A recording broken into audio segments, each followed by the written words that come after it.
My whole family could hear my inner thoughts, but I had no idea, and I complained about them behind their backs every day.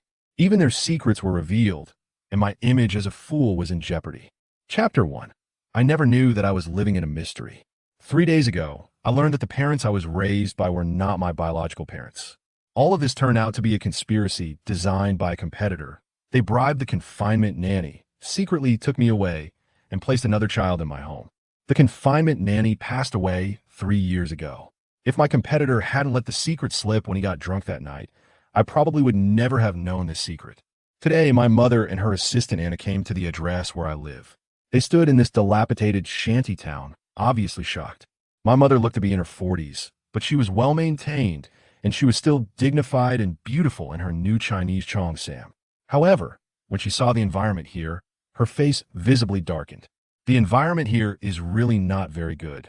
The walls are full of small advertisements, and the air is filled with a musty smell. William lives here? There was a hint of disbelief in her tone. Anna nodded.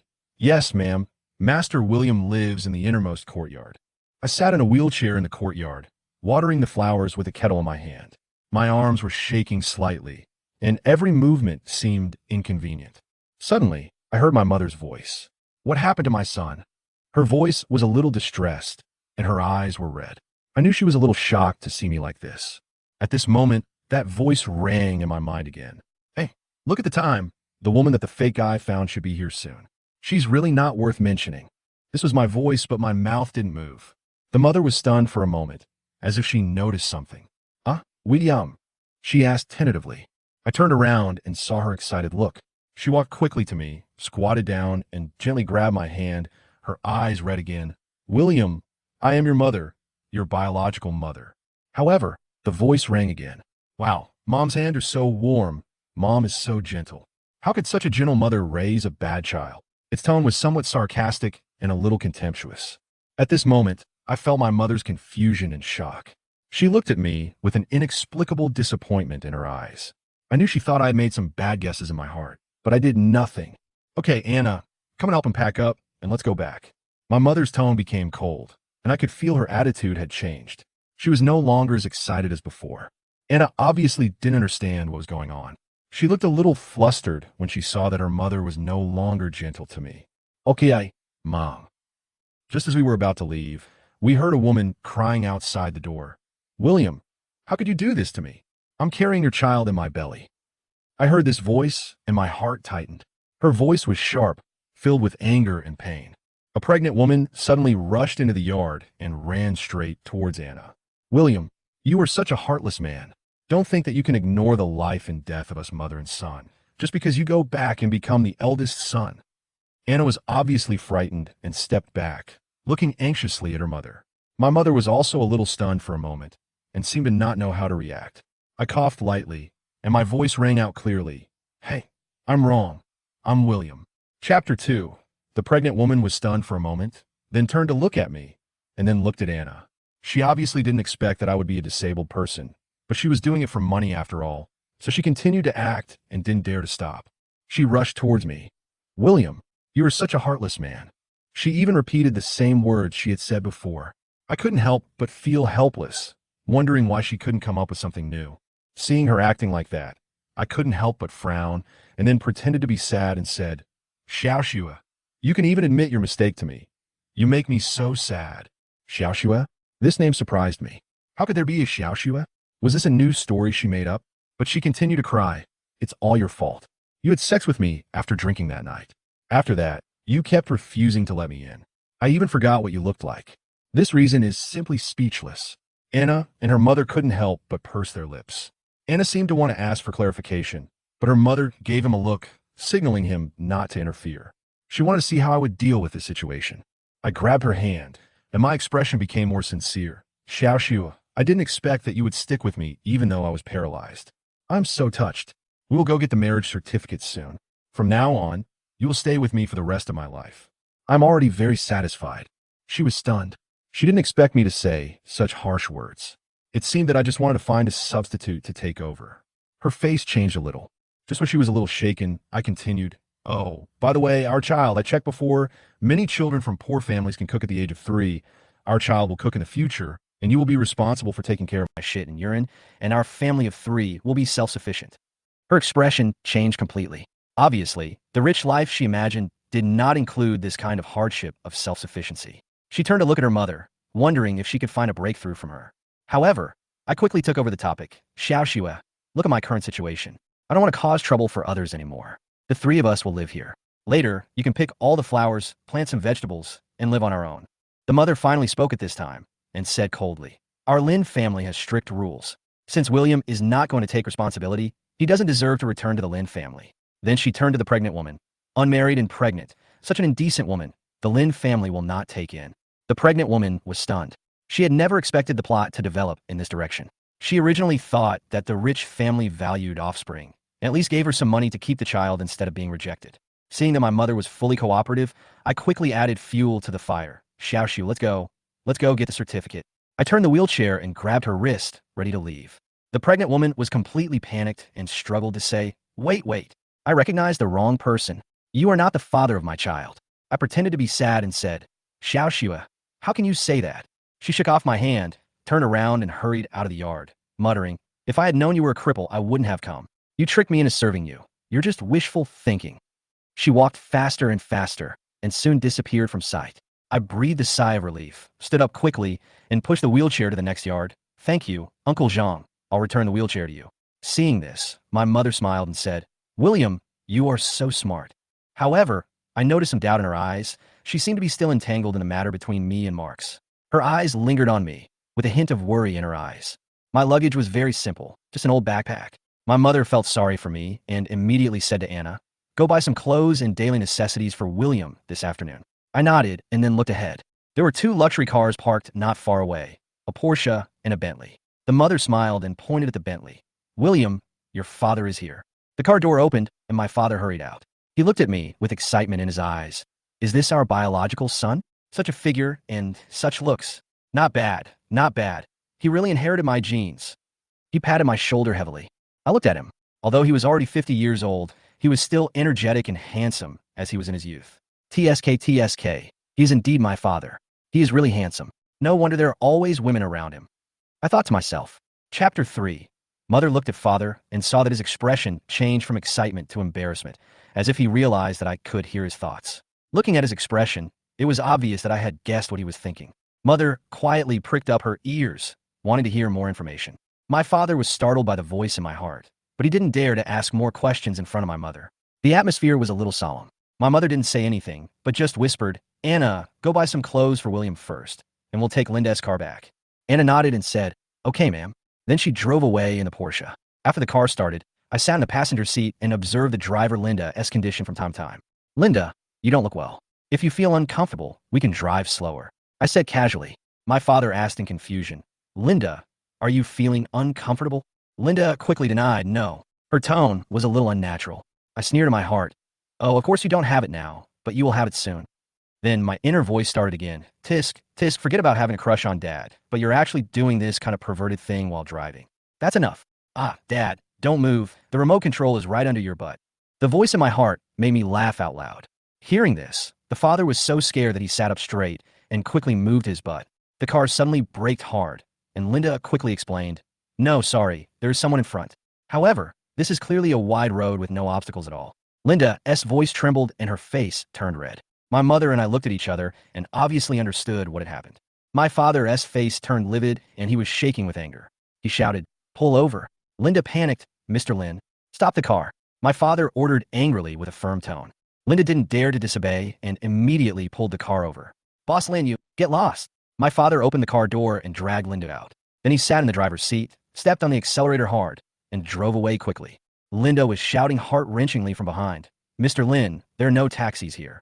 Please let me go back with you first. The sound of the car gradually faded away, and Linda's voice also disappeared in the distance. My mother immediately called Anna and fired Linda.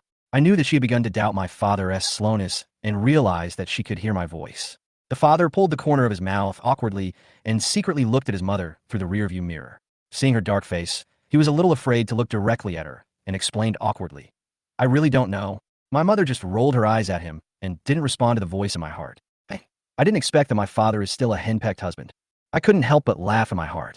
At this time, My mother seemed to relax a little, and her tone was much softer. William, you can take a nap if you were tired. I leaned back in the chair and closed my eyes. Okay, I thought to myself, Mom is so gentle, but it's a pity that this gentleness won't last long. When I go back and see Marks running away from home, she will definitely be dissatisfied with me. By then, Dad and Mom will have no good impression of me. If it were someone else, they would have left in embarrassment long ago. When the father and mother heard this, their hearts tightened. Originally, they had already told Marks about me, saying that he would always be the child of the Lin family and the family shares would still be given to him. Marks seemed to understand the problem, and they thought he would not cause any trouble. About an hour later, the car drove into a suburban villa. As soon as it stopped, the housekeeper came to greet them in a hurry. Master, madam, you are finally back. The young master is making a fuss about running away from home. Hearing this, my father and mother were shocked, but they were mentally prepared and did not panic too much. The housekeeper led us into the living room, and we saw Marks had packed his suitcase and was coming up from downstairs. Dad, Mom, you're back. Marks' tone was filled with a hint of pretended sadness, and he forced a smile. I've thought about it for a long time, and I still think it's better to leave this home. After all, my brother is back, and I have to give this home to him. As he spoke, his eyes unconsciously turned to me, obviously hoping that his parents would comfort him. But surprisingly, his father and mother did not immediately show any sympathy or try to persuade him to stay. Chapter 4. Marks continued to drag his suitcase downstairs. Seeing this, the housekeeper stepped forward anxiously and said, Master, you have always been the favorite of the family. If you want to leave, the master and the lady will be reluctant to let you go. His words did not move Marks, but instead strengthened his determination. The Lin family has raised me for 20 years. I'm already satisfied and dare not ask for more. Hearing this, the expressions of the father and mother gradually softened. After all, after 20 years of raising a child, even if they were not his biological children, the affection could not be ignored. You are not our biological child, but you are still our son. The mother's tone was filled with a hint of heartache. The father also nodded in agreement. Yes, Xiaoyu, you will always be our son. However, Mark still shook his head, looking particularly determined. Everything I have originally belonged to him. If I continue to stay, I will eventually become a burden. He silently transferred the conflict to me, creating an image of a victim for himself. I watched coldly, not hiding my inner ridicule. Keep pretending, what a poor acting. Only my parents would be fooled by these little tricks. He knew I wouldn't let him go, so the box must be empty. I'm too lazy to do the whole thing. My thoughts accidentally reached my parents' ears, and they frowned slightly. Marks' box then appeared in front of me, and I walked over and took his car keys. Ew. Marks' face turned pale with anger, but he held it back and only managed to smile. These are the gifts you gave me. Brother, please don't despise them. I took the car keys calmly and responded with a smile. Since they were given by my parents, how could I dislike them? Are you kidding? How could I dislike them? I can make a lot of money by selling these cars. When my parents heard my thoughts, they became nervous. The Lin family went bankrupt. My father's face turned pale. They had never considered the Lin family's financial problems, especially those stable and large businesses. How could they go bankrupt one day? But my words made them feel uneasy, and they felt that everything was falling apart. Just then, footsteps came from the entrance, and a tall young woman walked in. She saw the car keys in my hand at a glance, and a trace of contempt flashed in her eyes. You just came back and you're stealing other people's things. You're really from the country. Lisa, mother frowned. Obviously, she hadn't figured out the situation yet. Lisa, who came in, she had a stunning appearance, long curly hair that fell to her shoulders, a tall figure, and a cold temperament, like an iceberg beauty in the capital. As expected of the heir of the Lin family, she has been dazzling since she was a child. What a pity she will become the heroine of a sad novel, betrayed by her friends and a scumbag, and even 1 dead and 5 dead. My thoughts reached Lisa's ears, and she was slightly stunned, but did not understand what happened. She had a fiancé who had a good family background and good character, and was almost a perfect match. But my words made her doubtful. Could something happen in the future that she couldn't predict? Lisa turned around and saw her parents' expressions, and was stunned.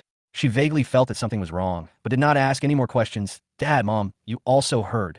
Lisa, her father responded quickly, signaling with his eyes, interrupting her question. Since you are back, help Xiaoyu take the luggage upstairs. You also know that Xiaoyu has a stubborn temper, so try to persuade him. The mother also agreed. Yes, Xiaoyu has always listened to you since he was a child, so you should persuade him.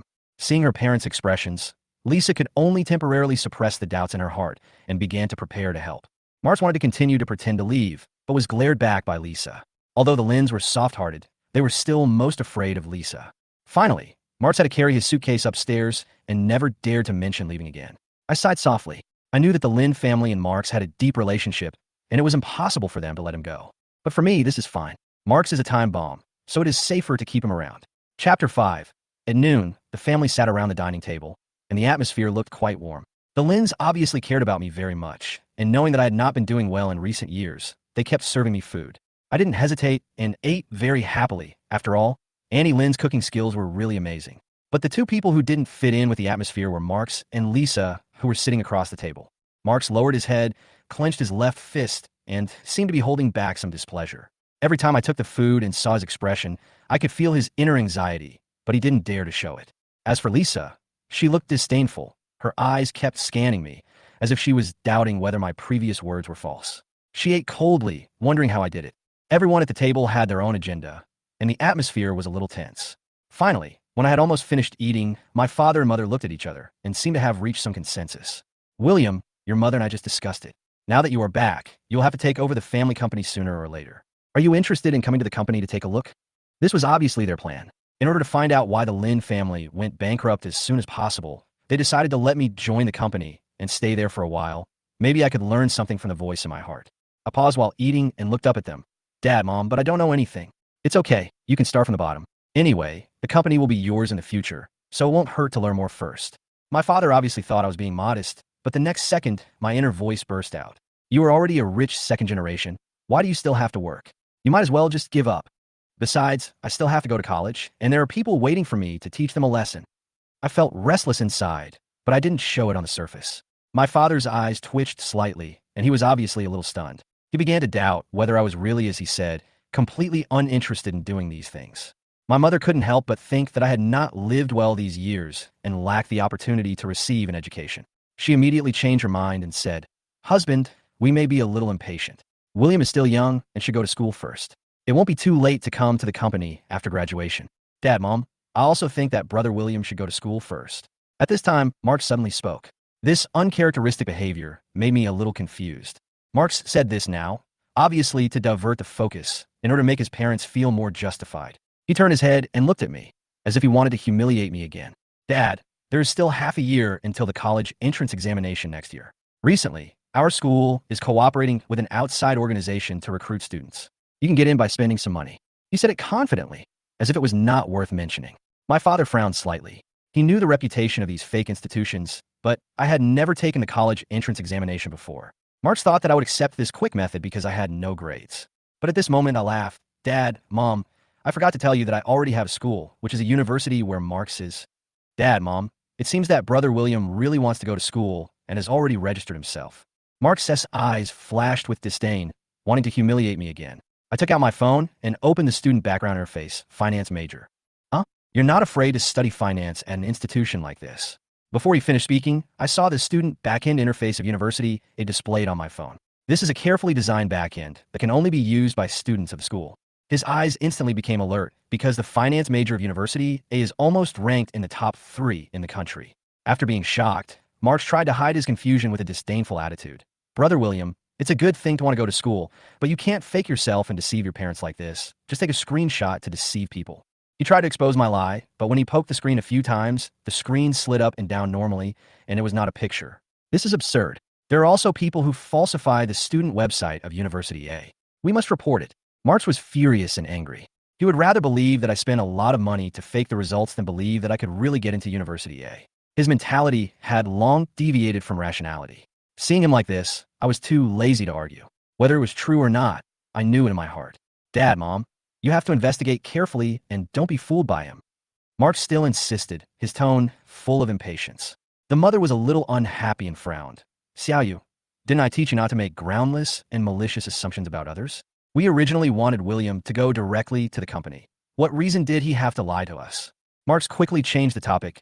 I'm also worried that brother William has been cheated by people outside. A few days ago, the news reported that there were fake students who cheated people out of money. Hearing this, the mother's expression finally eased a little. My father also expressed his understanding, but still felt that something was fishy. William, Xiaoyu actually has a point. Why don't you talk to your parents about it in detail, so you don't get fooled? I sighed, put down my chopsticks, took out my cell phone, and made a call. Chapter 6. The call was quickly connected. Student William, what's wrong? Teacher Lee's gentle voice came from the other end of the line.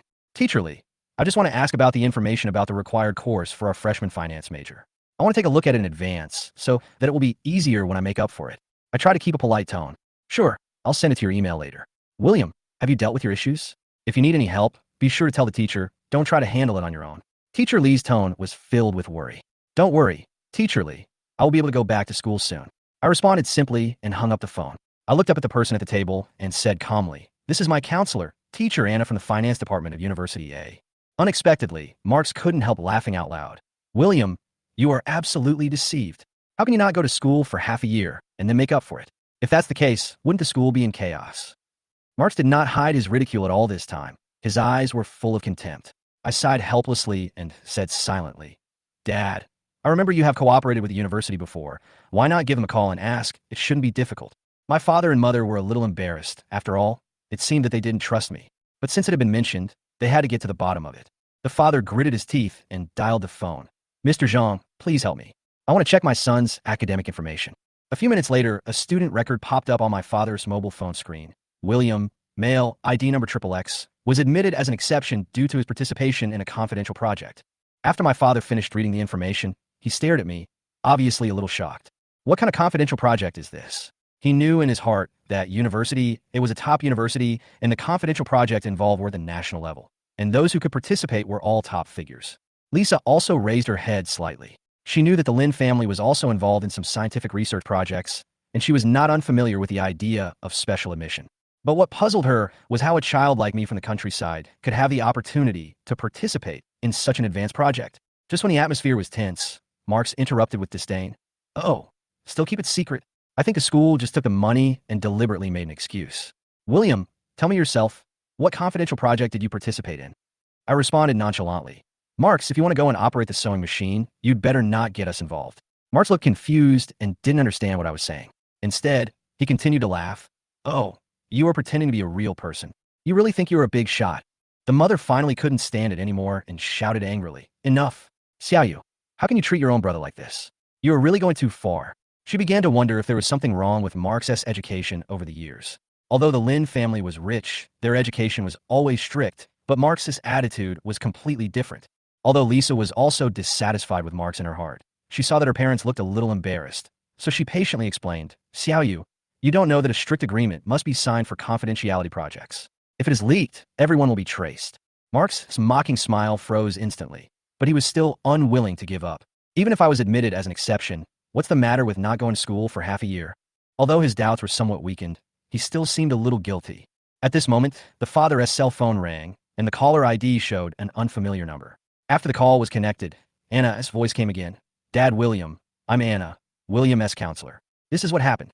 It turned out that after the father inquired about the student's academic information, Teacher Lee immediately contacted the department. Worried that something had happened at home, he quickly called to explain. "In short, our school attaches great importance to this good seedling. He does not need to take a leave of absence because of his ability. He can make up for the coursework later. This is also what I have discussed with the leader." The tone on the phone became serious.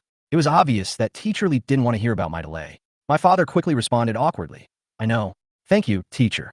After hanging up the phone, the father breathed a sigh of relief, but he felt somewhat dissatisfied with Marks. He glared at Marks and felt that he was being treated as a father who did not understand his son. The mother noticed a detail. "William, Teacher Lee just said that he would not stop you from going to school. What does that mean? Do your adoptive parents not want you to go to school?" I lowered my head silently and sighed softly. "Well, this matter is a bit complicated. I will tell you later." Seeing my expression, my mother felt a pang of pain in her heart, distressed that I almost missed the chance to go to school. She even began to imagine how much suffering I had endured during those years that she had never known. Marks was extremely angry when he saw this scene. He had all the resources of the Lin family, but he could never get the real attention of his parents. However, I, a child from the countryside, had always attracted the attention of my parents for some inexplicable reasons. He was so angry that he stayed in his room all afternoon. I continued to sit in the living room leisurely, eating fruit, mentally prepared to deal with anything Marks could do. After all, that guy wanted to harm me, and I already knew what he would do. Chapter 7. When I traveled to this world, I got a cheat code called Eating Melon System. At first, I was not optimistic about this system, thinking that it was only useful for eating melons and reading gossip, and compared with other powerful cheat codes, it was simply not worth mentioning. However, as time went by, I gradually discovered that this system was quite interesting, especially being able to know some explosive news in advance, which simply satisfied my strong desire to watch the show. Just as I was immersed in the fun brought by this wonderful system, the system's voice suddenly sounded. "Host, new melons are coming again." Just now, Mark stuffed the sexy underwear of the second daughter of the Lin family into the host's quilt. The host will soon be regarded as a pervert. I was stunned and couldn't believe my ears. What's going on? How come this melon is related to me? I was speechless, and suddenly a feeling of powerlessness emerged in my heart. Marx actually used such a despicable method to disgust me? How is this possible? I really didn't expect that this melon-eating system would bring me such a bad melon. No wonder I heard sneaky footsteps coming from upstairs just now. It turned out to be Marx's doing. Damn it! That idiot Marx actually used such a despicable method to disgust me. He accused me of stealing my second sister's underwear. It's amazing that he could think of that. Wait, could this guy really have a criminal record? I cursed in my heart. Marx's behavior is simply shameless. It's really disgusting. At the same time, the Lins and Lisa also heard my thoughts. Their first reaction was that it was impossible. After all, although Marx was naughty, he would not do such a thing. Even though they thought it was impossible, their expressions could not help but become solemn. After all, if this matter was exposed, the second sister would not show mercy. Once William was convicted of sexual harassment, the consequences could be imagined. Of course I understood this, so I immediately rushed back to my room, lifted the quilt, and sure enough, I found the sexy white lace underwear hidden inside. My face flushed instantly, with embarrassment and anger mixed in my heart. That's too much. If my second sister finds out, she will definitely chop me up with her scalpel, right? I cursed inwardly and tried to quietly put my underwear back. However, just as I was about to leave, Maria's voice came from downstairs. Dad, Mom, I'm back. I panicked, thinking that if I went to her room now, wouldn't I be trapped? I had to quickly stuff my underwear into my pocket. Maria entered the room. Marx rushed out without missing a beat, as if he was waiting for her to come back. He pretended to be worried and said in a low voice, Second sister, there is something wrong with the boy that our parents brought back. I just saw him sneak into your room. Maria was furious when she heard this. She was a misophobe and did not allow anyone to enter the room casually. Even the maid could only clean the room once a week, and after cleaning, she would spray disinfectant. She walked upstairs angrily, and Marx fanned the flames beside her. Second sister, I saw him steal something.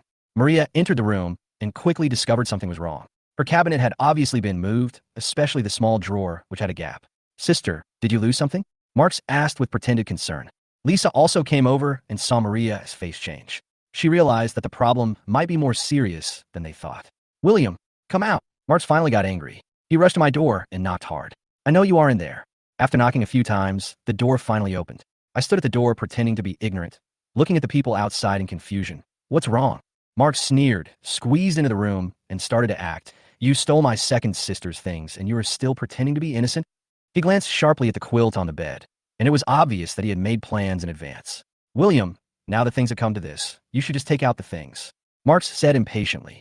I knew in my heart that his conspiracy was about to be exposed, and he had prepared everything. What do you want to take? I was still confused. Marx rolled his eyes. Do you really have to let me explain it clearly? Then tell me. I pretended not to know and continued to pretend that I didn't understand anything. Seeing this, Marx became angry and finally couldn't help but shouted. I just saw you come out of my second sister's room and secretly took something away. Oh, you're mistaken. I responded calmly. According to Marx's plan, I should make excuses and explain myself guiltily at this time, which would make me look more guilty. However, I was beyond his expectations. I didn't take anything. As for what you said, it might be a misunderstanding. Marx was furious and finally exploded. How could I be wrong? Do you dare to let me search? Oh, then go ahead and search, and just clean it up for me after you're done. I said casually, sitting on the small sofa next to me. Marx started searching as he wished. He first pretended to be relaxed as he flipped through the cabinets, then walked to the bed and lifted the quilt. Everyone come and see, isn't this? However, he stopped talking and his expression changed instantly. The underwear that was originally hidden on my bed was gone. Chapter 8. How is this possible? Marx was shocked and fumbled through the bed sheets, trying to find evidence. I couldn't help but pretend to be anxious and walk forward to stop him. Hey, don't touch my underwear. Why are you pulling other people's underwear? I muttered, pretending to be confused. Strange, how did my underwear end up under the quilt when I clearly put it away? Everyone felt a little weird when they saw Marx's action. At this moment, Marx threw a pair of underwear in front of me, and everyone looked over unconsciously with subtle eyes. The faintly visible bulge in the middle of the men's underwear attracted everyone's attention, and this pair seemed to be quite large. Marx was originally unhappy because his plan failed. At this moment, he saw his family members looking at the underwear, and he became angry and blurted out, "How can it be so big?" As soon as these words came out, everyone's faces immediately became awkward, and they all lowered their heads, as if they were all looking for an excuse to leave. I couldn't help but sneer and said, "Why? Do you want to compete?" Marx's expression changed, and he was obviously a little angry. Now he just wanted to suppress me and call me a pervert. However, just as he finished speaking, a cold voice suddenly came from behind him. Shame on you. Maria walked in angrily and snorted coldly when she turned around. This sentence was obviously directed at me, but I smiled and looked at Marx, saying sarcastically, "Why are you looking through other people's underwear and caring about this? Don't you have a fetish for men?" Marx was stunned. His face flushed. "You're talking nonsense." He hurriedly retorted, but he didn't have the confidence, and finally turned away in frustration. The Lins and Lisa watched this farce silently, but they were a little confused. Although they suspected the voices I heard, they did not find any solid evidence, so they still had doubts.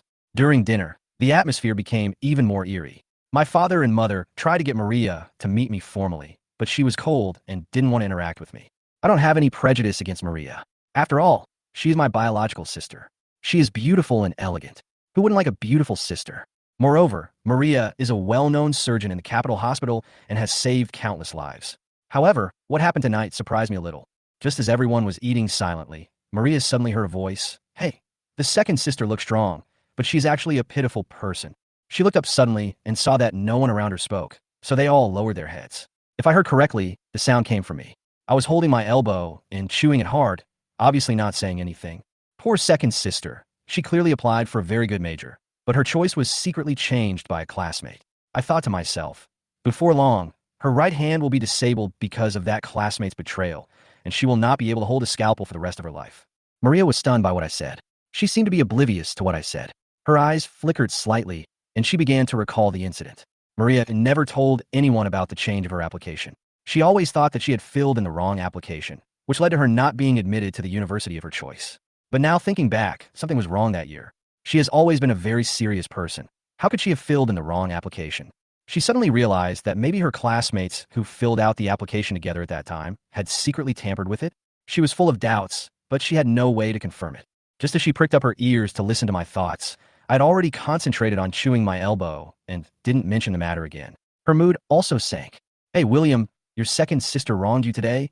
Don't be angry." My father tried to change the subject and let me continue. But I was unmoved. I just shook my head lightly. "It's okay, my second sister is anxious, don't worry. I know my second sister doesn't like others to go to her room. I won't go." Maria's mood dropped again. Although she didn't tell anyone, she knew in her heart that a piece of underwear was missing. She once suspected that William might be a pervert. After dinner, Maria was still uneasy and doubted whether the voices she heard were real. She decided to see a psychiatrist. After all, she had been under a lot of work pressure recently and might have hallucinated. She would rather believe that she had mental problems than believe that she could hear these messed up voices. Chapter 9. At night, the Lin couple lay in bed, tossing and turning, obviously thinking about what happened during the day. They had some doubts about my voice. Although some things that happened during the day were confirmed, the fact that Marx had framed me for hiding the underwear was not completely clear yet, so they did not dare to act rashly. But to be honest, I can understand their feelings. After all, I have had a hard time in the past few years, and they also owe me. After discussing it, they decided to make up for it in the most direct way, buying a car and a house. The next day, several piles of real estate information were placed in front of me. "William, take a look and see if there is anything you like." My mother sat beside me and asked me gently. I was a little confused. To be honest, I didn't know anything when I came to this world, especially the real estate market. Most of these materials were real estate brochures, written in exaggerated terms, and had no substantive reference value at all. I had no choice but to try calling the system in my mind. Unexpectedly, the system responded. "The watermelon eating system is online." The system's voice was a little excited. "Jean Fu Garden, average price 38,000 yuan, no disasters in the next 50 years, no room for appreciation. Fei Shui Garden, average price 62,000 yuan, no disasters in the next 50 years, room for appreciation within 5%. As I flipped through the information, I felt more and more depressed. Almost all houses have little room for appreciation, and some may even depreciate. Just when I was feeling a little disappointed, the system sounded again. "Host, the price of some wasteland will soon double. Please pay attention to it." My eyes lit up immediately, and I pointed to a map on a leaflet and said, "Mom, I want this." "Oh, Longshin Garden?" My mother tilted her head and looked at me, a little puzzled. "This place seems to be just an ordinary community, and the house price is only about 10,000 yuan. I shook my head, picked up the pen, and circled the place on the map. "It's not Longshin Garden, it's here." My mother was stunned for a moment and asked in confusion, "This seems to be a piece of wasteland." I nodded firmly, "Yes, it is this piece of wasteland." She was still a little puzzled. "But the price of this piece of land is only about 10,000 yuan. Why did you choose this?" I looked up at her. my eyes full of determination. Mom, the price of this land will double in less than half a month. The mother frowned slightly. She and her father were in the real estate business and had a certain understanding of the value of land. However, according to the information they had collected before, this piece of land was located in a remote suburb, and the surrounding housing prices had not risen for many years. How could the price suddenly increase? While she was wondering, my inner voice sounded again. Hey, there's a rich mine owner who has bad luck this year. He is looking for a feng shui location to build a house. He will soon take a fancy to this piece of land. But I just came back, so I can't do anything too extreme. As long as I can buy this piece of land, I won't care about the other lands. Hearing this, the mother's heart was suddenly shaken. These plots of land have never been in demand. There is no competition at all, and the price is very low. If the price goes up as I said, it will be a sure win. Marx immediately sneered. Mom, do you really believe his nonsense? Our Lin family has not received any news about the price increase of that piece of land. How could he know? Mother ignored Marx and said to me firmly, Okay, William, I'll ask my assistant to handle the formalities. Although she still had some doubts in her heart, she knew that the price of this piece of land was not high and it would not cause any loss to the family. Compared with the money she had spent on Marx over the years, this was nothing. But she still had a small thought in her mind. Should she really believe what I said in my heart and buy the other plots of land around it? She hesitated, thinking that the time was too tight and the task was too heavy. She hurried to the study to call her father to discuss how to deal with this matter. Marx was filled with dissatisfaction when he saw his mother agree to me like this. He felt that all his efforts were easily replaced by me, and he was furious. I ignored him and prepared to go for a walk in the back garden to clear my mind. When my father received a call from my mother, he immediately rushed home from the company. After discussion, they decided to buy the land I selected and secretly buy several surrounding plots of land under the company's name. This was nothing to the Lin family. They just wanted to verify the accuracy of my voice. When it was almost time for dinner, Lisa suddenly came out of the room in a hurry. Dad, Mom, don't prepare my meal. I have to go to the company. My father and mother didn't take it seriously, thinking it was just a common occurrence. But as they continued to be busy, I heard my inner voice again. Tisk, being busy with work is such a universal excuse. Obviously, she went to find that scumbag. Hearing this, the father and mother looked at each other, their hearts shaken. They remembered that I mentioned yesterday that Lisa would be betrayed by her boyfriend and best friend in the future and end up with a miserable fate. Today, they finally waited for the follow-up and decided to prick up their ears and listen patiently. Chapter 10. Robert, the scumbag, pretended to be with the eldest sister just for the power of the Lin family. Later, he not only cheated her of money and sex, but also stole the company's secrets, causing the tragic death of both his parents and putting the company in crisis. My father and mother heard these cruel truths. They could hardly hold back their shaking, but they seemed to have forgotten the news of their own death that I had mentioned in my mind. They only thought about protecting their daughter and not letting her get hurt. My mother was the first to calm down. She gently squeezed my father's hand, indicating to him that these were just my guesses and could not be completely proven true or false. Lisa, on the other hand, frowned, obviously half believing and half doubting. She wanted me to continue, but I remained silent for a long time, as if I was unwilling to continue exposing this disturbing future. By the way, Mom and Dad, if you have nothing tonight, I'll bring Robert back for dinner. It's a good thing you haven't seen each other for a long time.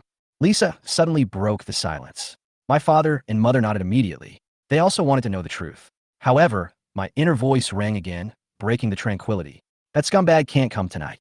His hemorrhoids have exploded and the bleeding won't stop. He is now lying in the anorectal department of the People's Hospital. Lisa had begun to suspect that when she first received Robert's call, he said he was too busy to come. Was it really because of hemorrhoids? She was a little unsure, but she decided to go see a doctor.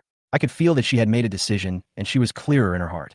She quickly confirmed the accuracy of my thoughts. She went to the company to get the documents, but found that Robert was not in the office at all, and the assistant hurriedly thanked her. Ms. Lin, it's really thanks to you. Lisa didn't ask any more questions. She went straight to the hospital. When she arrived at the People's Hospital, she saw Robert in the VIP ward of the anorectal department. He was lying on the bed, looking miserable. Lisa watched coldly. Although she didn't care about what Robert had hidden from her, she finally confirmed that my words were true. This also meant that her future was destined to be ruined by this scumbag. She couldn't help but sneer. The love brain that was full of expectations in her heart now completely collapsed. She walked out of the hospital, and she couldn't help but feel a chill in her heart. That night, Lisa finally came home with a complicated look on her face, but she didn't mention Robert again. My father and mother soon realized that Lisa had confirmed my feelings. In order not to embarrass her, they said nothing. Lisa, are you going shopping today?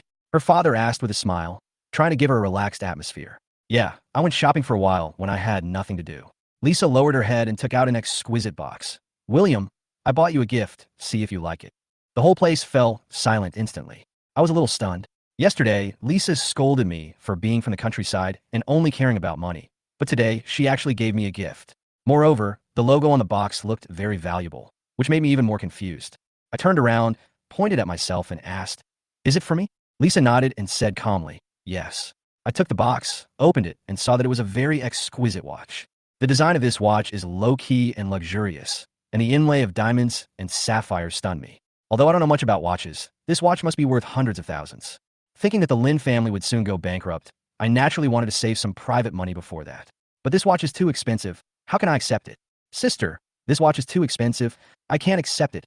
I hesitated for a moment, but still shook my head. Lisa said nonchalantly, "It's only 1 million. It's nothing.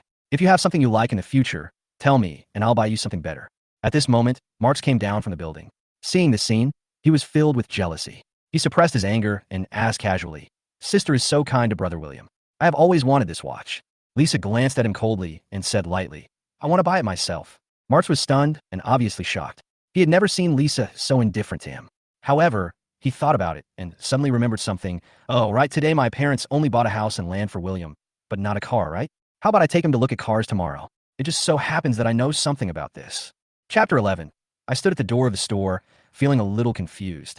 Marx brought me to this 4S store that specializes in imported luxury cars. I originally thought he was trying to reconcile with me, but I didn't expect that his friends behind the scenes had already been waiting here, their eyes full of mockery. I stepped into the luxury car 4S store. Marx's intention made me feel a little uneasy. However, no one expected that the development of things would be far beyond my expectations. He brought me here, seemingly to let everyone see the reconciliation between him and me, but it only attracted more ridicule and cold eyes. I sneered in my heart. Since he wanted to put on a show, I would play along with him. After all, I never care what others think of me. The atmosphere in the store was obviously not as friendly as I expected.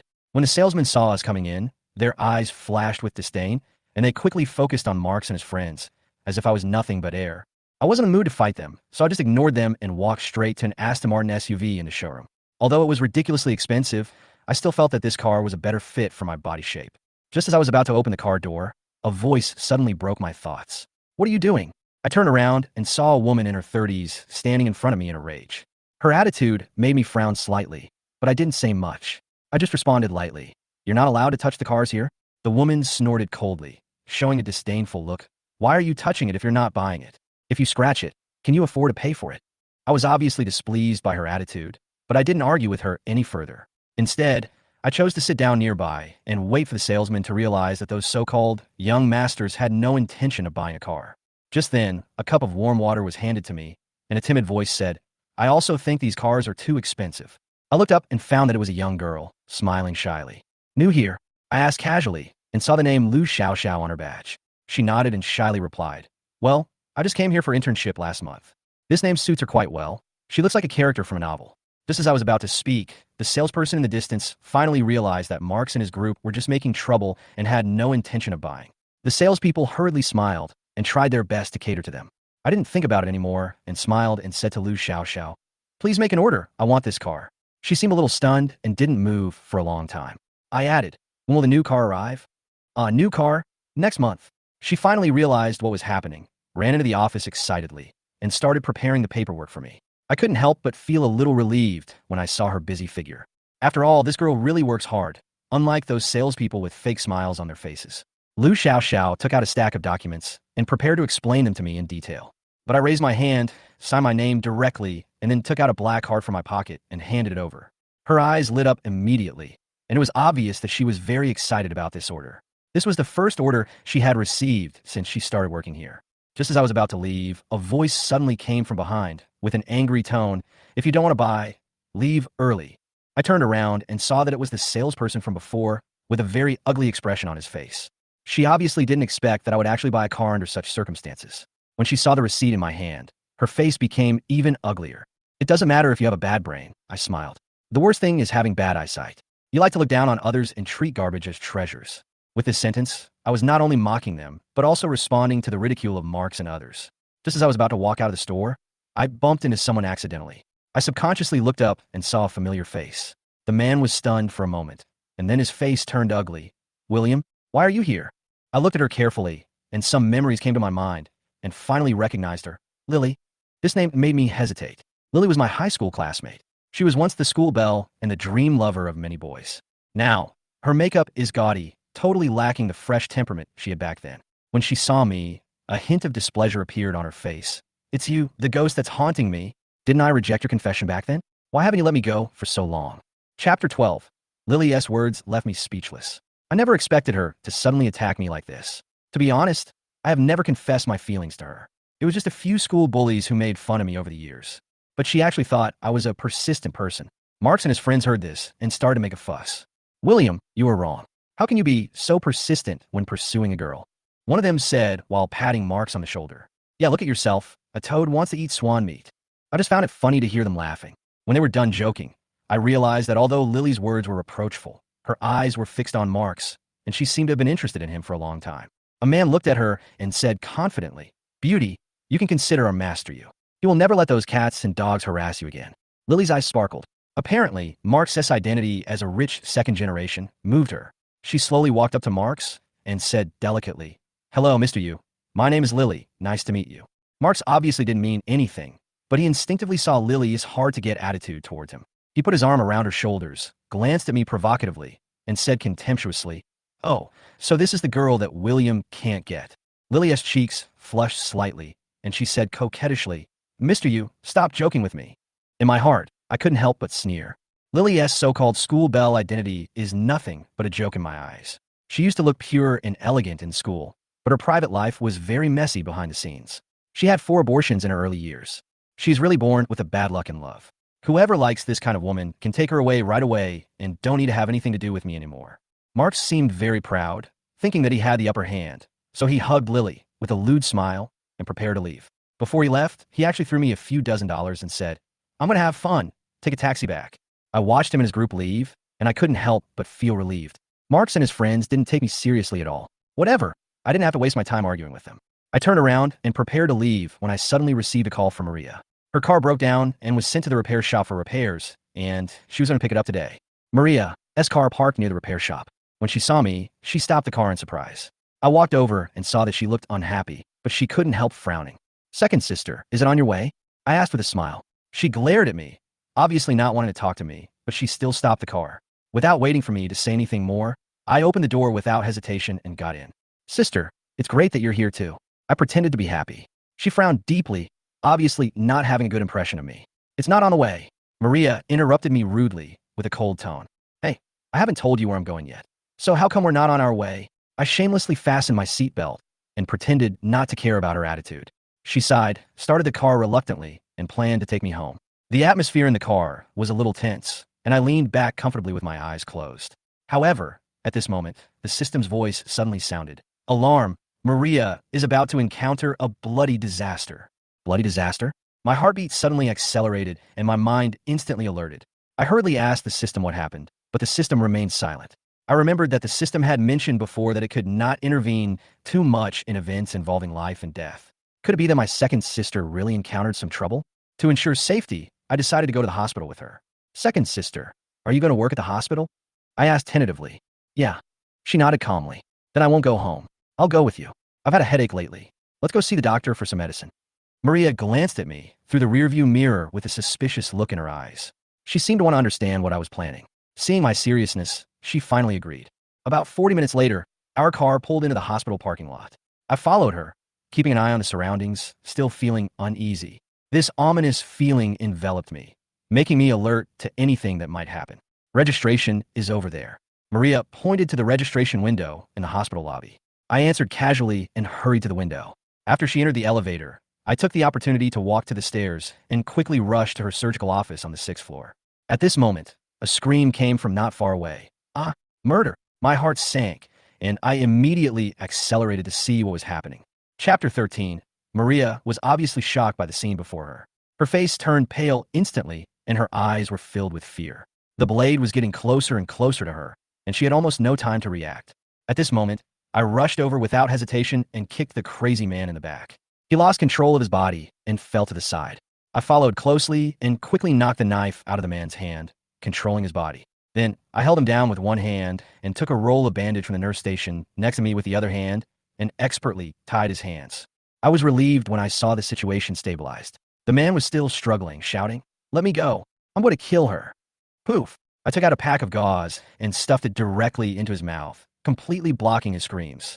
After all this was done, I walked to Maria and whispered, "Second sister, are you okay?" I asked with concern while gazing at her expression. Maria took a deep breath and finally calmed down a little. "No, it's okay." Although her voice was calm, I could feel the shock in her heart.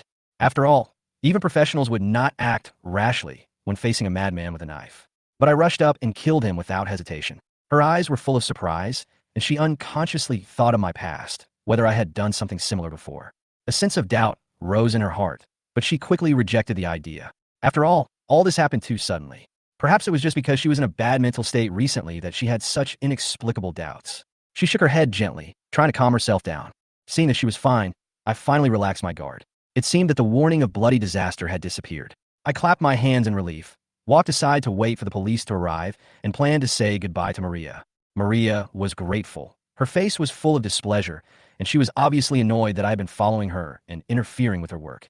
She hesitated for a moment, took out her phone, transferred 1 million to me, and said in a cold tone, "Thank you for today. I should have treated you to a meal, but I'm too busy at work, so buy something delicious instead." I knew in my heart that she still didn't like me, and maybe she just gave me money because she couldn't refuse. When the police finally arrived, I waved and said goodbye to her.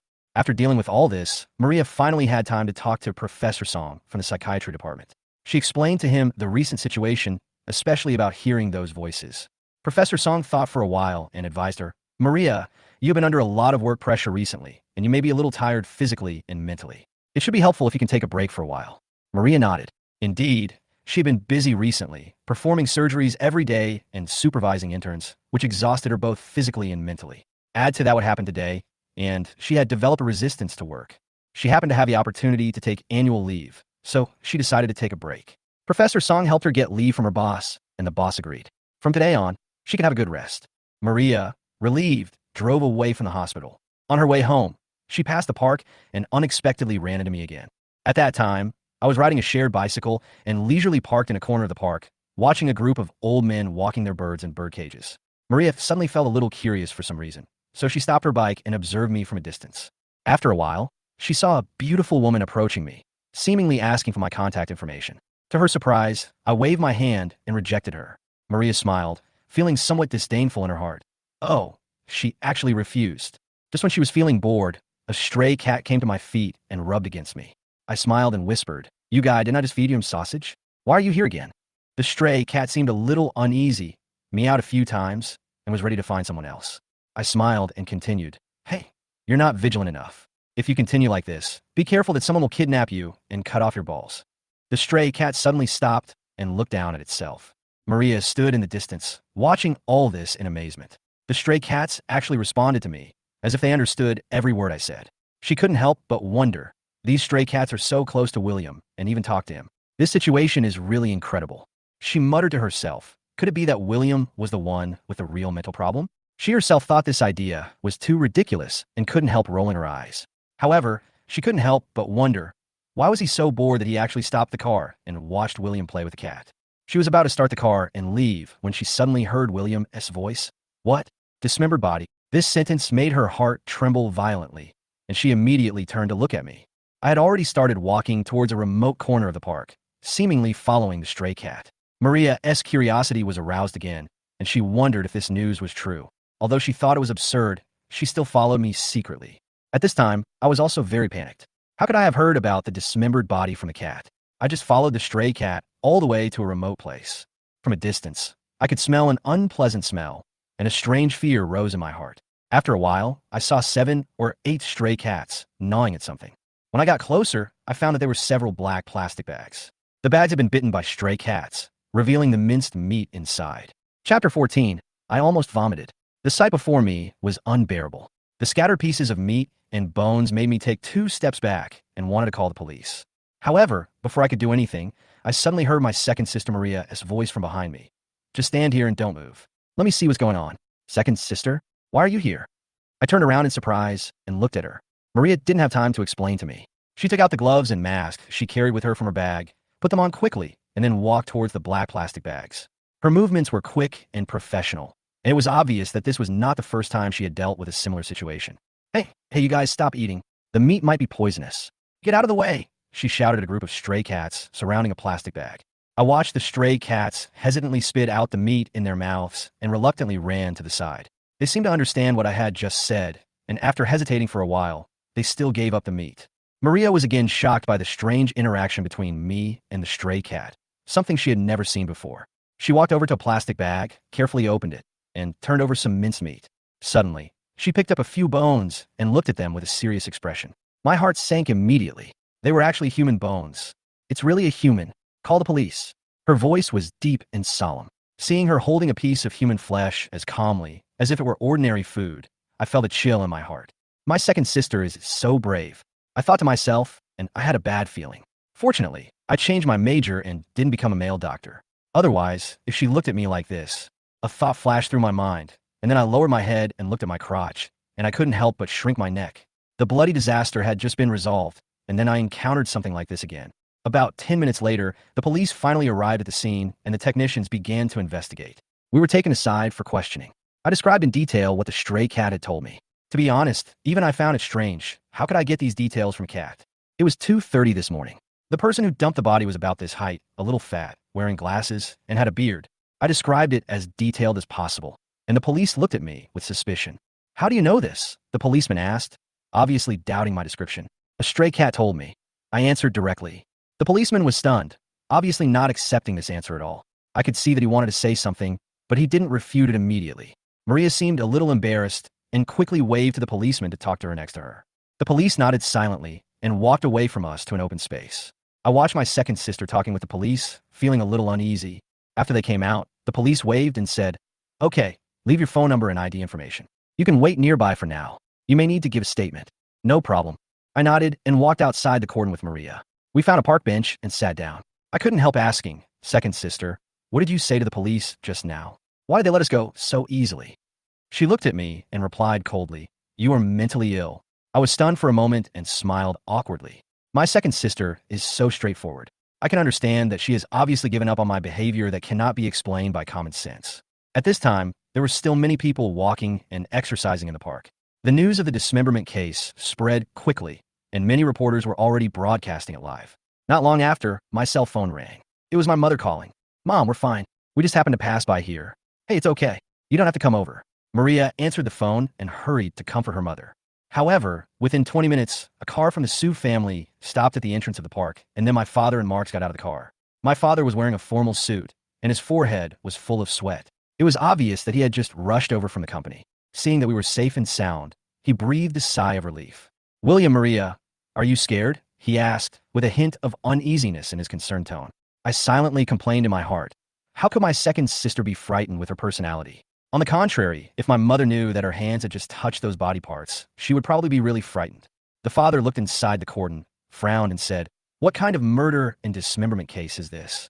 It's something that ordinary people will never encounter in their lifetime, but you actually ran into it.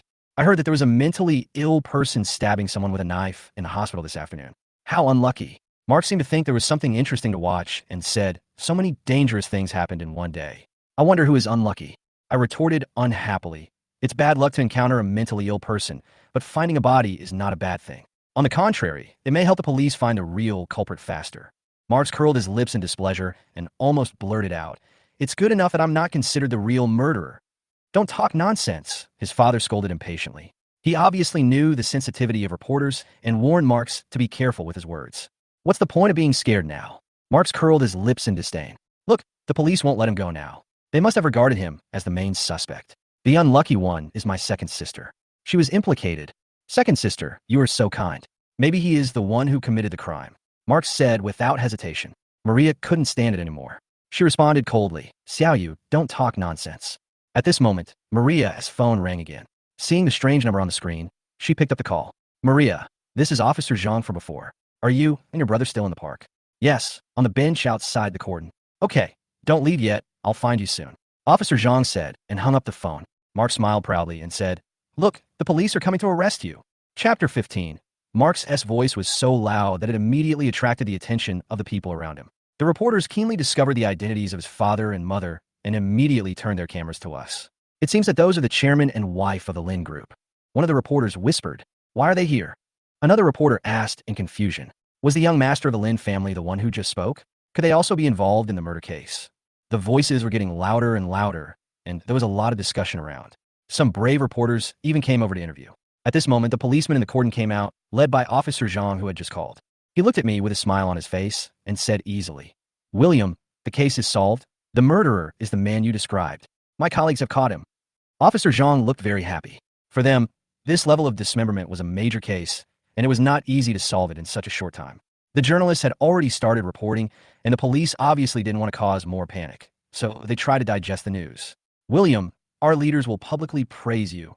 Officer Zhang patted my shoulder and praised me. Then he turned to his father and mother and said, "You are indeed a big entrepreneur in the city. You have educated your children so well." "Hey, I don't deserve it. I don't deserve it." My father changed his previous worries and smiled, obviously forgetting his worries. He seemed particularly happy to see that I brought honor to the family. Before leaving, Officer Zhang specifically told me, "It doesn't matter if you see the murderer in the future. The police will protect the witnesses. There's no need to say that the cat told you." I smiled helplessly and sighed in my heart. It's not easy to tell the truth these days. After the police left, I saw Marx preparing to leave, so I pretended to be casual and said, "It seems that someone misunderstood me a lot just now." Marx paused, obviously hearing what I said, but pretended not to hear and continued walking forward. I spoke again in a moderate voice. "You're already so old. You should be responsible for your words. You don't want to treat what you said as fart, right?" This sentence happened to be heard by the Lin family present, and the atmosphere instantly became a little solemn. Marx looked at the lack of reaction, feeling unhappy, but he did not dare to contradict. I saw the dissatisfaction of the Lin family, especially my father's face gradually becoming serious, and I also understood something in my heart. "Xiaoyu, is this what I taught you?" His father asked sternly with a heavy face. "Dad, I didn't mean it."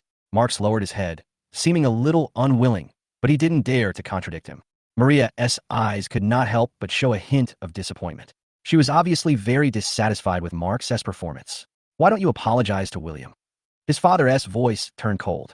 Marx suddenly became anxious and opened his mouth to refute, but when he saw the serious expressions of his parents and sister, he finally lowered his head. "I'm sorry." These three short words made Marx's face turn ugly, as if his dignity was trampled underfoot. I looked at him and couldn't help but sneer in my heart. Although he apologized, I knew that his heart must be full of resentment. Seeing Marx like this, his father and mother felt a little sorry.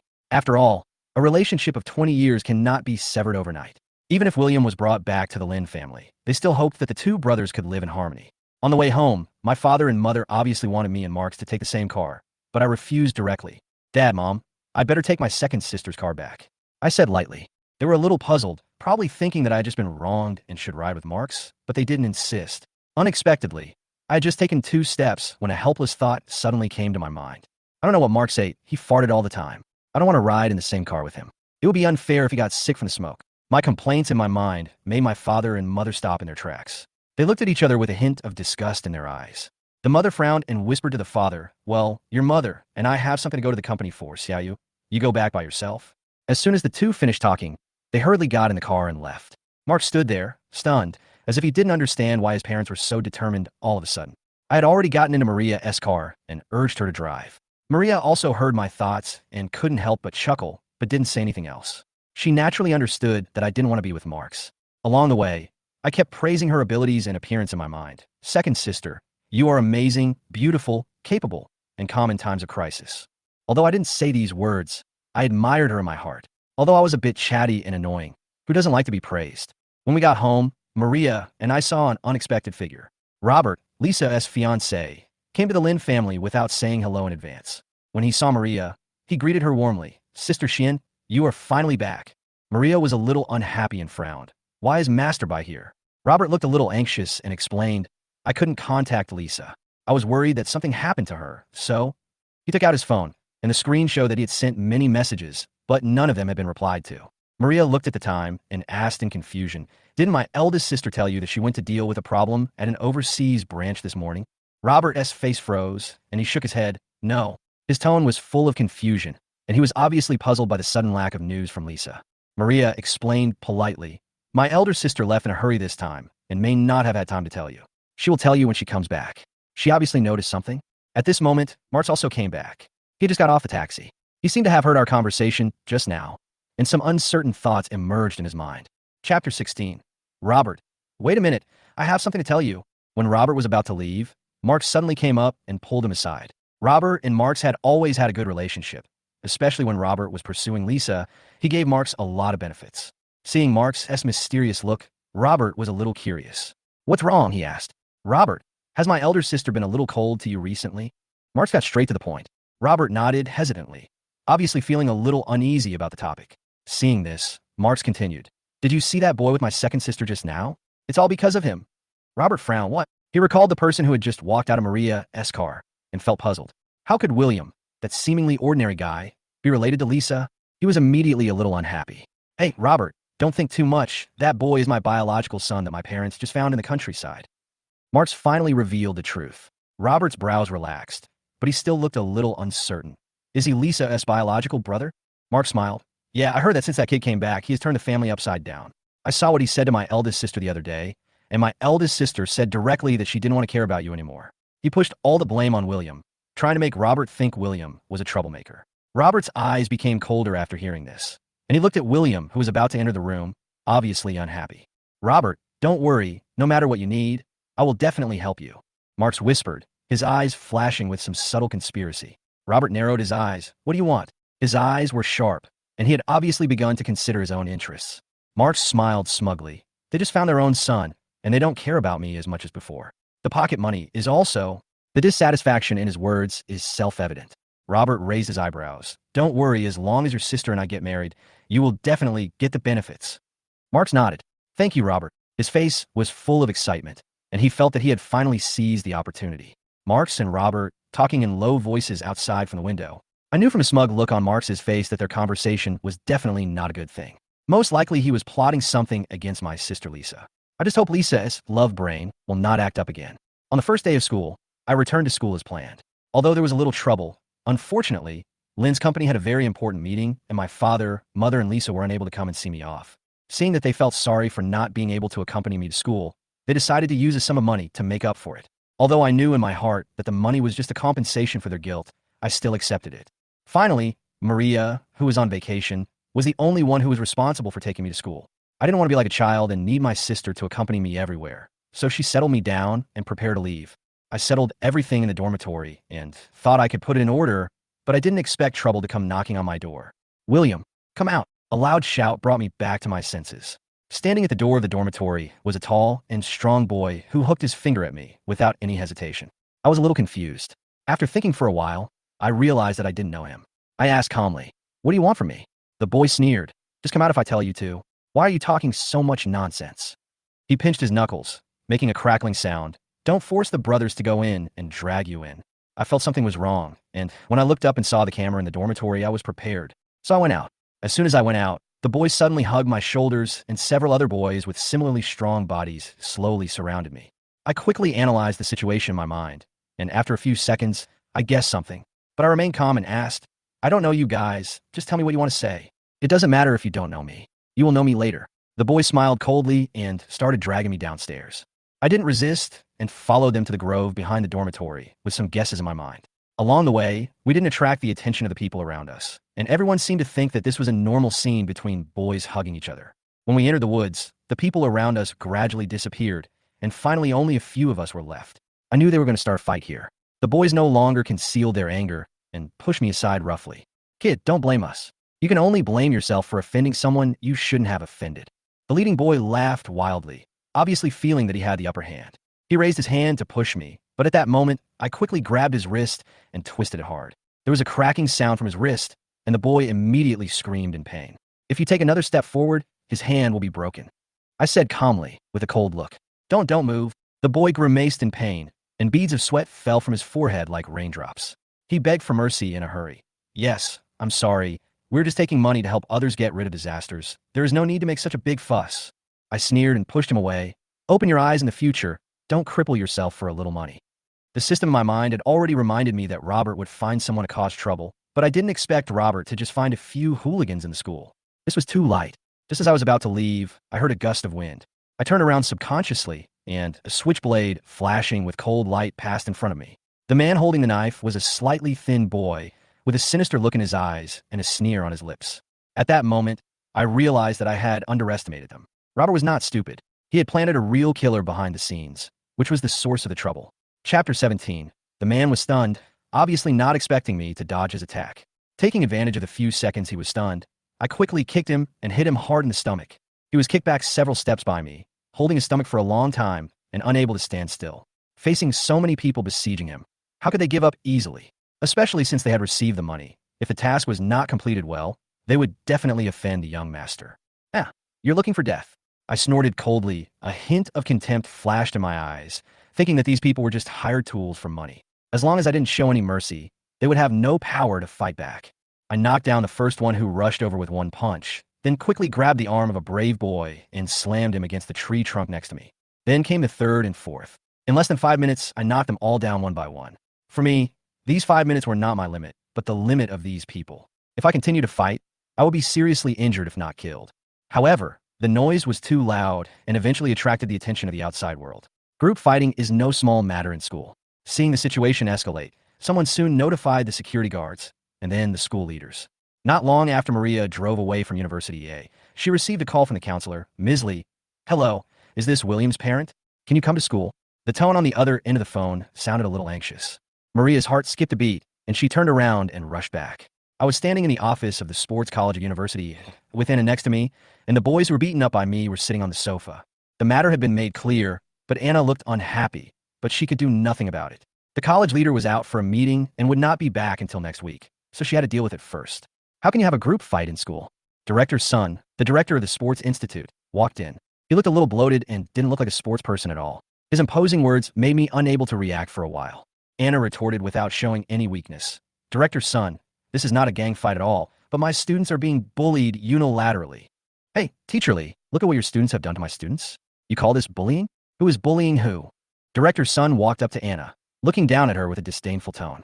Anna is petite, but she still stood in front of me, not backing down, and argued, "Director's son, you can't confuse right and wrong just because your students suffered at the hands of my students. They deliberately made trouble for my students." At this time, there was a knock on the office door. Marks appeared at the door. Seeing him, Director's son's smile instantly turned into flattery. "Student Marks, why are you here? How is your father these days?" "My dad is fine." Mark smiled and nodded, then turned to me with a meaningful look in his eyes. "Director's son, I heard about the fight just now and came to take a look." "Oh, you know there's a fight." Director's son grasped the key point of Marks's words, and a hint of interest appeared on his face. "Yes, I just passed by the Grove and saw too many people. I was afraid of being implicated, so I didn't try to stop them." Marks's tone was very natural, as if the information was revealed unintentionally. Anna didn't know Marks. Hearing this, she felt like she had grabbed a life-saving straw and immediately asked anxiously, "Did you see clearly what happened at that time?" Marks pretended to think for a moment, then pointed at me and said, "It was him. I saw him bullying other students by relying on his good skills and kung fu.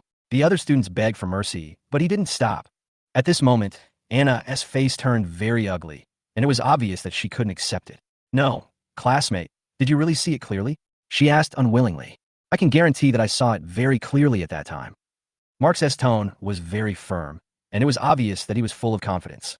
Director's son's smile became more and more proud. "Teacher Lee, are you satisfied now? Now that we have witnesses, your students should be responsible for their actions." Anna was very confused. How could one person take the initiative to bully more than a dozen people? This was really unreasonable. She whispered, "I'm just a counselor. This kind of thing still needs to be reported to the director of our college for a decision."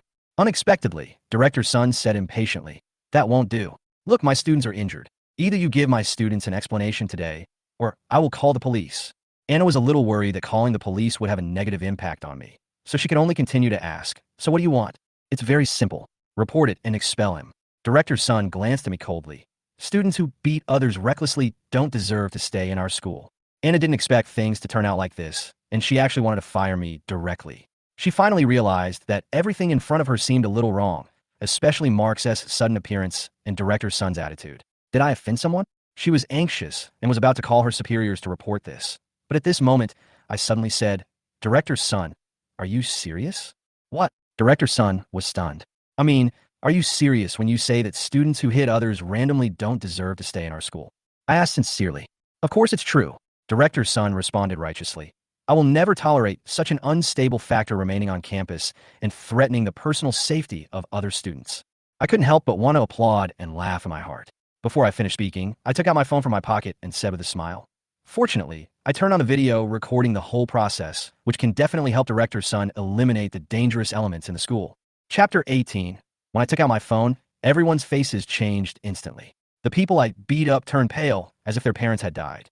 Director Sun and Mark's faces turned from green to white, as if they had seen a ghost. Only Anna's eyes flashed with excitement, and it was obvious that she saw something big was about to happen. William, did you record it? Anna's eyes were full of surprise. I nodded and opened the video easily. At the beginning of the video, the tall boy stood at the door of the dormitory and shouted at me. At that moment, I realized that things were not simple, so I quietly started the recorder and hid it in my clothes pocket. The whole process was recorded by me. As the video continued to play, the boy clearly said, "I took money from others to help them get rid of their misfortunes." The nature of the whole incident suddenly became something that could not be ignored. Bullying and paid bullying. This instantly escalated the severity of the incident, and it was extremely bad. Director Sun moved his mouth, but couldn't speak for a long time. Fake. This video must be fake. Marks blurted out involuntarily. I smiled contemptuously. TSK, how about you listen more carefully? I zoomed in on a key time point in the video and turned up the volume. In the background, the school radio clearly announced the date, day of the week, and even the weather conditions. Then, I turned to Director Sun and said, "By the way, Director Sun, did you just say you were going to call the police? I think Mark's suspicion is reasonable. How about asking the police to check and see if the records of the broadcasting department are consistent with the contents of my video?" Director Sun's face changed instantly, and he completely collapsed. He never thought that I would record the whole process. Hey, there's no need to call the police. I can just arrange for a student to check out the broadcasting department. Anyway, no matter who caused trouble first, you see, you're fine now, aren't you? Instead, several of my students were injured. I think both sides should take a step back and apologize to each other. Director Sun's face looked unnatural, and he was obviously starting to panic. I was stunned. I never thought that Director Sun could be so shameless. He almost forced me to drop out of school, and now he wants me to apologize to those people? Just then, there was a sound of hurried footsteps outside the door. Maria was here. Second sister. Mark's eyes were obviously surprised. He didn't expect her to appear here suddenly. When Director Sun saw Maria, he thought she was William's family and felt a little nervous. But when she heard that it was Mark's sister, she immediately regained her flattering smile and greeted her. It turns out to be the second young lady of the Lin family. Hello. Anna was stunned for a moment and looked at Maria with suspicion.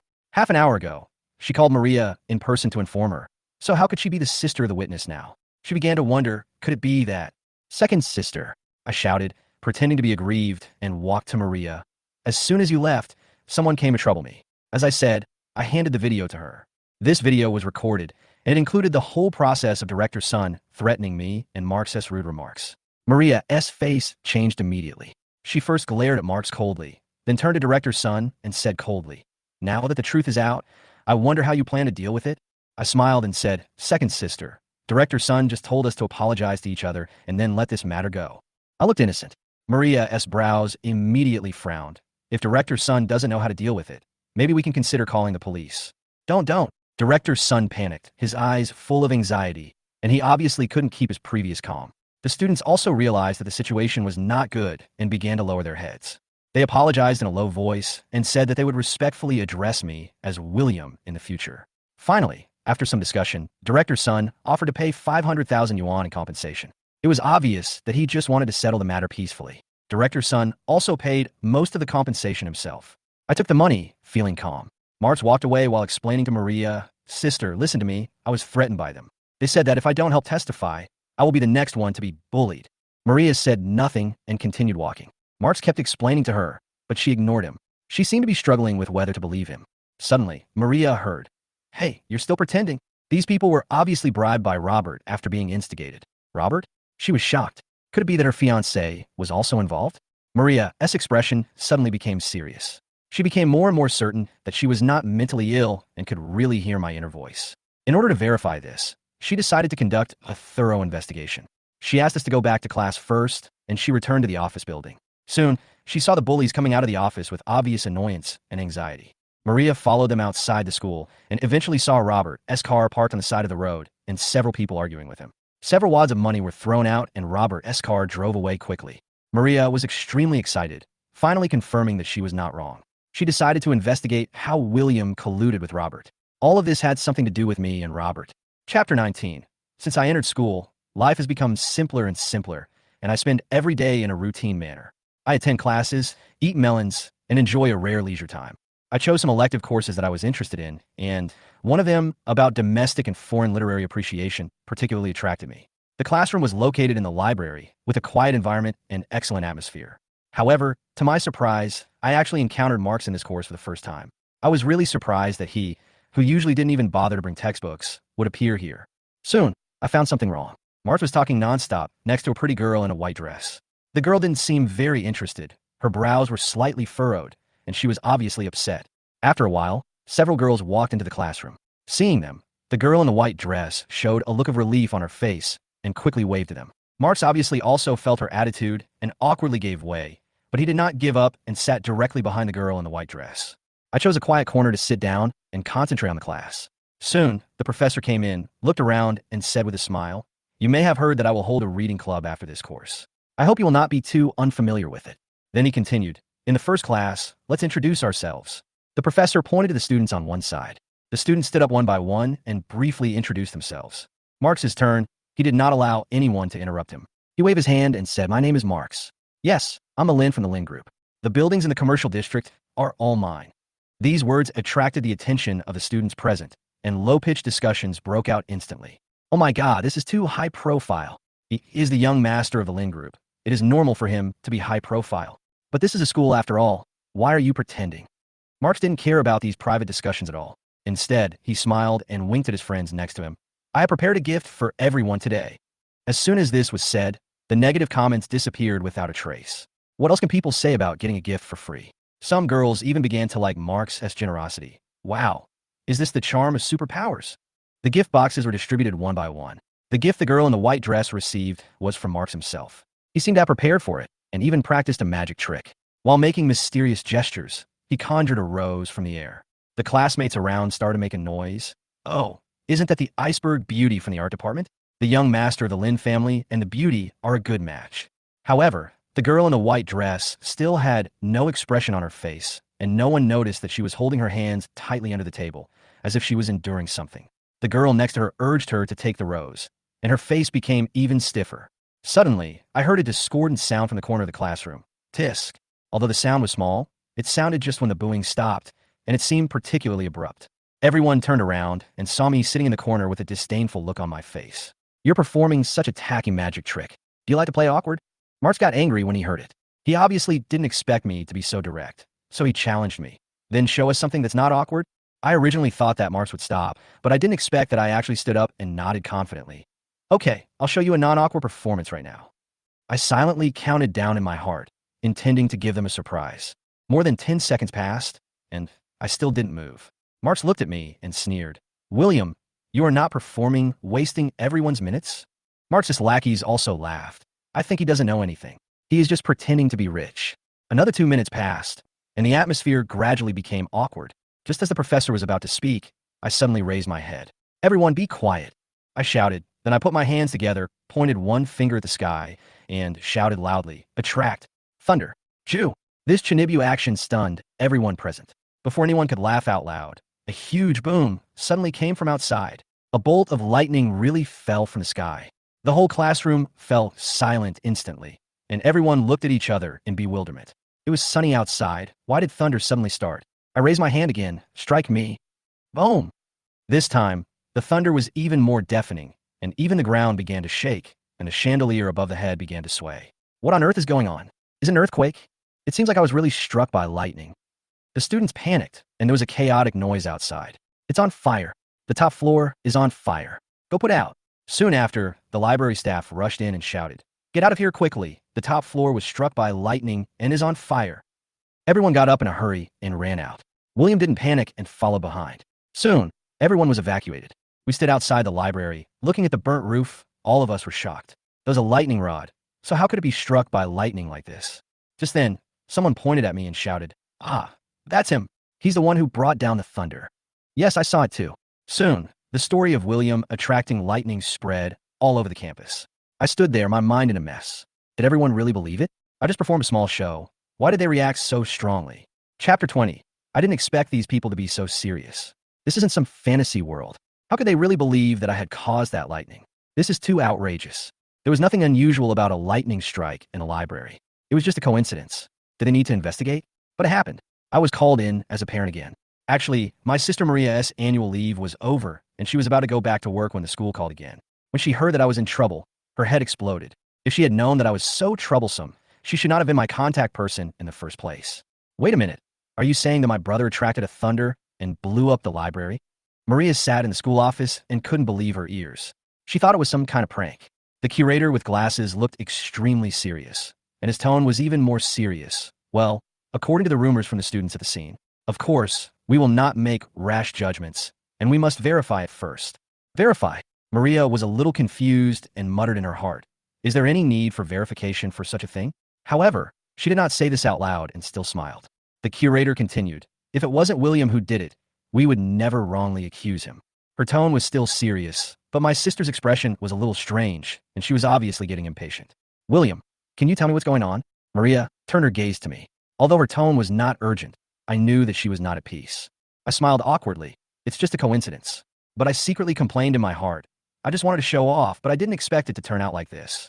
A scene flashed through my mind quickly, and she accidentally heard my inner voice. Oh my God, I never thought it would turn out like this. But fortunately, only the rooftop burned and no one was injured. Otherwise, it would be hard to explain. Finally, Maria breathed a sigh of relief, as if she knew the truth. The world is not crazy enough. Even if you can predict the future and hear my thoughts, if I really knew that you can control everything, I would be completely devastated. There were several so-called witnesses in the office, including Mark's. He stood up and changed the subject directly. Second sister, this is not a big deal. Dad recently intends to donate to the school, and building a new library will solve the problem. The director's eyes lit up, and it was obvious that this proposal made her eyes light up. She smiled and said, in fact, there's no need to completely rebuild the library, just repair the roof. Yes, Maria nodded silently. Although this matter is not a big deal, it is also good to be able to resolve William's reputation in school. But at this moment, my thoughts reach her ears again. It doesn't matter if the Lin family donates money to repair the library, but that idiot Marx might do something to it and build a low-cost, shoddy project. When the time comes, the library will collapse and people will die. Maria's pupils suddenly contracted. She stopped talking and was obviously struggling in her heart. Things might not be as simple as they seemed. I smiled a little, trying to break the silence. Hey, why don't you just stop believing in these superstitions? If I could really attract lightning, you would have been struck by me long ago. Marx was so angry that his face turned red, but he didn't say anything. As we were about to leave the school, the eyes of the students around us seemed a little strange. William could actually attract thunder. This kind of thing was too outrageous, and they might also be secretly discussing it behind our backs. It seems that this matter cannot be explained clearly in a short time. I sighed, still feeling a little helpless. When I got home, William sat on the sofa and watched me, still vividly telling my parents about today's Thor incident. My purpose was, of course, to let them blame William, and I didn't want my parents to laugh so easily. Ha! You mean, our William has become the god of thunder? My parents were stunned for a moment, then they laughed. But Maria had already begun to think about what to do next. Seeing them agree to help repair the library, Maria's eyes were a little complicated. She knew that the problem was not as simple as she thought. If it was really Marx who was interfering, the Lin family might really be in trouble. During dinner, the atmosphere at home was as calm as ever. I sat down and prepared to eat heartily, but suddenly stopped and saw the bowl of soup on the table. I muttered to myself, no way. What's wrong? Mom asked with concern. Dad, Mom, you'd better not eat this meal today, I said coldly, feeling uneasy. Chapter 21. What's wrong? Today's meals are dazzling, with both meat and vegetables available. The table is full of delicious food, especially the pot of steaming soup. Aunt Lou has obviously put a lot of effort into it. Marx immediately became unhappy. William, what do you mean? Aunt Lou worked hard for an entire afternoon, and it's fine if you don't want to eat yourself, but why don't you let my parents and sister eat it? He looked displeased and obviously wanted me to stop interfering. I didn't stop you. I rolled my eyes and couldn't help thinking it was you who had to go against me at this time. Marx unceremoniously scooped a large spoonful of soup into his mouth, smacking his lips and saying, this soup is pretty good. He didn't seem to notice anything wrong. Looking at his satisfied expression, I couldn't help but chuckle. Suddenly, other people heard my inner voice. Although I didn't say anything at this time, my inner thoughts were obviously received by everyone accidentally. It's so funny. The food is all gutter oil, and you actually taste it? My words were like a stone, stirring up ripples on the water. I then thought, Aunt Lou had secretly sold all the imported oils at home and replaced them with gutter oil. She didn't even plan to hide it. The oil was placed in the cabinet under the stove. At this point, the atmosphere suddenly changed. Looking at the exquisite dishes on the table, the food that was originally full of fragrance now became disgusting in my eyes. Others seemed to be a little bit uneasy, and they all stopped eating and lowered their heads in silence. Only Marx looked indifferent and continued to eat with relish. He didn't seem to realize that anything was wrong. Instead, he kindly advised us, Dad, Mom, second sister, don't listen to him making a fuss. The family is just having a meal, and he's causing trouble. He continued to wolf down his food, without any regard for anyone's feelings. However, Aunt Lou's guilty conscience can still be seen from her eyes. She has been working in the Lin family's kitchen for 2 years. Although my family has always trusted her, there are still some doubts in my heart. Looking back on the meals during this period, there was indeed some strange aroma. We subconsciously thought that this was just because Aunt Lou's cooking skills had improved, but we didn't expect that there might be other reasons. I'll go get a small bowl. Maria made up an excuse and walked to the kitchen. At this time, Aunt Lou was playing with her phone in the corner of the kitchen and didn't notice anything unusual. Maria came back. She was holding a bucket in her hands and asked solemnly, Dad, Mom, the oil you bought from abroad before wasn't like this, right? Her tone was unusually calm, but there was a seriousness in her words that could not be ignored. The oil in the barrel looked golden and translucent. The packaging was simple and without labels, and there was some black sediment floating in the oil. Seeing all this, everyone's face changed instantly. My mother turned pale with anger and angrily threw her chopsticks on the table. Aunt Lou. Her voice was filled with anger. Madam, what's wrong? Aunt Lou ran out hurriedly. When she saw the oil barrel on the table, she was stunned and her face turned pale. She began to stutter. This. Aunt Lou sat down on the ground, obviously frightened.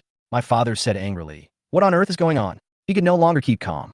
Aunt Lou took a deep breath, knowing that she could no longer hide the truth, and finally lowered her head and began to tremble as she told the truth. She accidentally learned the price of the imported oil, became greedy, secretly sold the oil, and used the money to buy gutter oil. To put it bluntly, this oil is the worst even among the waste oils. Aunt Lou's words shocked every one of us. She also told us that in order to cover up the odor of the waste oil, she even bought some large bags of seasonings, saying that it would make the taste better. Marx finally realized the seriousness of the problem. Before Aunt Lou could finish her words, he could not help but run to the toilet and vomit violently. He held his throat while vomiting, and it was obvious that he was nauseated. Finally, he stood up suddenly and kicked Aunt Lou down. Our family has never treated you unfairly. How can you, an old woman, be so vicious? He was so angry that his chest heaved, and it was obvious that he wanted to continue attacking. Stop, the mother yelled, and finally pulled Marx back, preventing things from getting worse. Out of consideration for the 2 years of taking care of the family, the mother did not hand Aunt Lou over to the police, but instead asked her to pay a large sum of money and get out of the Lin family.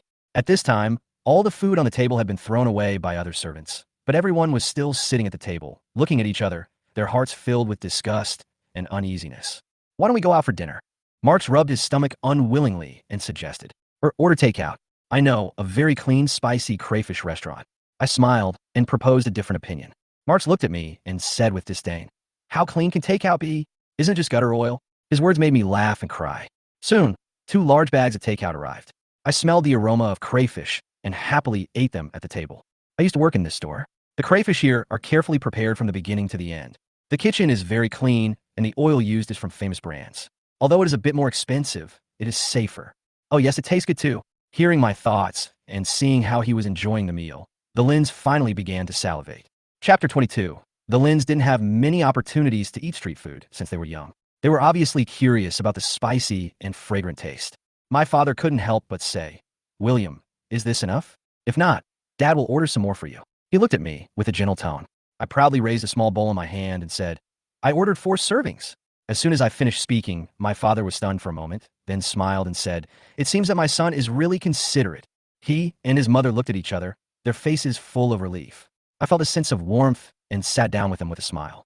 You know what? The food these young people like to eat tastes really good. My mother picked up the gloves and started to work. She looked at the gloves I handed her and smiled. We can hire an aunt who can cook crayfish in the future so that we can eat it at home. Everyone was chatting happily, and I was in a good mood. Just as I was enjoying the warmth with my family, I suddenly looked towards the second-floor staircase. Maria was standing there, looking a little hesitant. Second sister, come down quickly. I have peeled them all for you. I waved at her and greeted her with a smile. Maria was still a little hesitant, but she finally went downstairs. Since you've peeled it, I'll have a taste. Her words were a little awkward, but I knew she still wanted to participate. When the 4 of us were happily eating crayfish, Marx came back. He walked in with a happy face and was stunned when he saw that the table was empty. Dad, Mom, I packed some abalone, king crab, and grouper for you. His smile froze instantly. His father looked at him and said, We are full and have no time to eat anymore. He did not seem to notice Marx's increasingly embarrassed expression. Marx's face changed slightly, and he forced a smile. I packed it from the Imperial Hotel. You really don't want to eat it? And my sister's favorite caviar. After he said this, his mother and Maria waved their hands. No, I really can't eat anymore, Maria said almost at the same time. Mark's face changed completely. He threw the packed food to the servant and said coldly, "Throw it all away." This sentence hit everyone like a heavy hammer, and the whole atmosphere suddenly froze. Everyone was stunned. Logically, these things could be kept in the refrigerator and eaten the next day, and there would be no problem even giving them to the servants. The servant asked tentatively, "Master, it would be a pity to throw these dishes away. Can we eat them instead?" Marx was obviously angry and shouted without hesitation, "Don't you understand what I'm saying? I told you to throw it away. Are you beggars?" His tone was filled with unbearable arrogance. The servant was stunned, tears welling up in her eyes. She was a woman in her 40s or 50s, and today she was humiliated by a young man who was almost the same age as her son. She could hardly control the grievance and sadness in her heart. She lowered her head and pursed her lips. The father's mood suddenly turned bad. He slammed the table and said angrily, "Marx, why are you so angry? What did I teach you before? How dare you say such a thing?" His father and mother were rich, they never tolerated waste, and would not allow anyone to treat others in this way. They had strict family education, and at this moment, Marx's behavior was intolerable to them. Marx clenched his fist silently, said nothing, and walked upstairs without looking back. Once he reached the room, he slammed the door shut, making the whole room shake with anger. The mother sighed, walked up to the servant, and said guiltily, "Sister Zhao, I'm so sorry. It's our fault for not taking good care of our son. You can take these and share them with others." Her tone was full of apology. The maid's eyes were red. She knew that the Lin family was not cruel. She sniffed and whispered, "Madam, don't say that. You and Mr. Lin have always been good people." She recalled that a year ago, when her son was sick and needed money, her mother lent her 1 million without hesitation. The kindness was so great that it was impossible for her to complain. Even so, the servants had quietly begun to sigh in their hearts that blood ties really could not be ignored. Although William was not close to her, he seemed kind from beginning to end. And Marx's temper was completely different from that at home, which was really chilling. When I returned to school on Monday, I thought that after the weekend, everyone would gradually forget about my incident. Unexpectedly, things changed. Instead, the news that Marx was going to renovate the library spread widely, and there was also a lot of ridicule towards me. Young Master Lin is such a good man. He took the initiative to pay for the library renovation. A classmate said, "It's much better than that Shinibyu." Someone sneered. Through their conversation, I finally understood that the Chinibyu that my classmates were talking about was actually referring to me. I couldn't help but frown. Is this really how everyone sees me? Last Friday, I was still the god of thunder in their mouths, but why am I called Chinibyu today? At noon, I walked into the school cafeteria with a table full of people staring at me. Not long after I sat down, a group of people surrounded me. They patted my table and sneered. "How dare you come here to eat? You'll point your finger at the sky again. Be careful of thunder, or it'll destroy the restaurant." They sat around me, laughing, and the atmosphere was hostile. The person at the front even took my plate and mercilessly dumped the food into the trash can next to me. "With your level, you still dare to ask me to pay compensation?" I responded coldly, with anger rising in my heart. Chapter 23. I looked down at my surroundings and found that these boys were all lackeys of Marx. Usually they would just try to please Marx, and today they were enjoying seeing me being teased by them. Marx stood aside, his eyes full of indifference, and he obviously had no intention of stopping this farce. I looked at Marx calmly. "You know that some things can't be concealed for long, right?" My calm words instantly froze the air around us. Marx obviously understood what I was saying, but he didn't care. "So what if it's known? You are the real young master of the Lin family." He answered nonchalantly, and I knew that this had no effect on him. As long as he didn't leave the Lin family, he could still get everything. The people around me were still making noises, and some even started pushing and shoving, trying to get me to kneel down. Just then, a clear voice suddenly rang out. "What are you doing?" Everyone was stunned for a moment, and when they turned around, they saw that it was Qiu Xiaoyan. She was the beauty in the art department that Marx had once pursued. She was wearing a black sportswear today and looked young and energetic. She ignored those people and walked straight towards me. "Are you okay?" I smiled and replied, "It's okay." I waved my hand casually and turned to look at Marx. "Since you don't dare to explain it clearly to your people, let me tell you." I took a deep breath and continued, "The one who wants to repair the library is my father, and I am the biological son of the Lin family. You're just my parents' adopted son." Marx's face turned pale in an instant. He didn't expect me to reveal the truth so bluntly. The looks around me also became complicated. Those who had laughed at me for being crazy before were now silent one by one. "Why don't you say anything?" I looked at him sarcastically, my heart no longer calm. Marx whispered, "Do you think you have a chance to inherit the Lin family? You're just a country boy." He turned around and left. His followers obviously didn't understand the situation, but they followed him reluctantly. They followed willingly under Mark's promise to give them jobs after graduation. The restaurant returned to silence. Xiao Xiaoyan looked at me and said sincerely, "Thank you for your help. I'll treat you to a meal." I was surprised for a moment, then responded with a smile. "What do you want to eat?" I thought someone like her would be picky, but she only ordered a meal worth $12. I was a little confused, and I repeatedly confirmed that she really wanted to eat these before I went to line up. But when I was ready to pay, I found that my meal card was missing. I was a little panicked. If it was just me, it would be fine, but with Xiao Xiaoyan present, I felt a little embarrassed. "Hey, do you want to buy it?" The person behind me was obviously impatient and urged me impatiently. Suddenly, a slender hand reached out in front of me and put down my meal card. With a beep, the meal card was paid.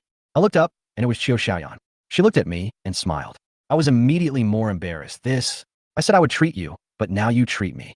She lowered her head and pursed her lips, saying softly, "It's okay, just consider it as the fee for the visit last time." "Visit fee?" I was a little confused. A hint of excitement flashed in her eyes. "It's your lightning attraction technique. It's really cool." I suddenly realized that Xiao Xiaoyan was interested in me because of that thunderbolt incident. Her cold appearance was actually just a cover for her social phobia. We chatted for a while, and after dinner she said, "How about this weekend?" She took the initiative to invite me. I agreed.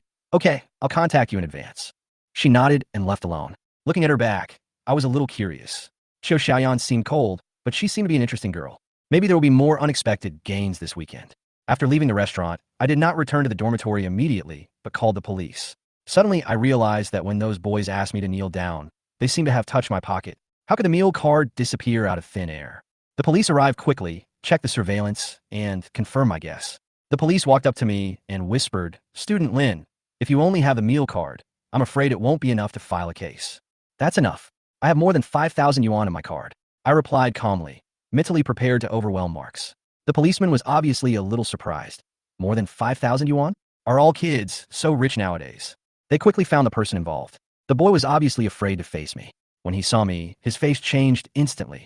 "William, you deliberately hurt me." Chapter 24. "So what if I intentionally hurt you? It's not like you didn't steal my things anyway." I looked at the man who was taken away by the police with a smile in my eyes. Today, Marks not only lost his younger brother, but was also rejected by the goddess. He would not give up easily. However, I don't care. I will see what tricks he can come up with. Marx's anger did not dissipate, and he went home to complain.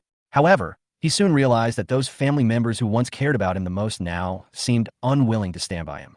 In desperation, he could only go to Robert. Robert, the guy who seemed elegant but was actually cynical, was not the gentleman that Marx imagined. When he met Marx, he was still laughing and joking with a scantily clad woman, totally disregarding Marx's feelings. "Why are you here?" Robert glanced at Marx with an impatient tone. Marx sat down and glanced at the woman with dissatisfaction. "Robert, you haven't married my sister yet. Why do you play like this every day? Aren't you afraid of being discovered by my sister?" Robert waved his hand impatiently. "As long as you don't say anything, she won't find out." Marx didn't expect Robert to respond to him so lightly. He couldn't help but lower his voice and said angrily, "That William is really too much. Not only did he embarrass me in public, but he also took my woman away." Robert laughed after hearing this. "Xiaoyu, you are just young and full of energy. You are just a woman. You can have whatever you want. Don't argue with that country bumpkin. It will not lose face if you lower your status a little." Marx was choked and speechless for a moment. "Don't worry. I'll slowly deal with him after I marry your eldest sister." Robert patted Marx's shoulder. "I'll find a girl to accompany you later. I guarantee she'll be 100 times prettier than that woman." Marx felt uncomfortable, but he also knew that these women were just Robert's playthings, and it was not worth investigating. In the end, he found an excuse to leave the bar, feeling more depressed. He called a few of his brothers and went to a barbecue stand to drink. Under the influence of alcohol, everyone started talking heartlessly. "Marx, I think William is just looking for death," said one of the brothers. "If it doesn't work, let's just kill him," another person echoed. Marx's anger was completely ignited. Thinking of the grievances he had suffered these days, he made a firm decision. "Okay, kill him." Their actions made Marx even more angry, as if something was about to explode. The next day, William's schoolwork was not heavy, and his parents often called Maria to pick him up. This afternoon, it was such a time again. Maria drove me home. Along the way, we had a pleasant chat, the atmosphere was warm, and we had a lot more topics than before. However, just as I was enjoying this moment, suddenly my heart was shocked. I raised my head and looked forward. We were passing an intersection, and the traffic lights were chaotic due to a malfunction. Suddenly, a car came from the opposite direction and hit our car. "Be careful," I shouted, but it was too late. I subconsciously reached out and grabbed the steering wheel, trying my best to turn the car to the side. Although the car body was still scratched, Fortunately, no one was hurt. Maria was already terrified, watching me barely controlling the car. After the car stopped, I angrily wanted to get out of the car and argue with the perpetrator, but I didn't expect that the car suddenly stepped on the accelerator and quickly fled the scene. Standing there, the system's voice rang in my mind, making me even angrier.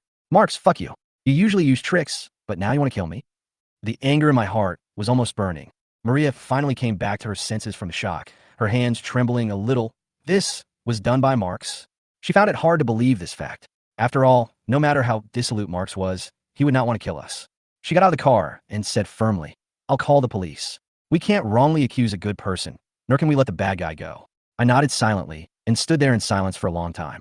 Although I knew I should find out the truth, I felt another kind of unspeakable irritation in my heart.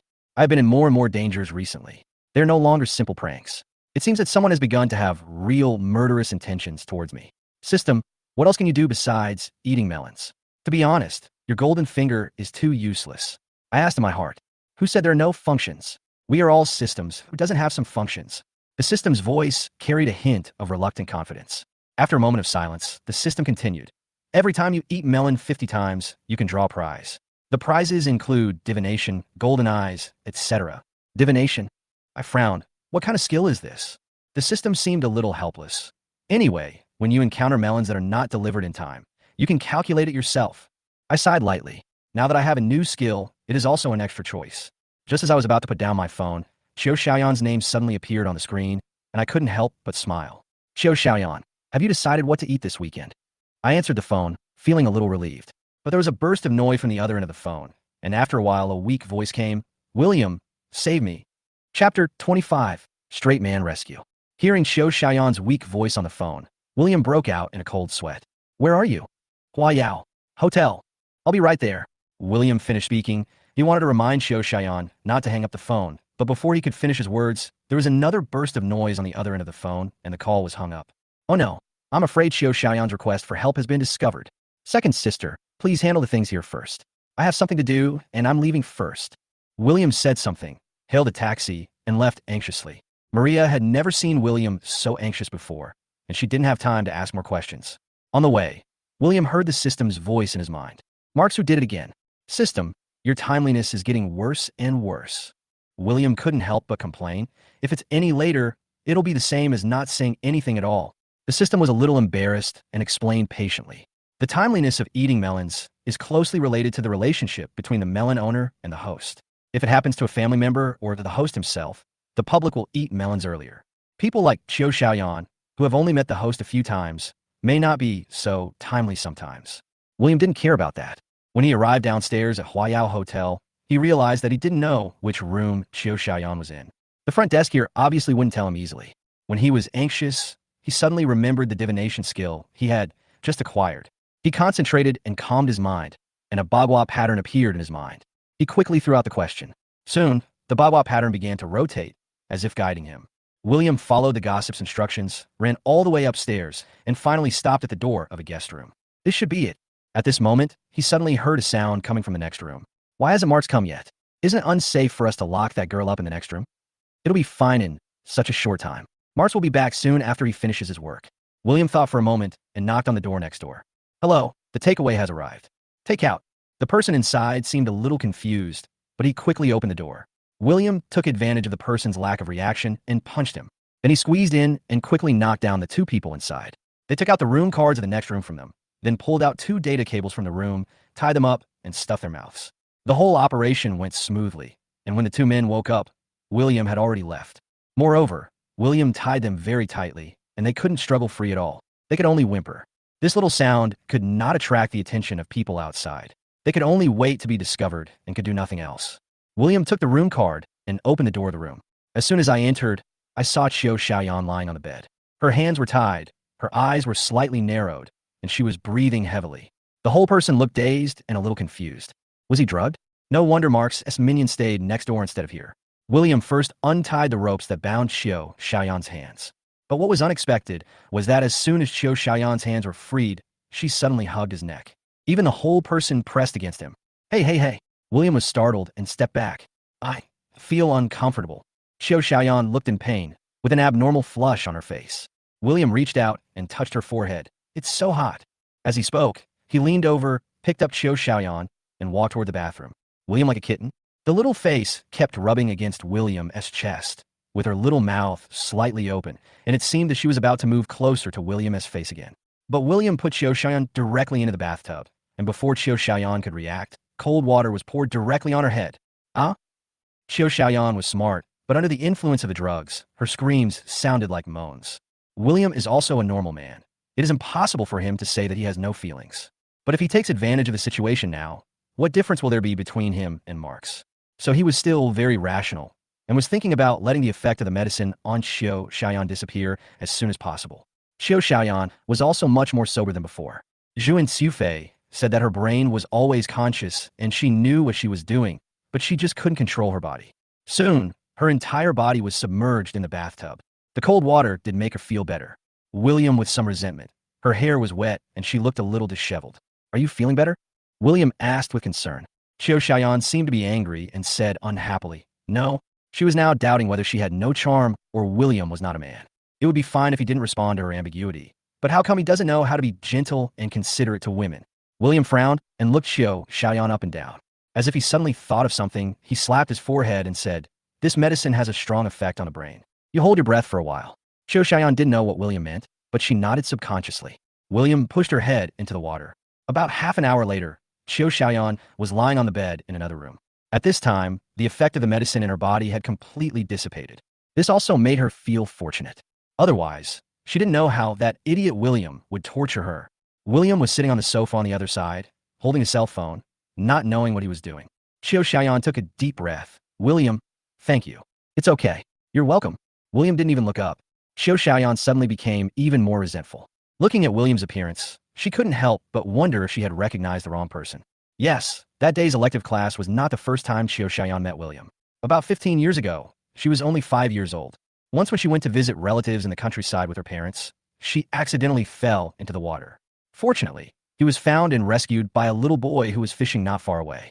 She didn't understand why a little boy who looked about the same age as her was so powerful. I don't understand why she kept such a cliché thing in mind for 15 years. She thought she would never have the chance to meet the little boy again, but unexpectedly, she met him again 15 years later. Although I no longer remember what the little boy looked like, I still remember the crescent-shaped birthmark on his arm very clearly. And the birthmark was on William's arm. That day, when William raised his hand to attract lightning, Chiu Xiaoyan saw it at a glance. She didn't know whether to be glad. The boy saved her again, but he seemed to have forgotten her long ago. Chapter 26. Watch the show. After falling into memories, Chiu Xiaoyan's gaze towards William relaxed a little. It's normal that William looks different than expected. After all, 15 years have passed, not to mention that she was still a child at that time. 90% of her impressions over the past 15 years were her own fantasies. However, just from the fact that William saved her again, she still felt an inexplicable sense of security towards William. Would you like to see a good show? William suddenly raised his head with a sly smile on his face. What? Chiu Xiaoyan didn't have time to look away and lowered her head in embarrassment. Don't you want to take revenge on the person who hurt you? William asked with a smile. Of course. Chiu Xiaoyan had already changed into the new clothes William bought for her. She turned over and sat up from the bed. What do you need me to do? You don't have to do anything, just wait patiently. William sat back on the sofa, closing his eyes and resting quietly.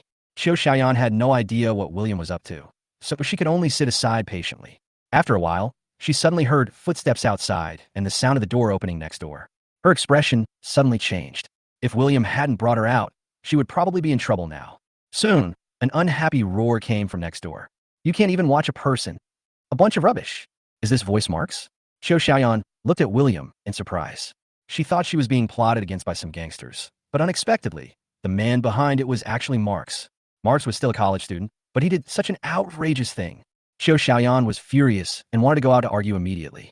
William said faintly, don't worry, if you go out now, you can't do anything except scold him. After being reminded, Chiu Xiaoyan also realized this.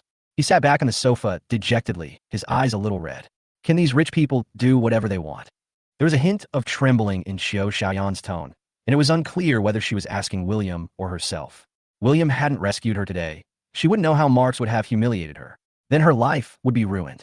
But now she had no way to deal with this beast. She seemed to have forgotten that William was also from the Lin family. He is also what she calls a rich man. William sighed softly. He was not very good at comforting people, so he could only say softly, don't worry, bad people will be punished. At least in this matter, it won't be let go. After that, he typed quickly on the phone screen. About 10 minutes later, footsteps were heard outside again. He also knocked on Mark's door next door. Mark was still angry at this time. He went to look for his younger brother in the next room, but no one opened the door. No one answered the phone. Originally, he had done a lot of preparation for his romantic night with Qiu Xiaoyan today. He even took some drugs himself to make the night passionate. But now that the person is gone, he feels as if he were on fire, and his whole body is hot. Especially my lower abdomen, it feels like it's about to explode. When he heard the knock on the door, he thought it was his brothers coming back and immediately went to open the door. But what caught my eye was a sexy beauty with a hot body and cool clothes. "You, who are you looking for?" The fire in Mark's burned even more fiercely. If he understood the situation, he would have wanted to pounce on this little devil right away. However, the next second, the woman threw herself on him. "Handsome boy, can you take me in for a night? I could do anything for you." The charming voice completely broke the last line of defense in Mark's heart. He simply picked up the woman horizontally, turned around, and threw her on the bed. "Hello, police officer. I want to report prostitution activities in Huayao Hotel." Qiu Xiaoyan looked at William, talking on the phone seriously, and opened her mouth in surprise. "Is this okay?" William, who was also a young master of the Lin family, would also use some improper means to retaliate like Mark's. But what was unexpected was that he actually called the police directly. The Lin family has a lot of influence in this capital city, and it would be very embarrassing to have a scandal. How come he doesn't seem to care at all? William finished the call. He stood silently at the window and looked down. Seeing the police car parked, he looked up and asked, "Do you want to go out and watch, or just watch here?" "Right here." Qiu Xiaoyan didn't want to see Marks, nor did she want Marks to see her. William didn't say anything and sat back on the sofa. What happened next was just as he had planned. The police checked the rooms one by one. They found Mark's room. Marks never expected to encounter such a thing. In confusion, the half-naked woman on the bed waved to the police first. "Hi, police officer, we meet again." When the police saw the woman's appearance clearly, they didn't even need to conduct routine questioning. This is a famous prostitute here, and she could be seen in almost every crackdown on prostitution. However, this young lady is very determined and seems to love this job very much. No matter how much she was educated with reason and emotion in the detention center, she still continued to do her old business after she was released. However, this also provided some convenience for the police. Every time they saw this woman, they did not need to argue with the other parties involved and could just take her away directly. Marks was taken away in confusion. "Okay, I'll take you back first, and then I have to go to the next show." William smiled and said, "If you want to watch it, I can show you a live broadcast." The psychological trauma of Qiu Xiaoyan's previous kidnapping was largely dissipated by William's series of little tricks. After returning to school, I couldn't wait to send a message to William to ask about the situation. William was at the police station at this time. In fact, he didn't have to come. He just wanted to watch the fun. Mark's prostitution, especially the father and mother. They were so angry that they refused to go to the police station and told them to let the police handle the matter impartially and let Marks fend for himself. But someone has to deal with this kind of thing. So Maria becomes the unlucky one again. Seeing that Marks was still a student and had committed a crime, the police only fined him and did not detain him. Soon, he returned to the Lin family with Maria and William in shame. "William, you must have done this to me again. I know it was you who plotted against me." Marks entered the door. He saw that his parents looked unhappy, so he immediately shouted loudly, trying to throw dirty water on William. After being tormented like this, he was a little confused. The only thing in my mind was to drag William into the water no matter what. Chapter 27, Qiu Xiaoyan's Thanks. Seeing Mark say this, his father and mother's faces became even uglier. Before they could speak, Maria said coldly, "Lin Xiao had been with me before, and he had a car accident on the road. How could he plot against you?" Marks was stunned and suddenly thought of something. He also designed this car accident so that the kidnapping of Qiu Xiaoyan could proceed smoothly. He never expected that this seemingly well-thought-out plan would actually backfire. He was completely speechless. But the father and mother quickly grasped the key point of Maria's words. "Car accident? What happened?" Maria briefly recounted what happened on the road with lingering fear. "The police have already gone to find the driver who caused the accident. I believe there will be a result soon." "Hey, it's the police's job to find a driver. I'm just asking if you two are okay." The mother walked quickly to Maria and William, looking them up and down. "Have you gone to the hospital? This matter can be serious or minor. What if they are injured?" "Mom, it's really okay." Maria quickly stopped her mother from asking questions. "If he continues talking, I'm afraid both he and William will be sent for full-body checkup." William also quickly said that he was fine and his car was just scratched. The Lin couple finally breathed a sigh of relief. Marks was watching them care so much about William and felt very angry. He clenched his fists tightly, unable to hold back any longer, and asked, "Don't you care about me at all?" Everyone present was stunned, and then they remembered that Marks was still there. But they felt that Marks' behavior today was too embarrassing to care about. and for a moment, they didn't know why they were concerned. After a moment of silence, Maria, in her professional manner, reminded, "The police said that woman is a repeat offender. Marks, you'd better go get a physical examination as soon as possible." Ah. Marks was stunned for a long time before he reacted, and he became even more annoyed. Maria looked at his ungrateful look, and her tone became a little impatient. "After all, we will still be living under the same roof in the future. If you get infected with some dirty disease, it will affect others. Is this all you care about?" Marks opened his eyes wide, as if trying to see a hint of concern for him on the faces of his family members. However, it did not. After seeing this clearly, Marks laughed in anger and said coldly, "Since William came back, you have no longer treated me as a family member. Okay, then I'm leaving, okay." After saying that, he turned around, slammed the door, and left. In the past, Marks occasionally lost his temper. Most of the time, it is the family members who take the initiative to give in and resolve the conflict. This is also an important reason why Marks developed such a character. Perhaps it was because what happened this time was too bad. Although the father and mother were sad, they did not try to stop it immediately. "Isn't it caring about his health?" The mother sighed softly and shook her head silently. "Mom, forget it. Xiaoyu's recent behavior is indeed a bit excessive. Let him think about it carefully." Maria gently put her arm around her mother's shoulders and whispered soothing words. For the next 3 days, there was no news from Marks. The atmosphere at home was also somewhat solemn. For the Lin couple, Marks was the child they had raised for 20 years. Even though they had no blood relationship, they could not just leave him alone. Worried that something might have happened to Marks outside, after much hesitation, he decided to send someone to look for him. But at this moment, they heard William's voice. "What's there to worry about? Marks is probably having so much fun right now. I play games in the internet cafe with my friends every day. We have food and drinks, and when I get tired, I can go to the hotel next door to sleep comfortably." Hardship? He can't bear even a little bit of hardship. After hearing these words, Mr. and Mrs. Lin were indeed less worried. In order to confirm the authenticity, the father arranged for his assistant to check. Marks's recent ID card was found. It was exactly as William said. The registration information of Marks's ID card was in an internet cafe in a hotel not far from the school. Oh, he really doesn't treat himself badly at all. The father's heart turned into anger. This time he simply didn't look for it. He had to teach this spoiled son of his a lesson. No matter what Marks did, William still maintained a normal college life. On this day, he suddenly received a message from Qiu Xiaoyan, asking him to meet. William thought Qiu Xiaoyan was bullied again and went to the appointment immediately. Unexpectedly, Qiu Xiaoyan brought a gift box and took him to a restaurant near the school with a smile. "William, thank you for saving me last time. This is a gift I prepared for you. I hope you like it." Qiu Xiaoyan pursed her lips and said with a red face, then pushed the gift box out. "Hey, why are you so polite?" William opened the gift box and found a wooden bracelet inside. There are some patterns engraved on it, which looks very special. "I made this with my own hands," Qiu Xiaoyan said in a low voice. She also didn't know what William liked. After all, William was the young master of the Lin family, so he should not be lacking in luxury goods. She took a different approach and made a bracelet like this. William put the bracelet directly on his wrist and rubbed it gently. "It's very well made. I like it very much." "That's good." Qiu Xiaoyan smiled faintly. She has always been introverted and socially anxious, so even if she is very happy in her heart, her expression will not be too exaggerated. At this moment, she suddenly seemed to have thought of something and her expression became serious. "By the way, I heard that Mark's classmates are still looking for you everywhere. I'm afraid they will cause you more trouble." "It's okay, just let them come," William said lightly while eating. Such a calm attitude fascinated Qiu Xiaoyan. She likes this kind of calm person, not someone as noisy as Mark's. "Do you have a solution?" "There are ways." William smiled faintly and reminded, "Just stay away from them. It didn't work last time, and I don't know if there will be a next time." Qiu Xiaoyan nodded. "I know. I told my dad about what happened last time. He was very angry and has already contacted the counselor. Mark should have been warned as well. Although their family is not as wealthy as the Lin family, they are not ones that can be bullied. Especially since her father has always been on good terms with the police. If Mark dares to attack his daughter again, he will definitely be in trouble." After dinner, it happened to be time for the elective course on literature appreciation. William and Qiu Xiaoyan came to the library together.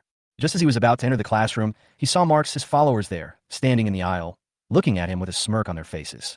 Obviously, he has bad intentions again. Chapter 28. Let me check your illness. William also smiled at them, looking harmless. But the next second, he grabbed the younger brother who was closest to him and pushed him into the classroom. With a loud splash, a bucket of water fell upside down. It was poured on the little brother's head. The younger brother obviously hadn't reacted yet, and he stood there in a daze. It was just a bucket of water. I thought someone was going to throw sulfuric acid. At worst, a bucket of shit would work. William shook his head with some regret. You. Seeing this, The other brothers pointed at William and were speechless for a long time. But William had already swaggered into the classroom, not taking them seriously at all. William still walked towards the seat in the corner where he was used to sitting. But today he also noticed that those younger brothers were staring at him with a hint of expectation in their eyes. Ah, a trick of elementary school students. William chuckled, without even looking, and sat down in the seat next to him. He was not stupid. The expressions on those people's faces, plus the strong smell of glue he smelled, made him feel very uncomfortable. It would be strange if one could be easily fooled. Sure enough, when they saw that he did not sit down in his original seat, a hint of disappointment flashed in those people's eyes. But they still stared intently, as if waiting for something. At this moment, William suddenly felt a cold touch on his arm. When I looked down, I saw it was a small black snake. If it were someone else, they would probably be scared to death the moment they saw the little snake. William was just stunned, then raised his hand and gently touched the little snake's head. Can't find home. Oh, they caught you while you were sleeping? That's really abominable. William and the little snake communicate smoothly. To others, the scene seemed like insanity. The younger brothers were originally disappointed that William was not scared by the snake, but now they couldn't wait to mock him. Hey, stop pretending. What are you talking to yourself about? Ha ha. I think he was frightened and had hallucinations. Faced with the ridicule, William ignored it. He found that the little snake was so cute, it kept sticking to his hand as if it was acting coquettishly. Gradually, some girls around me also noticed this. Hey, why do I suddenly feel that little snakes are a little cute? Its tail is still quivering, like a puppy, haha. I kind of want to touch it. This elective course is a liberal arts course, and there are many female students. At this time, almost everyone surrounded William, and all their attention was drawn to him. Among them, there are quite a few girls who were pursued or planned to be pursued by those younger brothers. How would they bear this? I advise you not to get too close. The snake might be poisonous. Someone said sarcastically. As expected, these girls took a few steps back after hearing these words. Lin Xiao placed the little snake on the table and said with a smile, "Don't worry, it's not poisonous, and it was just born not long ago. Don't be afraid. By the way, I can let it perform a talent for everyone." After saying that, he tapped the table lightly with his fingertips. The little snake seemed to sense something and twisted its body, following the knocking sound. The knocking gradually became faster, and so did its movements. He raised his head, looking happy. The people around were simply stunned by this scene. Many people even took out their cell phones and started recording. After a while, the little snake was tired of jumping, and just then the professor's footsteps were heard outside the classroom. William put the little snake into his pocket and whispered, "You sleep here for a while, and I'll take you home after class." The little snake's performance undoubtedly made William popular again. The little brothers simply ended up losing the rice while trying to steal the chicken. They stared at William fiercely, as if fire was coming out of their eyes. William said gloatingly, "This little snake is not poisonous now, but it will be when it grows up. It also holds grudges. Those who kidnapped the little snake should be careful in the future. After all, its mother and brothers and sisters are not to be trifled with." These words made the younger brothers feel a chill down their spines. University, it was built against a mountain, and there's a large jungle behind the school. Only a small part near the school has been artificially built, and the rest of the place is still very primitive, with small animals often running out. This little snake is it. When they saw the little snake, they wanted to play a trick on William. I didn't expect that I would create such a huge hidden danger for myself. Fearing the snake's revenge, they did not dare to stay any longer and left the classroom immediately. They just hoped that the snake was still young and couldn't remember their smell. I don't know if it's because Marx was previously caught soliciting prostitution, which had a bad impact. The school specially organized a special education class. We hired doctors from outside the school to give lectures in the school auditorium to teach students some knowledge about men and women. The main purpose is to let these students who have just reached adulthood learn to protect themselves and not be influenced by some messy people outside. All first-year students are required to attend the lecture, which is semi-mandatory and counts for academic credits. Most of the girls were shy and sat at the back, while some of the boys were cheeky and sat at the front, laughing and joking. Coincidentally, the person invited by the school to give the lecture was Maria. Originally, this kind of thing was not her turn as a surgeon, but the doctor originally scheduled for this position fell ill, and he happened to know that Maria had strong professional knowledge in this area. So he asked her to help explain it. Maria is very beautiful. The boy sitting in the front seat simply laughed at first, but then he noticed that the doctor was incredibly beautiful, and the topic gradually shifted to Maria. The people who talked the most were Marx's cronies. When they learned that the beautiful doctor was actually Marx's sister, they were afraid that Marx would be unhappy and did not dare to say too much. When they found that Marx did not seem angry at all and even interrupted with a joke from time to time, they became even more unscrupulous. William was sitting not far behind them and could hear their discussion clearly. William frowned. He really couldn't imagine how these young college students could have such dirty thoughts in their heads. And Marx, after all, Maria is his honorary sister. How could he tolerate such obscene comments from these people? This really made William angry. Damn it, these idiots actually dared to say that about my second sister. I will invite them to the rooftop after the lecture. I have to teach these shameless people a lesson today. Maria's voice, which was lecturing on the stage, suddenly stopped. She heard William's inner voice and also saw the malicious looks of those around Marx, and immediately realized something. She was also a little annoyed, so she temporarily stopped what she was talking about and said calmly, "Okay, everyone should have understood the theoretical knowledge. There is still time. I can help some students with their illnesses. Student, come up here for a moment." She raised her hand and pointed her slender finger at the boy next to Marx. Chapter 29: Convincing People with Strength. Maria started speaking. The auditorium became very quiet. The chattering in the audience stopped, and everyone leaned over to look in the direction she was pointing. Marx was also confused. He pointed at himself in confusion, looking uncertain. Yes, it's you. Come up." Maria still had a faint smile on her face, without a trace of displeasure. The boy didn't understand what was going on, so he stood up hesitantly and walked towards the stage. "Okay, now I'm going to ask you a few questions, and you have to answer them truthfully." "Good." The boy nodded. Maria seemed to be afraid that the boys would be nervous, so her questions at the beginning were relatively easy. Slowly, it began to penetrate into his physical condition. Then she looked at the boy's tongue. Tisk. Maria shook her head with some regret and said calmly, "I thought college students were in good health, but now it seems that there are quite serious problems." "Huh? What's the problem?" When the boy heard this, he suddenly panicked.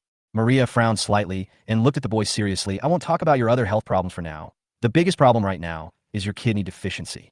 As soon as these words were spoken, there was silence in the audience, and then burst into laughter. Especially the bad friends around the boy. Just now, they don't care about their friend's embarrassment. They just think it's fun. Maria raised her hand, signaling for silence. "You should watch less nonsense videos in the future, otherwise you will be impotent for life." Maria said this in a serious tone, without any intention of joking. The noise from the audience grew louder. The boy's face turned red and white, and he wished he could find a hole in the ground to crawl into. Finally, he went down, as if escaping. Maria looked at the other boys and asked calmly, "Who else wants to come up and see?" Those boys immediately lowered their heads like ostriches. No one wanted to embarrass themselves in public. Maria chuckled, finally skipped the topic, and continued to talk about the knowledge she had just learned. After the lecture, William was not in a hurry to leave. After most people had left, I went to help Maria pack up the documents. Unexpectedly, Marx's subordinates didn't leave either. Although one of them had just been humiliated, he still had evil intentions.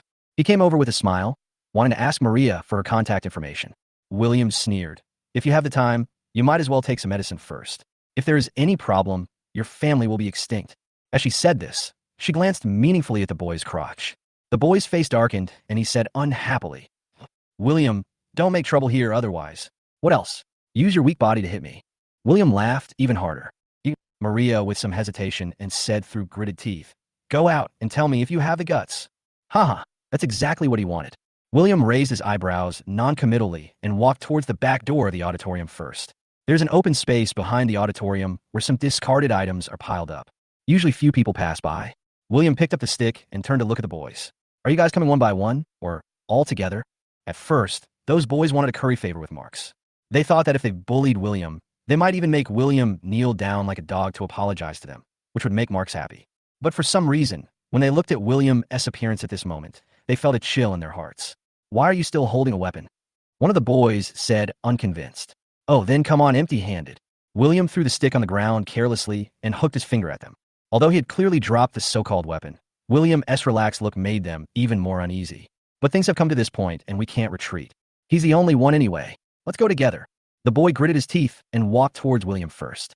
But the result was that under William's punch, he retreated again. You. He didn't even see how William threw the punch, but he felt a burning pain on his face, dizziness, and he was about to faint. "Come on, you guys." There was even a hint of crying in his voice. Seeing this, the others hesitated for a moment. The other boy gritted his teeth, a sinister look flashing in his eyes. He actually picked up an iron rod from the side and hit William with it. "You guys picked up the weapons so quickly without letting me use them. You are such a coward." William sneered. The boy waved the iron rod and laughed arrogantly. Only idiots would follow the rules at a time like this. When the others saw this, they also picked up various tools and rushed towards William. William's body was very flexible, and he kept dodging. Not to mention fighting, they couldn't even touch William's clothes. Gradually, they began to lose their composure. William took advantage of the fact that the others were not paying attention, grabbed the iron rod, pulled it hard, and took it away. He raised his hand and hit the boy's head hard. If this hits him hard, he will probably lose half his life if he doesn't die. The boy raised his head, his eyes full of fear. William's speed was too fast, and he was completely frightened and could only watch the iron rod fall. But just as the iron rod was about to hit the boy's head, William stopped. He just wanted to teach these people a lesson and had no intention of taking their lives. Are you scared now? William chuckled. The boy could no longer control his limp body and sat down on the ground. No one else dared to step forward. This is what Maria saw when she arrived. William stood in the middle of the open space, with a pale-faced boy lying in front of him. Others looked at William as if he were a monster. Seeing William put down the stick, another boy rushed over and pulled the boy on the ground up. The others did not hesitate at all and quickly dispersed. Even before leaving, they did not forget to make harsh remarks. Lynn, William, don't think you can let it go. Sooner or later, you will be in trouble. Chapter 30 Marks is back. William, do they often give you trouble? Maria couldn't help but frown as she watched those people leave. William just smiled faintly. They are asking for trouble. Maria didn't know where William got the confidence to say that, but since she saw that he didn't care, she felt relieved. Second sister, have you considered coming to our school to be a school doctor? William suddenly asked. Your school has mentioned it, but I'm still considering it. Maria shook her head. If it were her old self, she might have refused directly. After all, she still wanted to develop well in this area. But after the last mentally ill incident and the bullying of William today, she suddenly felt that coming to university to be a school doctor, living a comfortable life, and accompanying her younger brother seemed to be a good path. At this moment, she heard William's voice again. If my second sister could become a school doctor and leave that hospital, perhaps she could have changed her miserable fate of having both her hands disabled. William finally mentioned this matter again. Maria's ears immediately pricked up. I have to say my second sister is really miserable. Not only did she encounter such a thing in her career, but her marriage is also so miserable. Forget it. I'll remind you when it's time. Why just let it go? We were just about to get to the point. Maria felt as if there was a ball of air stuck in her chest, and she felt like it was about to explode. She wanted to catch William and question him, but she was afraid that William would not be able to reveal his true feelings after knowing that his true feelings would be heard. Maria had no choice but to give up. In the evening, the Lin family had dinner happily. I heard a noise outside, followed by the servant's report. Master, madam, Master Yu is back. Everyone at the table had no expression on their face. They had heard William's thoughts in advance and knew that Marks would come back. And it was because Marks had to come back because he ran out of money and his card was suspended. But when they saw Marks' miserable appearance, they were still shocked. Marks' hair was disheveled, his clothes were covered in dust, and his face and body were covered in bruises. Obviously, he had a fight with someone. The father and mother were. They still felt a little soft-hearted when they saw Marks in such a miserable state. What's going on? The father asked, frowning. Marks was angry. During the few days he was away, none of his family members took the initiative to look for him. This has never happened before. It's all William's fault. He glared at William fiercely and said angrily, William, I know that my friends have offended you, but you and I live under the same roof after all. Why did you hire someone to beat me up? Shall you? Don't talk nonsense. William has been at home today. Maria subconsciously explained for William. Second sister, how could you be deceived by him? Even if he is at home, it doesn't affect him from contacting those gangsters outside. Marks's eyes were full of resentment. Maria was speechless at Marks's unreasonable behavior. She had seen William's skills. If he really wanted to teach Marks a lesson, he wouldn't have to go through the trouble of finding some gangsters. Just when Marks wanted to continue his accusations, his cell phone suddenly rang. Marks saw that it was an unfamiliar number and hung up. But the phone rang again, and he picked up it impatiently. Hearing the voice over there, Marks' expression suddenly changed. Did you make a mistake?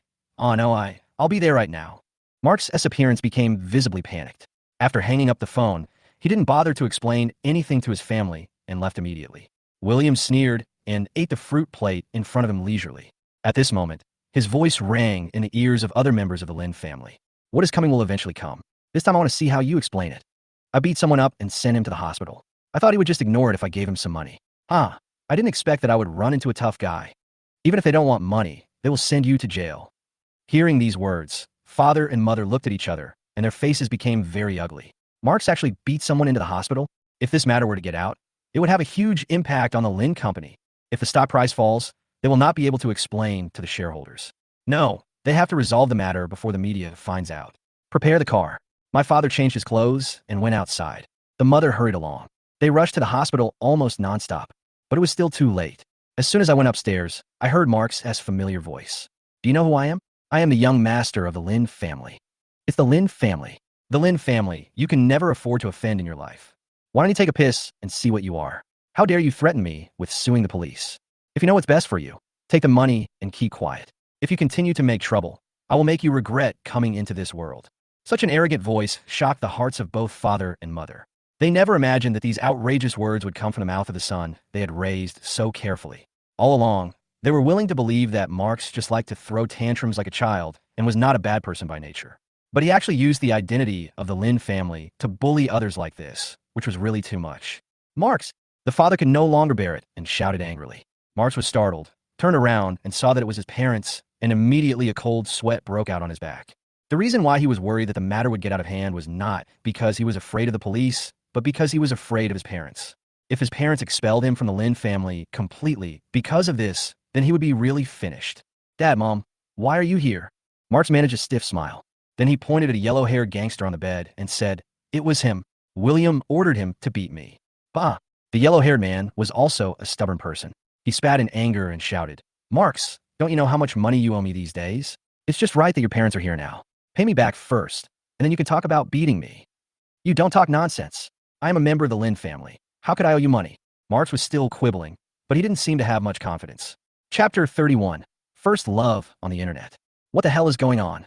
The father asked with a cold face. "Dad, don't listen to his nonsense. Marx still wanted to quibble. But before he could finish, his father stopped him. "Shut up. I'm asking him." The father looked at the yellow-haired man on the bed and asked seriously, "You said my son owes you money?" "Oh, Marx, I was wondering why you played dirty tricks on me for just a few $100,000. Turns out you were hiding it from your father." The yellow-haired man glanced at Marx sarcastically and said to his father, "Yes, your son owes me hundreds of thousands of dollars. The agreed repayment date has long passed. Today I want to give him an ultimatum, but I didn't expect this kid to hit me. Boss Lin, you're a businessman after all, and a big shot in Beijing. If you really have some dignity, return the money right away." Although Huang Mao's tone was not very good, it was not aggressive either.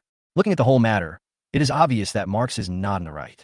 Now Huang Mao didn't say that he would pursue the matter of beating and only asked Marx to pay back the money, which was considered as leniency. My father was so angry that he was shaking all over. "Leave me your phone number and I'll ask my assistant to pass it to you later." Marx fiercely again. Marx didn't think it was his fault at all and retorted, "Who told you to suspend all my credit cards? I can't even get any money out, and I have to borrow hundreds of thousands from others. You mean to blame us?" The father laughed out of anger. Perhaps frightened by his father's angry look, Marx did not dare to continue making excuses. The mother said unhappily, "Your father should have suspended your card the day before yesterday. How come you borrowed hundreds of thousands of yuan from others?" Marx stiffened his neck and said unconvincingly, "Isn't it normal to spend a lot when you're away from home?" "Haha, it seems you don't know what your precious son is doing outside."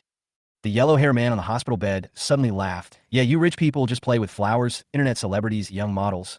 Just shut up." Marx got angry and rushed forward to beat the yellow-haired guy again.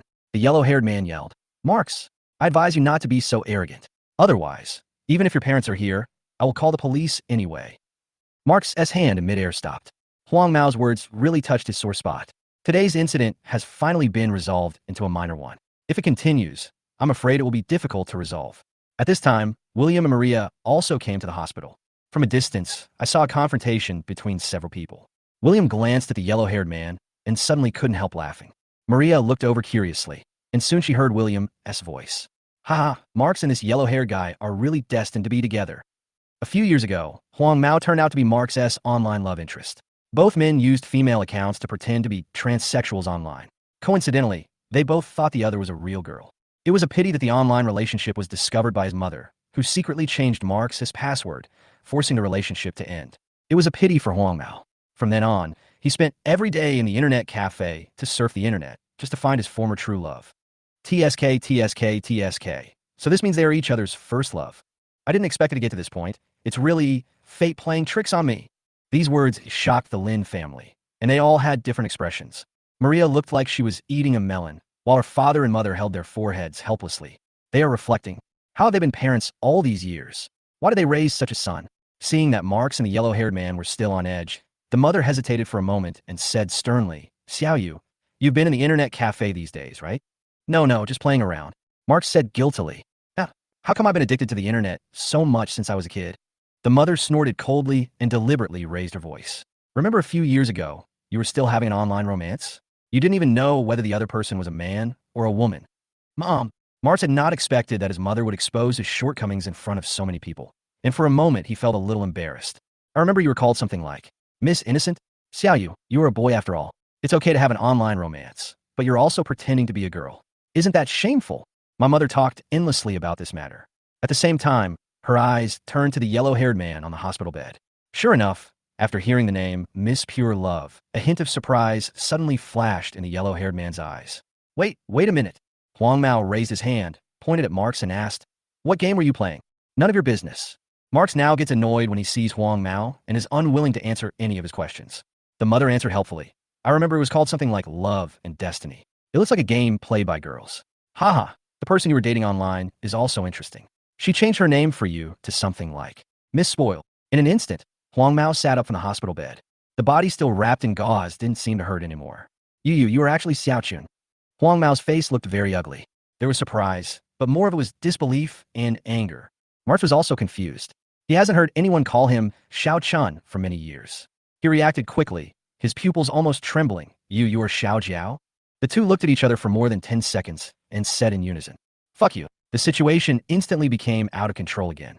Father and mother shook their heads helplessly and left the ward together. No matter what, I just hope Marx can learn from his mistakes. Just when the two thought that the matter was resolved and they could go home, William's voice echoed in my mind again. It turns out that my dad also had an online romance before, and it was after he got married, and my mom didn't know about it until now. Interesting. The atmosphere once again dropped to freezing point. Chapter 32, The Lens Plan. Maria opened her mouth in surprise. If she didn't want to expose William's inner thoughts, she would probably cover William's mouth and drag him away. Her mind raced, trying desperately to think of how to change the subject. Asked William if he was not hungry either, but they had just finished dinner before Marx came home. Ask William if he is sleepy. It's just past 8 o'clock now. It's too abrupt to ask like this. Maria has always thought she was very smart, but now she finds that she can't even find a reason. But as her mother's complexion became worse and worse, Maria realized that it was too late. "Oh, father, I was curious before. Who did Xiaoyu learn this online dating habit from? Could it be you?" Mother's eyes, but the smile did not reach her eyes. Instead, there was a hint of coldness. The father quickly said righteously, "How is that possible? I'm not his biological father. It has nothing to do with me." "Oh, really? You mean you've never been into this kind of mess before?" My mother was asking questions. Her tone was very firm. This made the father a loss as to how to explain it for a while. "No, really not." My father wanted to cry, but had no tears. He felt that he couldn't wash himself clean even if he jumped into the Yellow River. But he really doesn't remember having any online romance experience, let alone online dating. He is still not very good at the internet. There's so many things to do in the company every day. How can he have the time? Besides, his wife is virtuous and his daughters are sensible. He would have to be crazy to risk ruining all that by engaging in an online romance. Thinking of this, he glared unhappily at William, who was walking in front of him. "What's wrong with this kid?" Just when I felt that his inner voice was very authentic, I came up with this. William felt a slight chill on his back. Looking back, I saw my mother had a cold look on her face, while my father was smiling awkwardly. My dad is really henpecked. I'm afraid my dad himself has forgotten that the internet had just become popular at that time, and he wanted to use this special method to add some little fun between the two of them. It's a pity that my mom never buys into this, no matter how my dad flirts with her. This time, it was Maria's turn to hold her forehead. She lowered her head and glanced at her parents calmly.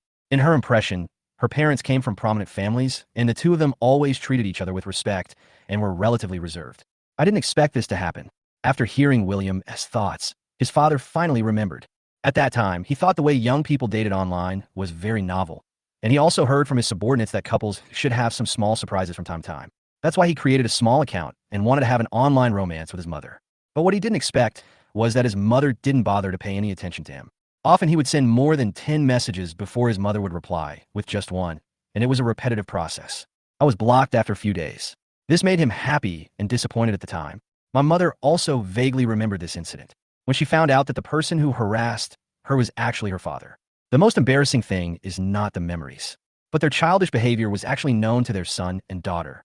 Well, I suddenly remembered that I have something else to do at the company. I'll go work overtime for a while. My father made up an excuse to escape. The mother also clapped her arms and said, "By the way, your Aunt Lou asked me to play cards today. We are short of one person, so I will go over first.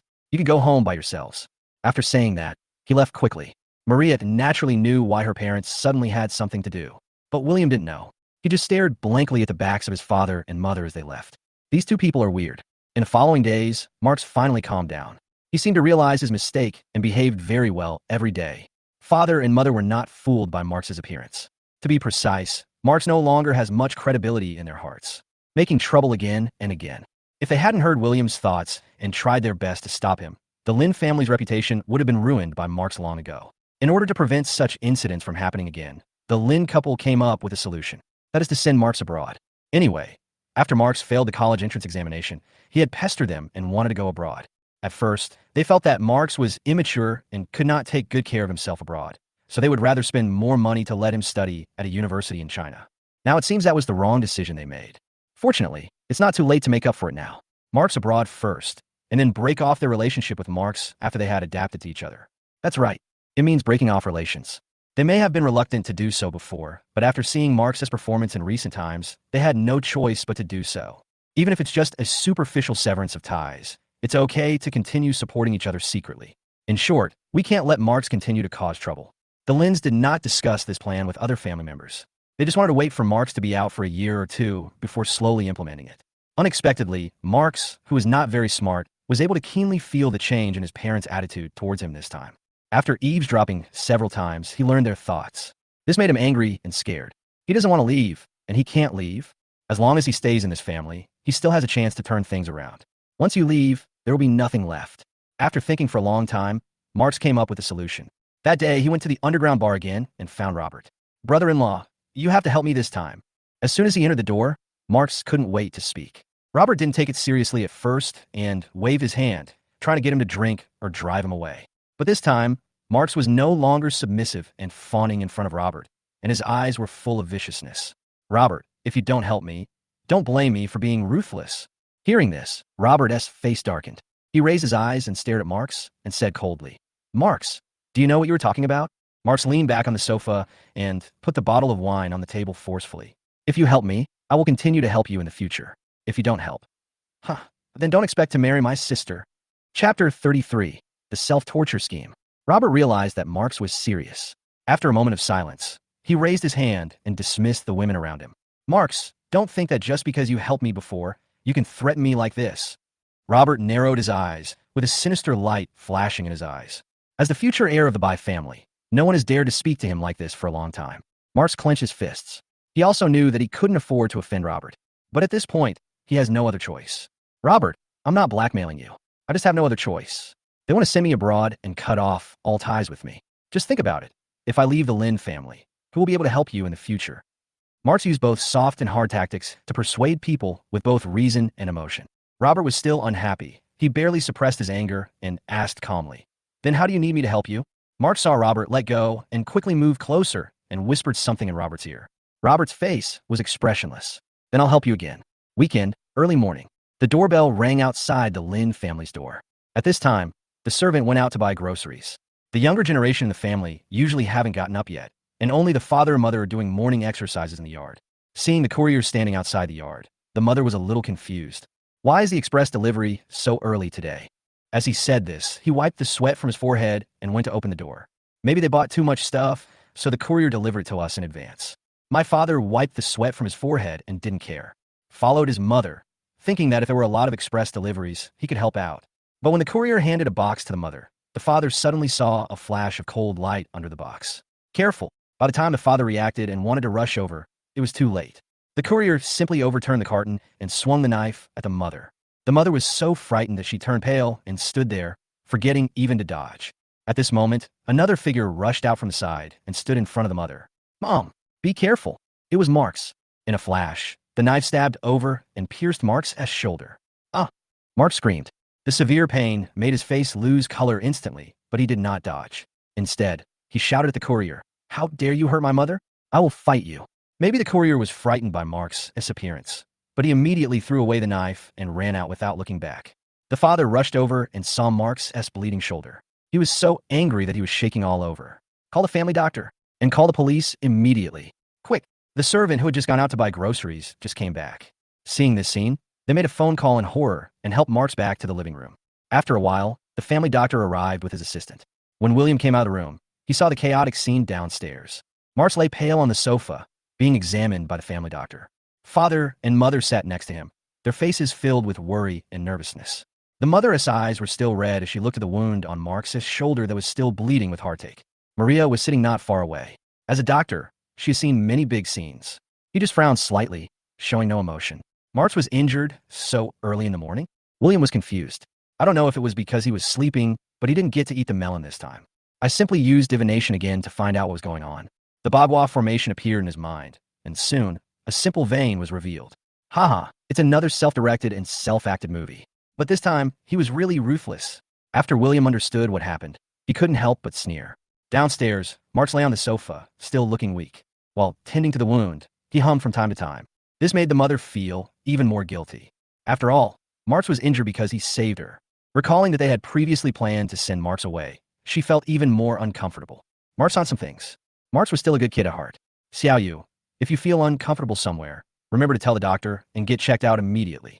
The mother warned carefully. Don't worry, Mom. Marks raised a weak smile and said calmly, as long as you are all okay. We're fine. We're fine. Hearing these words, the mother felt even sadder. His voice became choked, and he lowered his head and silently wiped away his tears. But at this moment, William's voice suddenly rang in her ears. Mark's self-torture trick is really. I didn't expect this guy to be so cruel to himself. In order to win the sympathy of his family, he actually hired someone to act out such a scene. But he was successful. A self-torture tactic? Directed and acted by yourself? The mother's tears stopped at once. After several confirmations in the past, they now believe in William's voice. He couldn't help but look at Marks with an inquiring look. I'm really fine. It's just a minor injury. As long as I can protect you, I'm not afraid of death. Marks did not notice the changes in the people around him and was still immersed in his own world. By the way, Xiao Yu, I remember that you always sleep until noon on weekends and rarely eat breakfast. Why are you up so early today? Maria, who had been silent all this time, suddenly asked.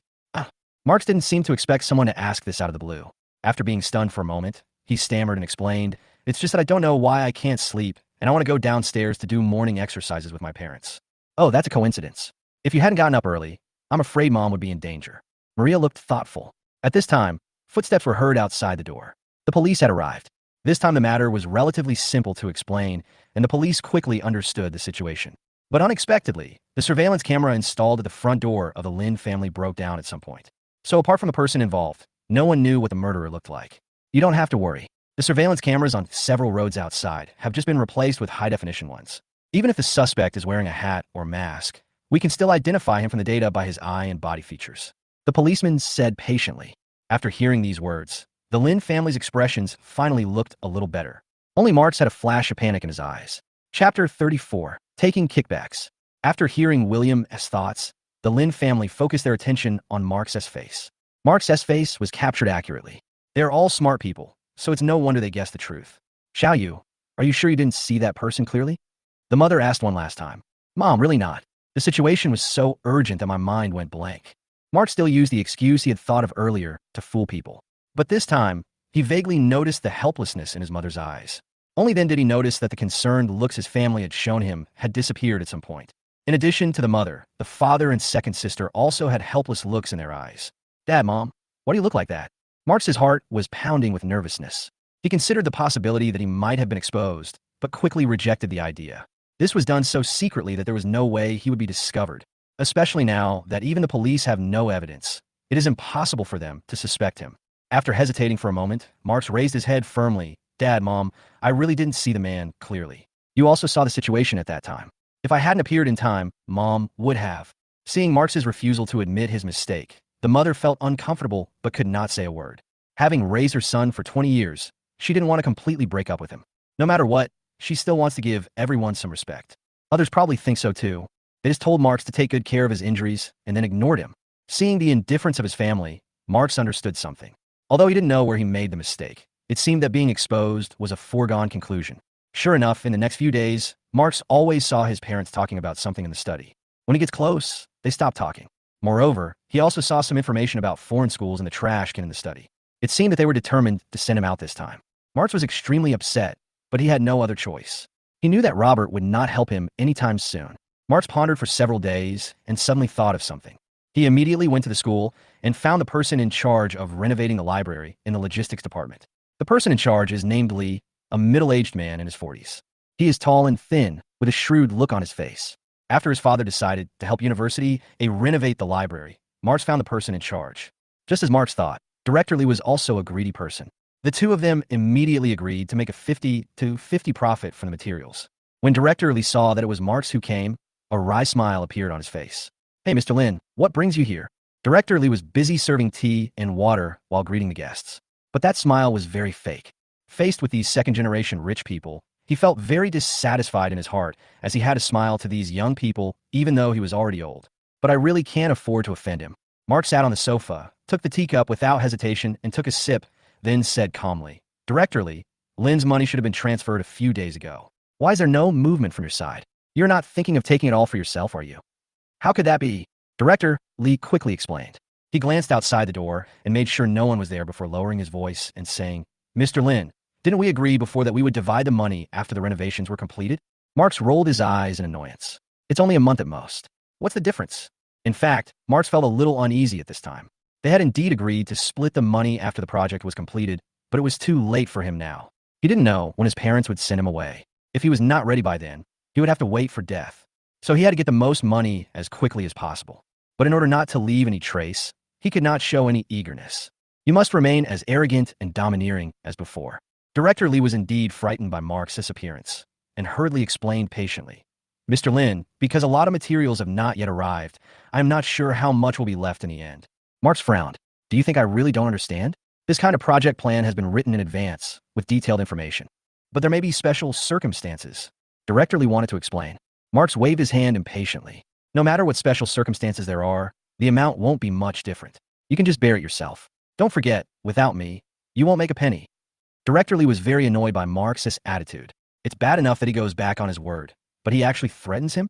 But even if he was angry, he couldn't show it. After hesitating for a moment, he asked cautiously, "Mr. Lin, are you in urgent need of money? If not, I can transfer some money to you first." Marks would not admit it, but said nonchalantly, "I've got my eyes on a new car, and my pocket money is short." Director Lee clenched his fists tightly. Even at his age, he still has to work hard every day. In order to earn some kickbacks, you have to live in fear all day long. But this Marks is just in a hurry to buy a car. Director Lee took a deep breath and tried to keep his tone calm. "Mr. Lin, you should also know that every sum of money needs to be approved layer by layer. Until the project is completed, a large part of it cannot be obtained at all." Marks said coldly, "Then you should pay the money you should give me first, and when the money comes, you can take it all." Director Lee saw that Marks was determined to get the money first, and there was really no other way. "I had no choice but to take out my phone and sigh heavily. Well, I'll transfer all of this little private money to you." After a while, Marks received the arrival information. This made him feel more at ease, and his complexion improved a lot. "Okay, then we're even. I'm leaving." Marks got the money and was unwilling to stay for a moment. Then he went on to his next plan. But what he didn't know was that he was not the only one who received the message about the money arriving to his bank card. Chapter 35. Drive out of the Lin family. After Marks caused so many troubles, although the Lin family did not say much to him on the surface, in order to avoid being implicated further, they secretly monitored Marks, especially when it comes to money. When the amount of money deposited into the Marks bank card exceeds a certain range, the bank will notify the relevant person in charge. That is Maria. She didn't want her parents to be sad about Marks' affairs anymore, so she took the initiative to take the responsibility of keeping an eye on Marks. She also quickly found out the source of the money. She did not forget William's previous words. Marks embezzled the project funds, and the materials used to renovate the library were replaced with inferior ones. In other words, it is very likely that the collapse accident will really lead to a series of irreversible consequences, just as William said in his heart. "Why?" Maria sighed heavily. Her original intention was not to kill Marks. But the mess Marks had made this time was too big, and she didn't want the entire Lin family to be buried with him. Logically speaking, these matters should be handled by the eldest sister Lisa. But my eldest sister hasn't come back since the last time she went abroad. There seems to be some problems at the branch office over there. All the troubles caused by Marks were put on Maria's shoulders. The thought that the previous 20 years of family affection had gone to waste made her very upset. In the following days, Maria mobilized the people that his parents had arranged for him to keep an eye on Marks' whereabouts. Unexpectedly, after Marks had received such a large sum of money, he still did not stop and actually borrowed money from some noble families that had previously been on good terms with the Lin family in the name of his family. Even though there was no fanfare, some people still informed my father. The father was very angry and immediately sent someone to inform everyone that Marks' borrowing of money was his personal behavior and had nothing to do with the Lin family. The people from other families were also smart. When they saw their father's reaction, they guessed most of the situation. This is clearly a sign of intending to sever ties. People like them who put profit above all else will naturally not do business at a loss. When he returned, he directly rejected Marks and kicked him out. Marks encountered setbacks one after another and gradually became irritable. You guys are such a snob. Believe it or not, I will ask my dad to end all cooperation with you. If you offend me, I will make you regret it sooner or later. Bah. However, all his crazy actions came to a halt after hearing a word from the person inside. They said they would call the police if he continued to make trouble. Mark stopped shouting immediately. He had not forgotten the embarrassment he felt the last time he was taken away by the police. He doesn't want to do it again. However, he was still taken away. Mark's recent behavior is simply bringing shame to the Lin family. Before he could make a big fuss, Maria arrived in time with bodyguards and forcibly took Mark back home. Mark was slightly relieved when he saw that he was going home. But as soon as he entered the door and felt the solemn atmosphere at home, he panicked again. Dad, Mom, Mark opened his mouth. A teacup flew towards him. With a loud bang, it hit the wall next to it. The fragments and the tea inside were scattered all over the floor. Mark was so frightened that he couldn't say a word. When he looked up, he saw that his father's face was full of anger, and there was no longer the love in his eyes when he looked at him. You have to know that he has been naughty since he was a child. Even if he made mistakes in the past, no matter how much his father scolded him, he would never have such a resolute expression.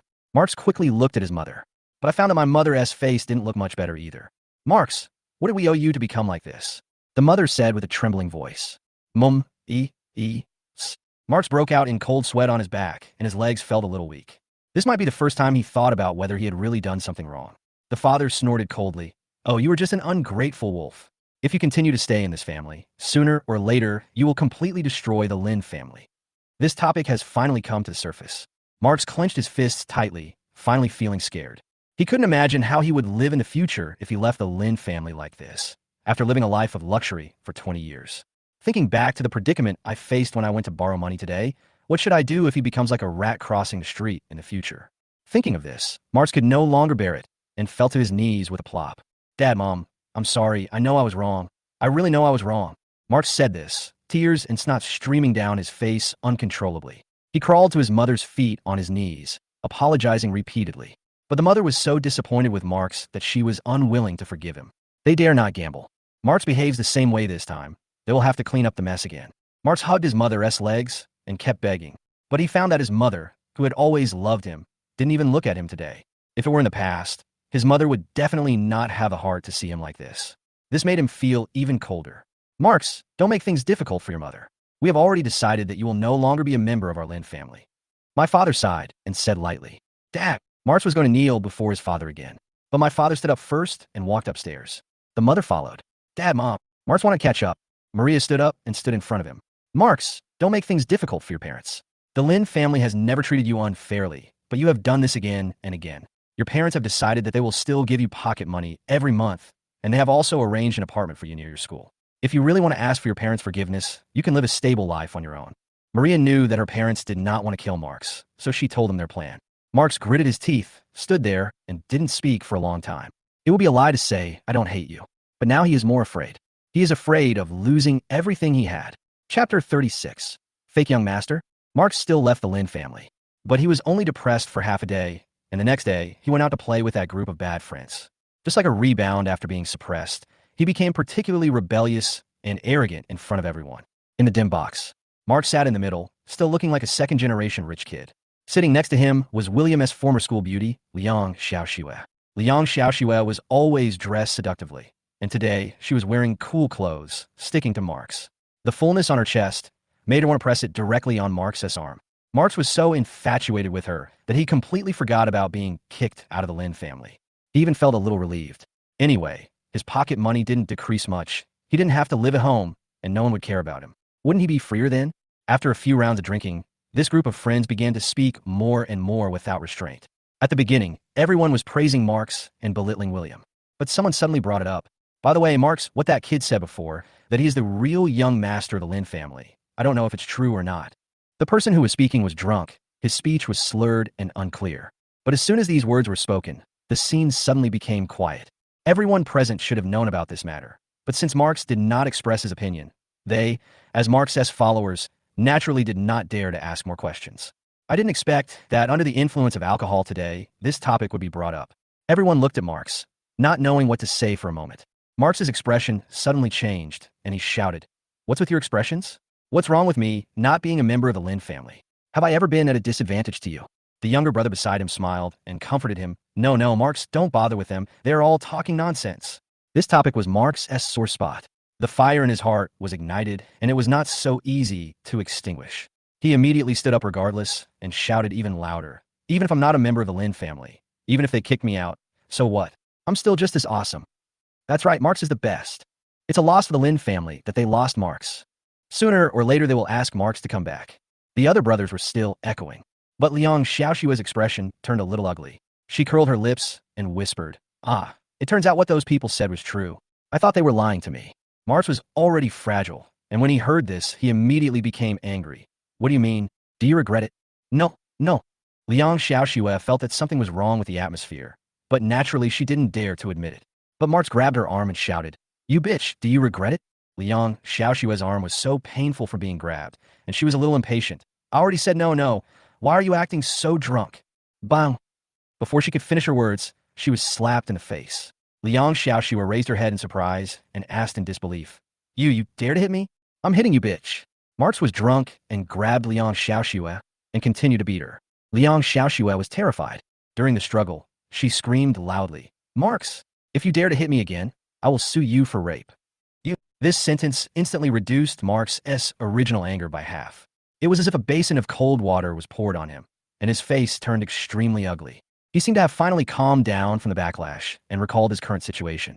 Why do these people all want to report to the police station? Marx no longer wanted to continue the head-on confrontation with Liang Xiaoshua, but he couldn't bring himself to do it in front of so many of his younger brothers. "I had no choice but to suppress my dissatisfaction and said in a cold voice, I advise you to be sensible. Otherwise, I will expose all your past shabby deeds." Liang Xiaoshua also immediately regained her composure. He gritted his teeth unwillingly and said nothing more.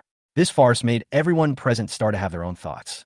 They thought that Marx would always suppress William by virtue of his relationship with the Lin couple. But now he was kicked out. Although it is unclear whether Marx will have the opportunity to return to the Lin family in the future. But they knew that Marx was really defeated by William this time. William is much more difficult to deal with than they imagined. And William is also much more important in the hearts of the Lin family than they expected. This made them think about weighing the pros and cons, including Liang Xiaoshua. She regretted it very much now. If she had known that Marx was just a fake and William was the real young master of the Lin family, she would never have ignored William before. Now, not only did I get nothing, but I also got myself into a lot of trouble. After weighing the pros and cons, she decided to go find William. We are all men anyway, all the same. She believes in her own charm. I'm just a kid who grew up in the countryside and have never seen any beautiful women. How could they be more difficult to deal with than those rich second generations? However, what Liang Xiaoshua didn't expect was the development of things was completely different from what she had imagined. Chapter 37, Liang Xiaoshua shows up unexpectedly. On this day, William was having dinner with Qiu Xiaoyan in a restaurant outside the school. During this period, Qiu Xiaoyan and William met more often, and her originally slow-moving personality finally warmed up. She has some feelings towards William. Whether it was things from his childhood or the way William had behaved recently, she liked it. It's just that William always seems to be stupid. She felt that she had made it very obvious, but William seemed not to notice and made some very straight man moves, which often made her laugh and cry. Moreover, he clearly didn't look like someone with a bad memory, but he couldn't remember anything about his childhood. In the restaurant, the food hasn't been served yet. William quietly. Today she was wearing a goose yellow dress with her hair draped over her shoulders, looking bright and lovely. "Why are you looking at me like that? Is there something on my face?" William raised his hand and touched his face. "No, I'm just curious. You, the real eldest master of the Lin family, seem to be a little too low-key." Qiu Xiaoyan smiled and moved her gaze to the floor-to-ceiling window next to her. "It doesn't matter if you don't look, because when you look, you will find a woman with a charming face and cool clothes walking towards them." His eyes were fixed on William, and he seemed a little excited. Before Qiu Xiaoyan could ask, the woman had already walked to the floor-to-ceiling window and knocked gently on the glass. William looked over in confusion and found that it was Liang Xiaoshua. He hasn't seen this woman since the last time they parted ways outside the luxury car dealership. He remembered that Liang Xiaoshua was not from their school, so how could she appear here? Liang Xiaoshua's red lips moved slightly, as if she said, "Wait for me." Then he walked around to the restaurant's door and walked in. She didn't hesitate and sat down next to William. The seats here are all sofa booths. Liang Xiaoshua obviously did it on purpose, getting very close to William. William frowned slightly and moved to the other side, keeping as much distance from the woman as possible. He was a little confused about what Liang Xiaoshua was up to. "William, what a coincidence. I didn't expect to meet you here." Liang Xiaoshua seemed not to notice the displeasure in William's eyes and continued to speak with a bright smile. The tone was as if one had met an old friend by chance. How could there be any strangeness? Qiu Xiaoyan almost subconsciously developed a disgust towards this strange woman. I don't know if it was because of the overly intimate behavior or the sexy outfit that made her dislike it so much. But she didn't know what the relationship between this person and William was, so she didn't say much. Liang Xiaoxue, are you okay? William's expression was very cold.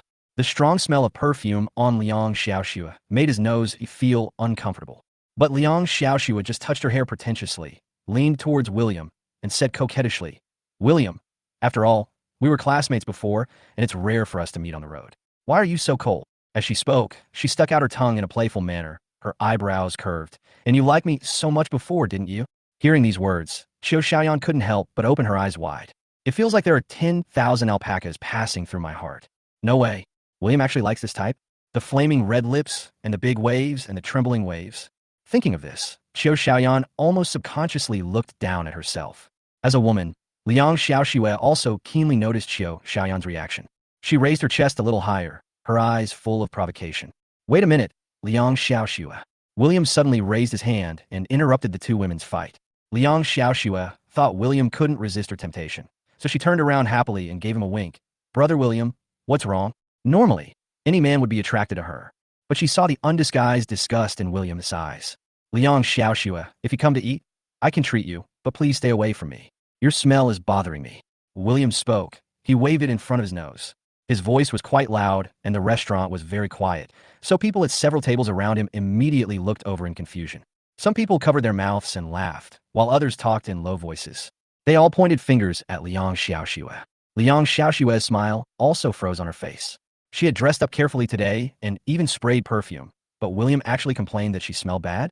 People who don't know would think that she smells bad because she hasn't taken a shower for a few days.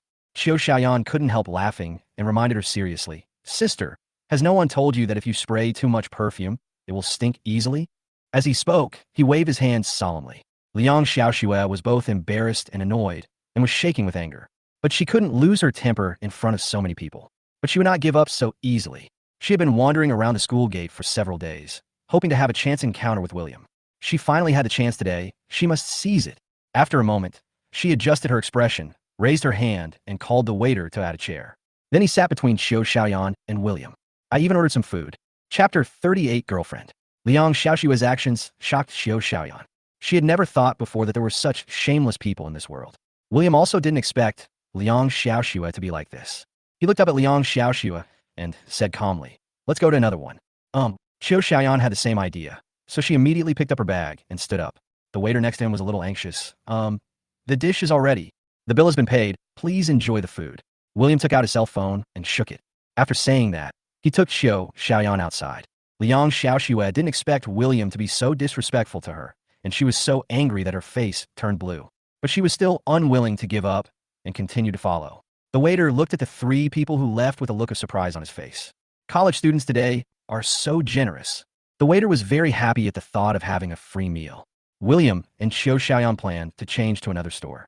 But when they saw Liang Xiaoxue chasing them out again, they were a little annoyed. What on earth are you going to do? There were not many people on the road, so William didn't care, and his face became completely gloomy. Seeing that William was really angry, Liang Xiaoxue felt a little uneasy. But since it has come to this, she might as well just go for it. He walked forward and took William's arm. Brother William, please don't be so cold to me, okay? Liang Xiaoxue pouted and acted coquettishly. William was so annoyed that he pushed Liang Xiaoxue away. Liang Xiaoxue lost her balance, and after taking a few steps back, she sat down on the steps. The skirt she was wearing was so short that she was immediately exposed. I have to say, with her outfit, she is still very eye-catching on the street. People passing by were willing to take a few more glances at her in the first place, and now that she was exposed, some people were staring at her with lewd looks on their faces. After several rejections, Liang Xiaoxue's patience was finally exhausted. William, you don't be so shameless. She stood up suddenly and swung the bag towards William vigorously. But the high heels she was wearing got stuck in the gap between the floor tiles. After she stumbled, the bag did not hit William, but Qiu Xiaoyan, who was next to William. Qiu Xiaoyan subconsciously dodged backwards, but did not notice that a motorcycle was passing by behind her. In panic, she tried to continue dodging the motorcycle, but her body was unable to react. Careful! William held on to Qiu Xiaoyan and barely dodged the motorcycle. But Qiu Xiaoyan still sprained her ankle. Qiu Xiaoyan wanted to stand firm, but she gasped in pain and fell into William's arms again.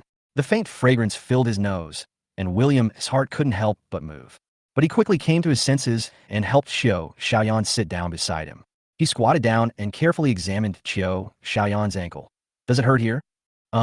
Cold sweat broke out on Xiaoyan's forehead, and she didn't dare to use any more force with her feet. I remember you don't have classes in the afternoon. I'll take you to see my second sister. William turned around without hesitation, with his back to Xiaoyan, and motioned for her to lie on his back. Looking at William's worried look and his broad and strong shoulders, Xiaoyan's heart was pounding and she lay on him carefully. She suddenly felt that spraining her ankle wasn't such a bad thing. William carried Xiaoyan on his back and walked to the roadside to hail a taxi. Behind me, Liang Xiaoshui's sharp shout came. William, come back here. William, my foot is also sprained. You can't just ignore me. William. This time, no matter how she called out, William didn't even look back. A few passers-by wanted to step forward to help, but when they saw Liang Xiaoshui's aggressive attitude, they left in embarrassment. Liang Xiaoshui could only awkwardly pull her shoe heel out from the gap between the floor tiles by herself and climbed up with difficulty, while not forgetting to pick up her bag. Looking at William and Xiaoyan leaving, her eyes were full of resentment. Sister, how are her feet? In the Beijing hospital, William asked with some concern. Maria took a look at the film and patted William's shoulder gently. Don't worry, your girlfriend is not seriously injured. She has no broken bones. She will be fine after resting for a while. That's good. William breathed a sigh of relief at first. Then, as if he remembered something, he quickly explained, Sister, don't talk nonsense. She's not my girlfriend. Oh, really? Maria has never been in a relationship and has been single since birth. But she was not blind. The way the little girl looked at her brother seemed to be tearing threads out of his eyes. It was absolutely impossible to say that there was no emotion between them. Looking at William's silly look, Maria could only shake her head helplessly. What a silly brother. Maria was disappointed, but she didn't intend to intervene.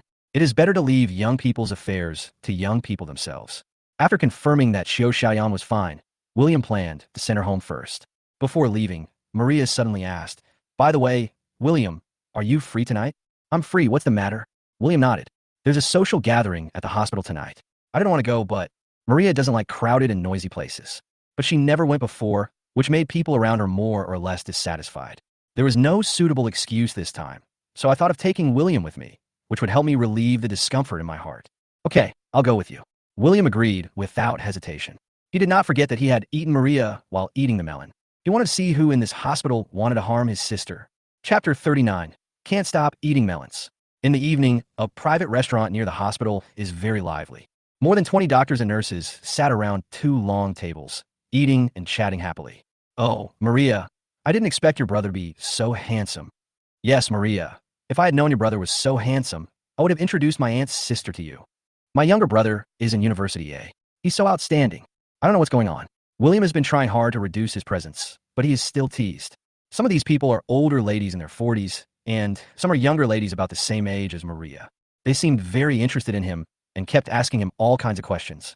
William looked at Maria for help from time to time, but Maria just lowered her head and ate silently, as if she didn't see anything. There was no choice but for William to keep an awkward smile and answer their questions one by one. Maria didn't expect her brother to be so popular, but now that everyone's attention has been diverted, she can relax. Not only was there a lot of noise around him, but the melon-eating system in William's mind also kept making noises. Originally, he thought it was too noisy and wanted to silence the system temporarily. But after hearing a few gossips, he couldn't help but be curious. Oh my, this little nurse is actually having an affair with that male doctor over there. But that male doctor looks like he could be her father. So it's an extramarital affair? Exciting. The 2 children of this model couple in the department are not the man's? TSK. They look so happy and harmonious. It turns out that appearance is not the best way to judge a person. That pregnant nurse is actually carrying a super masculine son. She knows it, but can't bear to abort it. What? Will this child become a super strong, perverted murderer? Mark him and stay away from him in the future. William was simply amazed. The amount of melons I ate that night was more than what I usually eat in a month. It's really wonderful. He suddenly felt that those older sisters weren't so annoying anymore. William didn't know was that Maria was even happier. For the whole night, not only was he not asked any questions by those people, but they also listened to his thoughts and ate the melon together. The most important thing was that the gossip she got from William was something she had never heard of before. I'm afraid no one in the entire department knows about this except the parties involved. This made Maria feel inexplicably excited. She used to think she had no interest in these things, but somehow, now she's becoming more and more addicted to them. Is it possible that human nature is to gossip? William was so exhausted from dealing with these people's questions. Fortunately, we are all doctors and don't have the habit of staying up late. Around 10 o'clock, I felt like leaving. But at this moment, a male doctor, reeking of alcohol, staggered towards Maria. William was immediately alarmed when he saw this. At the same time, the system in his mind also updated the new information in a timely manner. Dr. Lin, it's still early today. Can we go to the next session together? The male doctor sat down next to Maria with a meaningful look in his eyes. Excuse me, I have to take my brother back to school later. Maria still had a blank expression on her face and spoke in a distant tone. Hey, your brother is already 20 years old. Can't he take a taxi by himself? The male doctor, under the influence of alcohol, moved closer to Maria and said, It's rare for us to go out tonight, so we should enjoy it. Maria calmly moved away and continued to refuse. I'm sorry, you guys have fun, I won't go. If someone had a little more respectability, he would have given up long ago after such a clear rejection. But this male doctor didn't know what was going on and continued talking to himself. Maria frowned slightly, unwilling to continue to argue with him. Before she could stand up, the male doctor suddenly reached out and grabbed her arm. Dr. Lin, even if you think I'm being presumptuous today, there are some things I must tell you. His voice was quite loud and immediately attracted the attention of the people around him. We were all colleagues, and at first we didn't think this was harassment from the male doctor. Instead, many people found it funny and started to make a fuss. Xiaolu, do you want to confess? Wow, so romantic. Everyone present had drunk a lot of wine, and no one noticed Maria's increasingly gloomy face. William immediately stood up and silently stood in front of Maria. In order to save his sister's face, he did not break up with her immediately. Brother, you've drunk too much. William kept a polite smile on his face, but he had already started cursing in his heart. Damn, what a pervert. I've never seen such a shameless person. My sexual orientation is male, and I'm a fucking double plug. Isn't that disgusting? You really have no shame at all. You really think that others don't know anything and you pretend to be drunk to take advantage of my sister? Maria was also shocked when she heard William's inner thoughts. She had worked with this male doctor before, and they were colleagues she could talk to. I didn't expect it to be so disgusting. She couldn't help but look him up and down, her eyes briefly lingering on his key parts. Dual plug? That is to say, Maria couldn't help imagining it, but she almost vomited what she had just eaten out of nausea. Chapter 40. Eating the melon and eating yourself. The intense physical discomfort made Maria instantly keep a distance of several people from the male doctor. The male doctor looked hurt and pretended to be affectionate and said, Dr. Lin, I really like you, but do you hate me so much? Such a humble inquiry made others present feel a little uncomfortable. This male doctor is usually quite popular in the department. Because I am more careful and considerate, I am close to the older sisters here. Maybe because of our traditional thinking, no one has ever thought in that direction.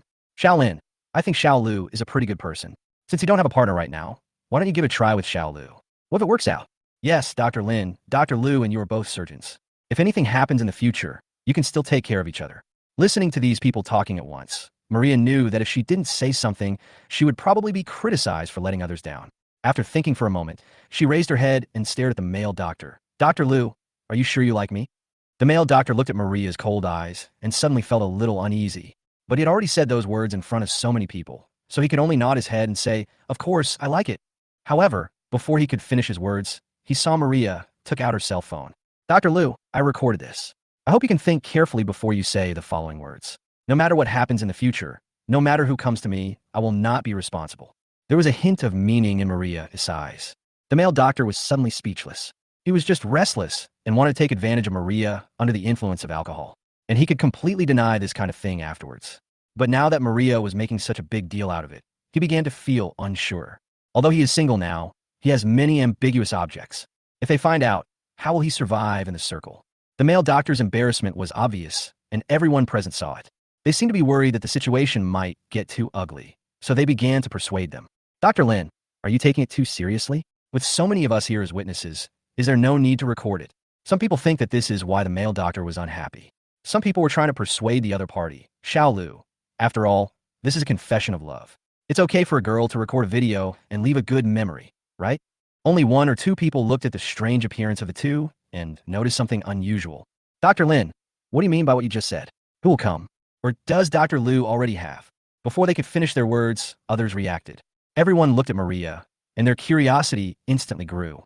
Could it be that Dr. Lu really has a girlfriend, and why is he confessing his feelings to someone else? Maria looked at the increasingly nervous expression of the male doctor and smiled threateningly. Dr. Lu, I think I have made it clear enough. I advise you to stop. Otherwise, if your boyfriends come to you, how are you going to explain it to them? As soon as these words were spoken, the scene suddenly became eerily quiet. Boyfriend? You mean gay? Everyone looked the male doctor up and down. Some people seemed to want to say something, but just opened their mouths, and in the end, nothing came out. The male doctor's face flushed red, and he managed to utter a word after a long while. You don't talk nonsense. I don't have a boyfriend. But his movements and demeanor at this moment made him look like an angry young wife, very effeminate. Originally, other people didn't think about it that way. They just thought he was just more careful and considerate than other men. But after hearing what Maria said, they felt that there was something wrong with his words and actions. Ahem. Why didn't I notice before that Xiao Lu's little finger would curl up when he spoke? Don't mention it. I didn't notice it before. Could it be true, as Dr. Lin said? I think it's possible. The people around it try to keep their voices down as much as possible, but it is so quiet here that even the smallest sound cannot be hidden. The male doctor was so angry that his whole body was shaking. He thought he had hidden those things very well and couldn't understand how Maria found out. Not only did she find out, she actually said it out loud in front of so many people. How can he continue to work in a hospital in the future? Fortunately, someone noticed that the atmosphere was not right and immediately changed the subject. It's getting late. It's time to go home. Hey, I drank too much today. My head is in a mess. I need to go back to bed. That's right. I have to go to work tomorrow. As everyone was talking, they were about to leave. Maria was too lazy to bother with such a person, so she picked up her bag and walked outside with William. But just as she reached the door of the restaurant, she suddenly felt William's pace quicken a little. At the same time, she heard William's voice. Fuck, why did I eat the melon and eat myself? Why is this pervert never going to stop? Go away. Don't look at me. Don't bother me. Go away. Maria stopped in her tracks with a curious look on her face. William looked very hurried. Could it be that he also has melons? This made Maria less anxious, and she just stayed where she was. Sister, what's wrong? William didn't understand. It's okay. Maybe I drank a few too many glasses just now. The wind is blowing and I have a headache. I'll take a rest. Maria made up a random excuse and kept observing the surroundings. These days, William is the one eating their melons. It shouldn't be too much to let her have a taste of the gossip of her good brother this time, right? Chapter 41. It takes only one mouth to spread rumors, but it takes a lot of effort to refute them. You don't feel well? I'll go get you some water. William really didn't want to stay here any longer. He had even seen several people walking towards him aggressively at the intersection ahead. But just as he walked to the door of the convenience store, he heard a motherly voice behind him. Don't even think about running away. Then someone grabbed his arm. Looking back, it was the male doctor. Most of the other people in the hospital had left, so the male doctor simply stopped pretending. While pulling him, she waved to the people not far away. Sisters, come quickly. It's him. When they came closer, William realized that there were both men and women among them. The men were all similar to the male doctor, wearing makeup and behaving in a feminine manner. Those women are more normal. But the looks they gave William were filled with anger and hostility. Hey, I don't know you guys. Stop looking for trouble. William quickly stepped back, not wanting to get entangled with these people any longer. He had already learned about these people's purpose through the melon-eating system. It was very uncomfortable for him to stay with them for even a second longer. You kids seduced someone else's boyfriend, and you're pretending to be innocent. One of the sissies said loudly. Seeing the suspicious eyes of passersby, William's face turned blue and red. I couldn't help but swear. I seduced your uncle. You actually want to seduce my uncle? The sissy got even angrier. William was speechless for a moment, and quickly tried to wink at Maria, who was not far away. But Maria just stood there with one hand on her head, not looking in this direction at all. Logically speaking, with such a loud noise here, she should not be unable to hear it. Is he really drunk? However, what William didn't know was that Maria was holding her forehead, not because she had a headache after drinking. She just couldn't help laughing and covered her face with her hands. This was the first time she saw William being humiliated, and it was really interesting. William was going crazy. If someone else came to cause trouble for him, he would just beat up the person and the problem would be solved. But now, facing these weak women and sissies, he was afraid that if he punched them, they would start crying. After being pulled, William exerted a little force and finally broke free briefly. He immediately pointed in another direction and shouted, "Look, there's a handsome guy over there." Several people were stunned and looked over subconsciously. But there's no one over there. Where is the person? When they turned around again, they found that William was gone. Second sister, run. William grabbed Maria's arm and ran away. Fortunately, a taxi happened to stop on the side of the road, and William pulled Maria into the car without hesitation. As the car started, William gradually relaxed. It's crazy. It's really crazy. William smelled the strong scent of perfume on his body, and his mind automatically flashed back to how those sissy boys had been pulling him. It seemed that someone took advantage of the chaos to touch him a few times. Finished. He's not clean anymore. William thought it was just a short farce. But what I didn't expect was that someone filmed what happened that night and posted it online. Although the faces of the people involved were blurred, people who were familiar with him could still recognize William at a glance. The news spread quickly and soon reached the school. "William, are you really male? You're making us feel very insecure." My roommates couldn't help but make fun of me and even pulled their collars together in pretend panic, as if they were worried about being noticed. William is usually kind and generous, and he is popular in the dormitory. This also allows them to joke around basically without restraint. William was really overwhelmed. After he saw the video online, he immediately contacted the person involved to have it deleted. But the video spread so quickly that even if the person deleted it, many people saved it and posted it. It's okay to just joke around with roommates. But those outside who don't know the situation seem to take the rumors seriously. When he walks in school now, he always gets some complicated looks. There was disgust and contempt, and these people looked at him like a monster. The most important thing is that there were people staring at him with unclear ambiguity in their eyes, which made William feel creepy. He even received anonymous confession text messages. Xiao naturally also heard the rumors. In order to help William, she would have dinner with him almost every day and deliberately show intimacy. However, such behavior not only failed to clear the injustice against William, but even posts denouncing William appeared on the school forum. The titles are also very explosive. It probably means that William obviously likes men, but he still deceives a beautiful woman. Even Xiao Xiaoyan's sisters came to persuade Xiao Xiaoyan to stay away from William and not be deceived by his appearance. William originally thought that since it was just a rumor, it would eventually be proven wrong. Rather than making things worse, it's better to just lie down and take it easy. But when he returned home on the weekend and saw his parents looking hesitant to say something, he knew that he couldn't get over this matter. "Ahem, William, it's not that we believe the rumors. We're just worried that you might go astray."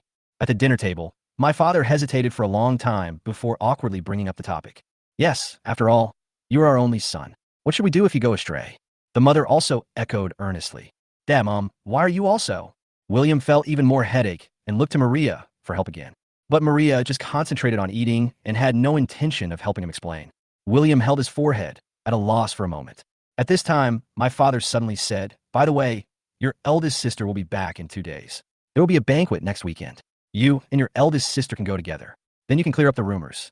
William was a little strange. Just attending a banquet, what does it have to do with clearing up rumors? But 2 days later, when he saw the party attire that his elder sister Lisa had prepared for him when she returned home, he was stunned. "Big sister, are you sure this dress is for me to wear to the party?"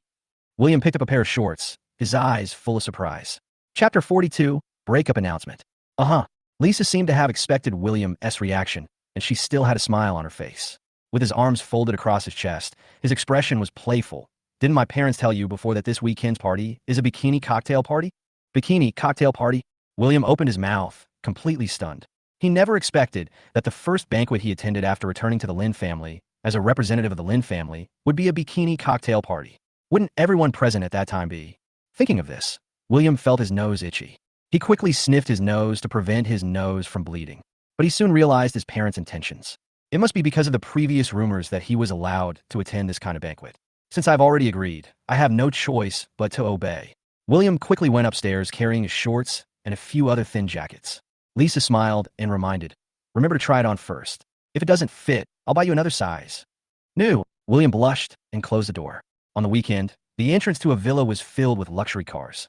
At this time, the roar of the car quickly attracted the attention of these rich second generations, and they all looked outside the door. I saw a man and a woman walking down from a red supercar. Both of them have outstanding temperament. The woman had a hot body, big wavy hair draped over her shoulders, and wore sunglasses and fiery red lips. Under the short skirt is a pair of slender legs, so sexy that people can't take their eyes off them. The necklace and bracelet she wore were limited edition new products of this season from the big brand. The value is even in 7 figures. The man next to her was no less impressive.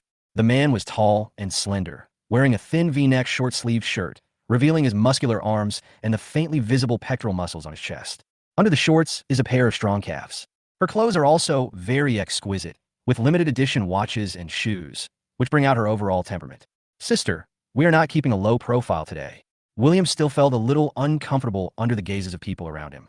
Today, Lisa drove out a very cool sports car from home, showing that she had no intention of keeping a low profile. "After all, it's the first time I take William out, so I can't show any shyness." Especially during this period of time, the affair of the prodigal son Marks has caused a lot of controversy. In order to prevent outsiders from making fun of the Lin family, she also has to let William show his face. After entering the villa, Lisa took off her sunglasses. The whole person's aura has become less repellent. Soon, Some familiar people came forward and greeted them warmly. Lisa, you're finally here. Haha, I was wondering which young lady could make such a grand appearance. Now it's not surprising to see it's you. Wow, Lisa, I've been waiting for this bracelet for a long time, and it's out of stock, but I actually bought it. For a while, there were constant greetings and compliments. It can be seen that Lisa has a very high status among this group of rich second generations. This is not surprising.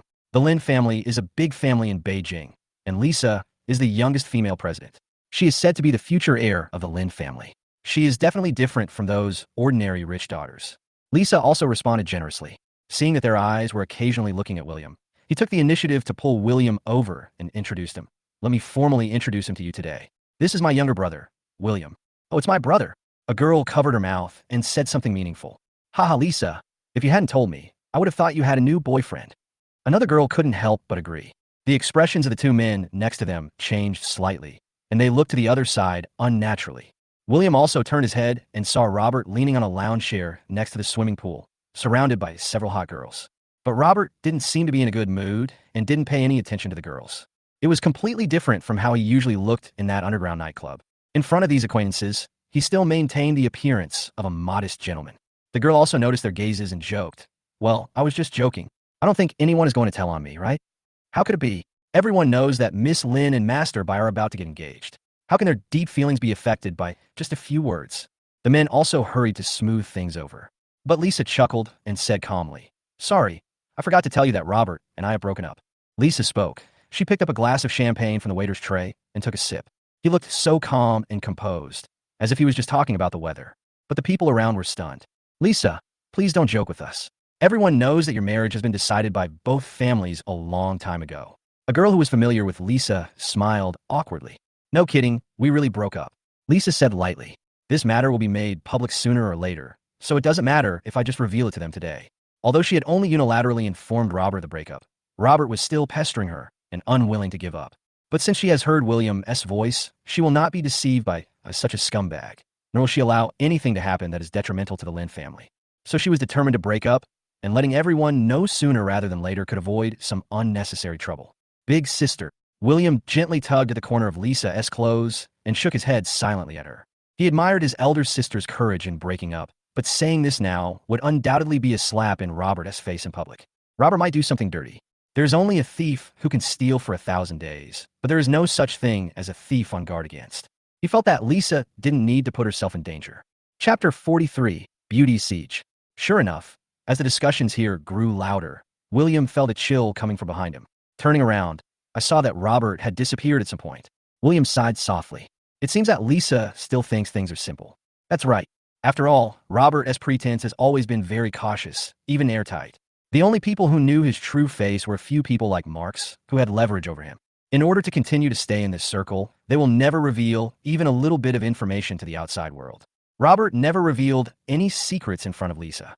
Even if they broke up for some reason, Lisa wouldn't think Robert would do anything to her. Thinking of this, William couldn't help but worry. He knew Robert well enough. He was not the kind of guy who would give up easily. Lisa no matter what today to prevent her from being secretly harmed. However, everything always goes against one's wishes. Hey, little brother, what's your name? Oh, right, William, right? Then I'll call you William. TSK. Young Master Lin, I didn't expect you to have such a good figure at such a young age. Wow, look at those abdominal muscles. Can I touch you? Just for a moment, okay? William wanted to follow Lisa all the time. But just after Lisa was called by her friends to reminisce about the past, she was surrounded by a group of older sisters. To be honest, these sisters have really great figures. Some have big breasts, some have skin as smooth as a baby's, and some have long, slender, white legs. Each has its own beauty. They were all wearing bikinis, and some of them were wearing a thin coat on the outside. The hazy feeling added a touch of sexiness. Some people must have just been in the water, with water dripping from the ends of their hair, slowly flowing down their collarbones. William watched these scenes, his heartbeat gradually quickened, and his face became redder and redder. This made the girls even more interested. Hey, why are you blushing, little brother?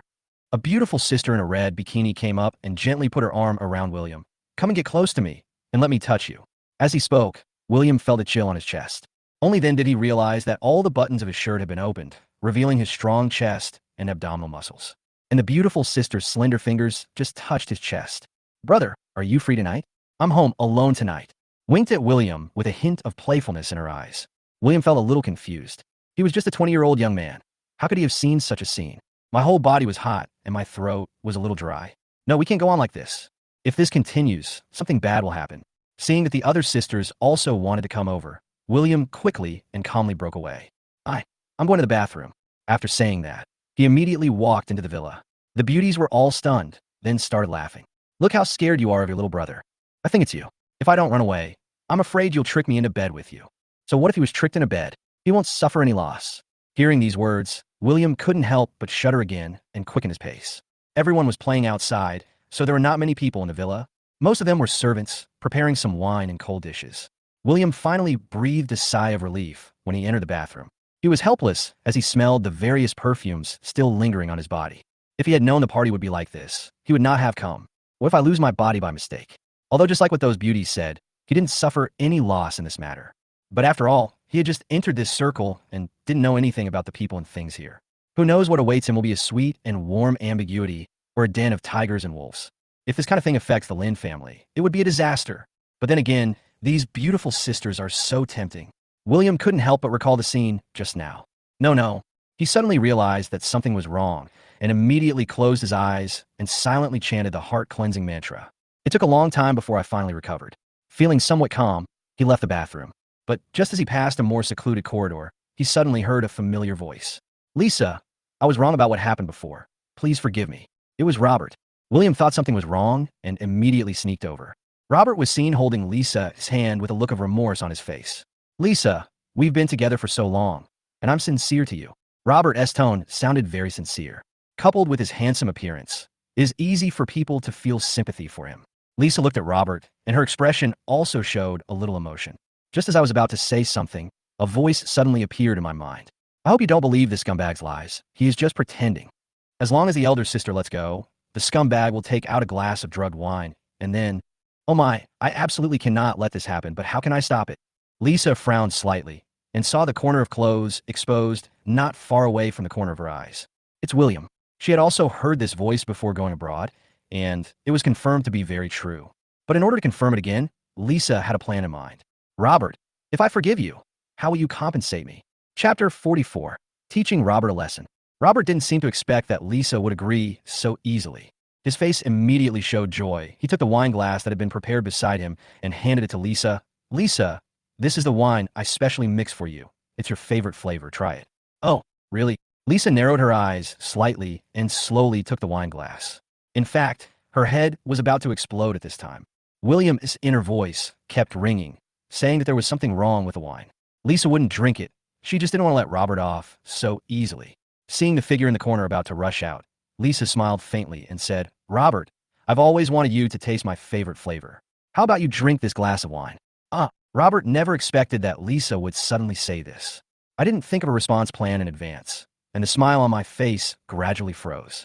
After a long while, he hurriedly explained, Lisa, I rarely drink in this kind of situation. I don't drink much to begin with. It would be bad if I drink too much and cause trouble. Oh, what if I drink too much? Lisa smiled and asked, aren't you afraid that I might get drunk and cause trouble? How could that be? I'll take care of you if you get drunk. Robert quickly put on a smile again. Then I can take care of you even if you're drunk? Or do you not trust me? Lisa narrowed her eyes slightly.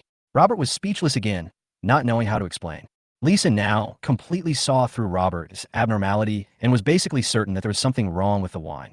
I didn't expect that I had been dating such a despicable person before. He took a deep breath and slowly placed the glass aside.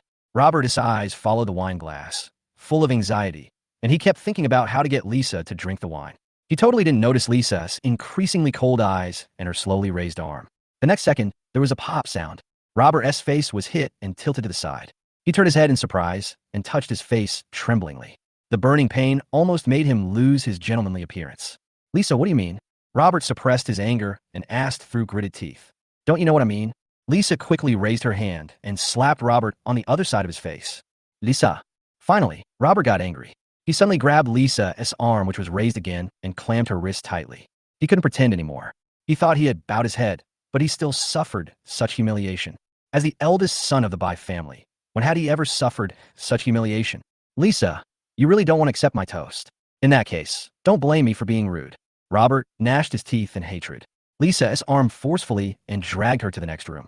He looked Lisa up and down, his eyes full of viciousness and vulgarity. Want to break up? Fine, I want to see how you're going to break up with me when everyone sees you in my bed. Robert, you are crazy. Lisa stepped on Robert's instep in anger. Robert gasped in pain but did not let go. Instead, he increased his strength. This made Lisa a little panicked. She is a woman after all, and is not as strong as Robert. She quickly looked towards the corner and shouted, "William, how long are you going to watch?" "Why?" William wanted to rush out to help, but he didn't expect that the eldest sister knew he was here. "Hey, you're still thinking about being a hero and saving the damsel in distress." William came out laughing and walked leisurely to the two of them. Robert saw William. He was also stunned. He had just confirmed that there was no one here. So how come this guy showed up? "No, you kid." Robert wanted to drive William away, but the next second, he only saw a fist coming towards him. Bang! Robert was beaten so hard that he fell backwards. William rubbed his fists and looked down at Robert. "Which hand did you use to grab my sister just now?" "This one." As he said this, he stepped on Robert's left wrist. Ah! A scream rang out from Robert's throat. But the waiters on this floor had already been sent away by him, and the people outside were laughing and playing, so they would not hear any noise here. What was originally carefully prepared to deal with Lisa ended up being a backfire. "Oh, you used his hand too?" William slowly walked to the other side of Robert and raised his foot to step down. Robert was so scared that he dodged quickly, but William's feet were hanging in the air and did not fall for a long time. Robert raised his head tremblingly. "Hey, I was kidding you." William smiled brightly and stepped his dangling foot directly on Robert's face. "Since you have no shame, then forget about keeping it." "Oh, you're still entangled after breaking up. It's your own fault." "Oh, you dare to force yourself on my sister. You don't want to live, do you?" Every time William spoke, he rubbed Robert's face.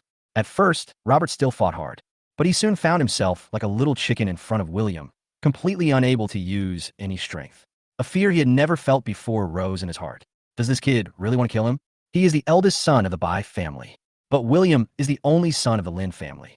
Even if he is killed today, the Lin family will definitely use all their resources to protect him. Robert thought about it. The more desperate he became, and he was so scared that he wet his pants. Chapter 45. Large-scale social death scene. "Hey, what's that smell? It stinks." William would not really beat Robert to death like that. Seeing that Robert had wet his pants, he waved his hands in disgust. "Sister, you actually liked this kind of thing before." Ah. Lisa felt happy when she saw Robert's miserable appearance.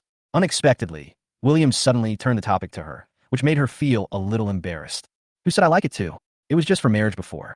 Besides, who hasn't been blind when they were young?" Lisa explained awkwardly. After saying that, he glared at William as a warning to him not to talk nonsense anymore. Okay, don't blame me. It's all because of this guy pretending." William kicked Robert again. He seemed to be tired from fighting and a little thirsty. He picked up the wine on the table next to him and drank it down in one gulp. "Why?" Lisa screamed, but it was too late.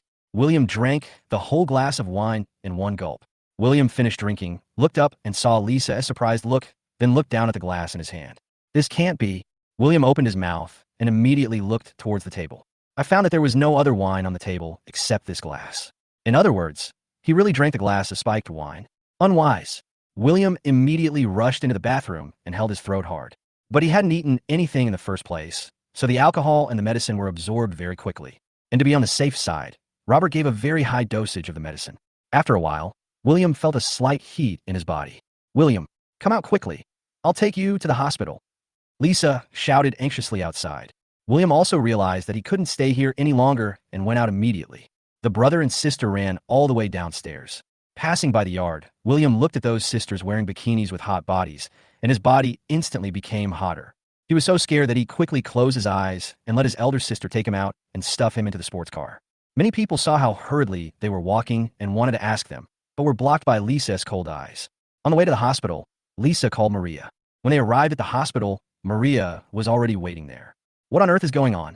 Maria looked at William, who was like a boiled shrimp with his whole body terribly burned.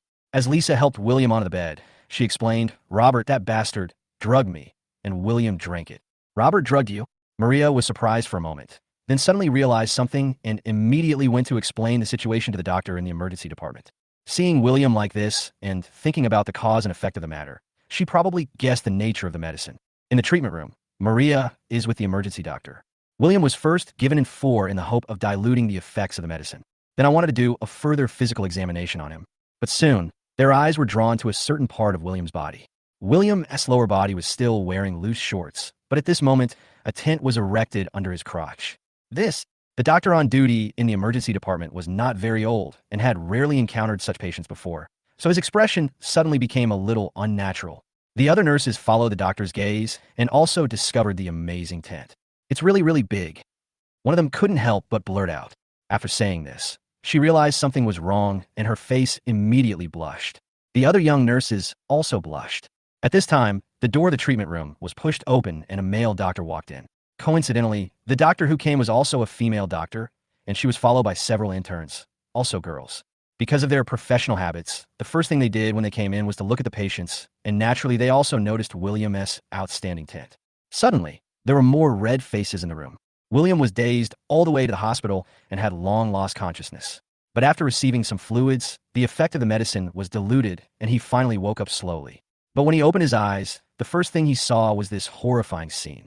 He discovered that there were many people in white coats surrounding him, and their eyes were all fixed on his lower body. He also looked down and instantly realized something. If he could, he would like to leave the earth. Ahem. Seeing the patient wake up, the people around him also reacted. The andrologist quickly called the nurse to add some medicine to William's infusion to help his body metabolize the drugs more quickly. Okay, just continue to lie down, and I'll give you a further examination. Then the andrologist turned to look at the emergency doctor and Maria and said, you can go out first. I'll take care of this. Well, I have never come into contact with a patient like this. Can I stay and observe for a while? The emergency doctor asked indirectly. We want to take a look at it too. The other young nurses were also reluctant to leave. Well, of course, andrologists can see through the little tricks in their minds. According to the regulations, it is actually possible. William also noticed something was going on. At this moment, he just wanted to disappear from the spot and leave this large-scale social death scene.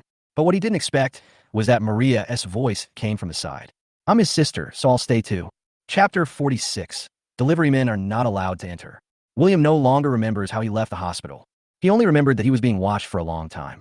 Not only did the andrologist not miss the opportunity to use him as a teaching aid, but the interns also did not miss such an intuitive learning opportunity. Maria, who has always wanted to be a male doctor, did not miss this opportunity to indirectly fulfill her dream. The end result is a world where only William is injured. After returning home, William lay in a daze for the whole day. It was bad enough that I was pointed at and criticized at school before, but now I was being stared at by people from the hospital. He just felt that life was meaningless. The counselor sent a message saying that there were not many classes recently, and in order to prevent the rumors from affecting him, he was allowed to take a few days off and rest at home. Mr. and Mrs. Lin finally realized that it didn't seem to be their son's problem, so they tried to find ways to make him happy at home. Almost every meal was cooked according to William's favorite dishes, and he would personally bring fruits upstairs from time to time. 2 days later, William recovered a little. You can basically put the hospital matters behind you for the time being. William, the soup Annie made today is delicious. You should drink more. The mother took William's bowl and filled it for him. By the way, William, if you have nothing to do later, please send some soup to your elder sister. The father echoed. Lisa has been very busy lately. She hasn't had a single day of leisure since she came back from abroad. William was about to get moldy staying at home, so he agreed. After dinner, he came to the Lin Group building carrying an insulated bag. This is his first time coming from his own company. Looking at the towering building, William couldn't help sighing in his heart. TSK, TSK, TSK. It really is worthy of being Lin's business. It's so magnificent. William sighed. He did not feel the slightest bit of jealousy towards his elder sister. The Lin family has 6 daughters and 1 son. Currently, only Lisa has taken over the company's affairs and is the female president of Lin's. Others seem to have little interest in the Lin family's business. So does William. After returning to the Lin family, he was relieved when he learned that Lisa was the future heir of the Lin family. Not to mention that Lin's company is likely to go bankrupt in the future. Even if it could run normally, he didn't want to cause trouble for himself. It's more comfortable to be a leisurely rich second generation, William thought as he walked towards the hall. But what he didn't expect was that he was stopped as soon as he entered the door. The takeaways are placed at the door and the delivery men are not allowed to enter. The security guard sat aside, supporting his chin and speaking without raising his head. Oh, I'm not a delivery man. I'm going to deliver food to my sister. William explained patiently. William up and down impatiently. William decided to deliver the meal on a whim. He was not dressed up and was dressed very casually. But it is clean and tidy, so it shouldn't be looked down upon, right? However, he did see obvious contempt in the security guard's eyes. Oh, delivering food? And you said you weren't delivering takeout? The security guard smiled sarcastically. William immediately laughed angrily. Why? Don't you have any family? How can you talk like that? The security guard slammed the table, stood up, and walked to William with a stick in hand. Looking at the posture, it looks like those gangsters are getting ready for a fight. This method has been proven to be effective. Every time he showed this ferocious look, the other party would mostly give in, whether they were afraid or didn't want to care, which made him more confident in himself. But what he didn't expect was that he met a tough opponent this time. William was not afraid, but his smile became even brighter. Just standing there, staring at him quietly. It's really embarrassing to be a security guard of Lynn's. William's eyes were equally mocking. The security guard's eyes widened with anger, and he raised his hand to push William's shoulder. But as soon as he raised his hand, William grabbed it. Still want to do it? William chuckled, waved his hand, and pushed the security guard away. It hit the table with a bang. You really don't want to drink the wine. The security guard was completely furious. He raised the stick in his hand and rushed towards William. William didn't move, seemed not to care, and even had a bright smile on his face. Bye. The sound of the elevator suddenly rang out. I saw the elevator door leading directly to the president's office not far away slowly open, and two women slowly walked out. Walking in front is Lisa. Today Lisa is wearing a red dress, which is formal yet flamboyant. Walking behind her was a young beauty, also tall, wearing a black professional suit with a very cold expression. What are you doing? The professional beauty glanced at the security guard and asked calmly. Boss Lynn, assistant in. When the security guard saw the person coming, he immediately put on a flattering face. After nodding and greeting, he glared at William fiercely. Company regulations do not allow delivery men to come in, but this guy insisted on breaking in and even cursed us, the Lynn Group, for being shameful. I'm going to kick him out right now. Sister. William saw Lisa and walked towards her with a smile. Elder sister? The security guard's expression was frozen, and he just stared blankly at William walking towards Lisa. Thinking back, he seemed to have said that he wanted to bring food to his sister. Could it be that? The security guard's unbelievable guess was soon confirmed. When he saw William hand the cooler bag to Lisa, he felt like the whole world was spinning. Lynn, Mr. Lynn, I'm sorry, I don't know. The security guard reacted quickly and wanted to explain immediately. But Lisa just glanced at him with annoyance in her eyes. Logically speaking, this was indeed a misunderstanding, and everything would be fine if we talked it out and apologized. In the security guard's impression, their female president is not a completely ruthless person. But this time, he always felt that something was wrong. Something was definitely wrong this time. It wasn't because the security guard spoke rudely to William, but because Lisa heard what William was thinking. Chapter 47. A powerful, beautiful secretary. Just now, William's voice suddenly rang in Lisa's ears. This security guard is really interesting. He is clearly a spy sent by the enemy, yet he dares to be so arrogant. Aren't they afraid of being discovered? Or is it that after the 2 thefts last month, the mission is over and we can just ignore it? Hearing these words, Lisa felt a chill down her spine. The company experienced 2 file loss incidents in the last month. Although the lost documents were not particularly important, they still caused considerable trouble for the company. She originally thought that it was her secretary who betrayed her, accepted money from the rival company, and did these little things. Who would have thought that the culprit turned out to be this inconspicuous security guard? Fortunately, she learned the truth of the matter from William today. Otherwise, she might have wrongly blamed her loyal secretary and lost her most important right-hand man. The opponent is really insidious. Not only do they do these little tricks to steal company secrets, they even want to sow discord. Thinking of this, Lisa's face became more and more ugly. Catch him and call the police, Lisa said bluntly. The beautiful secretary immediately stepped forward and grabbed the security guard's arm.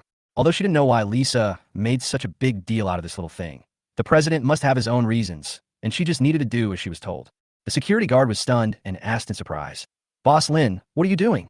I have always worked diligently and conscientiously. Even if I wrongly accuse your brother, it was your brother who didn't explain clearly first, and I have apologized. You can't take revenge on me because of this. The security guard's voice was so loud that it soon attracted the attention of people around him. The employees coming and going stopped and looked over here. After briefly understanding the situation, they basically stood on the side of the security guards. I feel that Lisa is taking advantage of her position to bully others. It's just a small misunderstanding. Is it necessary to make such a fuss? Some people even took out their mobile phones and wanted to take a picture of the scene and post it online. They have already come up with a title for the video. Rich girl supports her brother and bullies an honest security guard. It must be eye-catching enough. Lisa isn't worried about that. She is not a waste to be able to sit in this position. It's not like there haven't been people who spread rumors about the Lynn family before, and they all ended up badly. Tell me who sent you. Lisa slowly walked up to the security guard and asked calmly. The security guard widened his eyes in surprise and became very nervous. On the one hand, he was confident that he had concealed it well and didn't think he would be discovered. But on the other hand, Lisa's tone at this time was also very firm, and there was no sign of testing at all. I don't believe that there are people who do things without leaving any loopholes. If you confess now, I can let you go directly. If you don't confess, I will call the police and let them investigate. Lisa's tone was still cold. The security guard was completely confused. It now seems that regardless of whether Lisa has evidence or not, she has completely determined that there is something wrong with him. No matter how much he explains, I'm afraid it will be difficult to explain. Boss Lin, please let me go first. I'll talk to you slowly. The security guard changed his expression and begged for mercy. Lisa winked at the secretary, and the secretary let go of the security guard's arm. But she didn't expect that as soon as she let go, the security guard pushed her hard and ran outside without looking back. Bring him back. Lisa's face also darkened. The beautiful secretary took the order and quickly chased after him. He grabbed the security guard's shoulder and pulled him back. The security guard had a ferocious look on his face and turned around and hit the secretary in the face with a stick. The secretary reacted quickly and dodged by turning his head. He grabbed the security guard's wrist and twisted it gently. The security guard loosened his grip in pain, and the stick fell to the ground and rolled far away. The secretary took the opportunity to grab the security guard again. This time, her force was even greater than before. The security guard grimaced in pain and began to beg for mercy, but the secretary would never give him any chance to escape. William was staring at the sidelines. Wow, sister, this beautiful sister is really good at fighting. Lisa rolled her eyes at William and said calmly, "Why don't you help me call the police?" "Oh, I'll hit you right away." William finally reacted and immediately reached for his phone. The nearest police station was less than a kilometer away, and the police arrived quickly. The secretary handed the security guard over to the police. Lisa stepped forward and briefly described the situation to the police and expressed her suspicion that the theft last month was related to the security guard. When Lynn's documents were stolen before, the police were called. The police were already having a headache finding a needle in a haystack during their investigation, but they didn't expect that Lynn would catch the suspect himself. They were also very happy and repeatedly assured that they would conduct a thorough investigation on the security guard and then left. From the beginning, William's eyes had been focused on the beautiful secretary. He didn't take his eyes off until the security guard was taken away. Lisa slapped him on the head and said disdainfully, "Look at how useless you are." "William, don't blame me for not reminding you in advance. Luo is my right-hand man. Don't even think about taking advantage of her." "I don't," William quickly explained. He indeed didn't, and the reason he kept staring at the beautiful secretary was because the secretary's skills were so great. Plus, she's good-looking. She is simply beautiful and cool. Unexpectedly, as he was watching, new news appeared in the system. How could such a powerful and beautiful secretary's sister be so unlucky? Today, I worked overtime with my elder sister, and after to get off work, I encountered objects being thrown from high places. He was unable to dodge and was smashed to death. Hey, how should I remind you? Lisa was about to continue teasing William when she heard these thoughts. Her heart suddenly skipped a beat. Whether it was true or not, she couldn't let this happen. Lolo, Lisa quickly stopped the secretary who was about to go upstairs. "Boss Lin, what's wrong?" The beautiful secretary had no expression on her face, and her attitude was very respectful. "It's been a month since you reported the theft to the police. I'm worried that the police have forgotten some details. You go over now and tell them in detail, and then you can go home directly." Lisa made up an excuse. Although the beautiful secretary didn't know why Lisa suddenly made such a decision, she was only responsible for execution and would never ask any questions. After nodding, he turned around and followed the police. To avoid any accidents, Lisa sent another message to her secretary. "It seems like there are always people throwing objects from high places nearby recently. Be careful and stay away from those buildings." Chapter 48. Keeping a gigolo? William completed his meal delivery mission and wanted to go home directly. Lisa kept him and wanted to take him to see Lynn's company. In case he wants to work in the company in the future, he can familiarize himself with it in advance. William had nothing to do anyway, so he followed his elder sister upstairs for a walk. I have to say that Lynn's company is really large. Not only is the lobby decorated magnificently, but the design and layout of other floors are also very exquisite. The office area is well planned, and there is also a large activity area and afternoon tea area. The afternoon tea here is not as simple as that of other companies. They even hire hotel chefs to prepare snacks for employees. This is the concept proposed by their grandfather. Employees must be provided with a comfortable working environment so that they can make money for the company in a down-to-earth manner. Lisa was in a good mood at the moment and took William to walk up the floors one by one. It was lunchtime, and many people were taking a nap in the rest area. Lisa did not make a big fuss and did not introduce William's identity to others.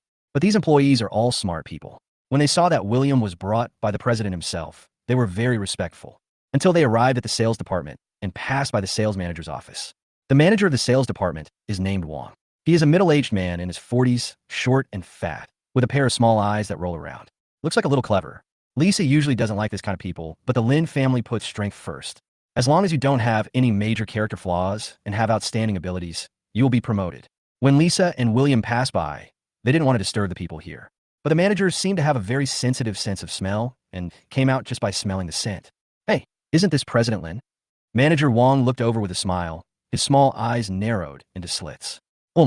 Lisa didn't say much, just nodded lightly. William didn't know if it was an illusion, but he felt that his eldest sister didn't seem to like this manager very much. I couldn't help but look at it a few more times. William soon discovered that although Manager Wong looked flattering, there was no seriousness in his eyes. Instead, a hint of disdain flashed across his eyes from time to time. It seems like he's another two-faced guy. Lisa originally didn't plan to stay here, but Manager Wong felt the look in William's eyes and suddenly became angry. President Lin, I wonder who this person is. Manager Wong asked with a smile. But without waiting for Lisa to answer, she continued to talk. Could it be Mr. Lin's new boyfriend? Mr. Lin, so you like this type? Such offensive words made Lisa's William frown. How dare a subordinate speak to his superior like this? Hey, do you know what you're talking about? William couldn't help but scold. Hey, I'm just a gigolo kept by the CEO. What qualifications do you have to talk to me like that? Manager Wong glared at him and got angry. William was so angry that he laughed. What qualifications do you have to shout here? Do you really think this place is your home? Manager Wong didn't expect that this young-looking guy would dare to confront him. William, with disdain, then turned to look at Lisa. Boss Lin, this company is good for your family. But as the president, you have to act like a president. We work like slaves here all day long, working hard to make money, not for you to support a gigolo. Listening to this fatherly remark, Lisa suppressed her anger and said calmly, You are so good at educating people. People who know that you are the manager here, and those who don't know you think you are my father, the chairman. Manager Wong didn't know whether he was smart or stupid. I didn't hear any sarcasm in Lisa's tone at all, and I thought she was praising him.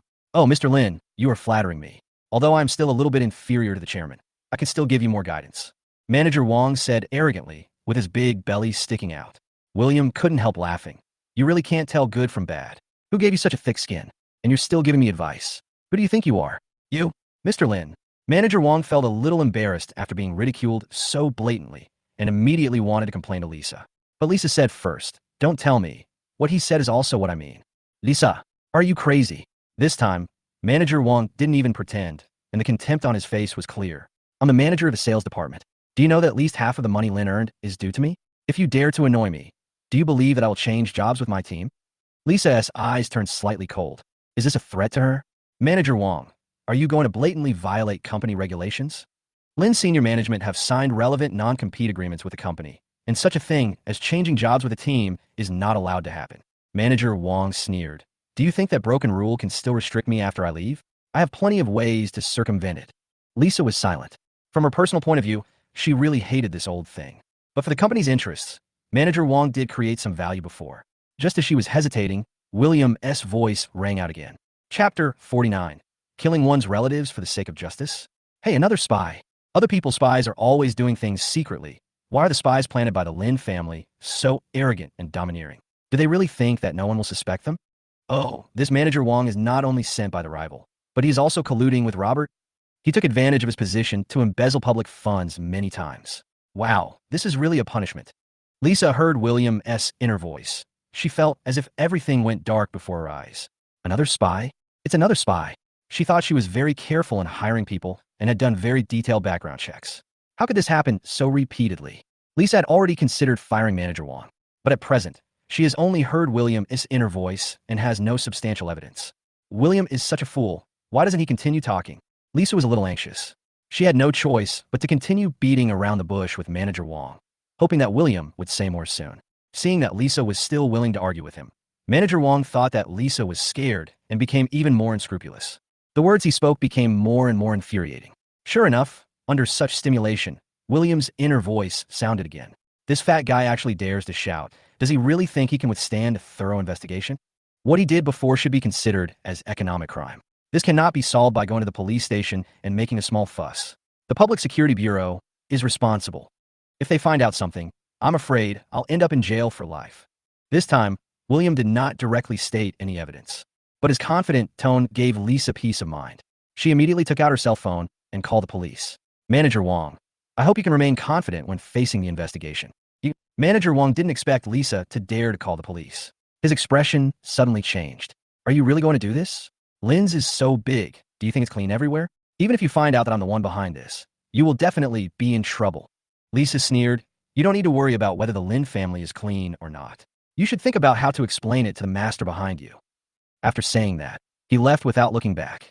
William hurriedly followed, unable to resist flattering her. Big sister, you are so impressive. You should punish these scumbags. Lisa smiled and didn't say much.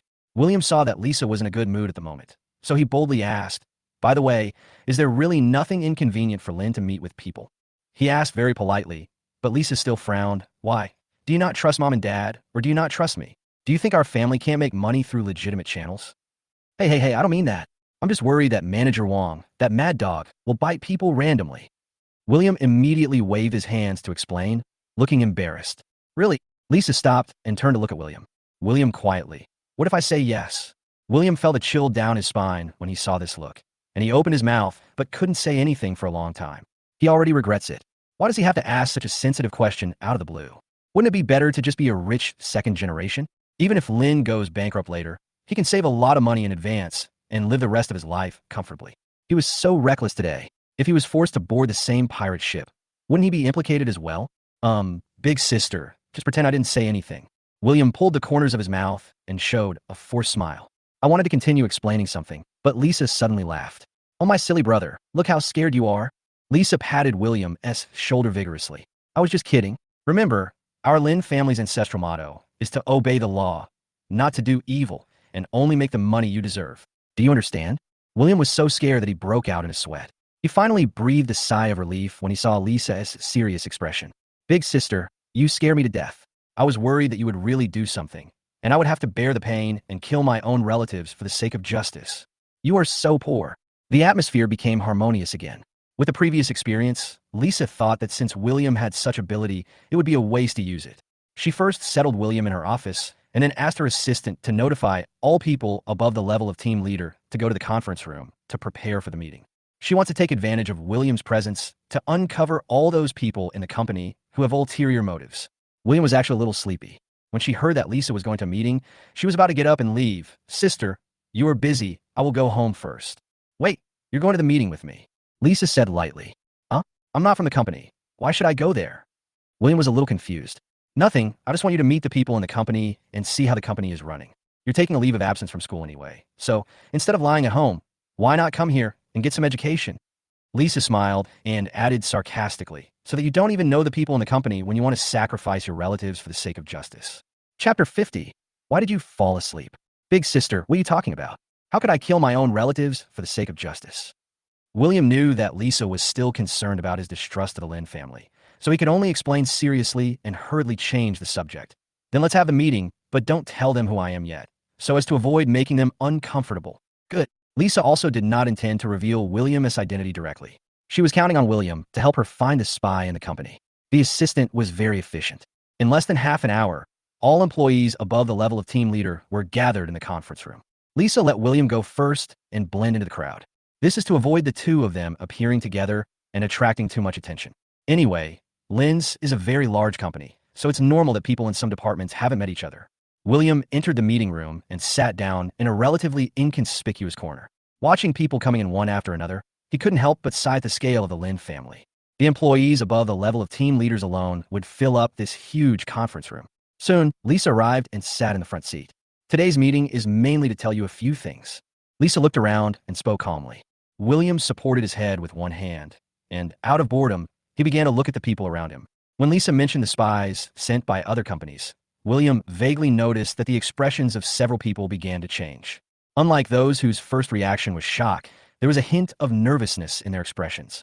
William began to pay attention to those people. After a while, the voice of the system really appeared in my mind. Oh, I didn't expect that there are so many spies planted in the Lin family. William chuckled. At the same time, Lisa also heard William's thoughts and was immediately delighted. William said in his heart, she calmly marked out those people. Naturally, she would not confront those people directly in front of so many people. Moreover, those people don't know that they have been exposed, so they will not be too vigilant. It will also be more convenient when looking for evidence. After William found out about these people, he started to get bored.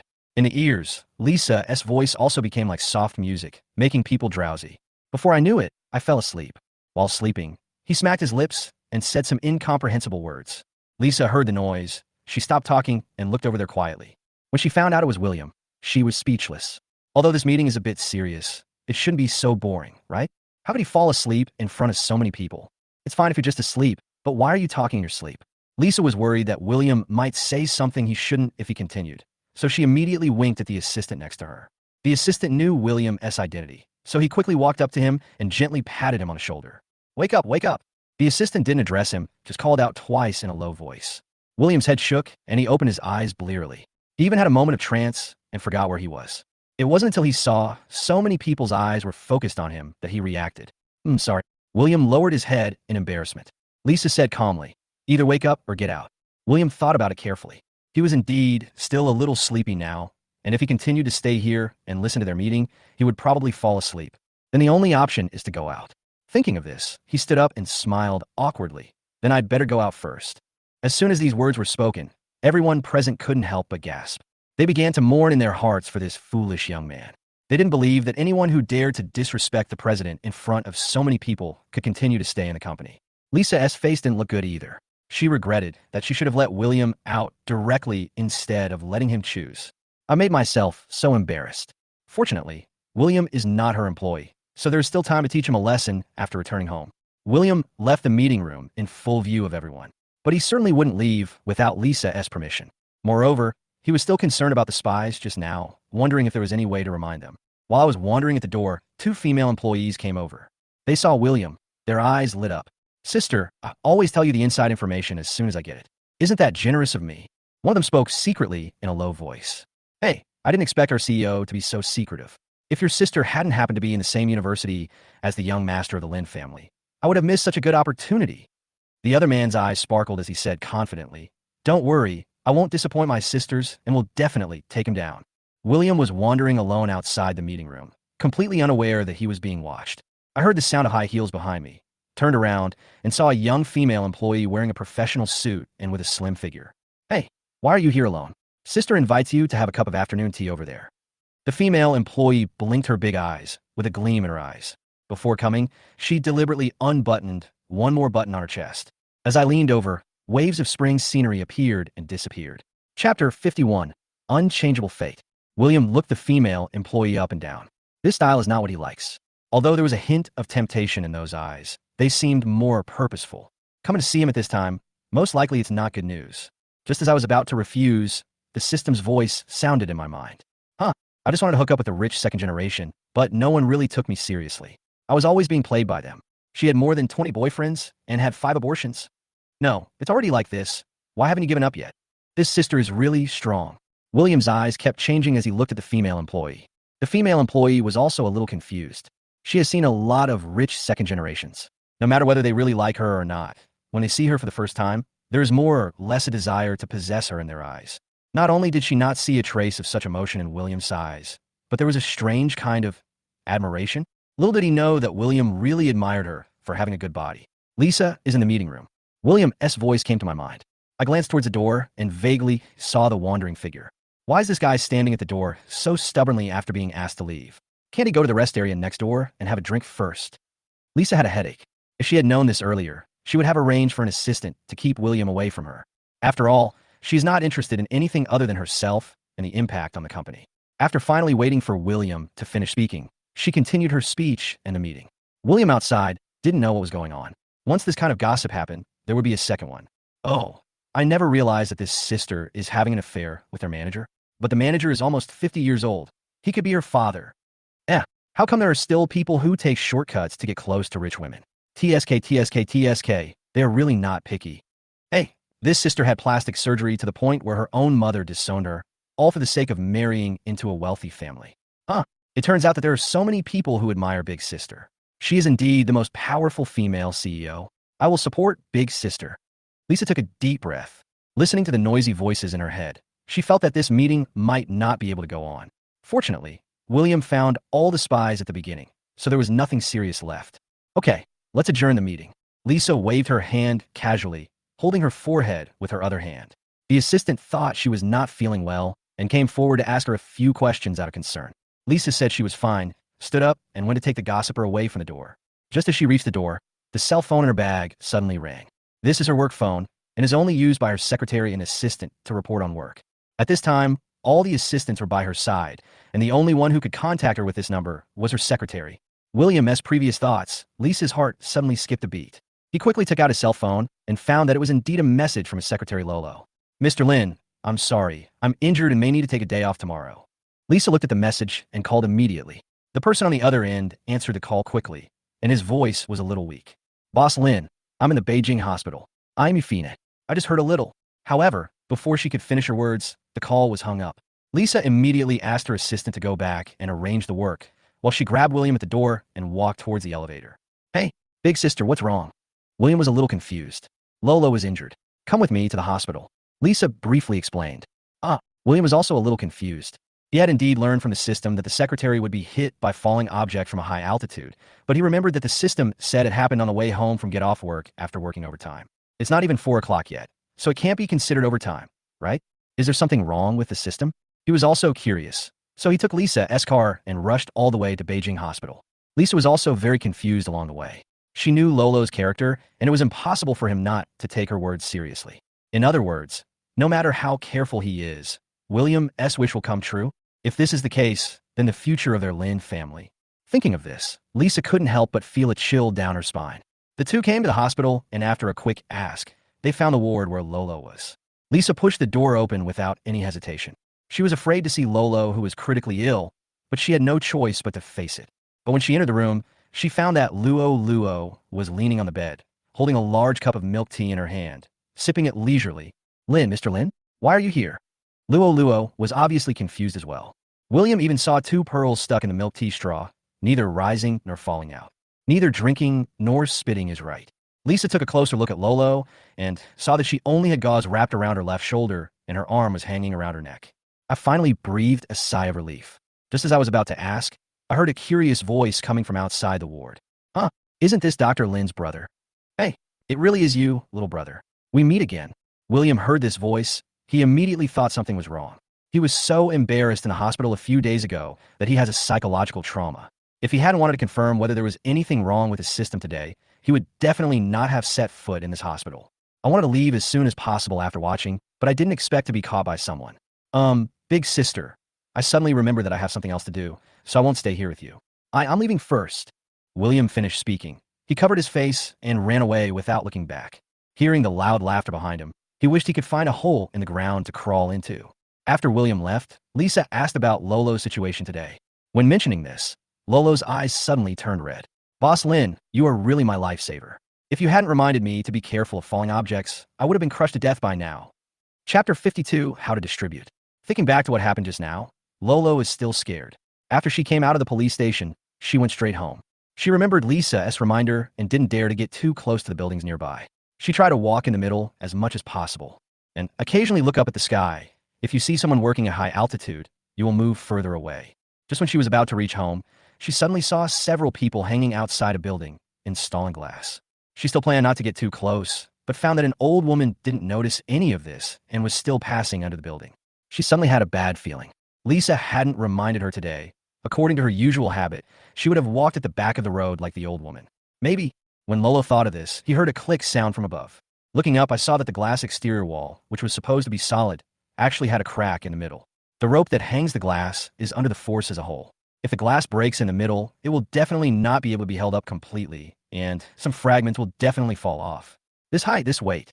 If it hits someone, the consequences will be disastrous. Lolo didn't even think twice. He just rushed over and pulled the old woman backwards.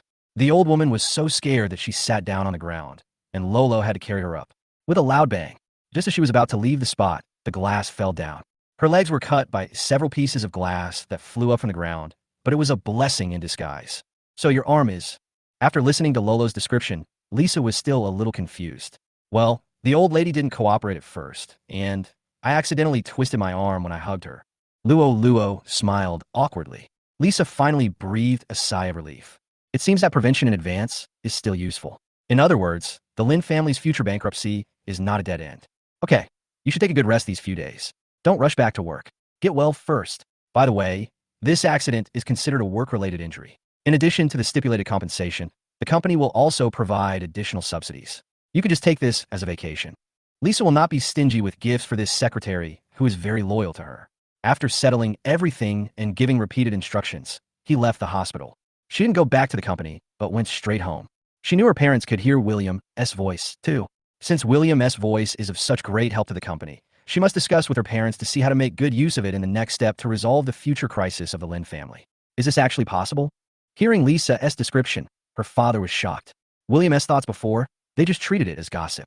Even if they could know some of the more private things, it would seem that this was something that could only be encountered by chance. They never thought that they could take the initiative to use this to solve some troubles hidden in the dark. William is really the lucky star of our family. The mother's face was full of love, and she wanted to give her son more and better things from the bottom of her heart. I'm afraid that even if William wants the stars in the sky, they're planning to contact the space agency for business. How about this? When I have important projects in the future, I'll let William come with me. Lisa smiled and calculated. Mother rubbed her hands together, also with anticipation. I will have to bring William with me to important gatherings in the future. I want to see what those ladies from wealthy families who seem to be getting along well with me on the surface are up to. My father nodded. Yes, it would be great if we could get hold of something that could hold something against their husbands. Even if we don't deal with them, we can still protect ourselves. Maria came home from work. All she heard was her parents and sister talking. After learning about the situation, she also joined in. In that case, I have to take him with me to work. I want to see who wants to harm me. After leaving the hospital, William took the bus and subway home by himself, and his speed was much slower than Lisa. As soon as he entered the door, he felt 4 burning gazes. What happened? William was frightened by the stare and subconsciously took 2 steps back. The mother smiled gently. William, come and sit down. We just thought that if you're not busy with schoolwork recently, you could spend more time with your family. That's right. Lisa and Maria chimed in. William always felt that they were weird. Huh? How can I accompany them? Just visit the company often when you have time. Go out with mom to meet those aunts when you have time. Come to the hospital when you have time to get a physical checkup. William. In the end, it was my father who made the final decision. No matter what William planned to do next, he planned to hold a banquet first to officially announce William's identity. On the one hand, it allows William to have an additional identity outside so that he won't be bullied by ignorant people. On the other hand, gathering those people from aristocratic families would also allow William to tell whether they were sincere or not. William himself had no opinion on this. It was only a matter of time anyway.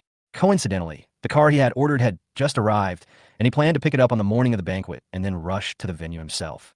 Mr. and Mrs. Lin were a little worried, but seeing that William insisted, they just let him do it.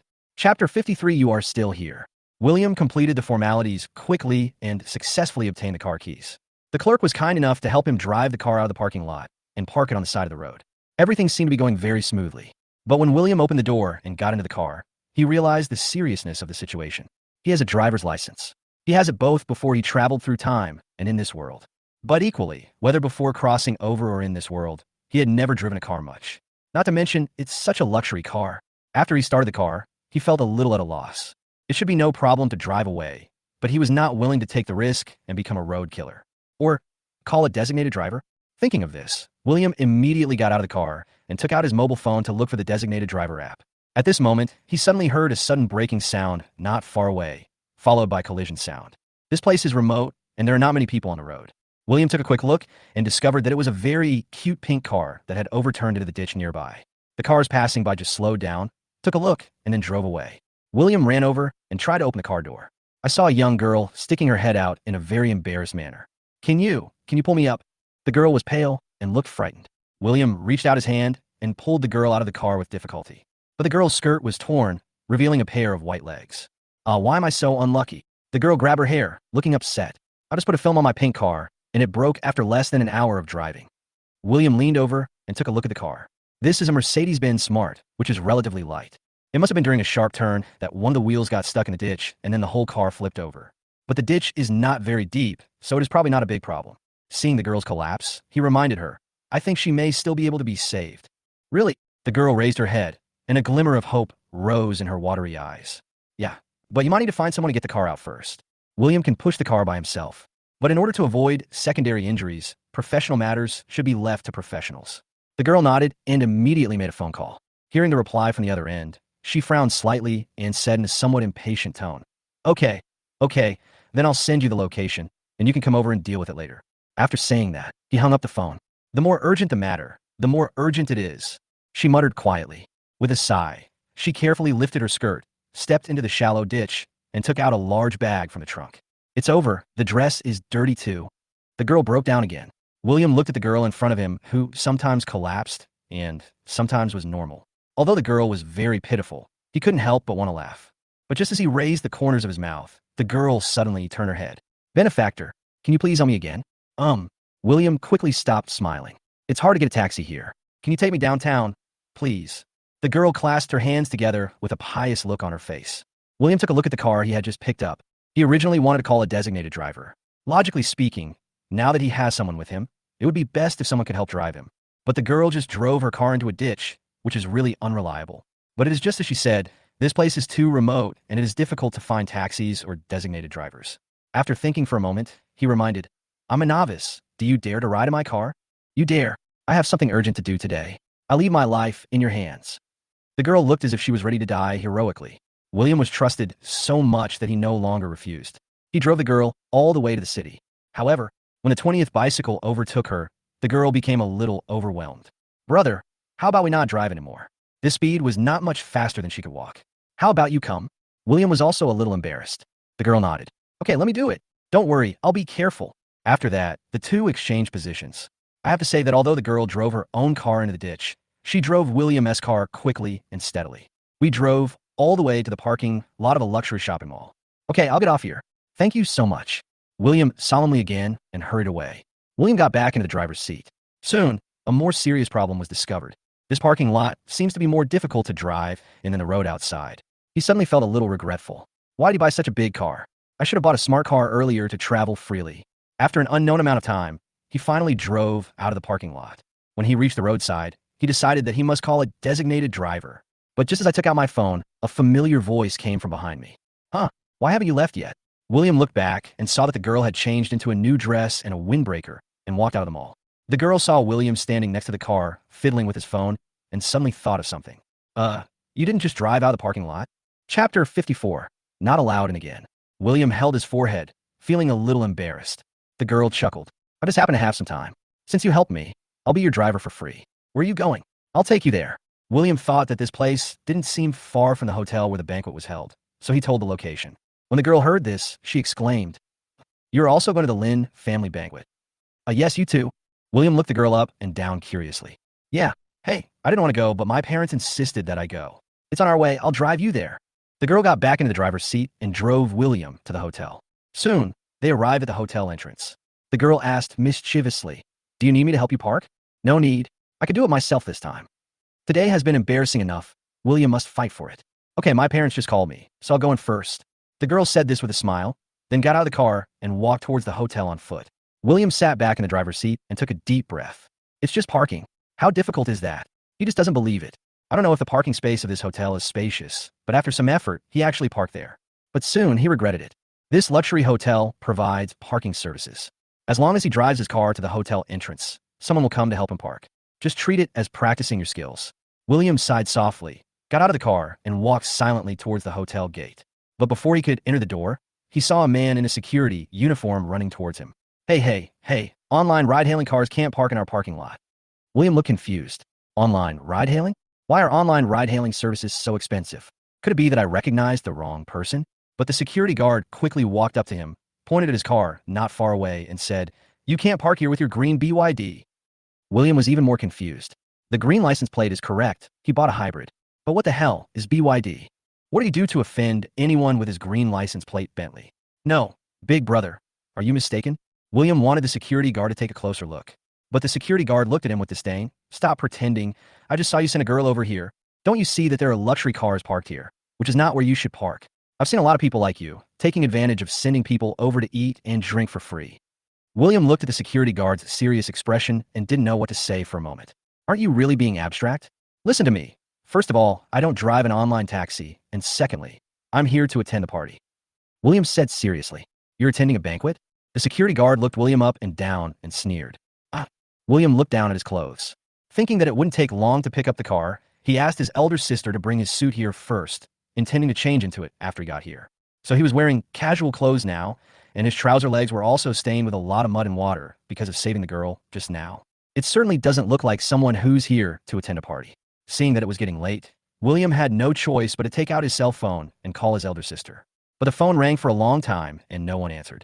He called his second sister and parents again, but still no one answered. 2. When attending such occasions, they usually don't carry their mobile phones with them. Anyway, if there is anything important, I will contact the assistant. William didn't have their assistant's phone number. William was a little anxious and poked his head to look inside. Hoped to see Big Sister or someone else who knew him. Unfortunately, the Lin couple did not formally introduce him to the people in this circle, and almost no one here knew him. As William looked over, he was suddenly pushed from behind. Make way! Make way! Can't you see there's a car coming? The people who pushed him were a few people dressed as bodyguards, with impatient looks on their faces. But there was clearly no one at the door, and no one was blocking the road, so there was no need to evacuate at all. William just now seemed to have seen through William's thoughts and sneered. See? These rich people are all looking down on others. I advise you not to try to get in. If you are discovered, you will be in big trouble. I don't want to be harmed by you. William was speechless.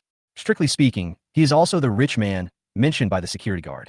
But now, not only does he not have the qualifications to act arrogantly, he can't even enter this door.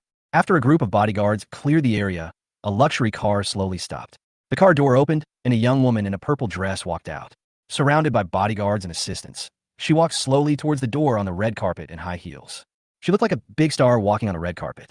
The woman's appearance was actually not that outstanding, and she looked very ordinary no matter how you looked at her. But what he was wearing was obviously worth a lot of money. And when her eyes swept around, they looked condescending. Past William, she actually stopped. William up and down and said with disdain, "Why? Someone else wants to sneak in." Although the words were questions, they were full of sarcasm. The security guard immediately licked his face and laughed awkwardly. This is a driver of an online car-hailing service, trying to sneak in and eat and drink for free. The woman snorted coldly and waved her hand casually. "Why don't you hurry up and get rid of them? This is the Lin family's banquet. Don't let these people get in the way here." "Yes, miss." The bodyguards received the order and immediately drove William away. William was already annoyed because he couldn't get in, and when he heard this, he got even more angry. He dodged the bodyguard in a few moves and said coldly, "You also know that this is the Lin family's banquet. Who are you to give orders here?" The woman was about to walk inside, but when she heard William's words, she stopped again. She didn't seem to expect that someone here would dare to question her. And questioning her in front of so many people is simply a humiliation to her. "Oh, our Song family is going to marry the Lin family, and I will be the future young lady of the Lin family. Not only can I give orders here, I can also crush you like an ant." As she said this, she winked at the bodyguards. The bodyguard immediately obeyed the order and reached out to grab William. William knocked down two bodyguards and couldn't help laughing. "You want to marry into the Lin family? It's really funny. Why don't you ask me if I'm willing to marry you?" Chapter 55, Head-On Confrontation. Everyone present was stunned, and then looked at William as if he were a madman. What did he just say? He wants Miss Song to ask him if he wants to marry her. Did I take the wrong medicine? As Song Rui was right next to them, the bodyguards couldn't speak first. They just looked at William silently, wanting to see how he would die today. Song Rui was stunned for a moment, and her expression became very ugly. "Do you know what you were saying? I'm William, the young master of the Lin family. I'd rather marry a pig than you." William stared into Song Rui's eyes and spoke word by word. William's serious expression. Song Rui felt a moment of panic in her heart, but she quickly came to her senses as if she had heard the funniest thing in the world, and sneered. "Did you all hear it? This guy who drives an online car-hailing service actually said that he is the young master of the Lin family. So, did the Lin family change their business or go bankrupt?" William found that no one around him believed him, and finally realized that he could not explain it clearly just by talking. He still had to wait for the Lin couple and the elder and second sisters to find him. Just as he was about to continue his call, another voice came from behind him. Hey, it's been such a long time since we last met. Why are you still speaking so harshly, you ugly bastard? What's wrong with driving an online ride-hailing car? I earn money through my own labor. So what did that do to you?" The voice is very clear, also very familiar. William turned his head and saw the girl coming out of the banquet hall. When she saw him, the girl was also surprised. "Why were you stopped?" William twitched his lips, pointed at the security guard and said, "He said I was driving an online car-hailing company." "Huh?" The girl was stunned, seemingly unable to react. William explained helplessly. "He said I drive a BYD." The girl looked at the green-licensed Bentley not far away, glanced at the security guard in surprise, and pursed her lips tightly. It can be seen that she's trying to hold back her laughter. You can't laugh in this kind of situation. She tried her best to hold it in and try to change the subject. "Well, I forgot to introduce myself just now. I'm Bai Yueling from the Bai Group." Bai Group? William had some impression of the Bai family. Previously, when Marx was kicked out of the Lin family and had to borrow money everywhere, the first person who came to explain the situation to his father was the head of the Bai family. "I heard that the Bai family has always been upright and honest. The cooperation between the Lin family and the Bai family is also the longest."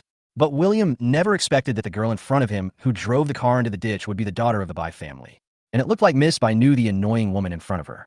Song Rui was watching from the side and couldn't help but sneered. "I was wondering who's here. It turns out it's you, a woman who can't stand up to the stage." I think you two are a good match. Since you like to defend these lowly things so much, why don't you marry him? Oh, what kind of filthy thing is yelling in broad daylight? Bai Yueling fanned herself in disgust, as if she smelled something bad. His eyes suddenly turned to Song Rue, pretending to be surprised. Ah, why is it you, an ugly thing? What bad luck? Song Rue had an injury on her face when she was young. Although she spent a lot of money to hire someone to do reconstructive surgery and constantly maintain on a daily basis, as long as she didn't wear makeup, you could still see the shallow scars. The scar was not big originally, and after so many years, it did not play any decisive role in her appearance. But the psychological trauma this injury brought to her is indelible. The young sisters around her never dared to mention this matter in front of her. I didn't expect Bai Yueling to be so outspoken in front of so many people. You. Song Rue was so angry that she couldn't speak. Hey, don't get angry. It was ugly to begin with, and now it's even more abstract. Bai Yueling is not at all ambiguous when it comes to insulting others. He also didn't give Song Rue any face at all. Seeing that it was getting late, she was too lazy to stay here, so she took William's arm and walked into the banquet hall. Others may not know, but she's not stupid. Not to mention that the car William was driving was not an online hailing car at all. Although the green label Bentley is indeed a bit abstract, the price is not low. How could someone who could afford such a luxury car be a poor guy? But Song Rue was obviously unwilling to let them go and immediately ordered the bodyguards to stop in front of the two of them. Bai Yueling, since you have chosen to be with him, there is no need for you to attend this banquet. But I was the one who was going to marry into the Lin family, so it will be better for you to face the realities sooner. Oh, ugly thing. Do you think everyone is as obsessed with getting married as you are? I have no interest in the young master of the Lin family. If my parents hadn't forced me to come, I wouldn't have cared about it. Bai Yueling chuckled and said nonchalantly, Really? Then why are you still hanging around here? Why don't you get out of here? Song Rue didn't seem to believe Bai Yueling's words at all. Since I've already promised my parents, I have to be there.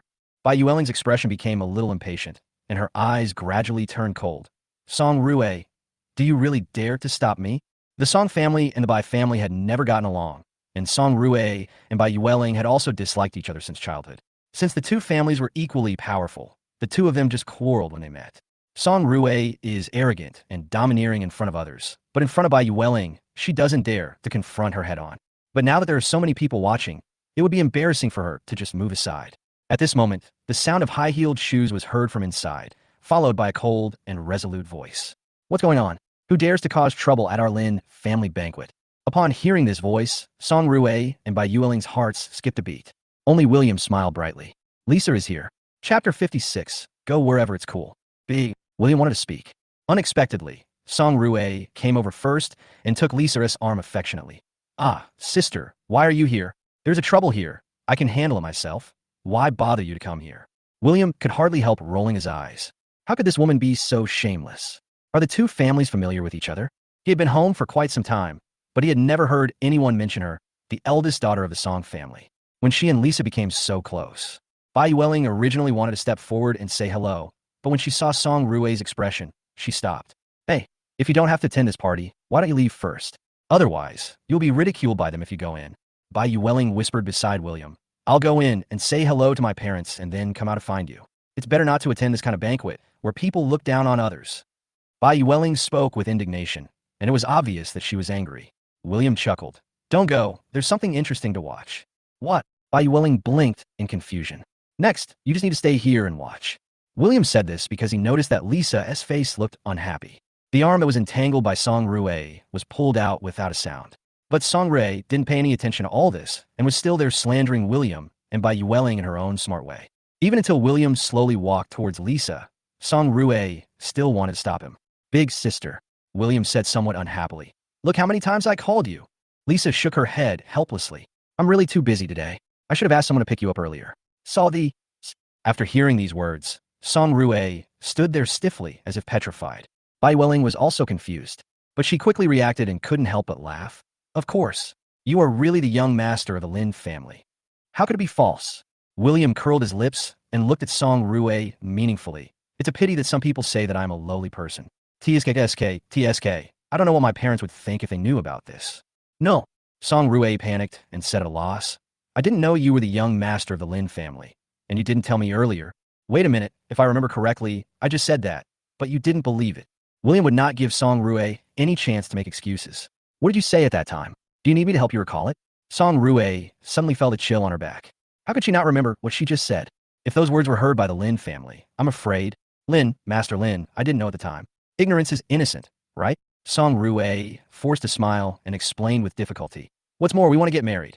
At the end of her speech, her voice became smaller and smaller, and it was obvious that she had no confidence. William couldn't help laughing. He really didn't understand how this woman had the nerve to bring this up. Is she stupid, or is she treating him as a fool? Miss Song, you should also remember that I said at the time that I would rather marry a pig than you. William waved his hand casually and said bluntly, I'm annoyed just looking at you now. Go somewhere cooler.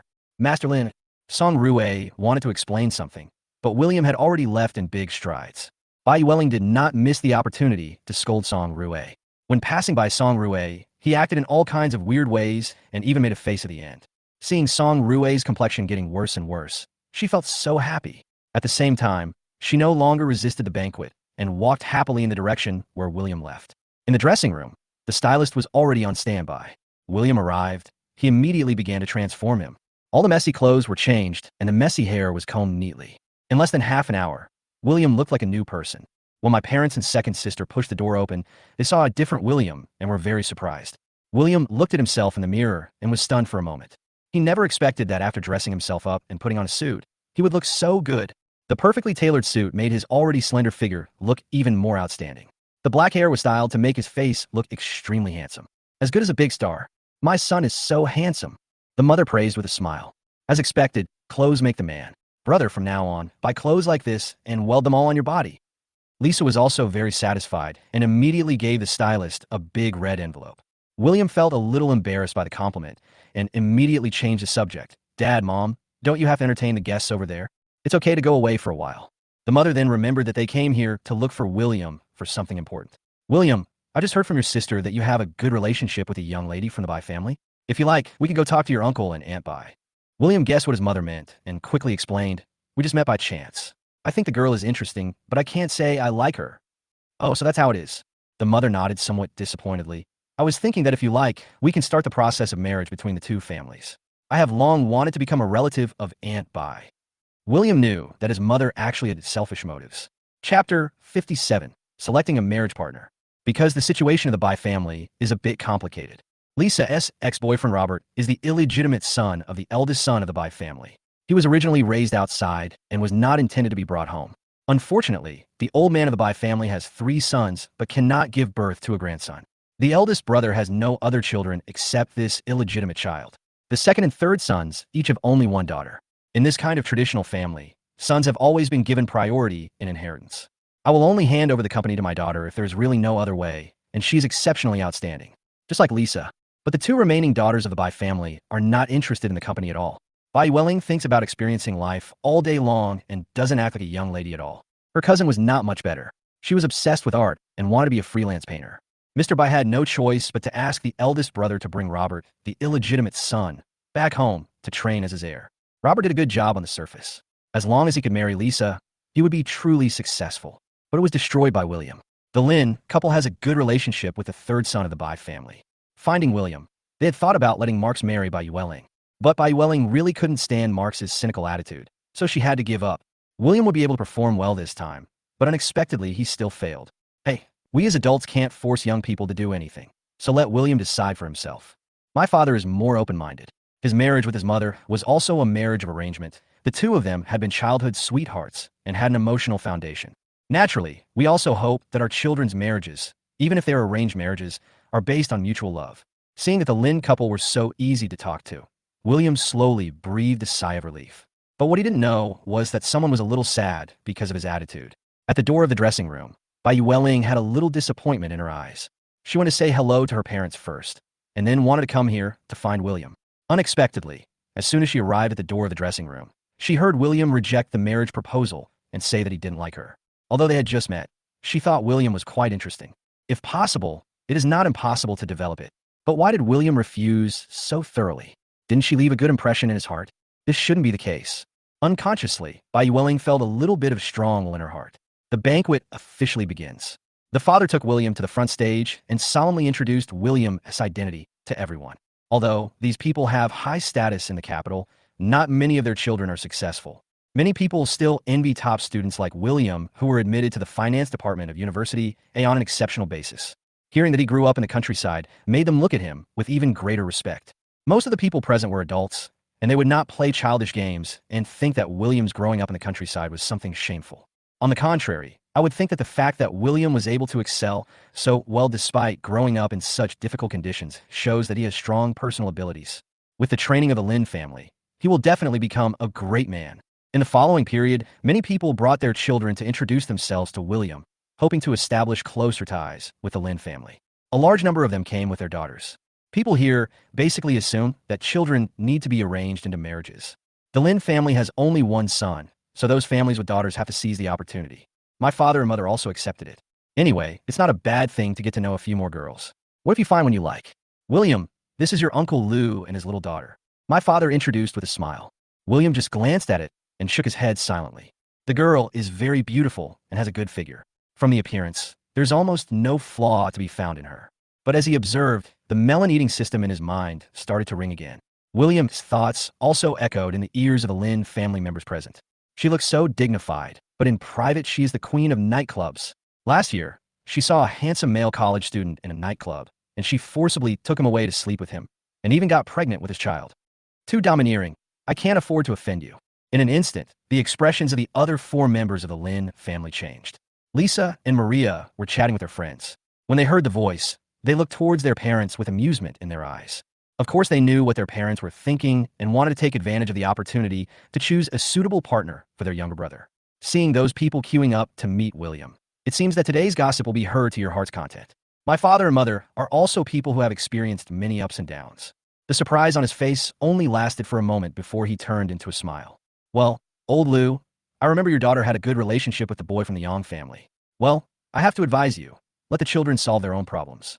If we adults interfere too much, the children will hate us. My father calmly resolved the acquaintance. Even if Mr. Lou noticed something, he would not offend my father. The two of them soon started talking about other things, and the matter of letting the two children get to know each other was put on hold for the time being.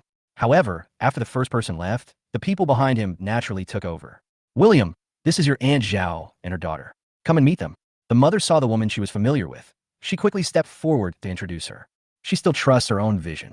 Mrs. Zhao is well-educated and well-mannered, and the daughter she raised will definitely not be so rebellious. William looked again.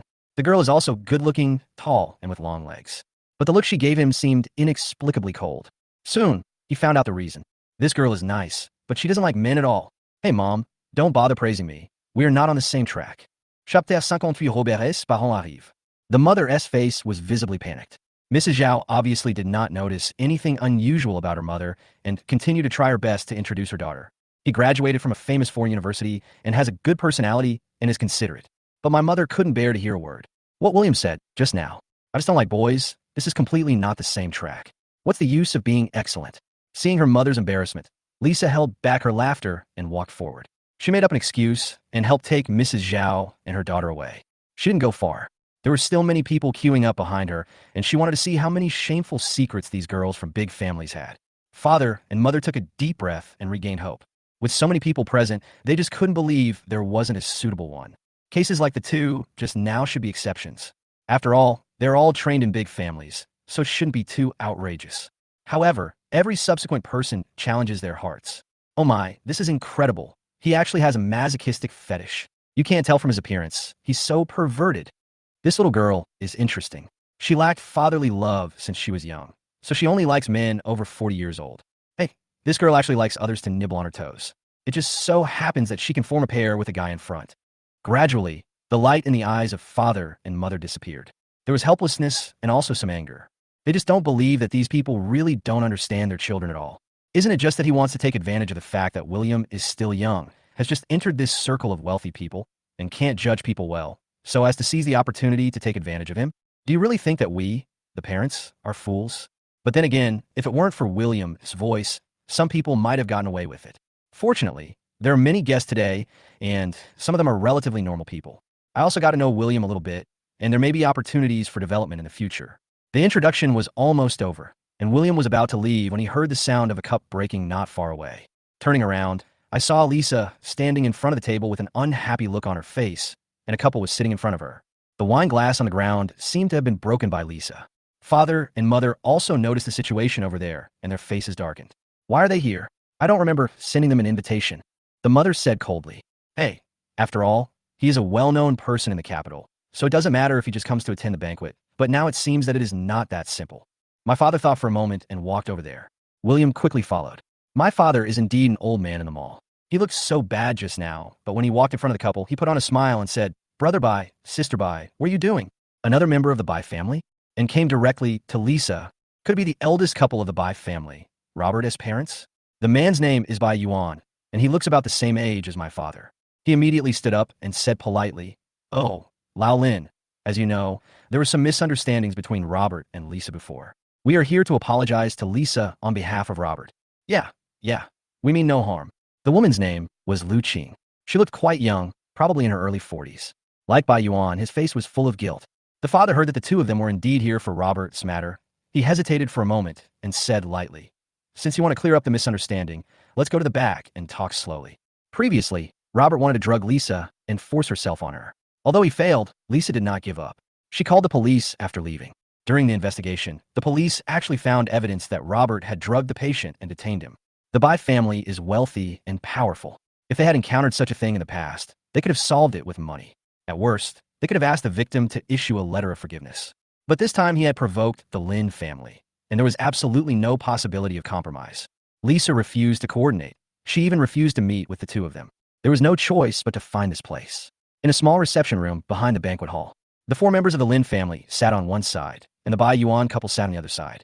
If you have anything to say, just speak up. There aren't that many people here, and my father doesn't want to play along. Robert was trying to bully their daughter. This is not like hearing William's inner voice, which is just a melodrama without any evidence, but something that really happened. There is no way they can have the slightest good attitude towards this. Lu Qing obviously realized this and quickly apologized. Robert was indeed wrong in the previous incident. Lisa, after all, you've been together for so long. You must have feelings for each other. Can you bear to let Robert go to jail? Lisa snorted coldly and said calmly, Aunt, you said that as if I had put him in jail. He is an adult. Don't you know what the consequences of his actions will be? Lu Qing frowned, but he... Bai Yuan saw Lisa as determination and looked directly at his father. Lao Lin, we have been friends for so many years. There's no need to make such a fuss, right? Every child makes mistakes. As long as it doesn't cause any bad consequences, it's good enough. After these words were spoken, the four members of the Lin family could no longer suppress their anger. Chapter 59, Counterattack. The Bai Yuan couple said they came to apologize, but their words did not seem to be sincere. Seeing that no one from the Lin family said anything, Lu Qing thought they were planning to compromise. Then he shamelessly added, Yeah, nothing happened, and even if it did, it wouldn't matter, since you were planning to get married anyway. Finally, the Lin family could no longer tolerate it. Lisa spoke first. Wait a minute, did you guys misunderstand something? Do you really think your son is so popular that I would rush to marry him? William also mocked. It's so funny. These two don't seem to understand the situation. Even before, your son was marrying up with my eldest sister. Now that it's so ugly, how can you still have the nerve to say these things? Lu Qing obviously didn't expect that the younger generation of the Lin family would be so disrespectful. She immediately looked at her father and mother and asked coldly, Is this how you, the Lin family, educate your children? The mother wanted to curse just now, and now she retorted without any hesitation. How our Lin family educates our children is not your turn to comment on it. You two rapist parents. You. Lu Qing's face turned red, and he was so angry that he couldn't utter a word. His father, sinisterly, Old Lin, do you really want to make such a scene? The father sighed softly. I didn't expect that the two families would quarrel like this, but you should ask your son about this issue. Our daughter did nothing wrong from beginning to end.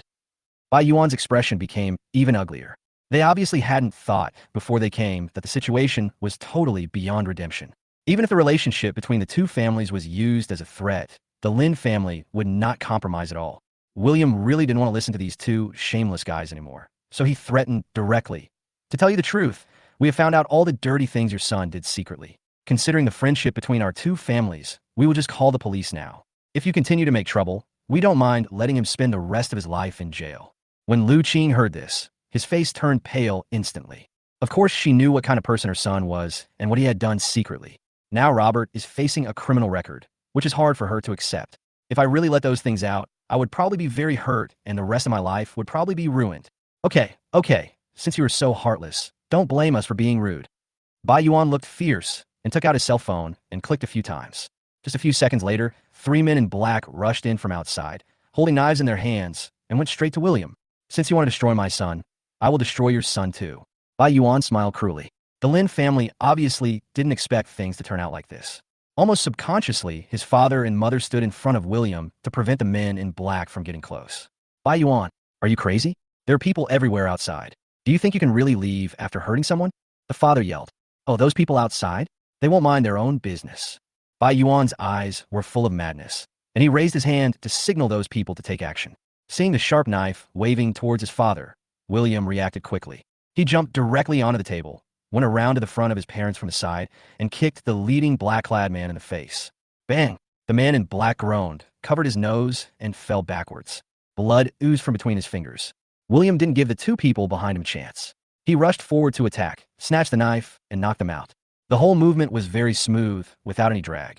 He flipped his fingers, spinning the two knives casually, and looked at Bai Yuan and Lu Qing with cold eyes. The couple had already been frightened, and their faces were extremely stiff.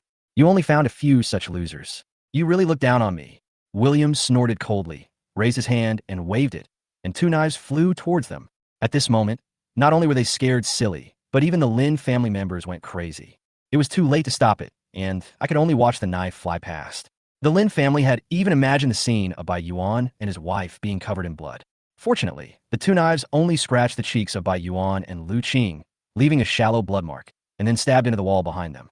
Bai Yuan and Lu Qing both had their eyes wide open, frightened to the point of almost leaving their souls. That is to say, I went to the toilet in advance and did not become incontinent on the spot. Murder, murder! Lu Qing raised his hand, tremblingly, and touched his stinging cheek. Looking at the blood on his fingers, he muttered to himself. William laughed disdainfully and said, Hey, you're only so brave. Don't do anything like hiring someone to kill someone in the future. Hey, Uncle Bai, come back to your senses. William raised his hand and waved it in front of Bai Yuan. What do you want? Bai Yuan was startled and quickly stepped back. He leaned against the wall behind him and almost touched the knife stuck in it, and shuddered again. William sat on the table in front of Bai Yuan, still with a gentle smile on his face, as if nothing had happened just now. Uncle Bai, I'm sorry to scare you. As compensation, I can tell you a secret.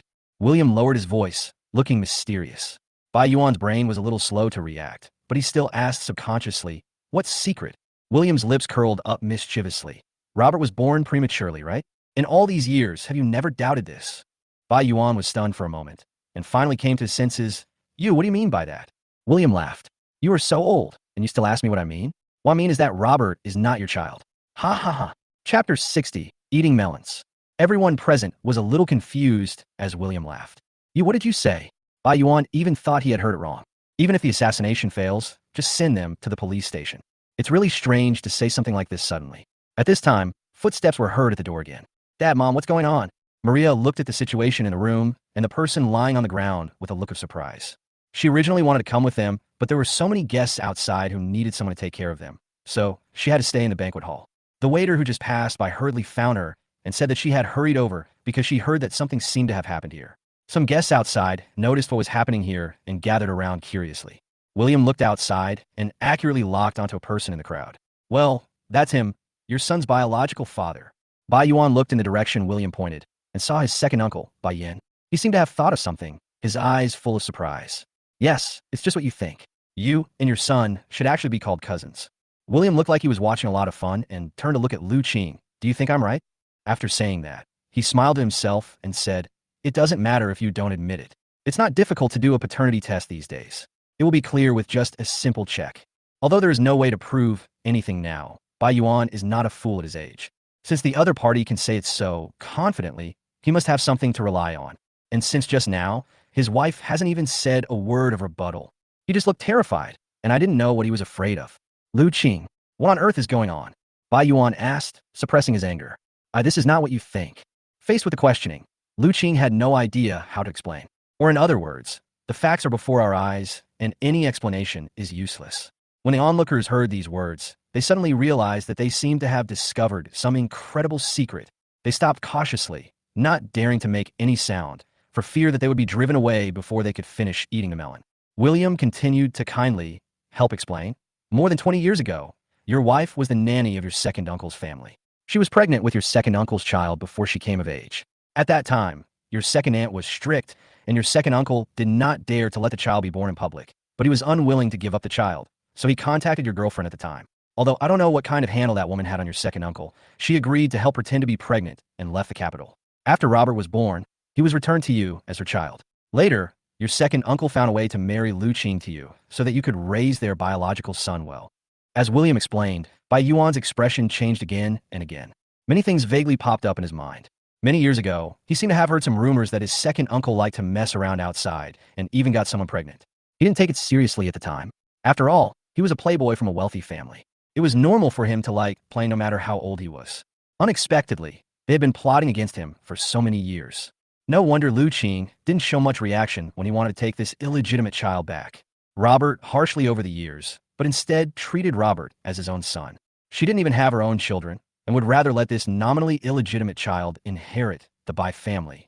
Bai Yuan always thought that Lu Qing was considerate and sensible and didn't want to embarrass him. It turns out that he is the complete fool. He did everything he could to help Robert become the heir of the Bai family. It turns out that I am just making wedding dresses for others. Ah, good. Bai Yuan looked crazy. He rushed to Lu Qing and slapped him in the face. Hey, what are you doing, little brat? An angry voice rang out among the crowd. Immediately afterwards, an old man in his 60s rushed over and hit Bai Yuan hard with a cane. It's Bai Yin. After all, Lu Qing is the mother of his child. How could he watch her being bullied? At this point, there's nothing to hide. Bai Yuan, if you don't want to live like this, then I'll take Lu Qing away, and you have to call her second name from now on. Bai Yin said loudly while tapping with his cane.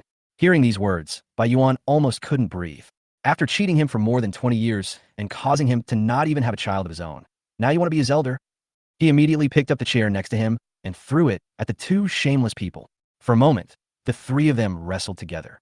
The Lin family was the closest and were almost affected, but luckily, they escaped quickly.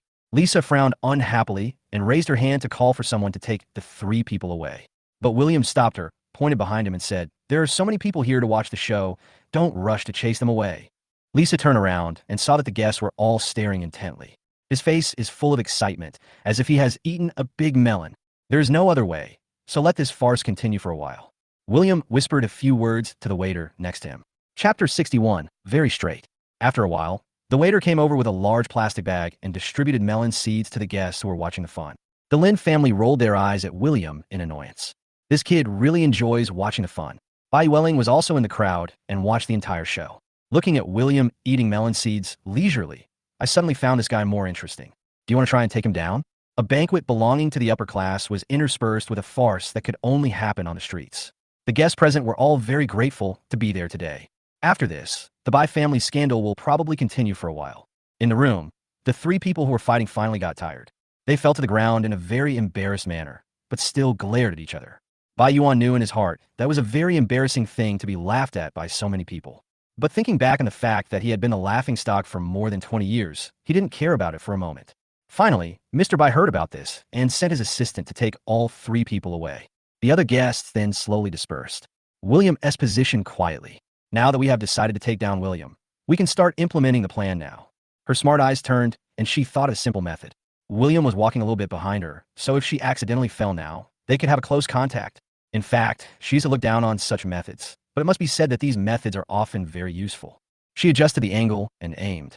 He cried out, "Ouch!" and pretended to have twisted his foot, then fell diagonally backwards. William had been looking down, thinking about something, and had no idea about Yuelling's plan. Feeling something coming towards him, he almost subconsciously blocked it and pressed the person against the wall. There's no ambiguity like the wall dong, it's just simply pressed against the wall. Like hammering a nail, Bai Yuelling was stunned. William was also stunned. William looked at Bai Yuelling in surprise and asked in confusion, why did she fall flat on the ground for no reason? Bai Yuelling was suddenly choked. She couldn't say that she wanted to pretend to fall and throw herself into his arms, right? I had to find an excuse, feeling embarrassed and pretending to complain. It's all because of these high heels. They have to be so hard to wear. It's hard to walk. As he spoke, he took off his shoes and threw them aside in a huff. Hey, why are you still throwing things around? William leaned over to pick up the high heels, stuffed them back into Bai Yuelling's arms, and muttered, what if someone trips over it? Won't they fall like you? Bai Yuelling looked at the shoes in her hand in surprise. She originally thought that William must be a very gentlemanly and considerate person because he rescued her from the car. But now she suddenly realized that her feelings seemed to be a little bit wrong. For example, William may have done it simply out of love, the kind that has nothing to do with worldly ideas. Love, if it were anyone else, they would definitely be disappointed and lose interest in William. But Bai Yuelling is different. Although she is a young lady, she likes to experience life everywhere. I have worked in small companies, walked dogs for others, and even delivered takeout. In short, she likes everything new. William's strange behavior aroused her interest even more. Watching William leaving, she put on her shoes silently, thinking about what to do next to get closer to William. Since they met because of the car, let's start with the car. By the way, William, I seem to have made your car dirty today. How about I drive it to be washed for you? No, I can go by myself. Well, since you helped me, I'll treat you to a meal. No need. You also dropped me off on the way here. We're even. Bai Welling tried almost everything she could think of, but William always refused. In the end, she was at her wit's end. Or else, I'll teach you how to drive. Finally, William stopped. Bai Welling thought she had finally convinced this straight man, and quickly added, look, although my skills are not particularly good, I think it is enough to teach you. Otherwise, the next time you go to the parking lot, it will take you a long time to drive out. William sighed softly. Thinking about how difficult it was to drive today, he finally shook his head. Forget it. I'll just find a driver next time I go out. Bai Welling was completely stunned. Are there really such unromantic people in this world? Any normal person would be able to feel something under her attentiveness, right? William didn't react at all. Really, it's challenging. Bai Welling is the type of person who becomes more courageous as she faces more setbacks, and she is full of desire to conquer William. Not only was he not discouraged, but he became more energized. Looking at William's back as he left, she cheered herself up. Anyway, there's a long time to come, and she doesn't believe that she can't deal with this strange man. Chapter 62, War Without Gunpowder. Rumors in school always come and go quickly. Not long after the banquet, William returned to school to attend classes as usual. Qiu Xiaoyan was almost the first to learn about William's return, and she made an appointment with William to have dinner together and go to the library to read books together that day. During the days when William was on vacation, she always felt like something was missing. It's like there's a void in life, a void that is difficult to fill with anything else. Especially when I heard that the Lin family held a banquet and announced William's identity as the young master of the Lin family. This made Qiu Xiaoyan feel a sense of crisis. It felt like a treasure that only she knew about was suddenly made public. And William is this treasure. On the one hand, she was happy that William was recognized because this way, there would not be so many people bullying him in school anymore. But on the other hand, she was worried that the person she loved would be taken away. This contradictory feeling continued until I met William. Seeing that William was still the same familiar face she used to know, she finally felt relieved. William thought everything was back on track, until he saw Bai Yueling in a public class. He remembered that Bai Yueling was not from their school and didn't understand why she appeared here. William just glanced at Bai Yueling and sat in the corner of the classroom as usual, as if he didn't see her. But just after sitting down for a moment, a faint fragrance hit me. Looking up, I saw Bai Yueling sitting in the seat next to me. I thought you were a good student, but you turn out to be just like those playboys who just like to sit at the back and hang out. Bai Yueling said, as if nothing had happened. It's because I don't need to learn anymore that I sit at the back and give the front row to those who need it. William didn't want to explain, but he considered Bai Yueling's identity. For the sake of my own image, I still said a few more words. Bai Yueling didn't believe this at first. It was not until she saw the professor come in and politely chat with William about the previous project that she realized that William did not seem to be lying to her. Girls all admire strong men. Moreover, hearing from others that someone is great and actually seeing how great he is are two different things. At this time, William's image in her mind became taller. But this feeling was soon broken by another emotion. When class was about to start, a beautiful figure appeared at the classroom door. That was a very beautiful girl. As soon as it appeared, it attracted a lot of people's attention. The girl leaned her head out, as if looking for someone. When he saw them, his gaze seemed to pause for a moment. Then, under the gazes of many people, he sat on the other side of William. Xiaoyan, I didn't expect you to really come. William smiled and said, girls who study liberal arts generally don't seem to be very interested in finance-related subjects. That means I'm not an ordinary person. Qiu Xiaoyan also smiled. That's right. I brought you the book you mentioned last time. William took out 2 books on finance from his backpack and gave them to Qiu Xiaoyan. Qiu Xiaoyan took it happily and said thank you sweetly. She had actually seen Bai Yueling a long time ago. The girl's intuition told her that this girl was not simple. Next to William on purpose. Although she didn't know what the relationship between them was, she planned to remain unchanged in the face of change. William normally without revealing any flaws. Whoever loses patience first loses. Bai Yueling seemed to understand this as well and did not react too exaggeratedly. During class, he just listened with his chin supported by one hand and asked William a few questions from time to time. She is not a student of this school, but she also studies finance. So I was able to have an organized discussion with William about the questions raised by the professor. William for the entire class. It looks calm, but in fact it feels like a war. William didn't notice anything unusual at first, but gradually he also felt that the atmosphere was not right. As he was still in class, he didn't say much. After finally waiting for the get out of class to end, he wanted to leave this place of trouble immediately. But the two girls stood up together. William, this is my first time at your school. Why don't you take me around? Bai Willing asked with a smile. Qiu Xiaoyan would not let go so easily. She gently tugged at the corner of William's clothes and whispered, William, we agreed yesterday to go to the new restaurant in front of the school to eat together. The flames of war eventually slowly surfaced. Obviously, William can only choose one of the two activities. No one wants to be the loser. William was also overwhelmed. He and Bai Welling were not very familiar with each other, and he had no desire or reason to take her for a walk around the school. As for Qiu Xiaoyan, he had previously agreed to go to the new restaurant together for dinner, but not today. Maybe it was this weird atmosphere that made him rebellious. William just wants to be alone today and doesn't want anyone to accompany him. Chapter 63. Be a pig in the next life. Qiu Xiaoyan knows William quite well. Seeing that William looked unhappy, I knew he might be angry. If it had been before, she would definitely not have been so persistent. But today, with such a beautiful rival in love here, she dared not take it lightly at all. He was afraid that if he gave in, he would lose such an outstanding person like William to someone else. Bai Welling doesn't have as many concerns as Qiu Xiaoyan. She didn't care what William was thinking. She just took William's arm and said coquettishly, Look, I came all the way to your school, and you don't even accompany me around. Can you bear it? William immediately pulled his arm away. It was just time for get out of class to end. Originally, these two beauties attracted a lot of attention, and Bai Welling's voice was loud. William felt that almost all the attention of the people around him was focused here. There is envy and jealousy, and those who didn't know William were all puzzled, wondering where they were lacking. Some brave ones even wanted to come over and chat with us. But before they could get close, Bai Welling glared back at them. William has always wanted to keep a low profile, but he didn't expect to become the target of public criticism again. He suddenly felt a headache and waved his hand casually. Xiaoyan, I have something else to do today, so I won't accompany you for dinner. And Bai Welling, if you want to go around our school, you can see if Xiao Yin is willing to accompany you. I'm leaving first. After saying that, he left the classroom without waiting for the two girls to answer.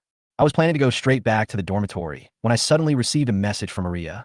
Maria had a day off today and planned to come to the school hospital of university to visit an old friend and bring him some soup from home. The second sister personally sent it off, and William was embarrassed to refuse. So he turned around and walked towards the school hospital. William also knew Maria's school doctor friend. He went straight to the doctor's office, watched the doctor busy in the treatment room, and then sat in the office waiting for Maria. At this time, a yellow-haired boy dressed sloppily came over, apparently to see a doctor. When he didn't see the doctor, he asked rudely, Hey, are you the doctor?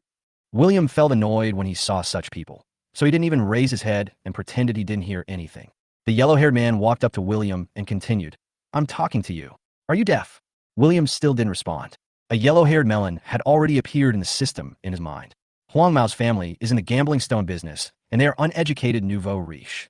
He himself was a playboy who was a philanderer and spent his time in extravagant pursuits, and even contracted a dirty disease that was too shameful to be seen. The reason I was able to come to this school was that my family spent a lot of money to arrange for me to attend the adult education college. He seldom comes to school, and when he does, it's only to pick up girls. Oh, Dad is right. Nowadays, doctors don't even know how to serve patients. Huang Mao sat beside him and threw the registration form on the table. I paid for it. If you don't want to be complained, just show it to me honestly. William then slowly raised his head and chuckled.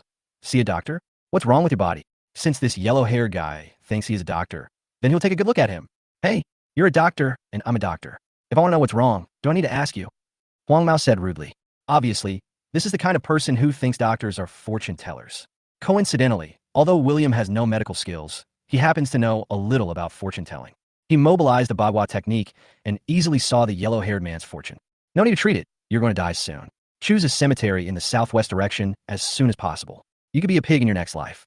Otherwise, you can only be a rat in a stinky ditch in your next life. William tells the truth. You, what the hell are you talking about? The yellow-haired man was angry. He stood up suddenly and grabbed William by the collar. William was not panicked. He just looked at the yellow-haired man quietly with a smile on his face. If you can't listen to the truth, don't come to the hospital to cause trouble. I'm going to beat you to death. The yellow-haired man was furious and raised his hand to punch him. Stop. At this moment, a voice suddenly came from behind. Maria was seen standing at the door of the office with a grim look on her face. Who is this blind person again? The yellow-haired man turned around impatiently, but the moment he saw Maria, his expression changed 180 degrees. He immediately let go of her hand and walked towards Maria happily. Hey, beautiful sister, we are just joking. The yellow-haired man smiled ingratiatingly, but his eyes were full of aggression. Beautiful sister, would you like to add your contact information so that we can have dinner together when we are free? Maria ignored him and looked up at William. Are you okay? Fine. William straightened his clothes. Seeing that he was in trouble again, Huang Mao's face darkened again. Oh, so you two are in the same group. I want to see him just now, and he said something so offensive. You have to apologize to me on his behalf. Oh, then how do you want me to make amends?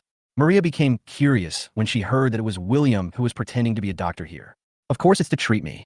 Maria provocatively. You must treat me personally. Maria thought that if she let the yellow-haired guy continue to make trouble, her friends would probably have to clean it up soon. In order to make her friend worry less, she doesn't mind working a little longer here. Okay, I'll show you. Maria walked into the office. William immediately stood up and moved his chair away. Tell me, what's wrong with you? Maria asked casually, playing with a pen between her fingers. William thought the yellow-haired man would continue to make trouble. But who knew that this time the yellow-haired man was very direct and pointed at his crotch. Right here, it's uncomfortable. Chapter 64, Maria's Crisis. William immediately realized what Huang Mao meant and his face darkened. He had known for a long time that there was something wrong with Huang Mao, and this time he came to see the doctor probably to see this. But Huang Mao's current attitude clearly shows that he has ulterior motives. Maria frowned slightly and glanced in the direction the yellow-haired man pointed, but her expression did not change. This scared William. He always knew that Maria's previous dream was to become a male doctor. He was worried that Maria would suffer from occupational disease again, so he really showed it to Huang Mao. He quickly reminded her, second sister, this person has that disease, don't dirty your eyes. Maria glared at the yellow-haired man with disdain. Just now she was busy helping William, but now looking carefully, she found that there were red ulcer marks on several exposed skin areas of the yellow-haired man's body. It is indeed a reaction to being sick. Maria was interested in andrology. She was disgusted by such dirty people. He immediately raised his hand to drive him away. Go, go, go. We need to go to a big hospital for this. Don't embarrass the school doctor here. Okay, just wait for me. Huang Mao was about to say something when a lot of students suddenly passed by outside. It seemed like someone had hurt his leg while playing basketball, and a group of people came over to deal with it. Huang Mao didn't want his story to spread, so he had to leave after saying something harsh. William watched the yellow-haired figure disappear at the end of the corridor, and then he slowly breathed a sigh of relief. At least I don't have to look at those eye-irritating things. Unexpectedly, as soon as he turned around, he saw Maria staring at him motionlessly. What happened? William touched his face. Is there something on my face? Maria shook her head slowly and narrowed her eyes with scrutiny in her eyes. I just want to ask you, how do you know that Huang Mao has that disease? Could it be that the two of you? Maria couldn't help but recall the previous rumors about William. William raised his hand quickly. Stop, second sister. You'd better stop your terrible thoughts now. So what? Maria raised her eyebrows slightly, a hint of smile appearing at the corner of her eyes. That's what Mosquito told me. William couldn't tell everyone about his systematic things. Anyway, he had told Maria before that he could understand animal speech. Mosquitoes are animals too. There's nothing wrong with them. Oh, mosquitoes. Maria slowly stood up, walked to William, and looked around for something. Then he patted William on the shoulder and said, let's not talk about the weather. There are no mosquitoes here. Even if there are, can mosquitoes talk? You are fooling me again. William dodged while explaining, well, actually I'm not sure if it was a mosquito. It could have been a fly or a cockroach or something like that. Anyway, that's what they told me. Otherwise, how could I have known such a private thing when I met that yellow-haired guy for the first time? Although Maria knew that William was not telling the truth, there was still some truth in what he said, so she didn't care about it anymore. At this moment, she suddenly heard William's voice. Oh my God, what a joke. This yellow-haired guy has no taboos when it comes to sex, regardless of gender, or even between humans and animals. He deserves to be sick. How could I possibly say this? I feel sick. What if I defile my second sister's ears again? It would be such a sin. Hearing this, Maria tried her best to act as if nothing had happened. But my stomach was starting to churn. I wanted to have dinner with my friends, but now I have no appetite at all. Bye. Maria's cell phone suddenly rang. Seeing the number on the screen, she immediately picked up the call. Hello, director. Okay, I'll go back right away. After hanging up the phone, Maria's expression became solemn. He shouted to the room inside the office. Old Chien, I have an emergency at the hospital. I have to go back first. So urgent. A young woman in a white coat walked out quickly, her face full of regret. I just finished my work and you left. Maria nodded. There was an explosion at a factory to the west. That's serious. Then you should go back. Dr. Chien was shocked and tried not to persuade him to stay. William listened to Maria's words and suddenly thought of something. The factory explosion. Wasn't this the key event that changed Maria's fate? No matter how careful you are, what is bound to come will eventually come. Maria saw that William looked serious and seemed to realize something. William, will you come with me? Good. Even if Maria didn't say anything, William would have gone with them. He must not let anything happen to his second sister. The two quickly left the school and rushed to the hospital. There was a traffic jam on the way to the hospital. It seemed that there were too many cars carrying the injured. Fortunately, the traffic police arrived in time and evacuated several intersections to make way for the ambulance. Maria revealed her identity. She drove behind the ambulance team. At the same time, she also learned about her own destiny from William's inner voice. She never expected that this seemingly ordinary overtime work would bring about a drastic change in her future destiny. Chapter 65. The Pervert Around You. Based on William's inner thoughts, Maria got a general idea of the situation. Depending on how things develop, she will go to the hospital to rescue the injured. One of the injured died due to ineffective rescue efforts, and his family members staged a medical protest in the hospital. She was murdered by a colleague and became the victim of those crazy people. Maria knew that she was in imminent danger, but as a doctor, she could not just watch the injured die in such a major accident. The resources of their hospital alone are definitely not enough, and it will take some time to transfer people from other hospitals. If she hesitated for a moment longer, another injured person might die due to ineffective rescue. Wait for me here, I'm going to get busy now. Maria first settled William on a bench in the emergency room. She didn't want to be too far away from William, for fear that if something changed, she wouldn't be able to hear William's thoughts. William didn't dare to go far. He had to keep an eye on the situation around him to avoid any unexpected situations with Maria. Maria put on a white coat and started saving people. The situation here is worse than she imagined. The huge emergency department was packed with people, and there were sounds of wailing and crying everywhere. Doctors and nurses were constantly busy, checking the injuries of the wounded and trying their best to save those who were seriously injured first. Maria has relatively high medical skills and took the initiative to take on the task of treating seriously injured patients. She also knew that this job could easily become thankless. If someone were to be seriously injured or die, she would be in trouble. But human life is at stake, so she can't care less. After rescuing patients one after another, she was exhausted and sweating. Just when he was about to take a breath, he suddenly heard a cry from the other side. "Dr. Lin, come over and take a look." Then, a man covered in blood was pushed in. Maria was stunned when she saw the badge on the injured person's chest. Li Deshan was the person William was thinking about, the one who died despite failed rescue efforts. He is also the one whose family members will come and cause a lot of trouble after his death. She now has a choice. If the injured person is handed over to another doctor, he should be able to save himself. But now all the other doctors are busy, and it's hard to spare the time. There are also a few interns who had just treated some people with minor injuries. If they were called over, they might be able to free up some time. But then the injured's families would come looking for them. Thinking back to those young doctors who had just entered the profession and were still full of enthusiasm, Maria really couldn't bear to see them being discouraged by the medical disputes caused by family members. After a brief thought, Maria strode to Li Dashan and tried to rescue him at all costs. Now that she already knows the direction of things, is it possible to save this person? In that case, all the tragedies would not have happened. However, things don't always go as planned. Li Dashan still died. His injuries were so severe that the impact of the explosion caused a long piece of metal to penetrate his lung. The strip was still covered in rust, causing all sorts of impurities to mix into his wound. In addition, Li Dashan is already quite old, and his physical fitness is not as good as that of young people. Even after using all possible means, he still died on the operating table. Maria looked at Li Dashan's body and suddenly felt a little confused. It's not that she had never experienced failed rescues before, but this time, the situation made her feel deeply powerless. "Maria, don't be sad. This is not your fault." Another doctor's voice came from beside me. Maria was startled when she heard the voice, because this person was none other than the culprit who harmed William in her mind, Song Lanlan. Song Lanlan was also her former high school classmate. The two used to have a very good relationship. They agreed to apply for medical university together, and after graduation, they came to this hospital together. But according to William, Song Lanlan has actually been pretending for all these years. In fact, Song Lanlan was very jealous of her. "I am jealous of her good family background and her good academic performance." The most terrifying thing is that this jealousy actually caused Song Lanlan to have mental problems. He actually turned love into hatred and wanted to keep her by his side forever. So he changed her college entrance examination choice, and in the end, they both studied surgery. Maria shuddered at the thought. "Maria, what's wrong with you?" Seeing that Maria looked unhappy, Song Lanlan walked forward and raised her hand to pat Maria's shoulder gently to comfort her. But Maria dodged it in time.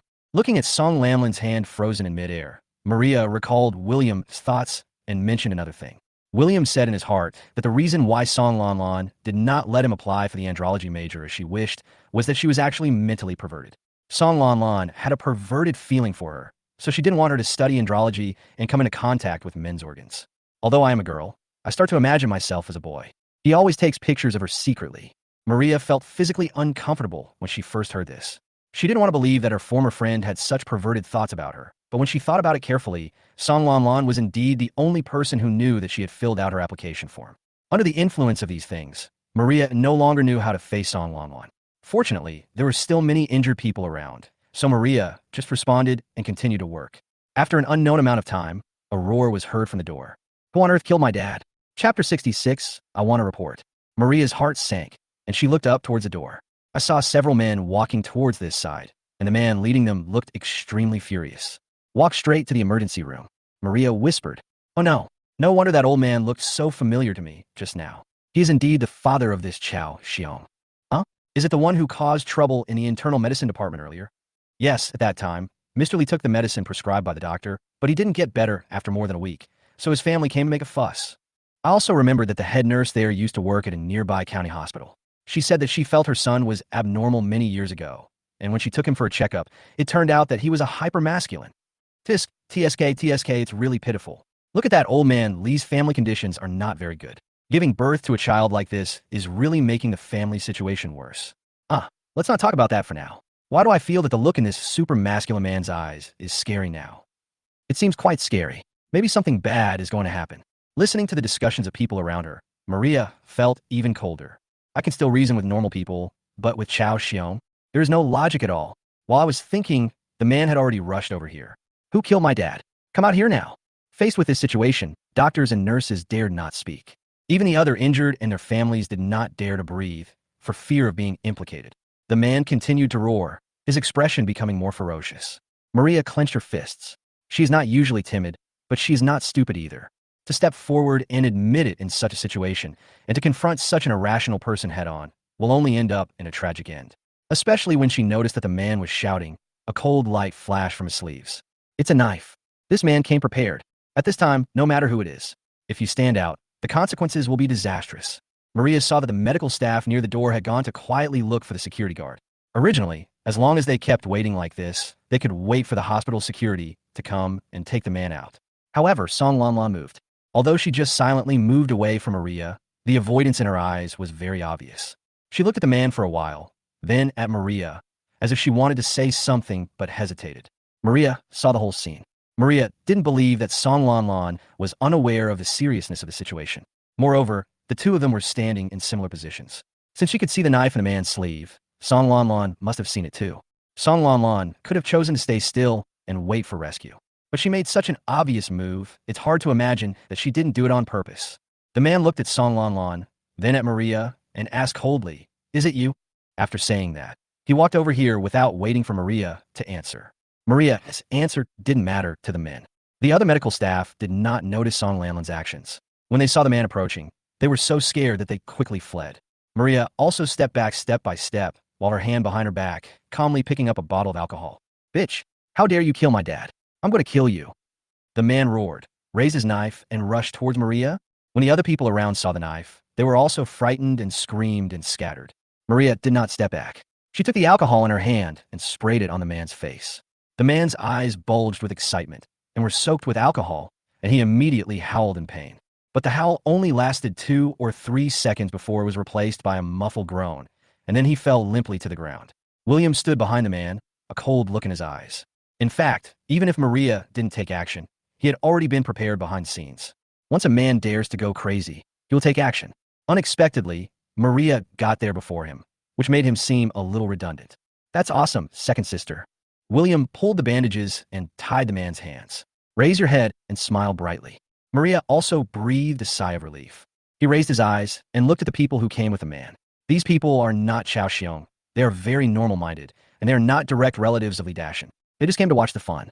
As soon as they saw the man starting to go crazy, they panicked, but they didn't dare to stop him. Maria's gaze at this moment. They quickly waved their hands. "It's none of our business. We're just here to visit." After saying that, he quickly ran outside. At this time, the police and security guards also arrived. After understanding the situation, the police took the man into the car, and after learning the details, they planned to leave. But at this moment, a sudden voice came from the crowd. "Uncle Police, wait a minute. I have something else going on here." William who spoke. The policeman came over and asked seriously, "Anything else?" "I want to report her." William raised his hand. The fingertips passed through the crowd and pointed at Song Lan Lan, who was just about to leave. Chapter 67. Conclusive Evidence. Everyone present was stunned. Many of them also saw that William and Maria were together, which meant they should stand on the same side as the medical staff here. But what does it mean to suddenly report the doctors here? After a moment of panic, Song Lan Lan quickly reacted. He smiled and looked at William. You are Maria's brother, right? If there is any misunderstanding, you can tell me in private. This will only delay the police's work. Oh, let's talk privately. What if you run away? William snorted coldly. Song Lamlin's smile froze on her face. After all, she was Maria's friend, and she never expected William to be so disrespectful to her. He turned to look at Maria and smiled awkwardly. Maria, look at your brother. He certainly has his reasons for saying that. If you haven't done anything wrong, there's no need to be nervous. Maria also had a cold expression. After what she had experienced, she would be a fool if she was soft-hearted towards this pervert. Although she didn't know what William was going to say. The police frowned in confusion. Young man, don't blame me for not reminding you. If you have a dispute with the hospital, you still need to provide evidence and not make trouble. I know. Of course I have evidence.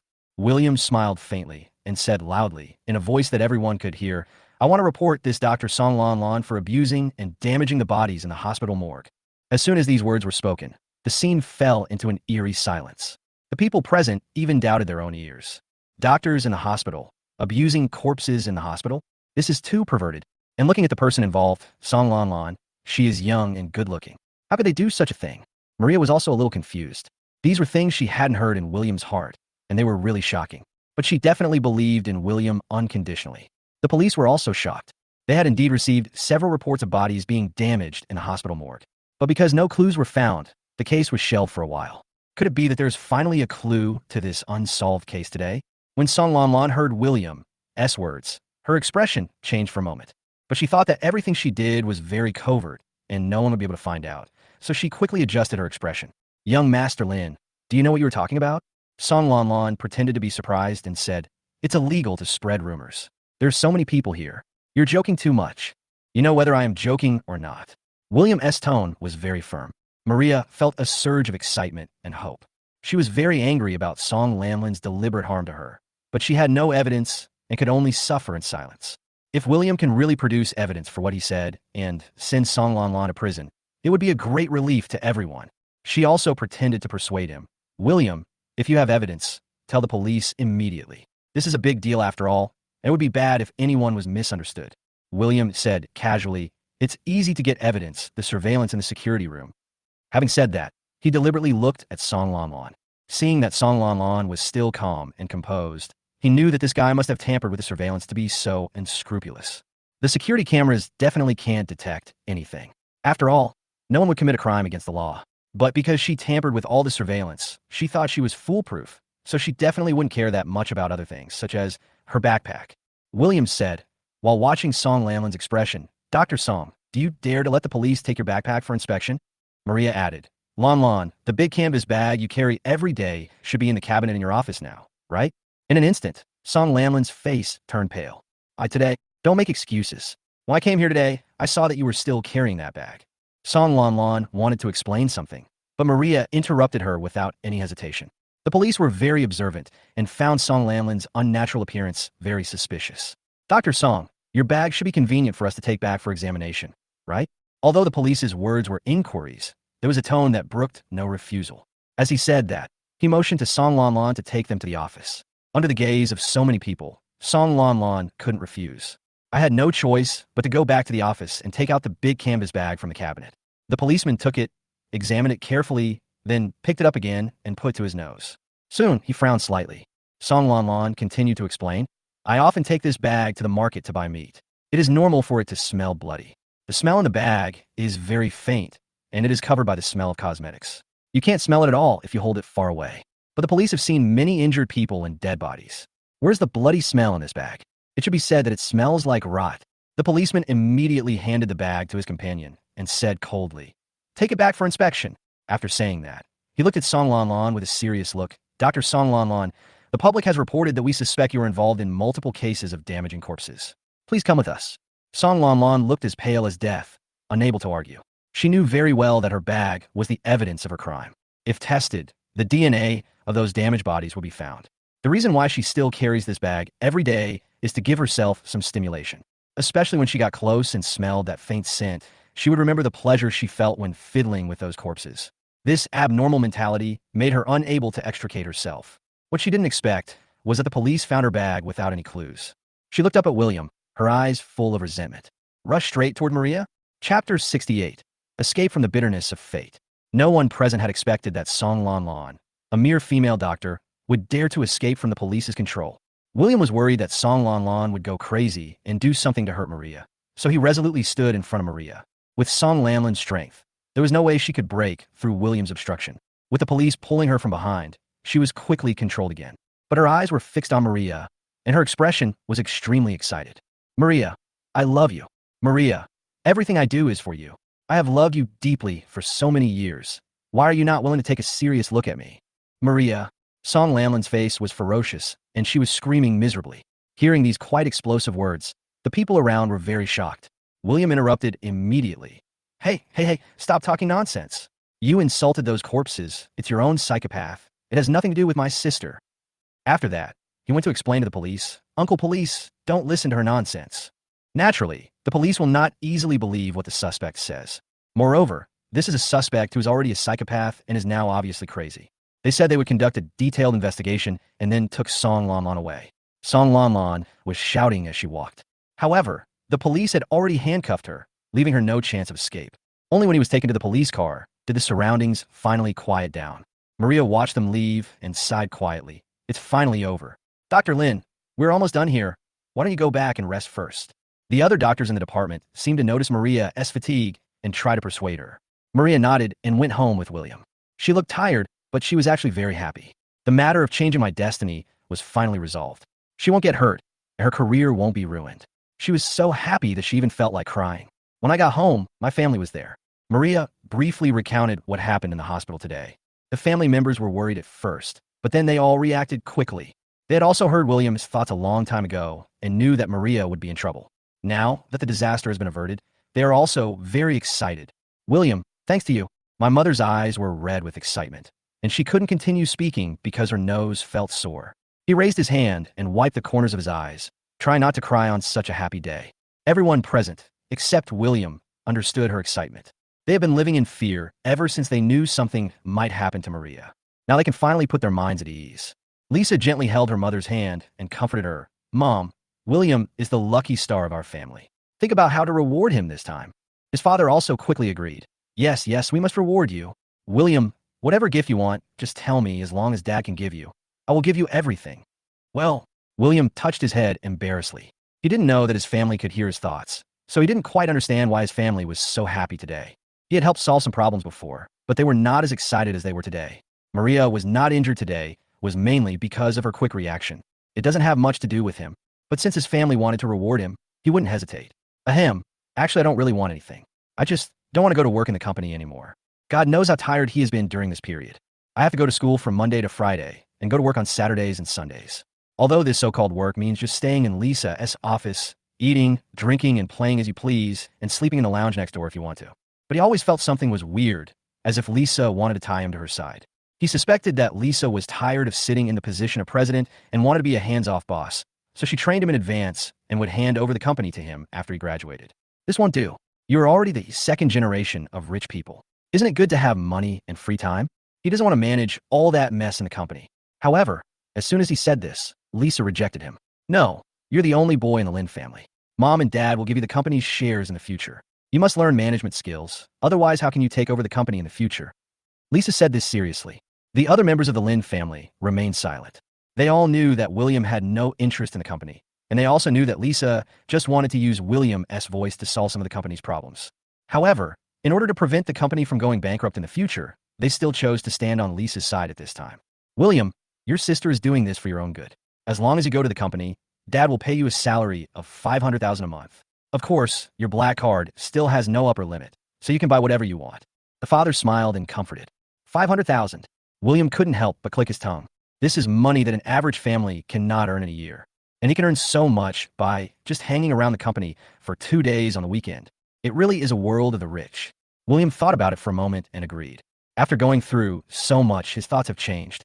When he first came here, he knew in advance that the Lin family company would go bankrupt, and he only wanted to save money so that he could run away when the time comes. And now, facing these family members who are truly good to him, he can't bear to abandon them. 500,000 a month, just consider it as saving for them. Even if the Lin family ran out of money in the future, they would not end up living on the streets. However, in such a happy atmosphere, no one expected that after Maria's problem was solved, another trouble arose. Chapter 69, William's little sister. The next day was the weekend, and the sixth daughter of the Lin family, who had not been home for a long time, came back. William's sixth sister is only less than half a year older than him, and is not his mother's biological daughter. It is said that this was a very good friend of my mother. The couple were in a car accident while they were out, and the whole family died unexpectedly, leaving behind only a little daughter. The Lin family took the child back and raised her as their own daughter, naming her Lin Wanwan. Lin Wanwan is an introvert, gentle, and kind person. Studied at the Kyungseong Women's College. This school is different from other universities and is more closed. In addition, Lin Wanwan wanted to finish her homework ahead of time, so she didn't come back for 3 consecutive months. When they heard that Lin Wanwan was coming back, everyone in the Lin family was very happy. The mother prepared various meals that Lin Wanwan liked, and Lisa and Maria also prepared gifts. William also bought a bracelet for the sixth sister, who was of similar age. Although they have never had the chance to meet, occasionally when the parents video chat with Lin Wanwan, they will also let William appear and chat with Lin Wanwan. It's not that unfamiliar. In the evening, the driver picked up Lin Wanwan. As soon as I entered the door, the whole family surrounded me and asked me all kinds of questions. Lin Wanwan responded one by one with a smile. William was also very happy, as it was his first time meeting Lin Wanwan in person. But in such an environment, there was no room for him to speak. Lin Wanwan is not tall, about 1.6 meters, and is petite. Wearing a girl's school uniform, she looks quite graceful. Just by observing quietly, William found that there seemed to be something wrong with Lin Wanwan's expression. Although he was smiling, the smile did not reach his eyes and looked a little forced, and she seemed a little unsteady when she walked. Others also noticed this and asked about it. Wanwan, what happened to your foot? I sprained my ankle. I came back this time just to rest at home. Lin Wanwan waved her hands as if nothing had happened and said casually, It's nothing. I just twisted it a little. I didn't tell you on the phone because I was afraid you would worry. Hey, come in quickly and let your second sister take a look. The mother panicked and hurriedly helped Lin Wanwan into the house. After Lin Wanwan sat on the sofa, Maria began to examine her ankle. Looking at the swollen, snow-white ankle, the mother felt extremely distressed. Maria, is this serious? Should I take him to your hospital? Not very serious. Maria slowly breathed a sigh of relief. Fortunately, it's just a soft tissue contusion, no fracture. Apply ice today and tomorrow, and switch to hot compress the day after tomorrow. Thank you, second sister. Lin Wanwan thanked him obediently. William stood aside, his brows furrowed more and more. Just now, he heard the voice of the system. Fuck, it's actually school bullying? Who is so blind as to dare to bully the little daughter of the Lin family? He was trying to save another girl who was being bullied, but was stabbed in the back by that girl. Is there any justice left? Hearing this voice, the whole family fell into deathly silence. My father had just picked up froze in the air, and flames rose in his eyes. The mother looked at other people in panic, as if trying to confirm whether she was hallucinating. Lisa and Maria also clenched their fists. The most confused one among them was Lin Wanwan. She also heard William's thoughts, but she didn't know what was going on. And what the voice was talking about was exactly what happened to her. This matter is very secret. How can anyone know about it? Or is it that she has been under too much stress recently and is suffering from hallucinations? William, I forgot to buy your sixth sister's favorite Sparks cake today. Why don't you go buy it? Lisa, as someone who has been a female president for many years, quickly reacted and said with a smile, I can eat the cake or not, or I can order takeout. Lin Wanwan didn't want to trouble her brother who had just returned home, so she tried to stop him. But Lisa put her hand on her shoulder and insisted, Have you forgotten that your favorite restaurant doesn't have takeout? It's a rare trip back, so you must eat there. William, what do you think? No problem. I'll go buy it right away. William also vaguely realized that his eldest sister seemed to want to send him away. He thought that perhaps they had also noticed that something was wrong with Lin Wanwan and wanted to ask her something, which might be a topic that a boy like him would not be comfortable hearing. It doesn't matter. Anyway, his melon-eating system has already told him the general idea of the matter. Lin Wanwan has suffered such a great injustice. She really deserves to eat some of her favorite cakes. As for those who bullied her, as long as she spoke out, the Lin family would never let them go. After William left, the house became quiet again. Everyone's eyes turned to Lin Wanwan. The anger from before had been slightly suppressed, and they were all thinking about how to start the conversation without hurting her. Finally, it was Lisa who spoke first. Wanwan, you heard that voice just now, right? Lin Wanwan looked up in surprise. You can all hear it? What is that? That's what William is thinking. The mother sighed softly, her eyes slightly reddened. Daughter, why didn't you tell mom and dad about such a big thing? Lin Wanwan originally wanted to hide the fact of being bullied, but she didn't expect that the younger brother she met for the first time would find out. And the whole family could hear my brother's thoughts. This made it impossible for her to hide it. Chapter 70, A Brilliant Plan. Lin Wanwan is introverted and even a little timid, but she is very kind. A month ago, I ran into a girl being bullied at school.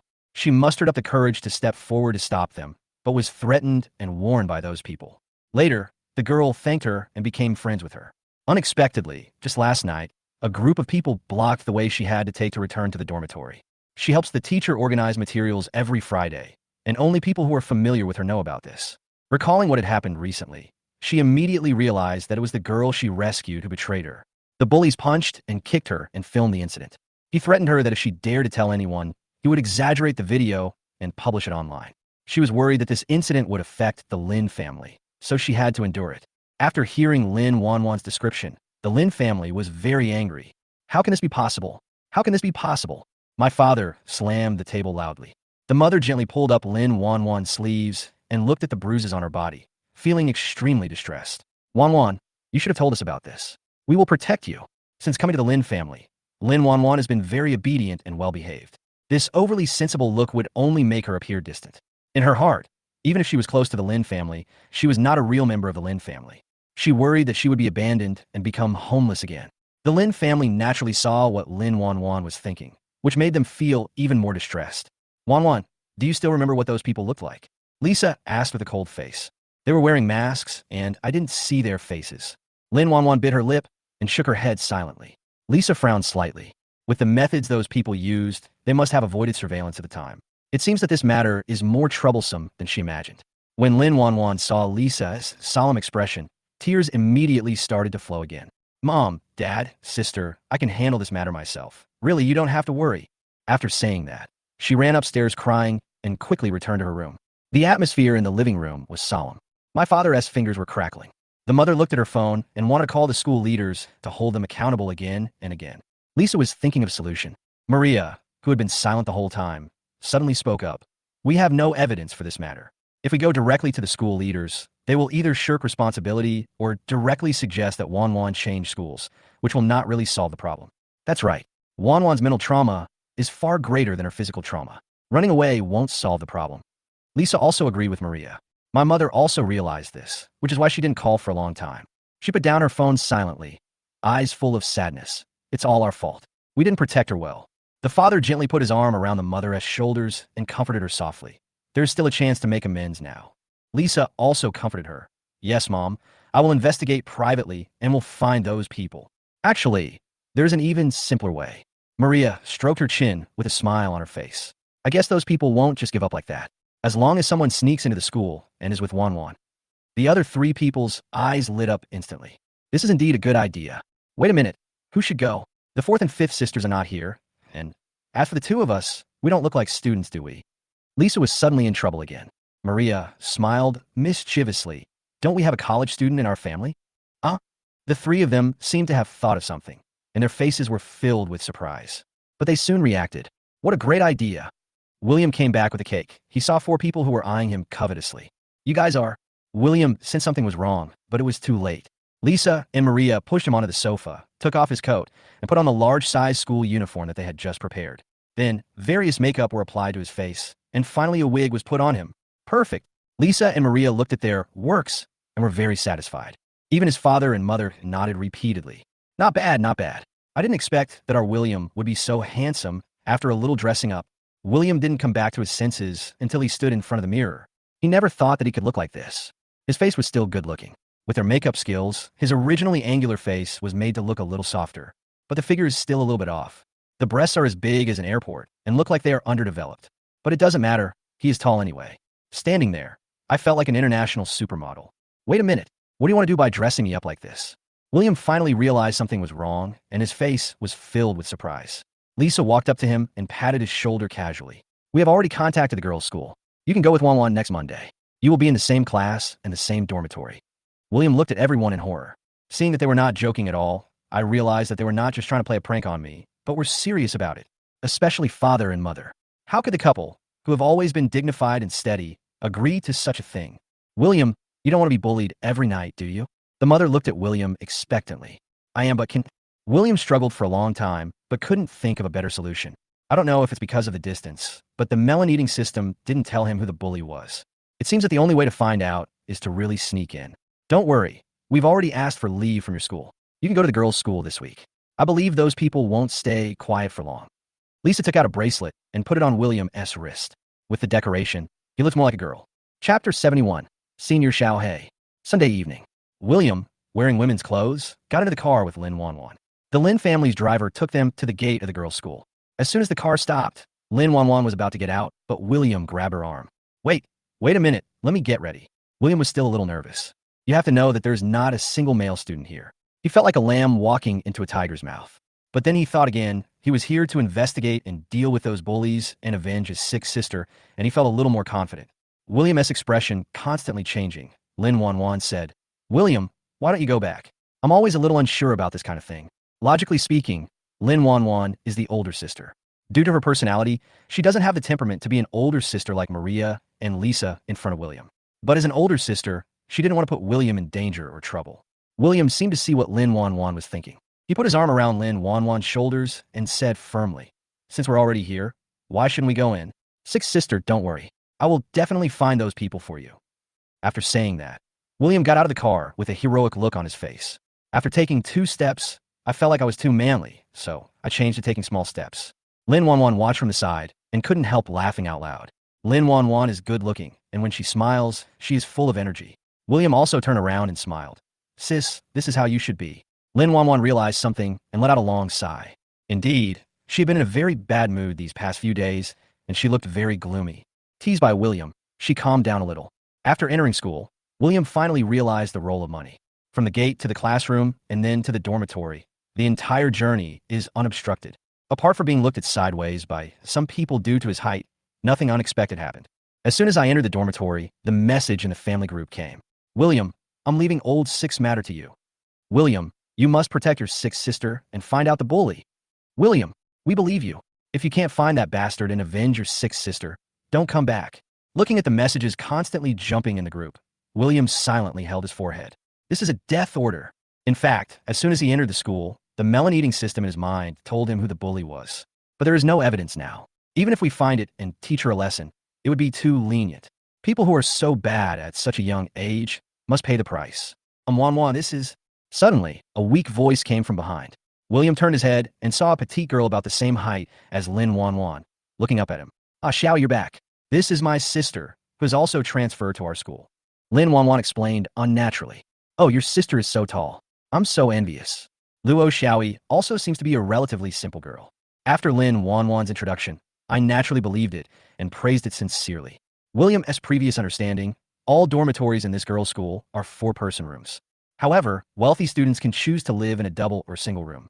In Lin Wanwan's dormitory, besides herself, there was only Luo Xiaoi left. Seeing that Luo Xiaoi accepted having one more person in the dormitory so easily, William felt slightly relieved. It seems that the atmosphere in Lin Wanwan's dormitory is quite good. Unexpectedly, just when he was half relieved, something happened. Lin Wanwan went to make the bed. As soon as she lifted the quilt, she screamed, ah. William hurried forward to check and saw a fake dead mouse on the bed. Sister, it's okay, it's fake. William picked up the dead mouse and said comfortingly. But Lin Wanwan's expression still looked unhappy, and she had obviously thought of something. At this time, bursts of laughter came from the door. Hey, did you hear that scream? It made me laugh to death. Ha ha, what a coward. William frowned and raised his hand to open the door. There were 4 or 5 girls standing at the door, laughing so hard that they were shaking with laughter. When they saw William, their smiles stopped. Who are you? Isn't this Lin Wanwan's dormitory? One of the girls questioned. I am your ancestor. William cursed in his heart, but held it back. He raised the fake mouse in his hand and said with a disdainful smile, You can only buy toys to scare people? If you have the ability, you can get some real mice to have fun with. The girls all frowned. They realized that this strange tall girl didn't seem as easy to bully as Lin Wanwan. It's just that they're used to being domineering in their daily lives. So even if it's a tough guy, they won't take him seriously. Oh, you think we don't want to? Were there any real rats in this school? Another girl taunted. Really? William chuckled, put his index finger and thumb in his mouth, and blew a loud whistle. After a while, a black stray cat came running over in small steps. The cat that helped William find the body parts in the park. William had just spotted it downstairs. After a brief conversation, the cat told him that the food here was better than in the park, so it crossed the street to come over. William looked at the cat's body, which was obviously rounder than before, and knew that it was not lying. The stray cats in school have always had better food, but they have to give something. Mau Mau seemed to have guessed William's thoughts. He looked down at his own balls, which were only covered with a layer of skin, then turned his head away embarrassedly. When the black cat appeared, the girls present were also stunned. Isn't this Senior Xiaohei? He usually ignores us. Why is he here now? Luo Xiaoyi said doubtfully. William chuckled. Of course I'm here to find mice for me, so that some people won't be so stubborn. The girls were stunned for a moment, then burst into laughter. No, did I hear correctly? She wants the cat to help her catch mice. It's so funny. Who does she think she is? Do you really think you're a Disney princess? You can communicate with animals? What a hole in the brain. William ignored their ridicule and picked up the black cat. He said calmly, then do you dare to make a bet? Chapter 72. Smart Senior Xiaohei. Bet. The girls laughed even harder, as if they had heard some huge joke. Even Lin Wanwan thought William was being stubborn, so she gently tugged at his sleeve and whispered, William, don't be impulsive. William patted Lin Wanwan's shoulder gently to comfort her, and asked again, why? Are you afraid? The girl sneered. Why are you afraid? Since you want to die, it's up to you. Another asked, what's the bet? You tell me. William was equally disdainful. The girls looked at each other, as if they had thought of something, and raised a malicious smile.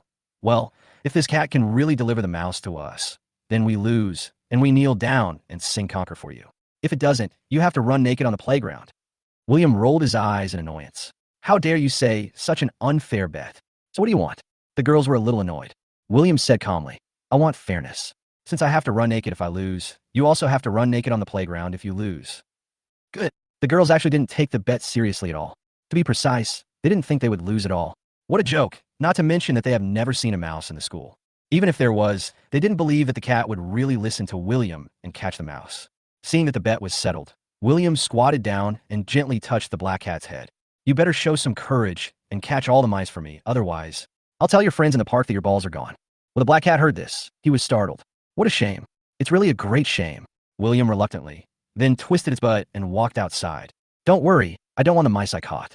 They will all be yours from now on. William waved at the black cats, departing back. The black cat finally felt a little more motivated, and its steps became faster. Everyone was surprised when they saw this scene. But Lin Wanwan still didn't have the confidence. Seeing that things have developed to this point, it is probably useless to stop it. In her mind, William had no chance of winning. Lin Wanwan pursed her lips and clenched her fists tightly. Isn't it just a university? If she doesn't want to go, then don't go. Even if she had to drop out of school, she couldn't let her brother get hurt. Time passes by every second. The girls seemed very patient, leaning against the wall in the corridor, chatting while waiting. They also discussed that when William went streaking, they would find the best angle and take pictures of the whole scene. Lin Wanwan became more and more uneasy. There was no way she would let William run naked. She had even thought about how to confront these girls and how to ask the counselor and the dean for expulsion. But not long after, there was a rustling sound coming from the corridor. Everyone looked and saw the black cat coming back in small steps with an empty mouth. Huh, it's so funny. See? Even the cat. However, before the girls could finish their ridicule, they saw several cats coming in one after another. These cats have different colors and are not very clean. They are obviously stray cats in the school. The cats all had mice in their mouths, some big and some small.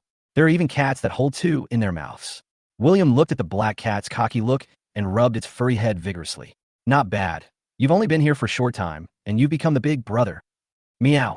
The black cat looked proud, squatting aside with its head raised, and signaled the cat behind it to put the mouse down. The cats were all very obedient, but they were also a little reluctant to leave. After all, this was the food they had captured with great difficulty. William couldn't help but laugh and said, I'm not going to eat these, so I'll just leave them here for you to watch, and you can take them away later. When the cats heard this, they felt relieved. Everyone present was stunned by this scene.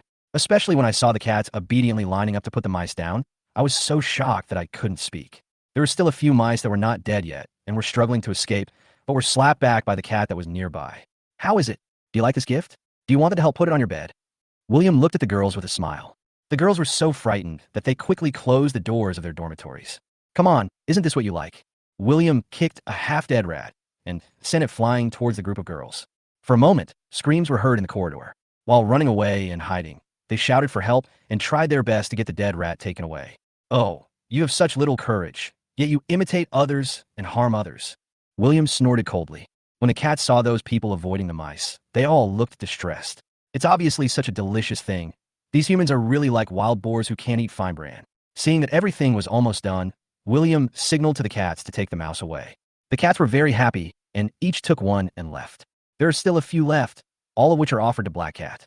Seeing the Black Cat looking anxious because it couldn't finish the food and couldn't take it away, Luo Xiaoyi kindly handed it a plastic bag. The Black Cat was very smart. It put the mouse in the bag and ran away while biting the bag. Senior Xiao Hei is really smart. Luo Xiaoyi couldn't help but sigh. After seeing off the Black Cat, William discovered that the girls were trying to leave quietly. He asked calmly, "Hey, why do you want to leave just because you lost a bet? Where's the stake?" As he spoke, he took out his phone and said, "I'm ready to record the video." The girls glared at him. "Just wait for us. You'll be in trouble later." After saying that, they returned to their dormitory and slammed the door. William had naturally anticipated this result. He didn't expect to get them to run naked on the playground based on a bet. He just wanted to show off their power. This revenge has just begun. Chapter 73: Troubles in the Girls' Dormitory. William won this time, but after a brief moment of happiness, Luo Xiaoyi and Lin Wanwan still looked worried. "Ah, they will never let it go, William. You have indeed offended someone you shouldn't have offended." Luo Xiaoyi lay weakly on the table, looking melancholy. William noticed that Luo Xiaoyi seemed to know something, and said with disdain, "They are just a few students. Why can't you offend them? It's normal that you don't know, since you just came to this school." The girl in the pink dress is the leader. Her name is Lu Fei. She is the daughter of the vice principal. She is always so arrogant in school. Many people avoid her. I don't know how Wanwan offended her. While Lin Wanwan went to fetch water, Luo Xiaoyi kindly reminded William a few more times. William sneered in his heart. He knew, of course, that this Lu Fei was the one who had bullied Lin Wanwan before while wearing a mask. Lin Wanwan suffered such revenge because she had previously saved a girl who was bullied by Luffy. But I didn't expect that Lu Fei was actually the vice principal's daughter. What I didn't expect was that a mere vice president's daughter, not only would she cover her face, but she would actually dare to do such a thing so blatantly. William was silent. Luo Xiaoyi thought he was afraid. So she advised him, "Actually, we ordinary students don't need to provoke those school bullies, but now it's like this. Otherwise, you can discuss with your sister and see if you can transfer to another school. Anyway, your sister has good academic performance, so there shouldn't be any problem." "Oh, that's amazing." William smiled at Luo Xiaoyi and said, "Thank you for the reminder, Xiaoyi. I will discuss it with my sister." Unexpectedly, Lin Wanwan is so low-key in school. Even her roommates didn't know that she was the daughter of the Lin family. No wonder the daughter of a mere vice president dared to be so arrogant. Recalling how domineering Marx was in college, although they were all children of the Lin family, their experiences were so different. Fortunately, he came this time. He wanted to see what kind of waves the so-called school bully could make. After a while, Lin Wanwan came back. She poured William a glass of water and went back to making the bed. But as she kept collecting, her face became uglier and uglier. William looked up and saw that in addition to the two fake mice, Lin Wanwan's bed was also splashed with some unknown black stuff. It also smells pungent. There is no time to buy bedding today, so I can't sleep on this bed for the time being. They are going too far. Luo Xiaoyi was also very angry when she looked at Lin Wanwan's bedding. William frowned slightly, as if he had overlooked something before. "How did they get into your dormitory?" William asked doubtfully. "The door lock of our dormitory building has been in disrepair for a long time and can be easily opened from the outside. However, due to the strict management of the school gate, the dormitory door also requires a card to enter, and there are surveillance cameras in the corridor, so the door lock has never been repaired," Luo Xiaoyi explained. William sneered. "Aren't they afraid that others will call the police if they enter other people's dormitories like this?" Luo Xiaoyi sighed softly. "They are not afraid of such things. The students who are bullied by them are powerless and don't dare to confront them head-on. Besides, they're just playing some pranks and they didn't really steal anything. Even if someone really calls the police, it will be nothing in the end." Lin Wanwan had also heard of similar things. Whispered to William, "William, why don't you go home? I can handle things here by myself. What if they do something to you?" "Sis, have you forgotten what I'm here for? What I want is for them to do something to me." William gave a mischievous smile. Looking at the expression on Lin Wanwan's face, William couldn't help but feel moved. Lin Wanwan is in this situation herself, but she is still worried about him. Although she's a little weak on weekdays, she is qualified as a sister. William decided that he would help with this matter to the end. At night, the worrying things came. There were no extra beddings at the school, and the shops outside were closed. William wanted to call his eldest sister and ask her to find someone to send a bed over. But Lin Wanwan didn't want to worry her family and strongly opposed it. There was no choice but for William to give up. "Wanwan, why don't you two sisters spend the night together?" Luo Xiaoyi comforted. "No, no." Lin Wanwan was stunned and waved her hands quickly. Seeing Luo Xiaoyi's puzzled look, Lin Wanwan quickly explained, "My sister is too tall. I'm afraid she can't sleep. Xiaoyi, can I squeeze in with you for one night?" "It seems so. Then you can sleep with me tonight." Luo Xiaoyi took a look at William and felt that it would not be very comfortable for William to sleep alone in a bed, so she agreed immediately. William stood aside, silent the whole time, but his inner drama was very intense. It was a close call. I almost got close to Sixth Sister. But Sixth Sister smelled good, so she seemed pretty good too. Damn it, what kind of obscene idea is this? When Lin Wanwan heard these thoughts, she felt both ashamed and angry. But she just couldn't show it. However, the next second, something even more uncomfortable came. Luo Xiaoyi packed some toiletries and pointed to the bathroom. I'm going to take a shower first. Do you want to join us and rub each other? Chapter 74. Young people full of vigor and vitality. Lin Wanwan was shocked by Luo Xiaoyi's words. Especially after hearing William's slightly obscene voice just now, she was even more worried that this guy might do something excessive under impulse. Xiaoyi, let me take a shower with you. He can take a shower by himself later.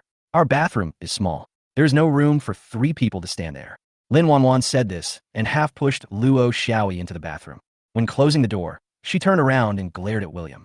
Looking at the angry expression on Lin Wanwan's gentle face, I couldn't help but find it funny.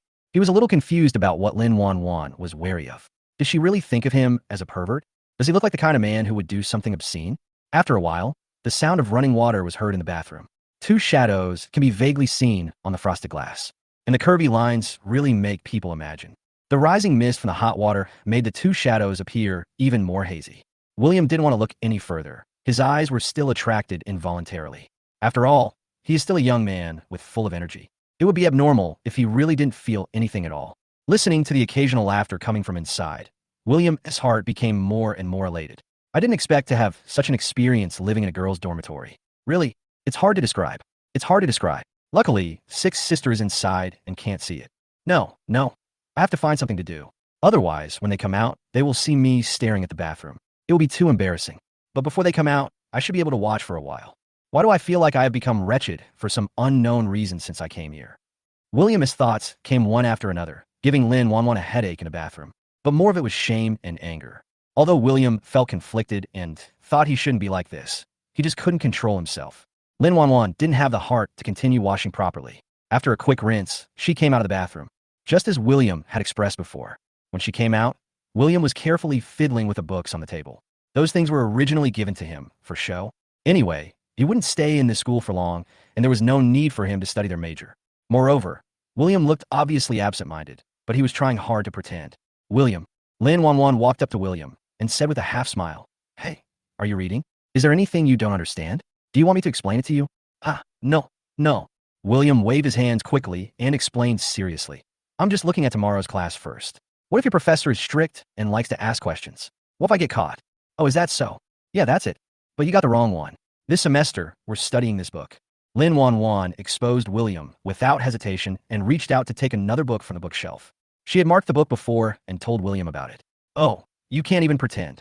Lin Wanwan snorted coldly. "Sister, I just forgot." William was still trying to explain. Anyway, there was no way he would admit that he was absent-minded. He couldn't let Sixth Sister think he was a pervert. Seeing that Luo Xiaoyi was about to come out, Lin Wanwan did not expose William's little tricks, just warned in a cold voice.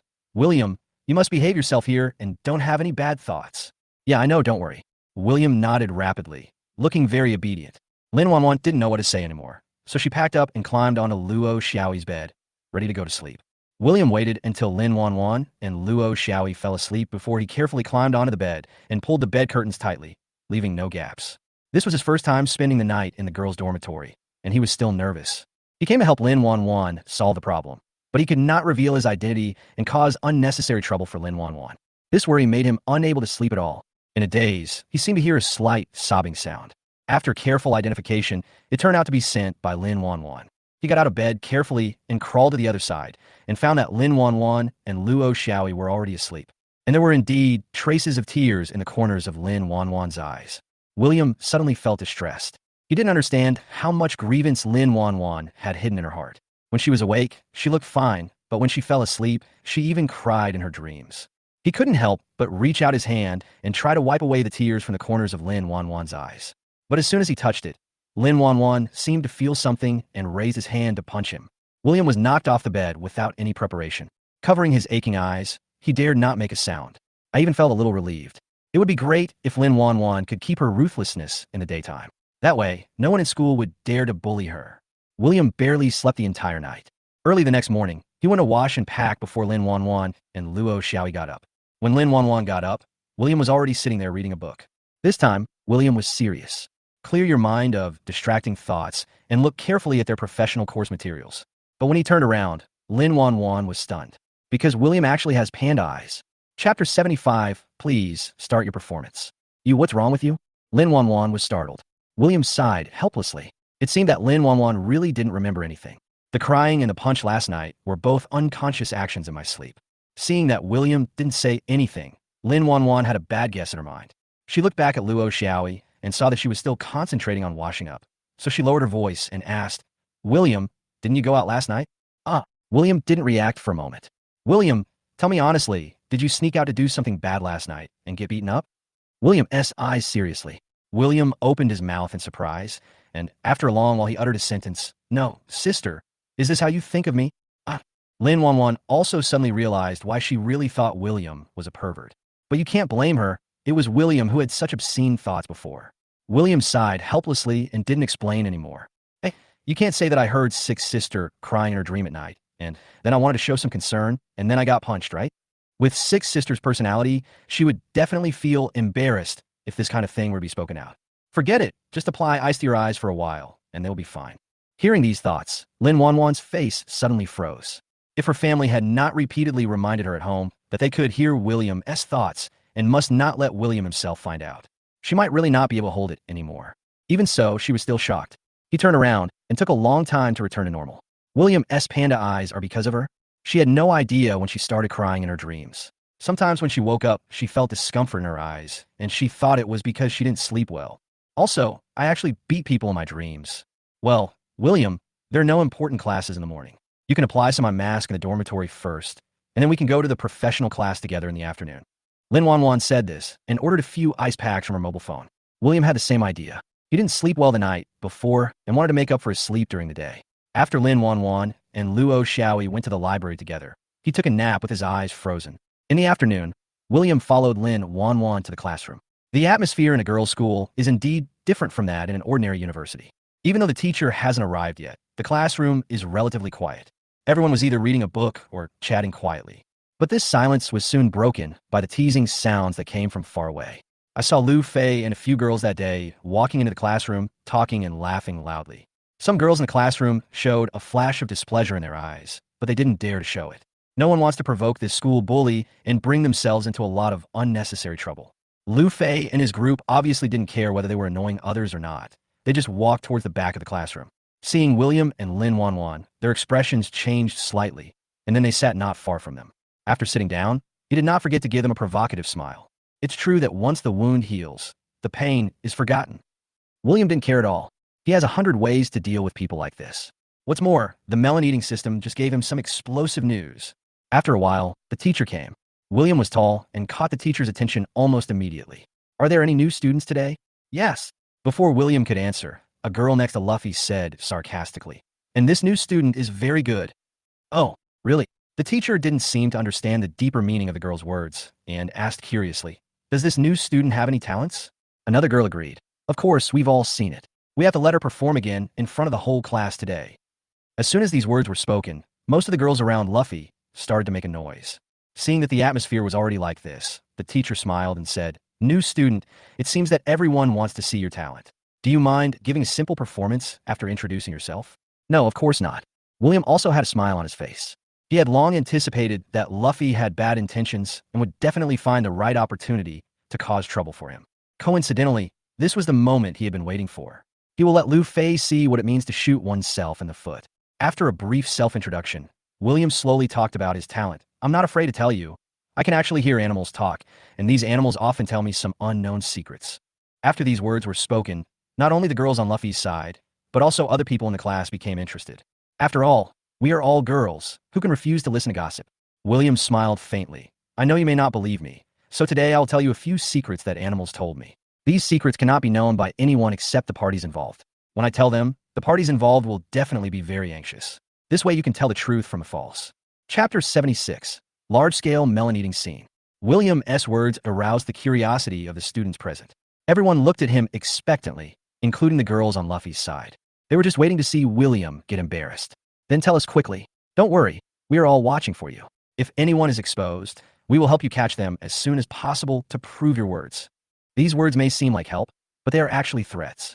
In other words, if they didn't find anything wrong with anyone, they would question the authenticity of William's words.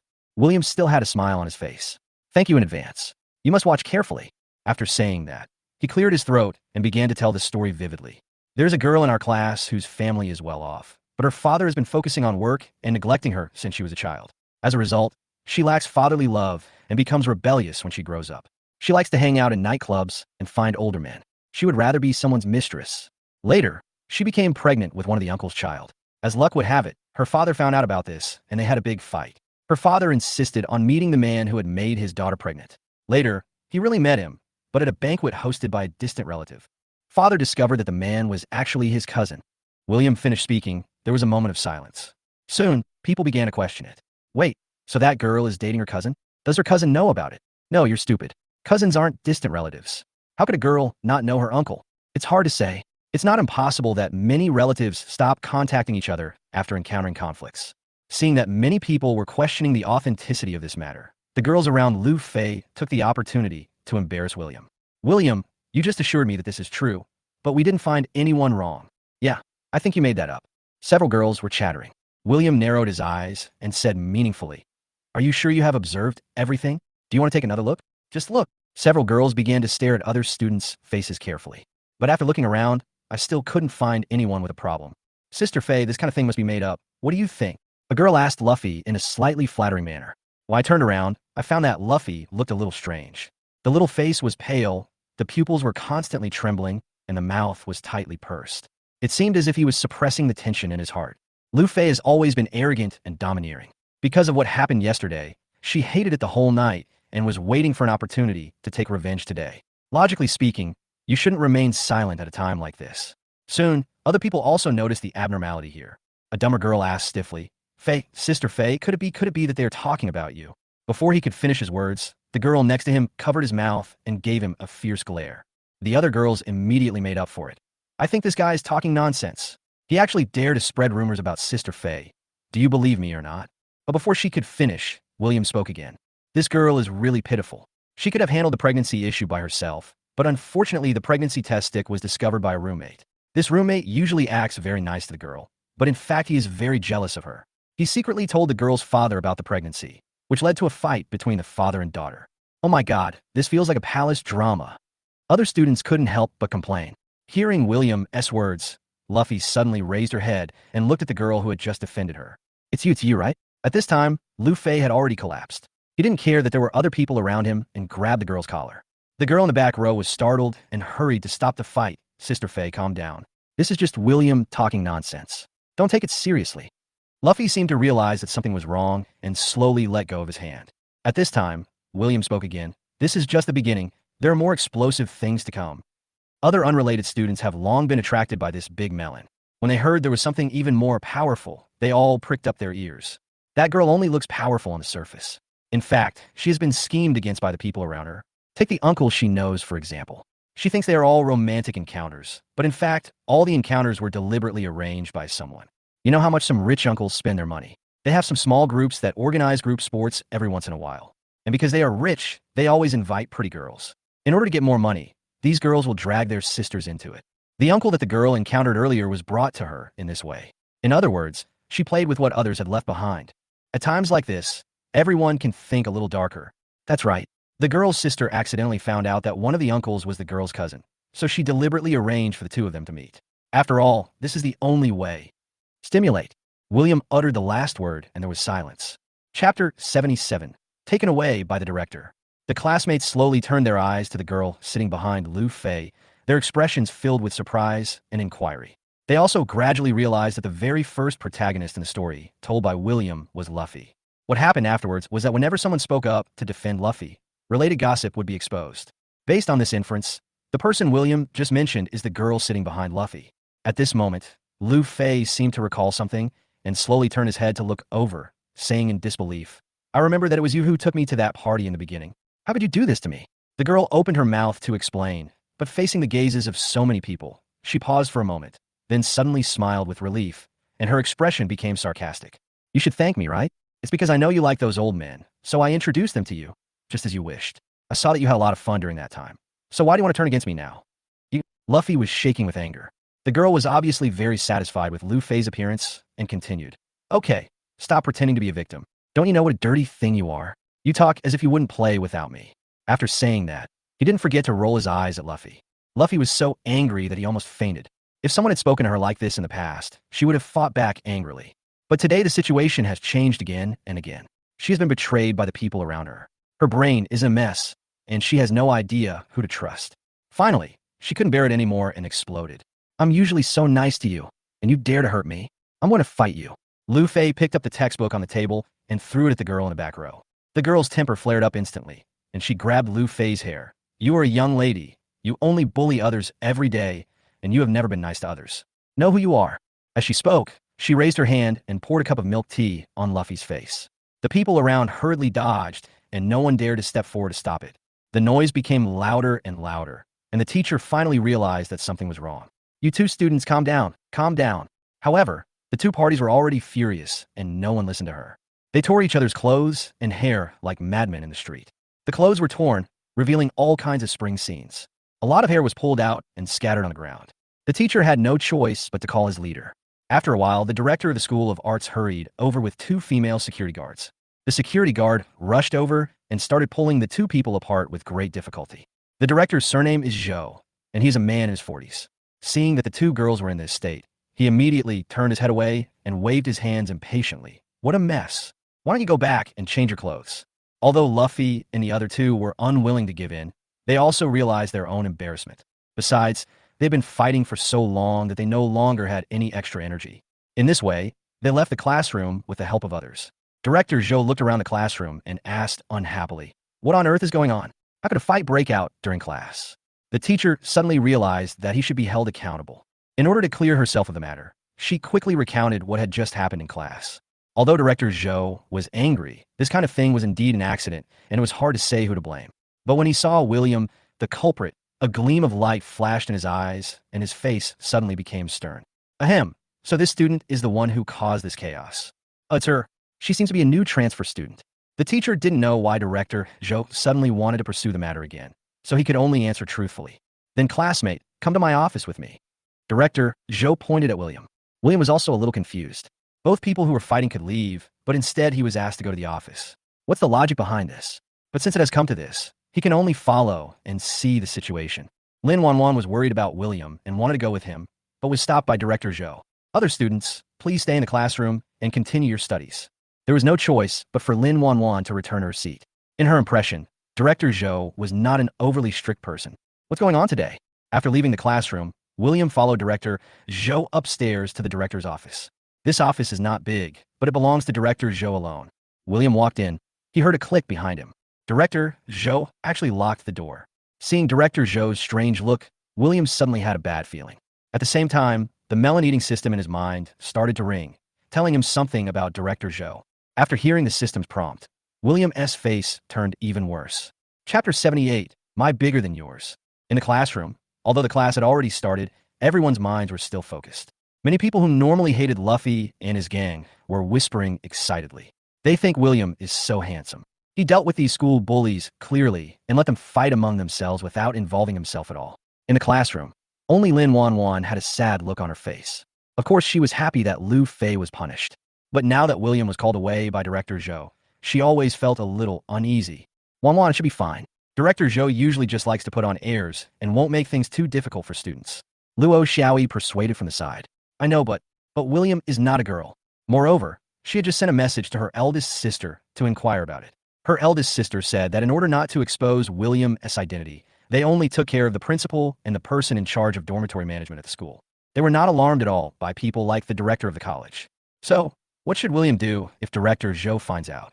Thinking of this, Lin Wanwan became even more melancholy. Seeing that there were more than 40 minutes left before the end of Get Out of Class, she felt that the day was passing by like a year. On the other hand, William was not having an easy time either. Looking at Director Zhou, who looked like a decent man in front of him, and recalling the system's prompt just now, his expression changed again and again. According to the system's description, Director Zhou's hobbies in certain aspects are really different from other men. I not only like tall girls, but also those with flat chests and strong bodies. In other words, William's slightly strange-looking women's clothing just happened to suit Director Zhou's aesthetic taste. No wonder Director Zhou looked at him strangely in the classroom. At this time, Director Zhou stared at William again and again and was extremely satisfied. He is tall enough and has a strong build. The point is, she has a flat chest. TSK, TSK, TSK, it's so perfect. William was horrified by the look and quickly stepped back. Director Zhou, I was wrong this time. If necessary, I can go back and write a self-criticism. If there is nothing else, I will leave first. After saying that, William turned around and wanted to leave. But his wrist was grabbed by Director Zhou. At this moment, he seemed to have touched something disgusting and kept shaking his hand away. But every time he let go, Director Zhou's hand would grab him again. Nausea. So disgusting. William wanted to roar, but when he turned around, he was met with Director Zhou's obscene face. Hey, new student, what's your name? Why are you new to school and haven't registered with me yet? Did you forget? If you forget, you will be punished. Director Zhou smiled obscenely and continued to threaten in that greasy tone. Finally, William got angry. Fuck your uncle's punishment. William yelled angrily and punched Director Zhou in the face. Director Zhou fell backwards onto the sofa without any preparation. He said in astonishment, You actually dare to hit someone? Do you believe I will punish you? William laughed when he heard it. Huh? Punishment and discipline? What do you want to do? Director Zhou did not notice William's anger and thought he was frightened by him.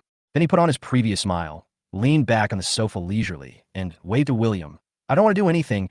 I just want to remind you, if you don't want to be punished, just come here obediently. Oh, in the past, huh? William sneered and walked slowly over there. As he walked, he rubbed his hands together, as if he was ready to continue fighting. As William got closer, Director Zhou gradually noticed something was wrong. This doesn't sound like a girl's compromise, but more like a devil with evil intentions brewing something bad. Wait a minute, don't come over here, don't come over here. Director Zhou wanted to stop him, but William had no intention of stopping. Director Zhou couldn't help but feel fear rising in his heart, and he kept dodging backwards. Looks like he's planning to escape. Hey, don't leave. Didn't you ask me to come here? Why are you running? William chased Director Zhou around the office. Director Zhou actually didn't know what he was running for. Logically speaking, he likes girls like this the most, and he should be very happy to have a girl like this throwing herself at him. But now, his intuition told him that he must not be caught by this girl, otherwise the consequences would be disastrous.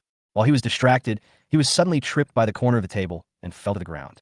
William also leaned over and grabbed Director Zhou's feet. Why are you running? Look, I caught you anyway. William smiled strangely.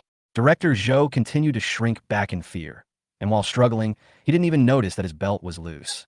When he rushed out, he felt his lower body was cold. William was briefly confused as he looked at the pants in his hand. When he looked over there, he felt like he was going to get sty. Fuck, you have such a small thing like that, and you dare to bully girls in school? Believe it or not, what I take out is bigger than yours. William was also furious and couldn't help but roar. You, what are you talking about? How am I small? And even if I am small, I can still... Hey, what did you say? Director Zhou retorted forcefully and suddenly realized something. William carefully again. He was over 1.80 meters tall, with a sturdy build, flat chest, and that. Adam's apple? You're actually a boy. Director Zhou reacted instantly, without any embarrassment, and showed a determined look. Okay, you actually sneaked into our school disguised as a man. Believe it or not, I will expose you now, and there will not only be a simple school punishment, but even the police will have to arrest you. Although Director Zhou's tone was firm, he looked really funny because he was not wearing pants. William threw the pants aside and sat on the sofa with a swagger. Oh, you want to expose me? Then you have to think carefully about it. What do I have to weigh? Director Zhou said disdainfully as he took the pants and put them on. William narrowed his eyes. If I go to the police station, I might tell them about your shameful deeds. For example, you accepted bribes, threatened poor girls to serve as drinking companions in order to collude with some upper-class people and embezzle public funds, and... Stop talking. Director Zhou turned pale with fright. He thought he had done these things very secretly, but they were revealed one by the student in front of him who was dressed as a woman. Could it be that this student was sent by someone to investigate him? If that's the case, he's done. Chapter 79. Forcing an honest man to get angry. William came out of Director Zhou's office. The other students had already finished class. From a distance, he saw Lin Wanwan looking around. When I saw him coming out of the office, I immediately ran over. What happened? Lin Wanwan wanted to peek into the office, but the door was closed. It's all right. William chuckled. Looking at the worry in Lin Wanwan's eyes, he felt warm in his heart. But the next second, the system very cruelly reminded him that Lin Wanwan was worried that he might cause a death in the office. This made his smile freeze on his face. In fact, at the beginning, Lin Wanwan was indeed worried about William. After class, She hurriedly called her elder sister to ask whether she should do anything. Lisa then told Lin Wanwan about William's excellent skills. Lin Wanwan was about to breathe a sigh of relief, but then she started to worry that William would beat director Zhou up in a fit of rage. She was a sensitive person who was prone to internal friction. Once this thought came to her mind, she could no longer suppress it and immediately rushed to the office. Fortunately, William didn't do anything extreme. Sister, it turns out that you're concerned about that perverted old thing. William felt tired and unloved. No. Well, I'll treat you to a meal later. What to eat? William's eyes lit up. The cafeteria, what else can we eat? Lin Wanwan asked doubtfully. Our school is closed. Have you forgotten? Well, William suddenly missed the days when he and Xiao Xiaoyan were looking for food together in school. The main point is that I missed the restaurants near the school. When he arrived at the cafeteria and saw the dazzling array of items in the windows, William calmed down a little. Just say it. How can there be a lack of delicious food where there are so many girls? William was not shy and bought a lot from various windows. Just as I was about to sit down, I saw a few figures walking towards me from a distance. They were exactly those little followers who had followed Luffy before. Although Lu Fei was not there at the moment, their arrogance did not subside much. He still looked domineering and shouted loudly in the quiet school cafeteria. Sometimes they laugh at this, sometimes they talk about that. At this time, they also saw Lin Wanwan leaving school. One of them said something to the others, and they smiled at each other and walked over with big strides. Hey, isn't this our witch? The girl came over and said teasingly, do you want to show it to me? Lin Wanwan didn't want to pay attention to these people, so she picked up the plate and wanted to leave with William. But William didn't leave. He chuckled and asked, sure, but are you sure you want me to see it? As he spoke, he glanced at the other girls meaningfully. The girl's face froze. She was obviously unsure. The feud between Luffy and the other two had a great impact on them. But for the sake of their good sisters, they were unwilling to let it go. William really continued to say something. They were also worried that their secret would be discovered by others. Yeah, you're playing tricks on me. Do you really think you're an immortal? The girl became more unhappy when she saw William's leisurely look. He simply picked up a bowl of soup on the table and poured it at them. William reacted quickly, pulling Lin Wanwan over and barely dodged the attack. If you were sick, get treatment. William was a little annoyed. Whenever there was a boy standing in front of him, he would attack him directly. But since she was a girl, he could only suppress his impulse. Oh, what a murderer. Come and hit me if you're so strong. The girl became even more excited when she saw William was angry. He picked up other food and threw it at William. In this way, no matter how agile William was, some soup would inevitably splash onto his clothes. Just when William couldn't bear it anymore and wanted to resist, a trembling voice suddenly came from beside him. You guys are going too far. William looked over in surprise. The always kind expression on Lin Wanwan's face disappeared, replaced by an expression of anger that she was trying hard to suppress. His fists were clenched tightly and his shoulders were shaking slightly. Before anyone could react, Lin Wanwan picked up the largest plate on the table and directly covered the girl with it. Shocked not only the other girls, but also William. This is really pushing honest people to the limit. After coming to his senses, William was quite happy. I can no longer bear it. I don't need to bear it anymore. Resistance is the first step to changing the fate of being bullied. He didn't even think of stopping them, but instead fanned the flames. Sixth sister, you did a great job. Keep smashing them. Smash them to death. At this moment, Lin Wanwan was like a balloon filled with air with a small hole poked in it, and all the grievances and anger that had been suppressed before burst out. He doesn't care about his image at all and smashes anything around him. When she had nothing left, she reached out and tore the other person's hair. The girl also reacted and kept fighting back. But she was no match for the furious Lin Wanwan, and several strands of her hair were pulled out. The girls behind saw their companions falling behind and hurried forward to help. How could William, who was watching from the side, give them this opportunity? He stood in front with his tall figure and pushed away anyone who came. He didn't use much force, but just used his skill to push the person away. Sixth sister has finally taken action. No one should disturb her. She must be allowed to fight to her heart's content first. Finally, the commotion here attracted the attention of others. After a while, someone shouted, "The teacher is here." William looked up and saw that it was Director Zhou again. William in the office. He was already filled with rage and had nowhere to vent it. When I heard that there was trouble here again, I came here without stopping, thinking that I would punish those students no matter what. But unexpectedly, he saw William again. Meeting William's slightly threatening gaze, he had the urge to flee the scene. Chapter 80. Counterattack. Director Zhou wanted to find an excuse to leave, but some students around her were obviously frightened by the fight over there and insisted that he go over to take a look. There was no choice but for Director Zhou to move forward. Hey, what are you doing? Director Zhou symbolically spoke out to stop them. After all, he is the leader of the college, and the students have to give him some respect. The people who were fighting slowly separated. William looked at Lin Wanwan and found that her hair was just a little messy and she looked a little disheveled. As for the other girl, her clothes were torn and she had several scratches on her face and arms. She looked terrible. If Director Zhou hadn't come, I would have been kneeling down and begging for mercy in no time. William secretly gave Lin Wanwan a thumbs up. Sister, you're awesome. Lin Wanwan also calmed down, and looking at Director Zhou's serious face, she couldn't help but feel uneasy again. William, you'll say later that it was me who fought with them, and it had nothing to do with you. Lin Wanwan once again became timid again.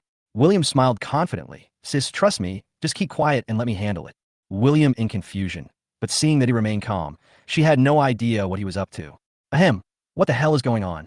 Fighting in public, how can that be correct? Director Zhou basically said these words to those girls. William now, for fear that William would reveal his affairs. But those girls obviously didn't realize this. They thought Director Zhou was here to help them, and they started crying. Dean, it's all their fault. They bullied Fei Fei during class just now, and now they're bullying us. Especially the new guy. He relied on his height to grab us and beat us up. And that Lin Wanwan, look at how she tore my clothes. Director, if you hadn't come, they would have beaten me to death. They really went too far. They must be punished. No, they must be fired directly. Several people exaggerated and threw all the dirty water on William and Lin Wanwan. Seeing Director Zhou's frown getting tighter and tighter, they secretly rejoiced. After all, they all have good family backgrounds, and they used their connections to come to this school. During the holidays, many gifts would be given to Director Zhou. They believed that as long as they continued to make trouble, Director Zhou would definitely punish William and Lin Wanwan. However, Director Zhou remained silent for a long time. It was so long that they couldn't find any new words to cry about it anymore. After they had finished talking, William slowly spoke. You guys are talking so much. Aren't there surveillance cameras over there? If you take a look, you'll know what's going on. William pointed to the ceiling not far away. A camera, with a flashing red light, was facing where they were. The leading girl's face froze. You have to know that they have been dominating the school for so long, and no one has ever mentioned this. Most of the girls who were bullied by them took the mentality of mind the trouble is worse than more, fearing that they would be retaliated more violently if they pursued the issue. Director Zhou looked up at the surveillance camera and hesitated for a moment. Director Zhou. The girl was worried that Director Zhou would really check the surveillance. So she trotted over to him and whispered, My dad said that the thing you mentioned before will be delivered to you in 2 days. Take a look. Upon hearing these words, Director Zhou's first reaction was to look at William. William just rubbed his wrist silently, and there was nothing unusual. But just a small action made Director Zhou break out in a cold sweat. What the girl's father had promised to give him was a limited edition watch. He wasn't sure whether William already knew this, and he didn't bother to find out how William knew it. He only knew that if he really offended this guy today, he would be in big trouble. But after all, these girls' parents have given him benefits, so he can't go too far. Otherwise, it would be easy to stab him out. This was the first time that Director Zhou felt the choice was so difficult, and beads of sweat oozed from his forehead. It took him a long time to finally make up his mind. Ahem, there's no need to watch the surveillance. It's just a small conflict between classmates. It's not a big deal. There's no need to make a big deal out of it. Director Zhou was carefully watching William's expression as he spoke. Seeing William frowning slightly, he immediately added, But judging from the situation at the scene, William and Lin Wanwan are only 2 people after all, while there are so many people on the other side. Judging from the number of people, the 2 of them will definitely suffer a loss. When the girls heard that they would not check the surveillance, they were about to be happy, but then they heard the subsequent major twist. I was a little confused for a moment. What's going on? Why did Director Zhou sound like he was defending William and Lin Wanwan? Director Zhou, I think. One of the girls was about to interrupt, but Director Zhou glared at her, and she shut her mouth. I told you not to make a big deal out of it. Director Zhou's face was stern, and his tone became serious. You are bullying the minority with your numbers. No matter what the reason is, you are not in the right. Today, I will punish you to clean up the sanitation here. We can talk about other things later. William carefully again. Seeing William's brows finally relaxed, he felt relieved. But those girls were all surprised and wanted to argue something. Director Zhou just waved his hands impatiently. Don't say buts. Go clean it up quickly. Look how dirty you have made this place. Go. After saying that, he didn't want to stay here any longer, so he turned around and left. William raised his eyebrows at those people and took Lin Wanwan to the other side. After buying new food and sitting down, Lin Wanwan looked as if she wanted to say something but hesitated. William, did you really do something to Director Zhou? Chapter 81. No one can default on a bet with him. What did you do to Director Zhou? William feel weird after hearing this? What could he do to that damn pervert? However, in order not to make Lin Wanwan worry, he did not tell her about Director Zhou's dirty deeds. I didn't plan to report this to the principal. Sometimes, a sword hanging over your head is more intimidating than stabbing you directly. After dinner, William took Lin Wanwan for a walk around the school to relax. When he reached the bottom of the dormitory building, he suddenly stopped. Hearing the sudden reminder from the melon-eating system in his mind, his expression became solemn. Sister, do you have any elective classes or self-study tonight? William raised his head and glanced in the direction of the dormitory balcony and asked abruptly. There are elective courses. I remember that this class was quite crowded. I think most people in our major have chosen it.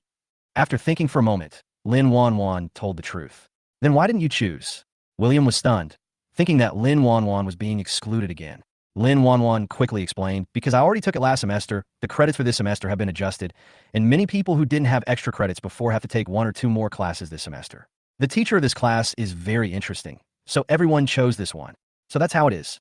William nodded silently, but still stood there with no intention of going upstairs. What's wrong? Lin Wanwan noticed something was wrong with William. William glanced at the side and said with a smile, it seems that there are reporters doing live broadcast promotion and interviews there. Let's go over and take a look. Lin Wanwan looked in the direction William pointed, and sure enough, she saw several people holding up their phones and broadcasting live. She usually has no interest in this kind of thing and is unwilling to accept any street interviews. While she was hesitating, she was pulled over by William. It's okay to go back anyway, so let's just take a look here. William looked very interested and brought Lin Wanwan to the crowd of onlookers. To be honest, this kind of activity is really boring. But he couldn't go upstairs now, otherwise he would miss a good show. Lin Wanwan was confused, and suddenly she heard William's voice again. Luffy's dormitory will catch fire soon, and they will run out naked. Such an interesting thing must be seen in person. Fortunately, it was just a small flame and would not affect other people. This can be considered a lesson for them. Hearing these words, Lin Wanwan was so shocked that she was speechless. Luffy's dormitory will catch fire? That's the dormitory opposite them. Wouldn't it really become uncontrollable? Lin Wanwan was a little anxious, but there was nothing she could do. Even if she rushed to Luffy's dormitory and told them now, they would just treat her as a psycho. And this is just William's inner voice. It's hard to tell whether it's true or not. While Lin Wanwan was hesitating, the bell for the end of get out of class rang. More and more students came out of the teaching building and walked toward the dormitory. At this moment, bursts of screams broke out from the dormitory building. Ah, it's on fire. Put out the fire. Lin Wanwan's pupils contracted in shock. Is it really on fire? Judging from the location where the black smoke was coming out, it was indeed the dormitory where Luffy was staying. How so? Lin Wanwan seemed to be asking William, but also seemed to be talking to herself. William patted her shoulder gently and said soothingly, don't worry, the fire truck is already at the school gate. Lin Wanwan vaguely realized that William must have called the fire truck in advance. Fortunately, everyone else was in shock, and no one noticed that the fire truck's timely appearance was somewhat unreasonable. Some of them shouted for help, while others took out their cell phones and stood not far away to take pictures. The reporters who were broadcasting live also gathered around and found the best angle to capture the accident. William and Mo took Lin Wanwan to find the best angle. I saw several girls rushing out of the dormitory building, screaming and running away. They seemed to be running too fast and didn't even put on their clothes properly, so they were almost half naked. It's really them. They actually came out naked. Lin Wanwan was even more surprised when she saw the faces of those girls clearly. Hey, it's really eye-catching. William smacked his lips, a smile forming at the corner of his mouth. When the system told him that the dormitory building would catch fire, he was a little worried at first. But when he heard that the fire started in Lu Fei's dormitory and would not cause casualties or property damage to others, he felt relieved. The fire was caused by them forgetting to turn off the power of the curling iron, causing the curling iron to become too hot and ignite the curtains.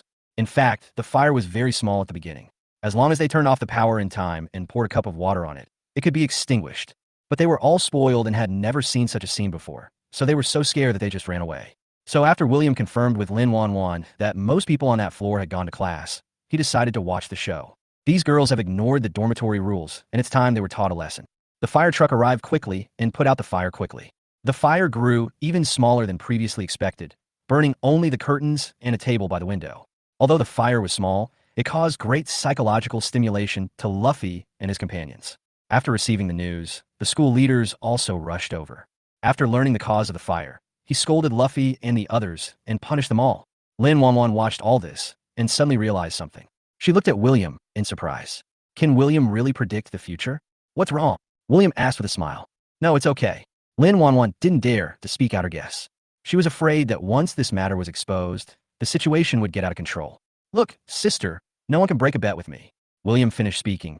He took the lead and walked towards the dormitory building. Looking at William's back, Lin Wanwan felt more and more complicated. She couldn't see through her brother at all. Could he be some secret master? or the reincarnation of some god. But it doesn't matter anymore. Since my younger brother can really predict the future, it is a good thing for the Lin family. She also has to keep this matter strictly confidential like her elder and his second sisters. If he is exposed and his brother is captured and sliced for research, that would be really scary. Chapter 82. Taking advantage of others. In the next 2 days, Lin Wanwan's attitude towards William changed 180 degrees. In her opinion, William came here to help her largely because of his family's decision. Although the Lin family is wealthy and powerful, they occasionally make some unreliable decisions. In her opinion, putting a boy into a girls' school was an unreliable decision. But after what happened yesterday, Lin Wanwan discovered that this decision was so reliable. Arranging a brother with predictive ability to live with her was not a perfunctory move, but a real desire to help her. After realizing this, she reflected on herself for a whole night. She also gradually realized that her trust and sense of belonging to the Lin family were somewhat low. In fact, her family is very good to her and has always been very good to her. It's just that she has been deliberately keeping her distance unilaterally. Over the years, I'm afraid there have been many times. After some reflection, Lin Wanwan decided to make amends. But it is indeed a bit embarrassing to ask her to change her attitude towards other family members directly. So she chose to stay close and be nice to William first. Just consider it as a reward for helping her figure this out. However, this change left William a little confused. Looking at the washed fruits and snacks, as well as Lin Wanwan who was helping him adjust his wig behind him, William couldn't help but start imagining things. What's going on? Why do I feel weird? Hey. Could it be? That won't do. William kept roaring in his heart, not noticing that the hands behind him that were fixing his wig paused slightly. Then, with a slap, William was slapped on the head. Hey, what's going on? There are mosquitoes. Before William could speak, Lin Wanwan's faint voice came from behind him. Oh, there are still mosquitoes in this weather. William did not notice the abnormality in Lin Wanwan's tone. However, just as he was about to adjust his wig, there was another bang on his head. There are a lot of mosquitoes. Oh, after these 2 hits, Lin Wanwan seemed to be satisfied. He patted William's shoulders and back randomly. Finally, William couldn't bear it anymore. Sister. William turned around and tried hard to dodge while controlling Lin Wanwan's wrist. If he keeps hitting the mosquito like this, he will die before the mosquito. No matter how dumb he was, he could sense that something was wrong, and said with a stiff smile, Sister, why do I feel that you are a little resentful of this mosquito? Who wouldn't be angry when there's a buzzing sound in your ears? Lin Wanwan was making indirect accusations. But William had no idea that Lin Wanwan could hear his thoughts, and he thought she was really annoyed by the mosquitoes. Sister, aren't you going to the library to study with Xiaoi? You guys go first. I'll get rid of the mosquitoes in the dormitory and make sure there are no mosquitoes to bother you at night. William assured soothingly. Looking at William's silly look, Lin Wanwan was angry but couldn't say anything. He picked up the bag on the table and left without looking back. After Lin Wanwan left, William actually took out the insecticide and sprayed every corner of the dormitory. But strangely, he didn't see a single mosquito. After finishing his work, William called home and briefly reported on what had happened over the past 2 days. His family was very satisfied with him. After praising him, they also gave him several big red envelopes. William also said that most of the bullies have already given in, and as long as they keep up the good work, they will definitely not dare to do anything bad to Lin Wanwan again. However, the slap in the face came very quickly. William finished speaking, the melon-eating system prompt sounded in his mind.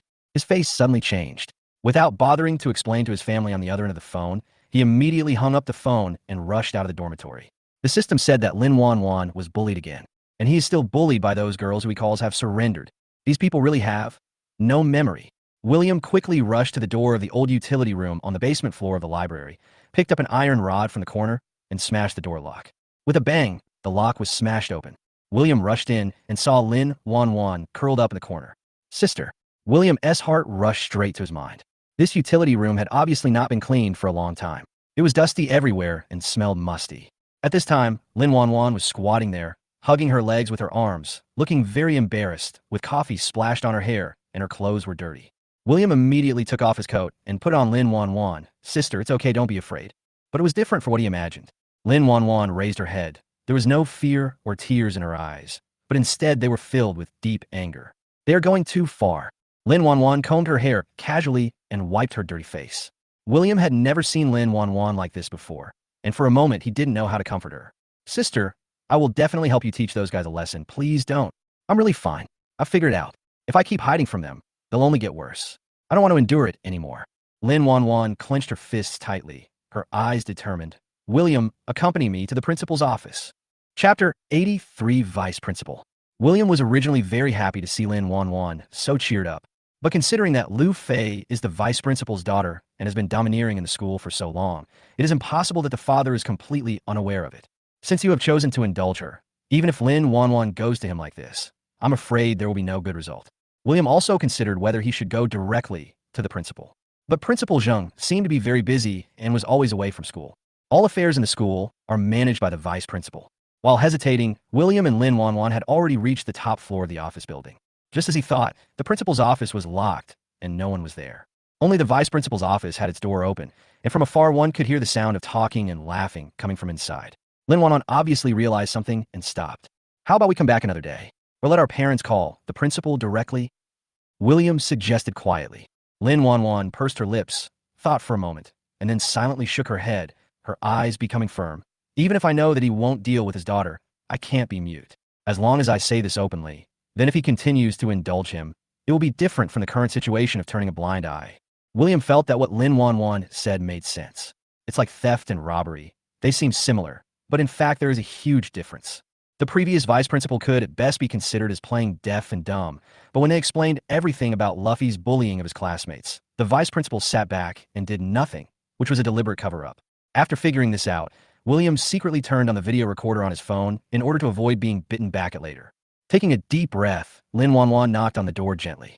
The two people who were chatting and laughing in the room suddenly became quiet and turned to look over here. The man sitting behind the chair was wearing a dark shirt and glasses. He looked to be in his 40s or 50s, with a sharp look between his brows. The shadow of Luffy can be vaguely seen on his face. This should be Vice President Lu Guodong. Sitting on the sofa was a younger man, looking at Lu Guodong with a hint of flattery in his eyes. He had a large gold watch on his wrist and a leather clutch beside him. He is obviously not dressed like a school teacher, but seems to be a small boss. When Lu Guodong saw Lin Wanwan standing at the door, a hint of coldness flashed in his eyes. He turned to the young boss and said with a smile, I didn't realize I've been chatting with you for so long. If you have nothing else, go back first. I'll have my assistant contact you later. Oh, okay. The young boss's face was full of joy and he nodded repeatedly. She picked up her handbag and hurriedly left the office. William thought that Lu Guodong was responsible for all the chores in the school, which should also include the selection of suppliers and logistics. Judging from the fawning look on the young boss' face, he is most likely a supplier. Lu Fei usually eats and dresses so well, and I wonder how much money Lu Guodong has embezzled over the years. My two classmates, what can I do for you? Lu Guodong still had a smile on his face and looked very kind. William didn't buy it. He walked up and said, there's a bullying incident in school. Principal Lu, are you going to do anything about it? Oh, what happened? Lu Guodong put away his smile and put on a serious look. It was as if he really didn't know about this and was really going to make the decision for them. Lin Wanwan walked to the desk and recounted word for word what she had experienced over the past few times. From initially helping others when seeing injustice, to later being bullied and threatened and having fake dead rats and all kinds of dirt appear on the bedding in the dormitory. Finally, she also talked about how she was tricked into the library's utility room today and how she was humiliated by those people. After that, she named all the participants, including Luffy. Is there such a thing? Lu Guodong's face was full of surprise. William couldn't help but complain in his heart. It would be a shame if he didn't become an actor with such excellent acting skills. Lin Wanwan's face didn't look good either. Logically speaking, after a father finds out that his daughter is the culprit who bullies her classmates, his first reaction should be to confirm the matter again or ask for more detailed information. But the vice president in front of him just showed exaggerated shock, and then nothing else happened. Principal Lu, aren't you going to take care of it? Lin Wanwan didn't have much patience and asked directly. Just because Lu Fei is your daughter, you indulge her to do these things? Student, you misunderstood. Of course, Lu Guodong has some ability to be able to sit in the position of vice president. He immediately explained. First of all, if these things were really done by Lu Fei, I will definitely ask her to apologize to you. Lin Wanwan was stunned and asked in surprise. Principal Lu, what do you mean by this? Do you think I am lying and wrongly accusing her? No, I just want to say that no matter who this happens to, the impact is huge. As school administrators, we can't wrongly accuse everyone. It would be great if you have evidence. If not, it will be difficult for us to handle it. Lu Guodong shook his head helplessly. This look really shows the tactfulness among businessmen to the fullest. Lin Wanwan clenched her fists, her chest heaving up and down. She thought that Lu Guodong would protect Lu Fei, making a big deal out of a small matter and reducing the punishment he deserved. But what I didn't expect was that he wasn't even willing to smooth things over. He asked her for evidence right away, but she refused to admit it at all. What? There is no evidence. The lenses of Lu Guodong's glasses reflected the light, and the smile on his face carried a hint of certainty and sarcasm. Chapter 84: The Counterattack begins. Lin Wanwan was so angry that she was shaking all over. Lu Guodong's shamelessness far exceeded her expectations. Worried that Lin Wanwan would get angry and lose her composure, William took a decisive step forward. Principal Lu, what you said does make sense. Your rigorous spirit is also admirable, so we decided to call the police. Professional matters should be left to professionals. Yes, we'll call the police. They're not a professional gang. I don't believe they can't leave any evidence. William, Lin Wanwan took out her cell phone and planned to call the police directly. Sure enough, this made Lu Guodong a little anxious. Wait a moment. Lu Guodong stopped them sternly. You will damage the reputation of our school and have a great impact on it. Can you bear the consequences?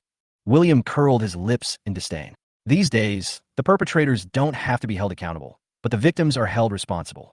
TSK, TSK, TSK, TSK. I wonder what everyone will think if these words get out.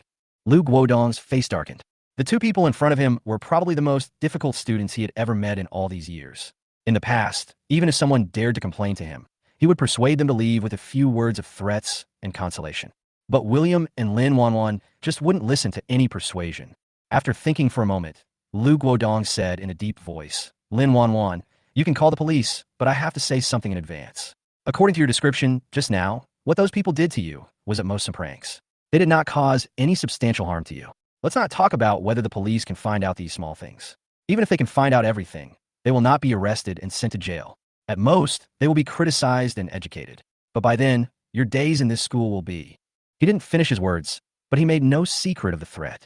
Lin Wanwan couldn't bear to listen any longer. How could you do this? Seeing that Lin Wanwan was about to collapse, William immediately stepped forward and hugged Lin Wanwan's shoulders. Before Lin Wanwan spoke, he asked first, then Principal Lu, in your opinion, should we just let this matter go? As if he heard the compromise in William's words, Lu Guodong's face returned to his previous smile. As the principal, I will certainly not let the students suffer any injustice. At most, I will personally communicate with those girls and ask them to get together and pay some money together. If the words just now were just threats and indifference. Now, it's naked humiliation. William just hugged Lin Wanwan and patted her shoulder gently. Since Principal Lu has said so, let's do it this way. William's face. After he finished speaking, he took Lin Wanwan away. After walking out of the office building, Lin Wanwan's mood eased a little. It was not because she accepted her fate, but because she heard William's angry voice. She knew William wouldn't let it go.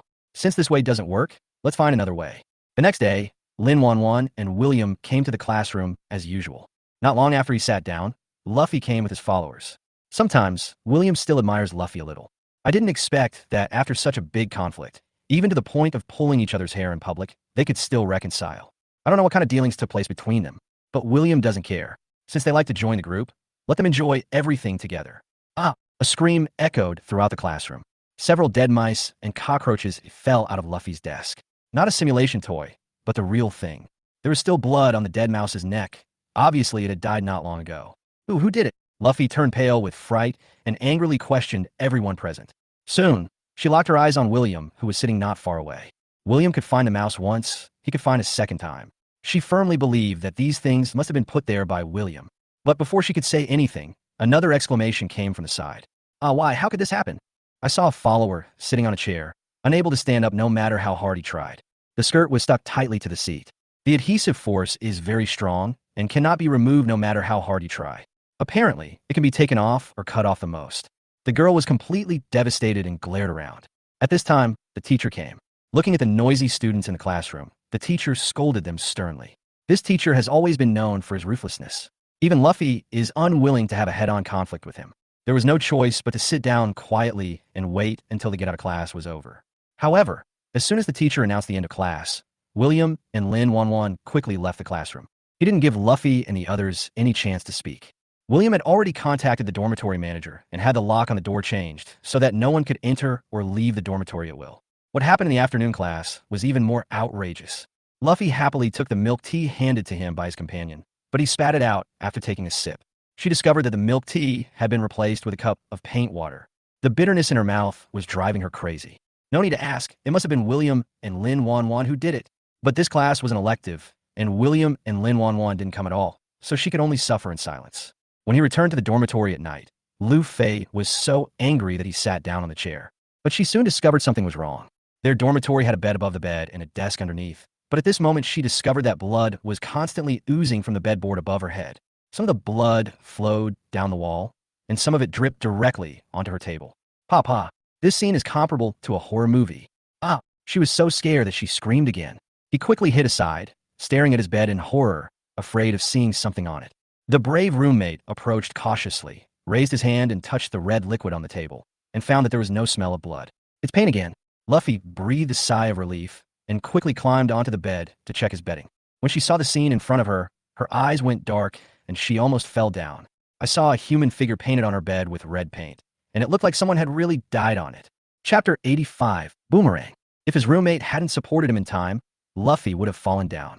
Seeing this, the other roommates and the girls who came to look for Lu Fei also went up to check. At this moment, everyone was frightened and their faces turned pale. Logically, they should find a new set of bedding for Luffy to change into in time. But no one wanted to clean up that horrible thing. Even though they knew it was paint, they didn't dare to take a second look at it. I'm going to kill her. I'm going to kill her. Luffy was so angry that he was shaking all over and yelling in despair. William and Lin Wanwan opposite. Lin Wanwan also knew that Lu Fei had encountered various so-called pranks recently. She also knew that these were all William's work by eavesdropping on William's thoughts. At first, when she saw Luffy being humiliated, she was a little worried about being retaliated against. But later, she felt relieved when she saw that William was cautious in his actions and not only avoided all retaliations, but also became more and more fierce in his methods. At the same time, she admired William more and more. She couldn't even imagine if she would faint from fright if she saw the bloody figure on the bed. Hearing the screams and curses coming from the dormitory opposite, Lin Wanwan couldn't help but laugh. It seems that I have made things too complicated. What? William listened to Lin Wanwan's sudden nonsensical words and looked over with some confusion.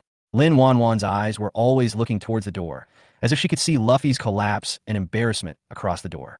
I used to think that these people were really fearless, but now it seems that it's not that they are brave, but that I am too timid. Lin Wanwan recalled that since the first time she encountered Lu Fei and the others bullying people, she subconsciously developed a fear of these scumbags who did not care about school rules and morals. As a result, every time she faced these people later on, she would be influenced by the fear in her heart and would be directly at a disadvantage. But if you think about it carefully, these people are just girls of her age. I will also be afraid and timid. It is not indestructible and can be harmed. Isn't it just about leaving no evidence? Since Luffy and his friends would wear masks and choose places without surveillance to attack students who are alone, others can do the same. They're not police officers and they don't look very smart.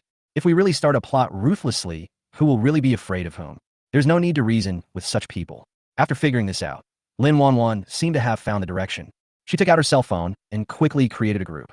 The people in the group were all students who had been bullied by Lu Fei and the others, and with previous lessons, she had already secretly conducted a survey of these people. I know that they are not timid people, but their family conditions are not good and they dare not confront Lu Fei head-on. They are tough-minded, and even if they didn't resist, they would not choose to join Lu Fei like the previous person did. Lin Wanwan shared her thoughts and the recent incident involving Lu Fei in the group, and was quickly echoed by others. Of course, she did not reveal William as the mastermind behind the incident. It's just that, since some people can succeed, they are not completely without chance. As long as we unite, we will definitely be able to take revenge this time. Others in the group responded one after another and quickly came up with a series of detailed plans. These plans have been rehearsed many times in some of their minds, and if they had not been so weak, they would have implemented them long ago. Now that we have someone to help, it can be put on the agenda immediately. Lin Wanwan imitated William's recent method, helping the girls in the group find the right time and cover for each other. In the following days, life became even more difficult for Luffy and others. With so many people working together, Luffy was completely defenseless. I noticed the glue on the seat, but not on the table. I noticed the paint in the milk tea, but not in the water cup. I noticed the dead mouse on the bed, but not the one in the drawer. After this continuous ordeal, Luffy's spirit was almost broken. She finally couldn't stand it anymore, so she joined forces with a few other girls and reported it to the vice principal, who was her father. What? After hearing his daughters crying, Lu Guodong's originally calm expression could no longer be maintained. Luffy is the apple of his eye. Even though he had made such a big mistake before, he only gave him a severe reprimand and did not give him any more severe punishment. I never expected that my daughter would be bullied like this in her own school. Principal Lu, please help us. Yeah, those people are really too much. Especially the two leaders, William and Lin Wanwan. It's all their fault. Several girls were talking to each other, crying and telling about their recent experiences. When Lu Guodong heard that it was these two people again, he seemed to have thought of something and became furious. Call them over to me. Chapter 86. Counterattack Escalation. William had expected this day to come, and he came to the principal's office calmly. Originally, he wanted to come by himself, but Lin Wanwan said she would not let him bear it alone no matter what. When the two of them once again came to the familiar door of the principal's office, their mood was completely different from before. The initiative is also different. After they entered the room, they ignored Luffy and others and walked straight to the desk. I wonder what you want us to do? William asked with a faint smile on his face, looking harmless. You, what's going on with you two? Is it fun to bully your classmates? Lu Guodong has been trying his best to control his emotions. But when he thought about his precious daughter being bullied by these two guys in front of him, he couldn't control himself. William tilted his head, his eyes full of confusion. Principal Lu, what are you talking about? Why don't I understand? Lin Wanwan also nodded in agreement, with an innocent look on her face. Lu Guodong pointed at Lu Fei and the others with shaking hands. They said they had done a lot of outrageous things in school recently, including pouring glue on their seats and adding things to their water cups. Do you know that this is already school bullying? William covered his mouth in surprise and looked back at Lu Fei. Did they say that? Lu Guodong gritted his teeth and said, Of course. If you two are so lawless, our school. But before he could finish, William pretended to be puzzled and asked, Is there any evidence? What did you say? Lu Guodong didn't react for a moment. I mean, as a school leader, I can't wrongly accuse every student. So, do you have any evidence? William looked into Lu Guodong's eyes very seriously. Although it was a question, there was indifference in his eyes. Based on his understanding of Lu Guodong, he would be very angry if he learned that his beloved daughter was bullied. If there was any solid evidence, we wouldn't have had the time to call them back for questioning. We would have definitely chosen to call the police long ago. Sure enough, Lu Guodong was choked by this sentence and couldn't speak for a long time. Seeing this, Lu Fei lost his temper and shouted, Dad, let's call the police. Okay, call the police. As if he had received a hint, Lu Guodong wanted to grab his phone right away. I don't believe you two will still be stubborn when the police come. However, William just laughed out loud. No, Principal Lu, are you serious about calling the police for such a small matter? Aren't you afraid that it will affect the reputation of the school? Lu Guodong paused, his hand stopping in midair. Lin Wanwan also added at the right time.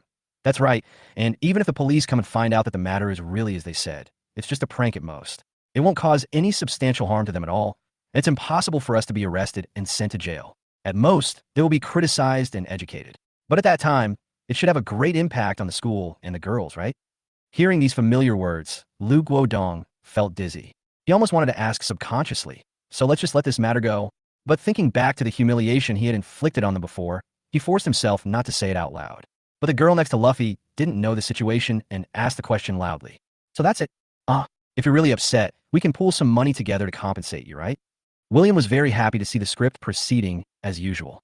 However, this is just tit for tat. His real revenge is yet to come. Seeing that Lu Guodong was so angry that he couldn't speak, he said calmly, Principal Lu, now that Principal Zheng is away, you are in charge of all the school affairs. You shouldn't really affect your reputation for these irrelevant people, right? Unrelated people? Lu Guodong raised his head, with even more confusion on his face. Logically speaking, they already knew that Lu Fei was his daughter, and Lu Fei even called her out just now. Are you saying this now, just to piss him off? However, after William finished speaking, he suddenly covered his mouth again. Sorry, I forgot that Lu Fei is not your biological daughter, and you don't seem to know it yet. Oh, sister, what should I do? How could I accidentally say such a secret thing? Lin Wanwan had never heard William talk about this before, and was shocked at this moment. But thinking of William as foresight, she immediately agreed. You are indeed too careless. If you want to tell Principal Lu about this, you should choose a private opportunity and tell him secretly. Yes. Let's talk about it later when we have a chance to be alone. If there's nothing else, we'll leave first. William said this and pretended to leave. But before he could even reach the door, a scream came from behind him. William, don't go too far. You can bully me, but for saying such things, aren't you afraid that I will call the police and accuse you of spreading rumors? As William had expected, this kind of nonsensical thing was treated as a joke even by Principal Lu, who was mature and steady. But with Luffy's personality, he would never let it go like that. William turned his head and blinked. Are you sure you want to call the police? If the truth is found out by then, it will be known by more than just a few people present. Can your Lu family really afford to lose this person? Don't think you can scare me like this. You are just spreading rumors by talking nonsense here. The police will arrest you. As Lu Fei spoke, he searched for his cell phone in his bag, ready to call the police. Fei, wait a moment. After all, Lu Guodong is a mature middle-aged man. Although he was angry, he also noticed something wrong in William's words. Logically speaking, the retorts just now have already vented their anger for the grievances they had suffered before, and they shouldn't cause trouble for themselves in this way again. Spreading rumors and slandering a principal is no small matter. Is it really necessary for them to do this? William, what did you just say? Lu Guodong narrowed his eyes and asked, you should also know that this kind of thing is different from the little fights between you. If it really affects the reputation of our family, we will investigate it to the end. William was waiting for was Lu Guodong's digging into the matter. As long as Lu Guodong has doubts in his mind, then what he's going to say next should be heard. Principal Lu, I said Lu Fei is not your biological daughter. Is this hard to understand? If you don't believe it, you can think about it carefully. When your wife was pregnant, did she leave the capital for a period of time? Chapter 87, Whose Head is Green? Hearing these words, Lu Guodong stood there in a daze. Although 20 years have passed, the incident made him feel very guilty, so he remembers it very clearly. When his wife was pregnant, he didn't have the achievements he has now. I'm just a teacher in a school in the capital. He was very busy at that time, and during the holidays, he had to trouble his wife to help him give gifts to some leaders. One of the leaders happened to be out of town, so he let his wife go alone. The wife was reluctant at the time, but she went anyway. He had no news from his wife for the next 2 days, and thought that she was ignoring him out of spite. But on the third day, I received a call from my wife. It turned out that there was a car accident on the way back. Although the child was saved, he still needed to stay in the hospital here for a few more days for observation. He felt very guilty and wanted to visit his wife, but she got very angry with him and said she didn't want to see him. He knew that his wife was angry, so he stopped arguing and waited obediently for her to come back in the capital. After his wife came back, her attitude towards him was still indifferent. In addition, he is busy and spends little time at home, so the number of times the two of them meet face to face is very few. Until the day his wife gave birth, he was still socializing with some leaders. When I arrived at the hospital, the child had already been dressed and was asleep with my wife, looking at the lovely children and my wife's tired face. At that moment, the guilt in his heart reached its peak. Even when he thinks back on it now, he still feels hot under his eyes and his nose sore. After that, he tried various ways to be nice to his family, as if only in this way could he feel better. But just as he was immersed in his memories, a cold voice interrupted him. That time, your wife was out of town and was angry with you, so she thought of ways to get revenge on you, including finding another man. William said calmly, but I didn't expect that I would miscarry the baby due to excessive passion during the exercise. Lu Guodong raised his head dully, as if he didn't understand what William was saying at all. Before Lu Guodong could refute, William raised his hand and added, you can definitely go and confirm this with the hospital over there. This kind of thing can't be faked. The hospital where your wife gave birth was a private hospital owned by her best friend. They had already made arrangements in advance, so they definitely wouldn't find anything. As for Lu Fei, she was also adopted by her best friend from another couple that they had already found. Oh yes, you can go and do a paternity test with Lu Fei. It should be more intuitive. Lu Guodong opened his mouth, and all his rebuttals and insults were stuck in his throat. Everyone present was also in shocked silence, including Luffy. Luffy is usually arrogant and domineering, but he is not a fool. If what William said was just nonsense, it would be discovered soon unless they were really crazy and completely reckless. By then, it will not be of any benefit to them.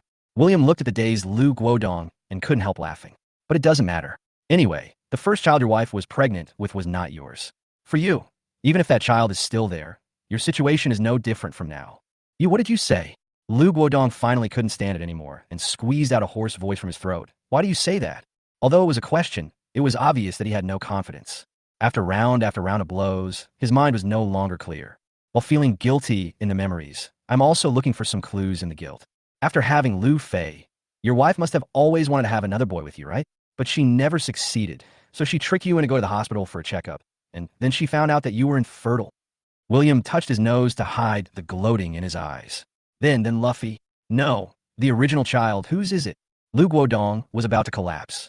Then I don't know. You should know better than me how much your wife loved to play before we got married. William curled his lips and stabbed Lu Guodong's heart without any hesitation. Lu Guodong staggered and almost fell. He sat down on the chair with difficulty, and the expression on his face looked like he had aged 10 years. At this time, Luffy finally came to his senses. She suddenly realized how terrible the consequences of such a revelation would be for her. No man can stand his wife cheating on him for 20 years. And as a bastard, she can easily be implicated. Everything she has now was given to her by her father. If her father doesn't want her anymore, the consequences for her will be disastrous. Dad, don't listen to his nonsense. I am your daughter, Dad. Lu Fei ran to Lu Guodong, half knelt down and hugged Lu Guodong's legs. Although Lu Guodong was angry at this time, he felt more sad and painful when he saw his daughter. After being father and daughter for so many years, how could there be no feelings between them? Even though he knew that this was not his biological daughter, he couldn't bear to do it. But William raised his hand to check the time and kindly reminded, "Oh, by the way, Principal Lu, I forgot to remind you that although your wife knows that you are infertile, she still hasn't given up on having a son for the sake of your family property." Lu Guodong trembled. "What do you mean?" "What I mean is, well, forget it. Go to your neighbor Lao Wang's house and have a look. If they come a couple more times, you should be able to catch them red-handed." William waved his hand casually. "Dad, don't listen to him, Dad." Lu Fei knew that if his father really saw his mother cheating, it would probably be the last straw that broke the camel's back. She tried her best to stop him, but Lu Guodong seemed to have recovered all his strength and stood up suddenly. He ignored her pulling and crying, pushed her away with one foot, and walked out with big strides. But halfway through, he seemed to have thought of something and stopped again. He took out his cell phone and called his wife. "Hey, where are you?" As soon as the call was connected, Lu Guodong asked with suppressed anger. "Me? I'm shopping. Old Lu, what's wrong?" A woman's voice came from the other end of the phone, mixed with some ambiguous gasps. Chapter 88. Everyone is in turmoil. This voice made everyone present shudder. William hadn't reminded us earlier. No one would have thought of anything. But I already had that preconceived guess, and this sound seemed to confirm it.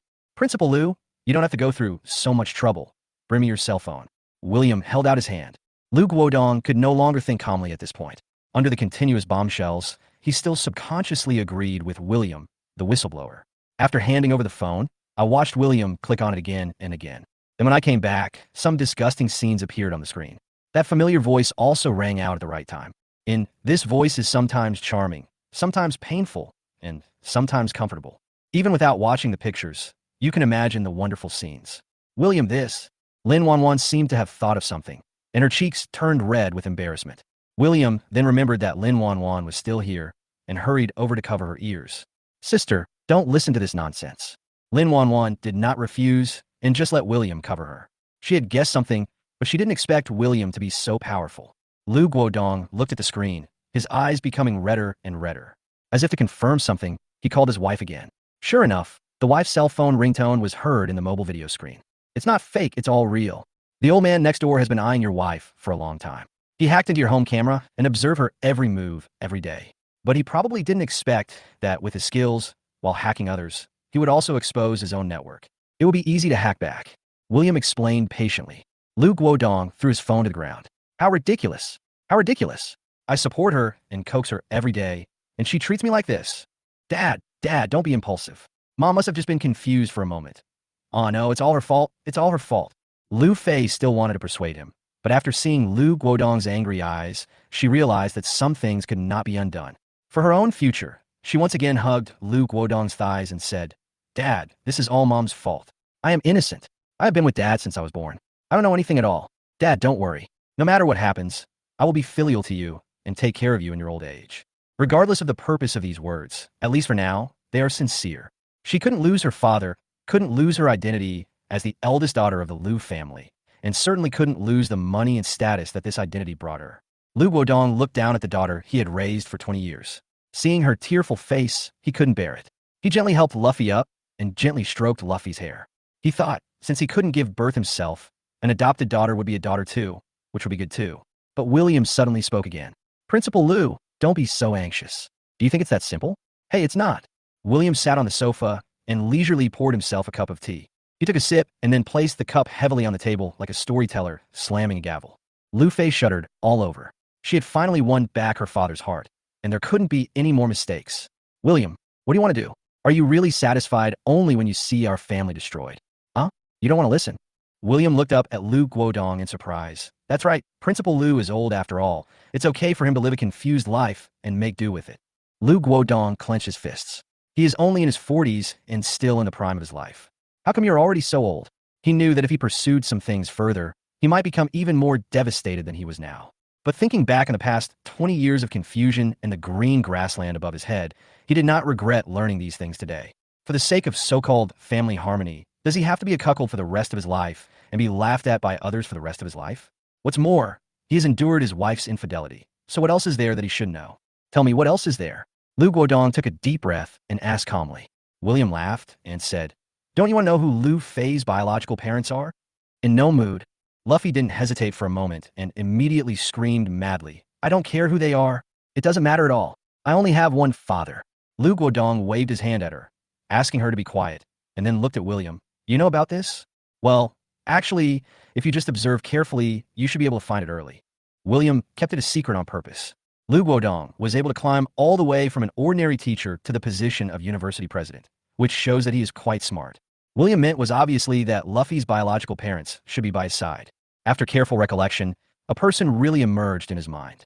It can't be old Zhou. Chapter 89: The Fate of the Bad People. In Lu Guodong's mind, Lao Zhou's face and Lu Fei's face gradually overlapped. The facial features and expressions are surprisingly 70% similar. Thinking back carefully, Lao Zhou usually treats Luffy very well. Even though Lu Fei acted like a spoiled little princess and looked down on others, Lao Zhou didn't get angry. He just apologized with a smile. Occasionally, when he sees Luffy is in a bad mood, he will take the initiative to comfort him. On Luffy's birthday, he would also give her very expensive gifts. Before, Lu Guodong always thought that Lao Zhou just wanted to repay him. Now it seems that things are not that simple. Lao Zhou is Lu Guodong's driver and also a good brother who grew up with him. Because Lu Guodong was a good student, had the support of his family, and was smart, his career developed better and better. Lao Zhou came from a poor family, and his parents didn't pay much attention to him, which led to him being naughty as a child and not taking study seriously at all. "I barely made it to high school, but since there was no hope of getting into college, I entered society early. After several years of social beatings, he hasn't made any progress." At that time, Lu Guodong's career had already made some progress, and he wanted to help his former brother, so he asked him to come over as his driver. It was well-intentioned, but Lao Zhou felt that it was a charity and a humiliation to him. Considering the not-so-low salary, he still appeared grateful to Lu Guodong. But in my heart, I was already filled with resentment. This resentment, after he accidentally overheard Lu Guodong's wife's plan, he deliberately found a middleman and managed to send his child away. Although he had lived a muddled life, he felt relieved when he thought that his daughter could live a life of luxury in Lu Guodong's home. He did not feel the slightest bit of guilt in his heart. Instead, he felt that Lu Guodong owed him all this. "Principal Lu, didn't you realize that your body slowly changed after you had Lu Fei?" William drank his tea leisurely. Lu Guodong looked confused, obviously not realizing anything yet. "In fact, your original infertility can be cured through treatment, but your driver is worried that you will mistreat his daughter after having a second child, so he puts drugs in your water cup every now and then. Over time, you are completely hopeless." William glanced at Lu Guodong and curled his lips with a hint of regret. Lu Guodong was so angry that he was shaking all over. He wanted to take out his cell phone to call Lao Zhou, but found that his phone had been smashed. He walked to the desk, picked up the phone, and dialed. "Lao Zhou, come to my office right now. After saying that, he hung up the phone without caring whether the person on the other end could hear him clearly. Lu Fei was completely confused at this time, and she didn't know what to do. The reason she was able to put aside her dignity and beg for mercy just now was only because she didn't know who her biological parents were. She thought that if she was really abandoned or sold, they would never come looking for her. But the situation is different now. Her biological father has been by her side for so many years, and the truth is about to be revealed. What should she do? Face Sister Fei Wei. At this time, several timid voices sounded. Only then did Lu Fei remember that his followers were still beside him. Such an embarrassing thing was actually known to them. How is she going to survive in school after this? Get out now. Luffy couldn't stand it anymore and yelled at the door. Although those girls were gossiping, they knew that these were not things they should hear, so they trotted away. "And you too. How long are you going to stay here?" Lu Fei stared at William and Lin Wanwan, wishing he could eat them alive. If it weren't for the two of them, she would still be the eldest daughter of the Lu family. She can still walk around the school with her own way and get whatever she wants. It's all their fault. After William revealed one piece of information after another, Lin Wanwan's anger had long since subsided. Especially when she saw Lu Fei and Lu Guodong looking so miserable, she even wanted to celebrate. What happens next is nothing more than a fierce battle. There's nothing good to see. "William, shall we go?" Lin Wanwan still needs to seek William's opinion. "Well, let's go. I'm in a good mood today. Sister, I'll treat you to a meal." William stood up and stretched leisurely. He took Lin Wanwan with him and left. However, after they went out, they did not go far, but found a corner to hide. After a while, I saw a short middle-aged man coming down from the elevator. It seemed to be Lao Zhou. Old Zhou was cursing as he walked. "Damn it! You can summon me at will and dismiss me at will. Do you really think I'm your dog? Sooner or later, I will kill you." Although he said that, he still put on a fawning smile when he reached the door of the principal's office. He knocked on the door gently and walked in. William and Lin Wanwan quietly came to the door again and listened through the crack. They're not just in it for the show, either. If a principal like Lu Guodong exists for one more day, the school will become a mess. Exposing their family affairs was just to make himself feel better. What William really wanted to do was to force the principal to step down completely. If they continued to stay in the office, both Lu Guodong and Lao Zhou would have some concerns. Now that there are no outsiders in the office, they should be able to be frank with each other. As soon as Lao Zhou entered the office, Lu Guodong confronted him. Not surprisingly, old Zhou, who had long been dissatisfied, immediately admitted it and mocked and ridiculed Lu Guodong. Soon, the two began to wrestle with each other. For the sake of future wealth and glory, Lu Fei naturally chose to stand with Lu Guodong. The situation became 2 against 1, and Lao Zhou was clearly at a disadvantage. Lu Guodong, you little bastard. Do you really think that just having a few bucks is so great? Believe it or not, I will expose all your bad deeds. Hearing Lao Zhou's call, William caught the key words, immediately took out his mobile phone, and started recording through the crack in the door. Old Zhou did not leave any way out at all. Soon he told all about Lu Guodong's bribery and embezzlement of public funds. Not only was Lu Guodong not intimidated, but his attacks became increasingly severe. Old Zhou was beaten until his head was bleeding. William recorded what he wanted. He kindly called the police for them. When the police arrived and took the 3 of them away, the video of Lu Guodong's illegal and criminal activities was also uploaded to the internet. A few days later, William, Lin Wanwan, and all the girls who had been bullied sat together and celebrated happily. Have you heard that Luffy's previous followers completely ignored her? That's normal. Those people never have any bottom line.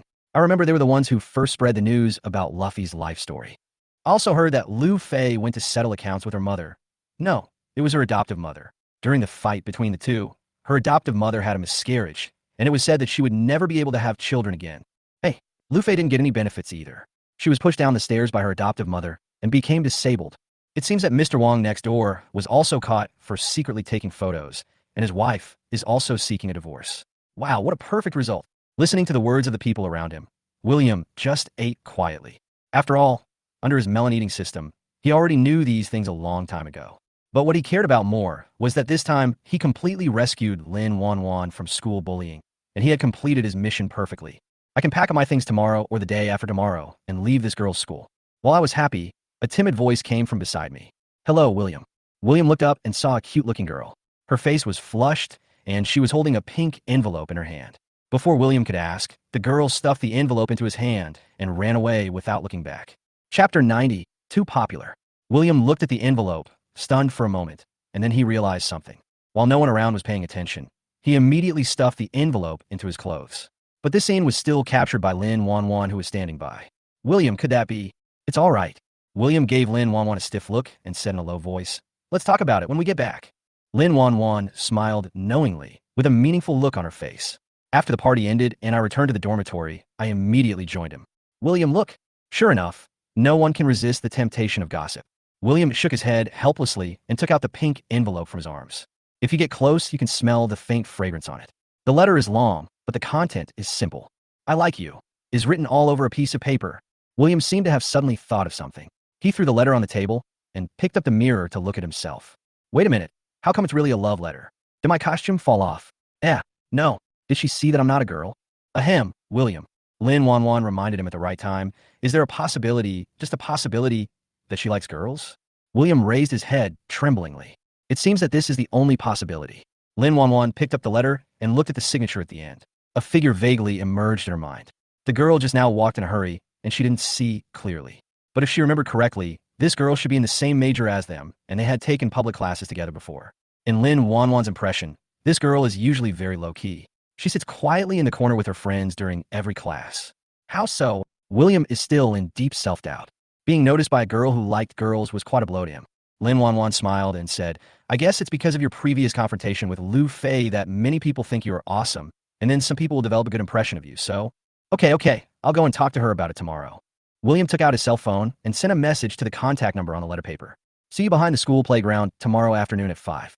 Tomorrow is Friday, and William has packed up everything here.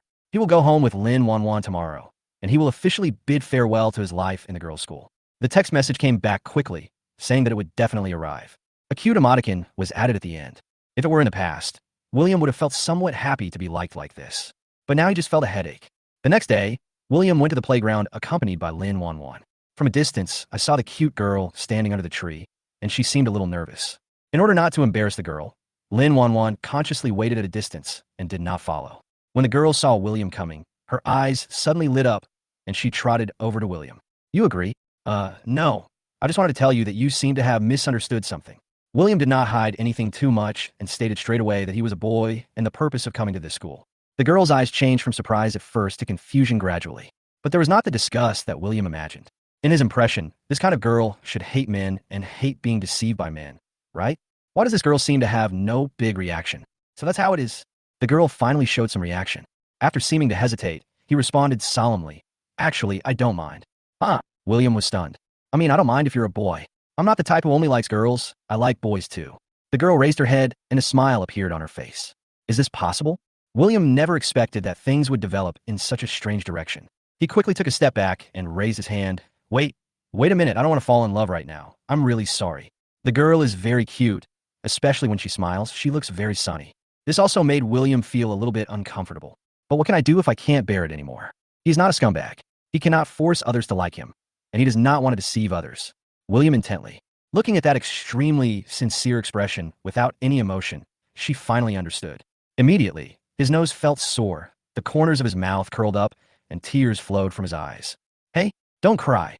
William was completely caught off guard, but the girl didn't give him a chance to comfort him. She just ran away, crying with her face covered. Looking at the girl's back as she left, William sighed heavily. Hey, did you hurt someone? Lin Wanwan came over at some point and gently patted William on the shoulder. William, you're already a very good guy for being able to be honest with that girl. I'm optimistic about you. William gave Lin Wanwan a cold look and turned to walk towards the door. Lin Wanwan quickly followed, still looking like she was enjoying the fun. William, I heard from my parents before that there are a lot of girls in your school who like you. Wow, you're really popular. Maybe someday a rich woman will take a fancy to you. Facing Lin Wanwan's teasing, William said nothing and silently quickened his pace. When I arrived at the gate, the family driver had not arrived yet. William planned to wait on the roadside for a while, but at this moment, a luxury car slowly drove over. A woman in her 40s, dressed elegantly and luxuriously, got out of the car. The woman just walked straight towards William. William was a little confused and turned to look at Lin Wanwan. Lin Wanwan was equally confused. Are you all students here?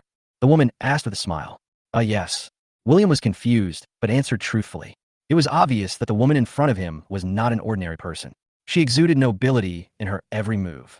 Maybe he was waiting here for the kids to come out, and he just chatted with them for a while. The woman took out a bottle of Evian mineral water from her bag and handed it to him. Here, please drink it. William was still confused. He took it, unscrewed the lid, and took a few sips. Firstly, he was indeed a little thirsty, and secondly, he guessed that this woman might want to know something and was deliberately trying to get close to her. After all, this is right in front of the school, so William is not worried about encountering any bad guys who might drug him. But when he finished drinking, he found that the woman's smile became even brighter. She moved closer to him, hugged his arm, and said tenderly, Sister, since you agree, then come with me. This sudden situation left both William and Lin Wanwan confused. Chapter 91. Almost an accident. Wait a minute, sister, what do you mean? William is a boy after all, and he is quite strong. Standing still, not taking a single step forward. The woman turned her head, a hint of impatience in her eyes.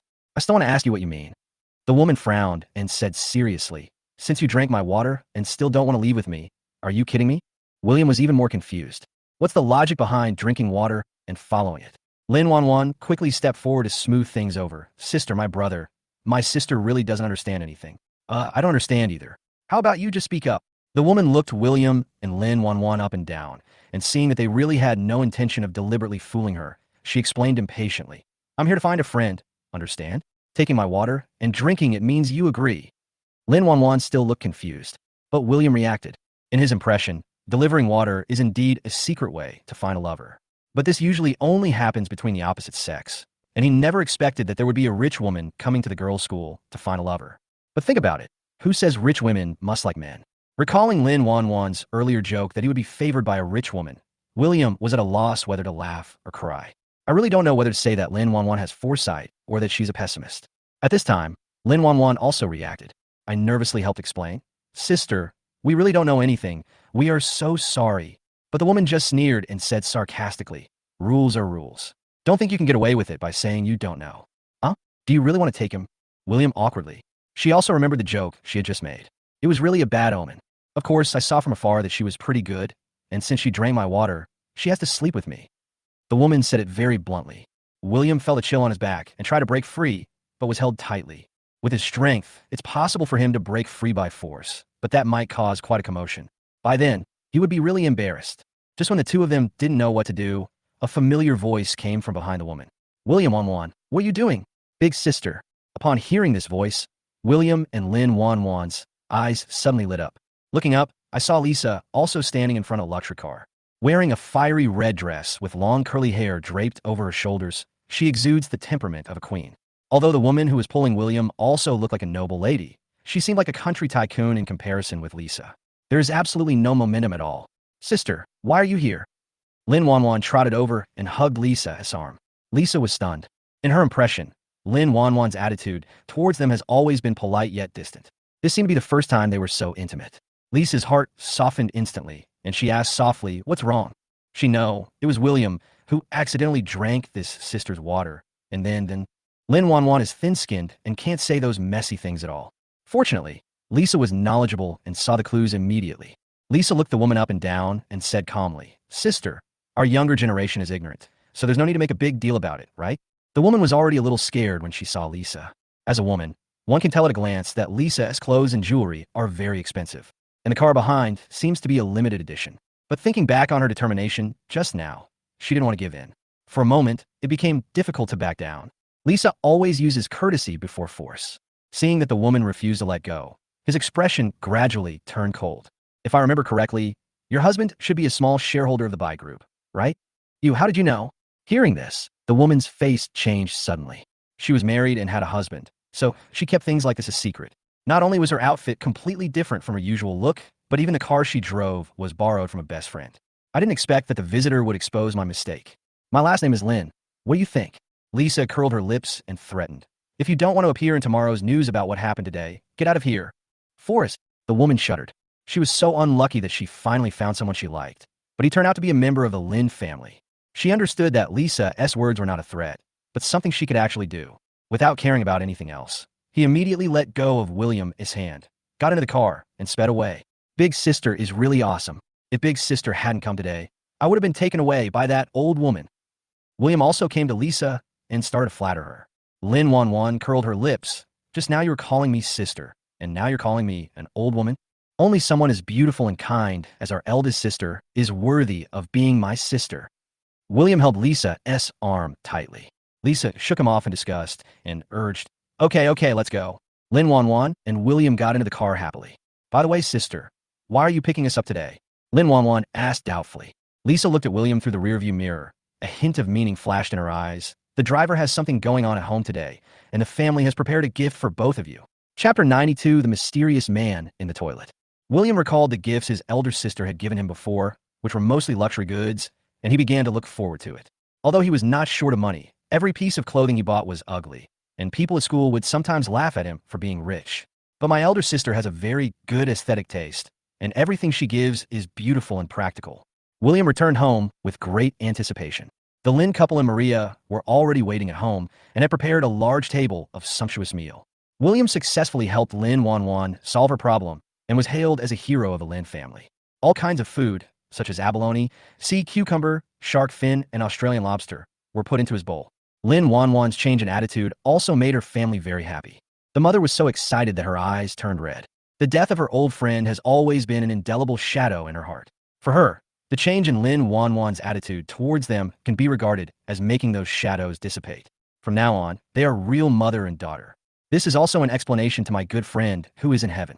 When dinner was over, William couldn't help but rubbed his hands and asked, Sister, didn't you say you had prepared gifts for us? Ah, if you hadn't told me, I would have almost forgotten. Lisa smiled evilly and took out 2 large paper bags from his side. It looks like clothes. It was pretty much what William had expected. But what I didn't expect was that after opening the box in the paper bag, I found 2 skirts inside. The material of the skirt is very good, and it looks radiant under the light. The style and tailoring are also top-notch, and you can tell at first glance that it is worth the money. It's so beautiful. When Lin Wanwan saw the skirt, her eyes widened. There is no girl who doesn't like little skirts, especially a girl like Lin Wanwan who spends all year in a semi-closed school and wears school uniforms all day long. When I see a beautiful skirt, I love it so much that I can't take my eyes off it. I wanted to try it on right away. But William froze in his place and asked awkwardly, Sister, did you buy the wrong one? No, it's your size. Why? Don't you like it? Lisa asked with a smile. No, I I'm a boy. Why should I wear a skirt? William couldn't hold it anymore. He had noticed the mischief in his elder sister's smile before, and it turned out to be something bad. Lisa smiled and looked him up and down. I just saw that you were quite happy wearing women's clothes recently. Ah. Having said that, William actually found that he seemed to have adapted to wearing women's clothes recently. I'm a little uncomfortable taking off my wig suddenly. And looking at that skirt, it seems a bit pretty. How about trying it on? Bah, bah, bah. It's really over. Realizing the terrible thought in his mind, William immediately shook his head. He had heard before that some things only have 0 times and countless times. Among them is women's clothing. No, he must control himself. She pretended to be unhappy, threw the skirt down, turned around, and walked upstairs to her room. Maybe he was really pretending, because after returning to the bedroom, he received a transfer reminder on his mobile phone. 500,000 was sent by my eldest sister. Then there was another message. I thought he was just pretending too much, and my elder sister thought he was really angry and came to apologize to him. Unexpectedly, the elder sister asked him to go to the company tomorrow. Capitalist. They are simply evil capitalists.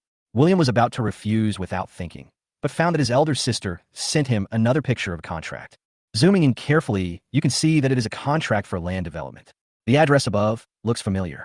Recalling this, William remembered that this was the piece of land around the house that he had chosen when the Lin couple wanted to give him the house. He remembered that the system told him that the land here would definitely appreciate in value. Unexpectedly, they actually bought such a large piece of land, and it did appreciate in value. William looked at the contract and couldn't help thinking, if his elder sister asked him to go to the company tomorrow, could she want to give him all the land? That's a huge amount of money. Although he wanted to lie down, there was no reason for him to not even open his mouth when he encountered a pie falling from the sky. The next day, William got up early and went to the company with Lisa. As he happily flipped through the documents brought by his assistant, the smile on his face gradually faded. What are these? There are piles of documents on the table. He thought it was just a simple arrangement that would allow him to make a lot of money in the future, but he didn't expect that there were so many things involved. The complexity was far beyond his imagination. I have discussed this with my parents, and the development rights of this piece of land are all handed over to you. This is just the initial project selection. After the selection is made, the next step can be arranged. Lisa's narrow eyes. She didn't lie. They were able to buy this land thanks to William. They were very happy to hand over the land to William. But William was allowed to choose the project because of his ability to foresee the future. They believe that as long as it is a project selected by William, there must be no problem. William was looking through the documents and was completely overwhelmed. How could he understand this? As I was hesitating, the system in my mind rang at the right time. William's eyes suddenly lit up, and he no longer looked at the contents of the document carefully. He picked up the pen next to him and circled it. Seeing this scene, Lisa became even happier. Her younger brother is indeed the lucky star of the Lin family. However, the number of these files was so large that even with the system prompts, William only finished half of it after more than 2 hours of hard work. He felt sore in his back and waist and insisted on taking a rest. Without waiting for Lisa to react, he ran out of the door. Afraid of being caught by Lisa again, William went straight into the bathroom. Sitting on the toilet, he played with his phone leisurely. But at this moment, he suddenly heard sparse noises coming from outside the toilet. It seems like someone is wandering around. This feeling made him very uneasy, so he carefully opened the door of the compartment and looked outside secretly. However, just as his head popped out halfway, it was pushed back by someone. To be precise, it was a soft thing that pushed him back hard. Chapter 93, The Mysterious Woman. When William came to his senses, he had fallen back onto the toilet. Standing in front of him was a man wearing sportswear, sunglasses, and a mask. To be precise, a woman. William looked up at the woman's chest and rubbed his nose involuntarily. If I'm not mistaken, those 2 balls are the culprits that hit me. What are you looking at? The woman looked unhappy, but she seemed to be avoiding something, and she deliberately lowered her voice, fearing that people outside would hear her. Seeing William about to open his mouth, she immediately threatened, "If you dare to make a sound and expose my location, I will make you pay for it." William didn't know what the woman was hiding from, so he just shut up again. After a while, a noisy sound of footsteps was heard outside. "What's going on? No one in the ladies' room? I clearly saw her come in. Did he go into the men's room? It's possible. Let's go. Go in and take a look." After a discussion, footsteps began to approach this side. William frowned slightly. The woman in front of me was indeed in some trouble. Originally, he didn't want to pay any attention to this kind of person who he met by chance. But he didn't know who the person outside was. If someone indiscriminately regarded him as the woman's accomplice, he would be hard to explain. Soon, the footsteps stopped outside the door of the cubicle they were in. Why is it closed?" The person outside said suspiciously. William rolled his eyes in annoyance and shouted loudly, "Nonsense. There must be someone behind the door. What are you arguing about? Aren't there so many pits nearby?" The person at the door seemed to be startled, and for a moment he didn't care about anything else, and quickly apologized. Sorry. It's so annoying. I get disturbed even when I'm just slacking off and taking a shit. William continued to complain unhappily. The person at the door apologized again and trotted away. I must have seen it wrong. Alas, I lost him again. Forget it. Let's just go to her place and stay there. That's all we can do. After complaining for a while, those people walked away. William then looked up at the woman. You can help me, which shows that you have some good eyesight. The woman breathed a sigh of relief. So now I can. William pointed to the door of the compartment, indicating that he wanted to go out. But the woman seemed to have misunderstood something. After thinking for a moment, she began to search in her bag. William was a little confused. Is this woman going to pull out a knife? Come to think of it, it was indeed a bit reckless of him to help drive away the people outside. He actually assumed that this woman was a good person. But what if it's not? What if the woman is a bad person, and those people outside are police officers? Thinking of this, William felt a chill on his back. Just as he was thinking about how to quickly subdue the woman finally took her hand out of the bag. What she was holding was a thick marker. Turn around. The woman pulled William's arm. William was even more confused. Could it be that this woman wanted to stab him to death with this pen? That's not very realistic. Hey, turn around quickly. The woman seemed a little impatient and grabbed William's arm, forcing him to turn over. Immediately afterwards, William felt a series of scratching sensations on his back. Okay, this autograph is for you. Keep the clothes well and don't wash them. After saying that, the woman opened the door of the compartment and strode away. Sign?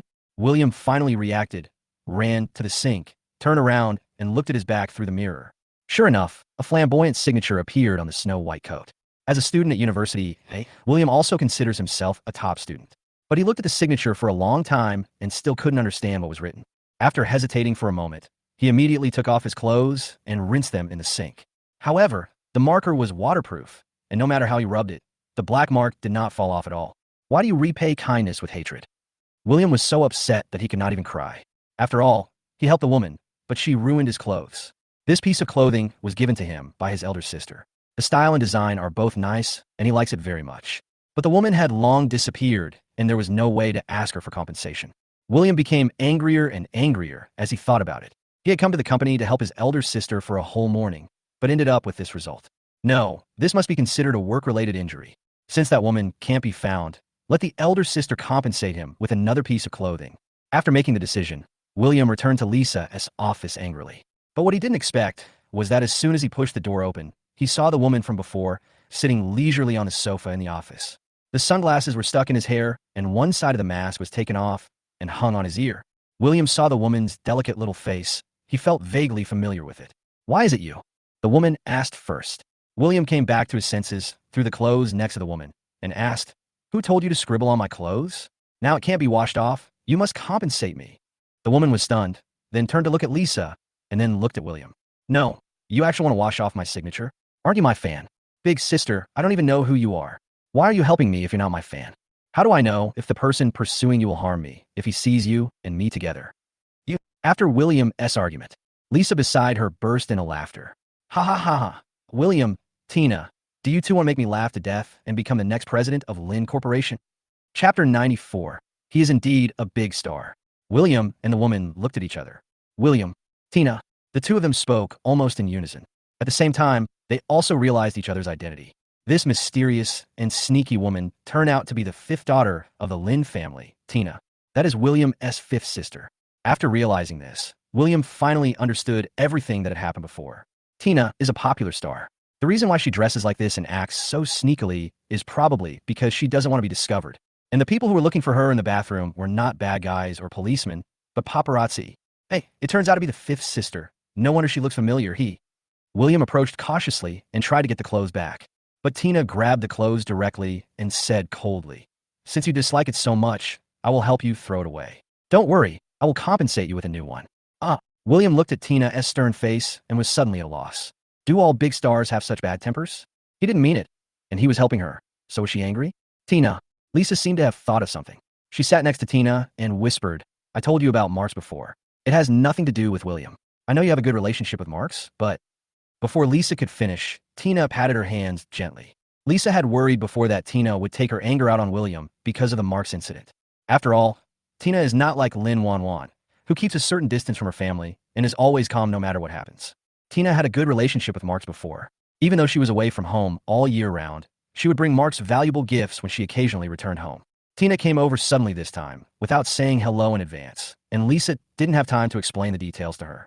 They are all children of the Lin family. If anything unpleasant happens, it will probably make their parents sad. But Tina didn't give Lisa a chance to speak. She stood up and slowly walked to William. He looked her up and down, his eyes constantly changing.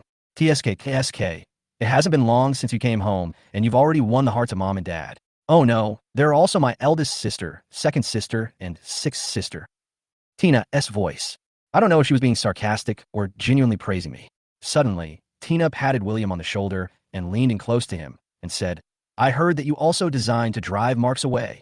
William tilted his head slightly and met Tina's lively eyes. For some reason, he felt a little nervous. Seeing the exquisite and beautiful face getting closer and closer to his own, he quickly took 2 steps back. What do you want to do? Ha ha. Seeing William's slightly panicked look, Tina couldn't help laughing. The previous seriousness and ferocity disappeared in an instant. That face looked even brighter and more flamboyant. Oh, look how scared you are. Come here, come and sit down. Tina took William's arm and led him back to the sofa. He touched William's shoulders and poked his abdominal muscles. Not bad, really good. This figure is much better than those skinny dogs in the pen.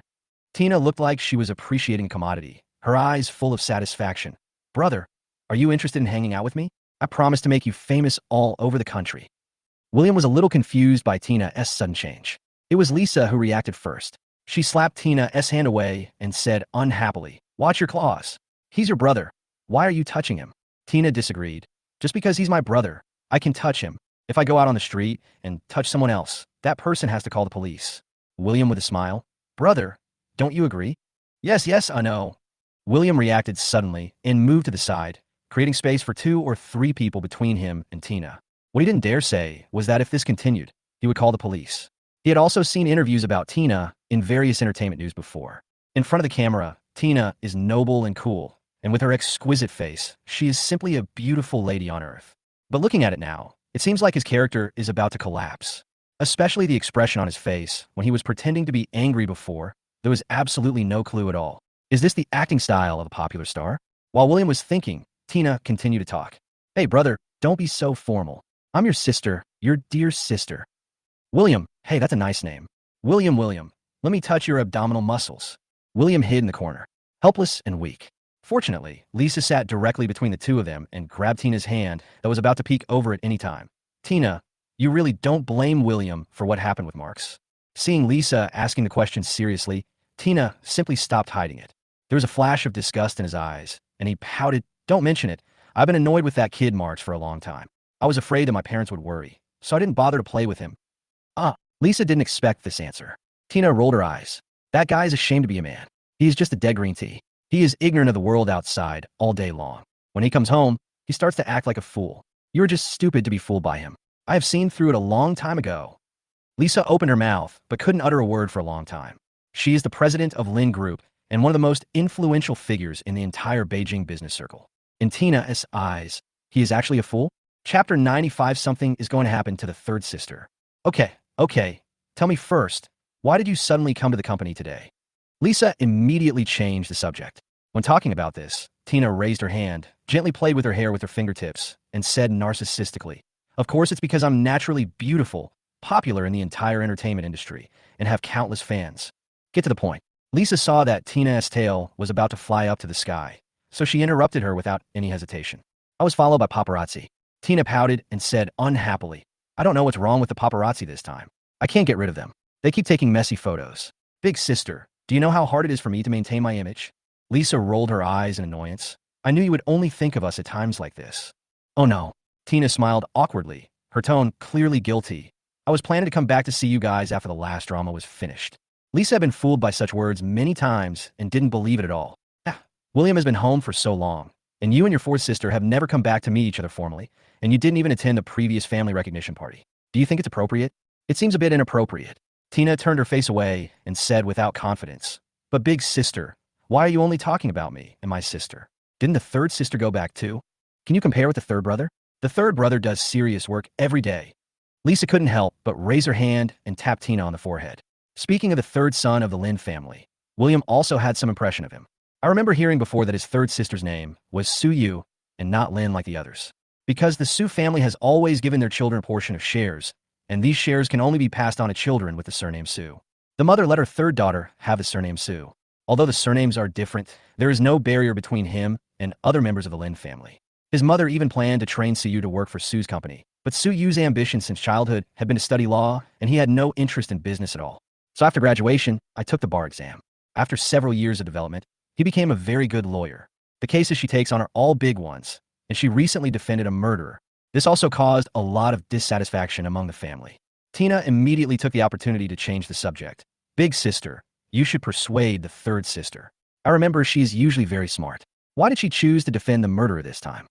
Don't jump to conclusions. Since the third brother can take on this case, it's possible that the man may not be the real murderer. Although Lisa was a little worried about the third child, she was still willing to trust her. At this moment, the system in William's mind suddenly sent a reminder. William thought there was some gossip about Tina and Lisa, but he didn't expect that this reminder was about him, Su Yu. Listening to the system's voice, William's expression became worse and worse. How come my elder sister guessed it right? At the same time, William's voice appeared in Lisa and Tina's minds. No way. That person is really not the real murderer? Oh no. In order to help the client clear his suspicion, the third sister was targeted by the real murderer. This murderer is so cruel that he has planned to kill the third sister in order to prevent her from finding out the truth. What should I do? I haven't met my third sister yet. How should I remind her about this? Hearing this voice, Lisa trembled all over. Will the third child be in danger? Lisa took out her cell phone and wanted to call Su Yu. Fortunately, she realized that William was still next to her. If she just called him, then the fact that they could hear William's inner thoughts would be exposed. I have something else to do here, so I'll go find his secretary to make some arrangements first. You two can sit here for a while. After saying that, Lisa strode out. Tina, who was sitting on the other side, was still in a daze. She was already confused at this point. She could actually hear William's thoughts. Not long after William returned to the Lin family, Lisa and Maria created a small group together, which only included people other than William. At first, it was for discussion and confirmation of the truthfulness of William's words, but later it became a channel for everyone to exchange information. At that time, Tina, who had never experienced it personally, did not believe that such an incredible thing really existed, even though she trusted her family. They always thought that the parents and older sisters in the group were just teasing them on purpose. Unexpectedly, all this turned out to be true. She actually became one of the eyewitnesses. William intently. The feeling was so wonderful. She hoped William would say more, especially more about her. Coincidentally, William had recovered from his earlier worries.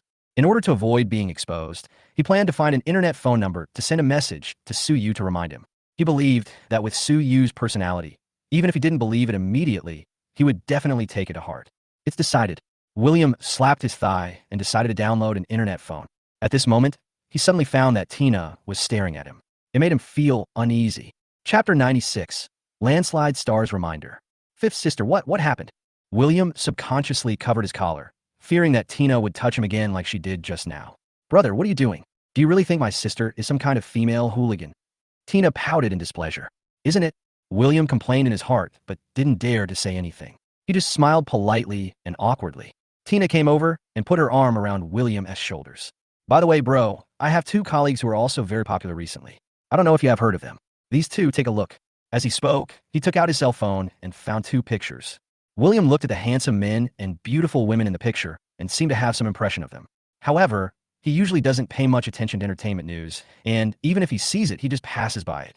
What happened to the two of them? William always felt that Tina would not ask irrelevant people for no reason. It's considered a competitor. Tina was rather vague. In fact, this couple is a couple that Tina has always been paying attention to, not because she likes them so much. She just felt that these two people were always weird. He behaves very ambiguously on some variety shows, but seems a little cold in private. More importantly, these two people took advantage of their CP hype to snatch a lot of her resources. She always works hard and feels very unwilling. If this CP is fake, she will definitely retaliate severely. William saw a hint of dissatisfaction in Tina's eyes. Fifth sister, you are both powerful and beautiful. You will be able to defeat them sooner or later. William secretly used the Bagua technique to calculate the situation of the couple by counting on his fingers. This is not a big deal. Once I calculated, I discovered some secret and exciting things. William's expression changed again and again. Tina looked over in confusion. Brother, what's wrong with you? It's okay. I just think your circle is really messy. William said with some difficulty. Huh? What's wrong? Tina heard this. She immediately became excited. She was aware of the chaos in the entertainment industry, But with the internet so developed now, most stars' every move cannot escape the eyes of their fans.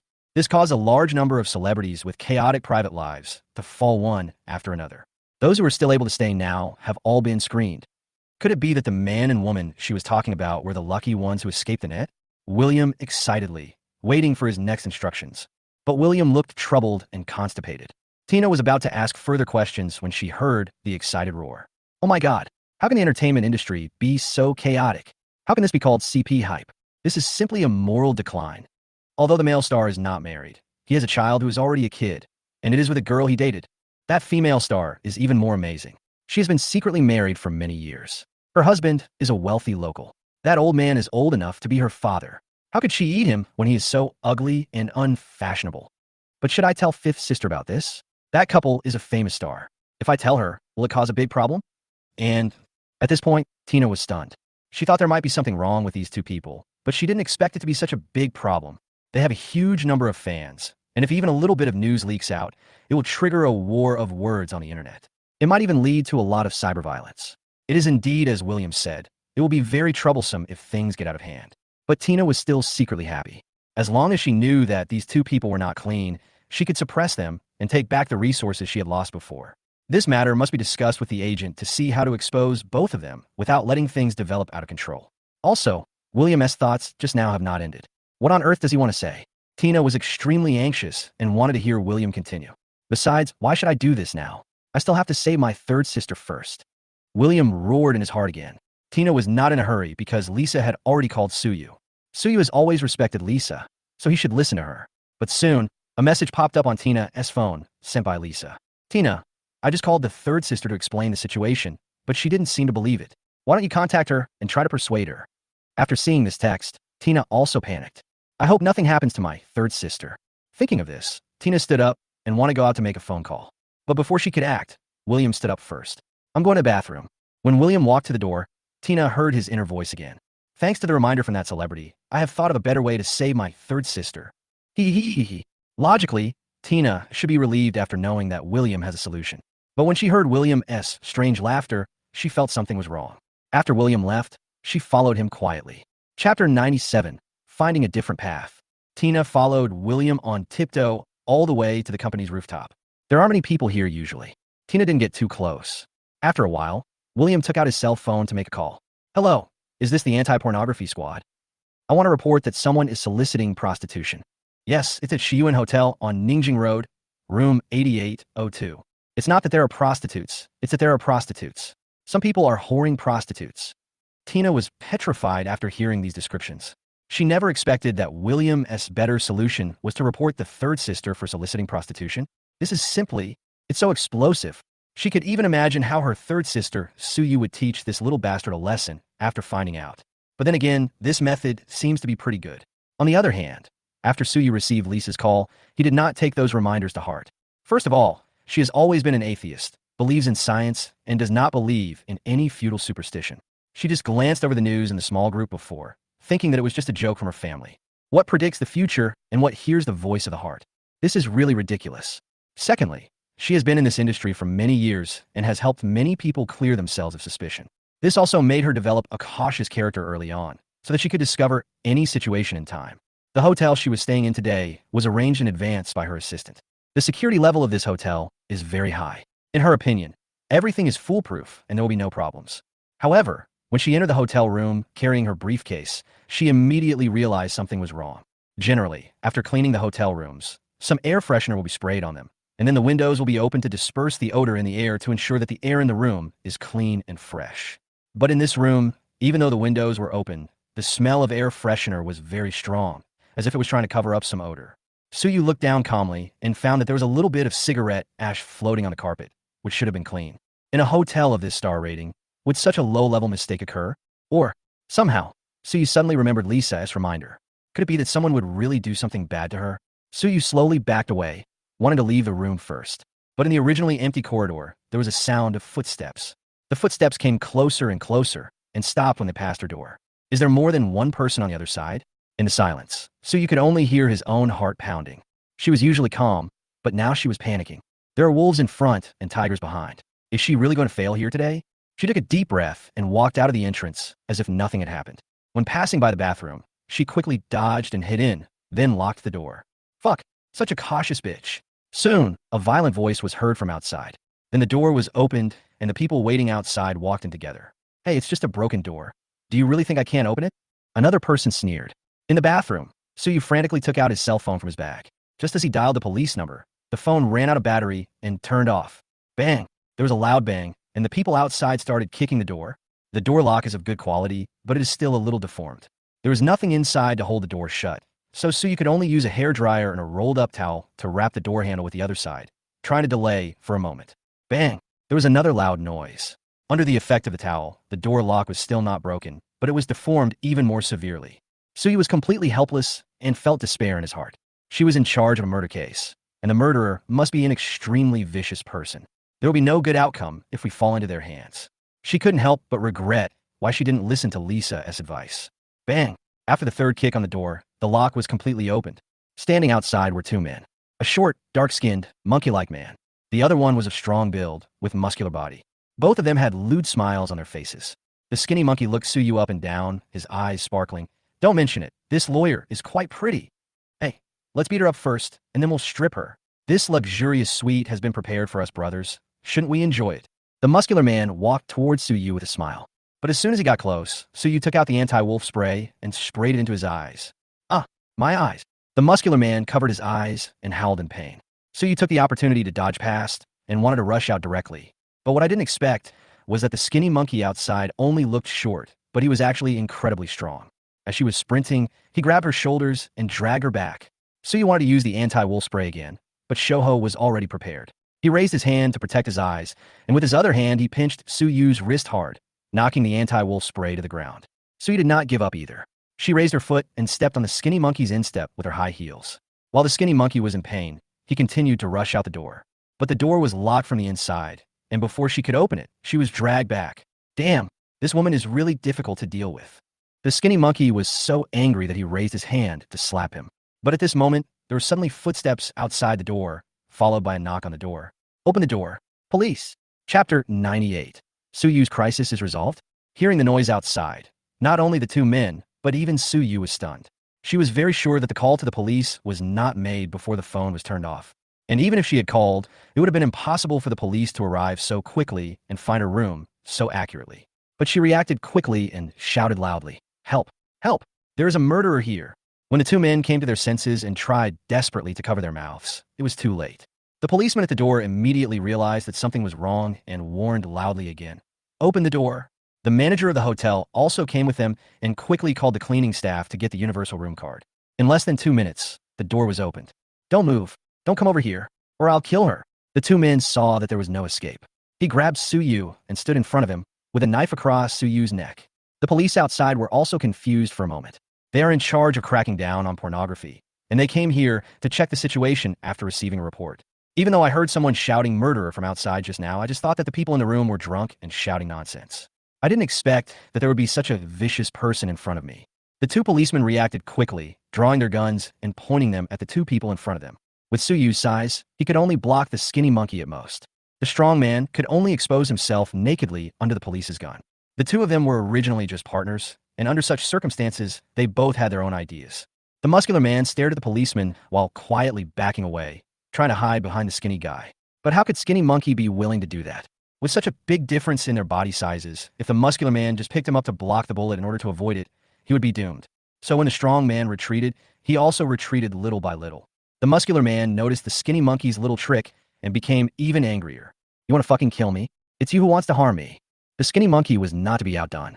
As the two men confronted the police, they were forced to distract themselves to guard against the people around them. I was already nervous, and now I can't take care of everything. Suyu realized that the opportunity had come and winked at the police. Then he grabbed the skinny monkey's wrist holding the knife, and then his body suddenly fell to the side and back. Bang! A gunshot rang out. A bloody hole appeared on the skinny monkey's shoulder, and the knife fell to the ground. "Don't move." The police rushed forward and quickly controlled them both. Suyu only had a shallow, bloody scratch on his arm from the knife. But before she could breathe a sigh of relief, one of the policemen walked towards her and handcuffed her wrists. "Miss, you're suspected of soliciting prostitution. Please come with us." There were only question marks left in Suyu's head. Prostitution? Are you kidding? She was a serious lawyer in a business suit, and two men who looked very sorry. Who was whoring with whom? She didn't figure out until she was put into a police car and taken to the police station. Looking at the cold handcuffs on her wrists, this was the first time she sat in a police car as a prisoner. Fortunately, as a legal practitioner, she is familiar with the process and knows that the police will not wrongly accuse her after understanding the details. So I didn't say much along the way, thinking that I could explain the situation clearly when I got to the interrogation room. Coincidentally, as soon as she arrived at the police station, she met two acquaintances. They were all lawyers from her competing law firms and had often been hostile to each other in court before. The two men were also stunned when they saw her. One of them couldn't help laughing. Lawyer Sue, how? Why were you brought back by the anti-pornography team? Hey, could it be that your law firm can't get any cases, so you're looking for a part-time job? Another person echoed. As lawyers from top law firms, they both knew that with Soo Yu's ability, it was impossible for him to make a mistake and get caught. It's just that he had always been defeated by Soo Yu before, and this time he finally had a chance to suppress him, so he naturally wouldn't miss it. Soo Yu glared at the two of them coldly, without saying anything more, and followed the police to the interrogation room. She swore that if she knew who reported her for soliciting prostitution, he would be brought to justice. A restaurant near Lynn's. Ichu. William just put down his chopsticks and couldn't help sneezing. It's strange. It's not cold here, so why is he sneezing for no reason? Could it be that someone was scolding him? As I was thinking this, the system's voice suddenly came into my mind. Great. Third sister is saved. How come I was met by my mortal enemy by such a coincidence?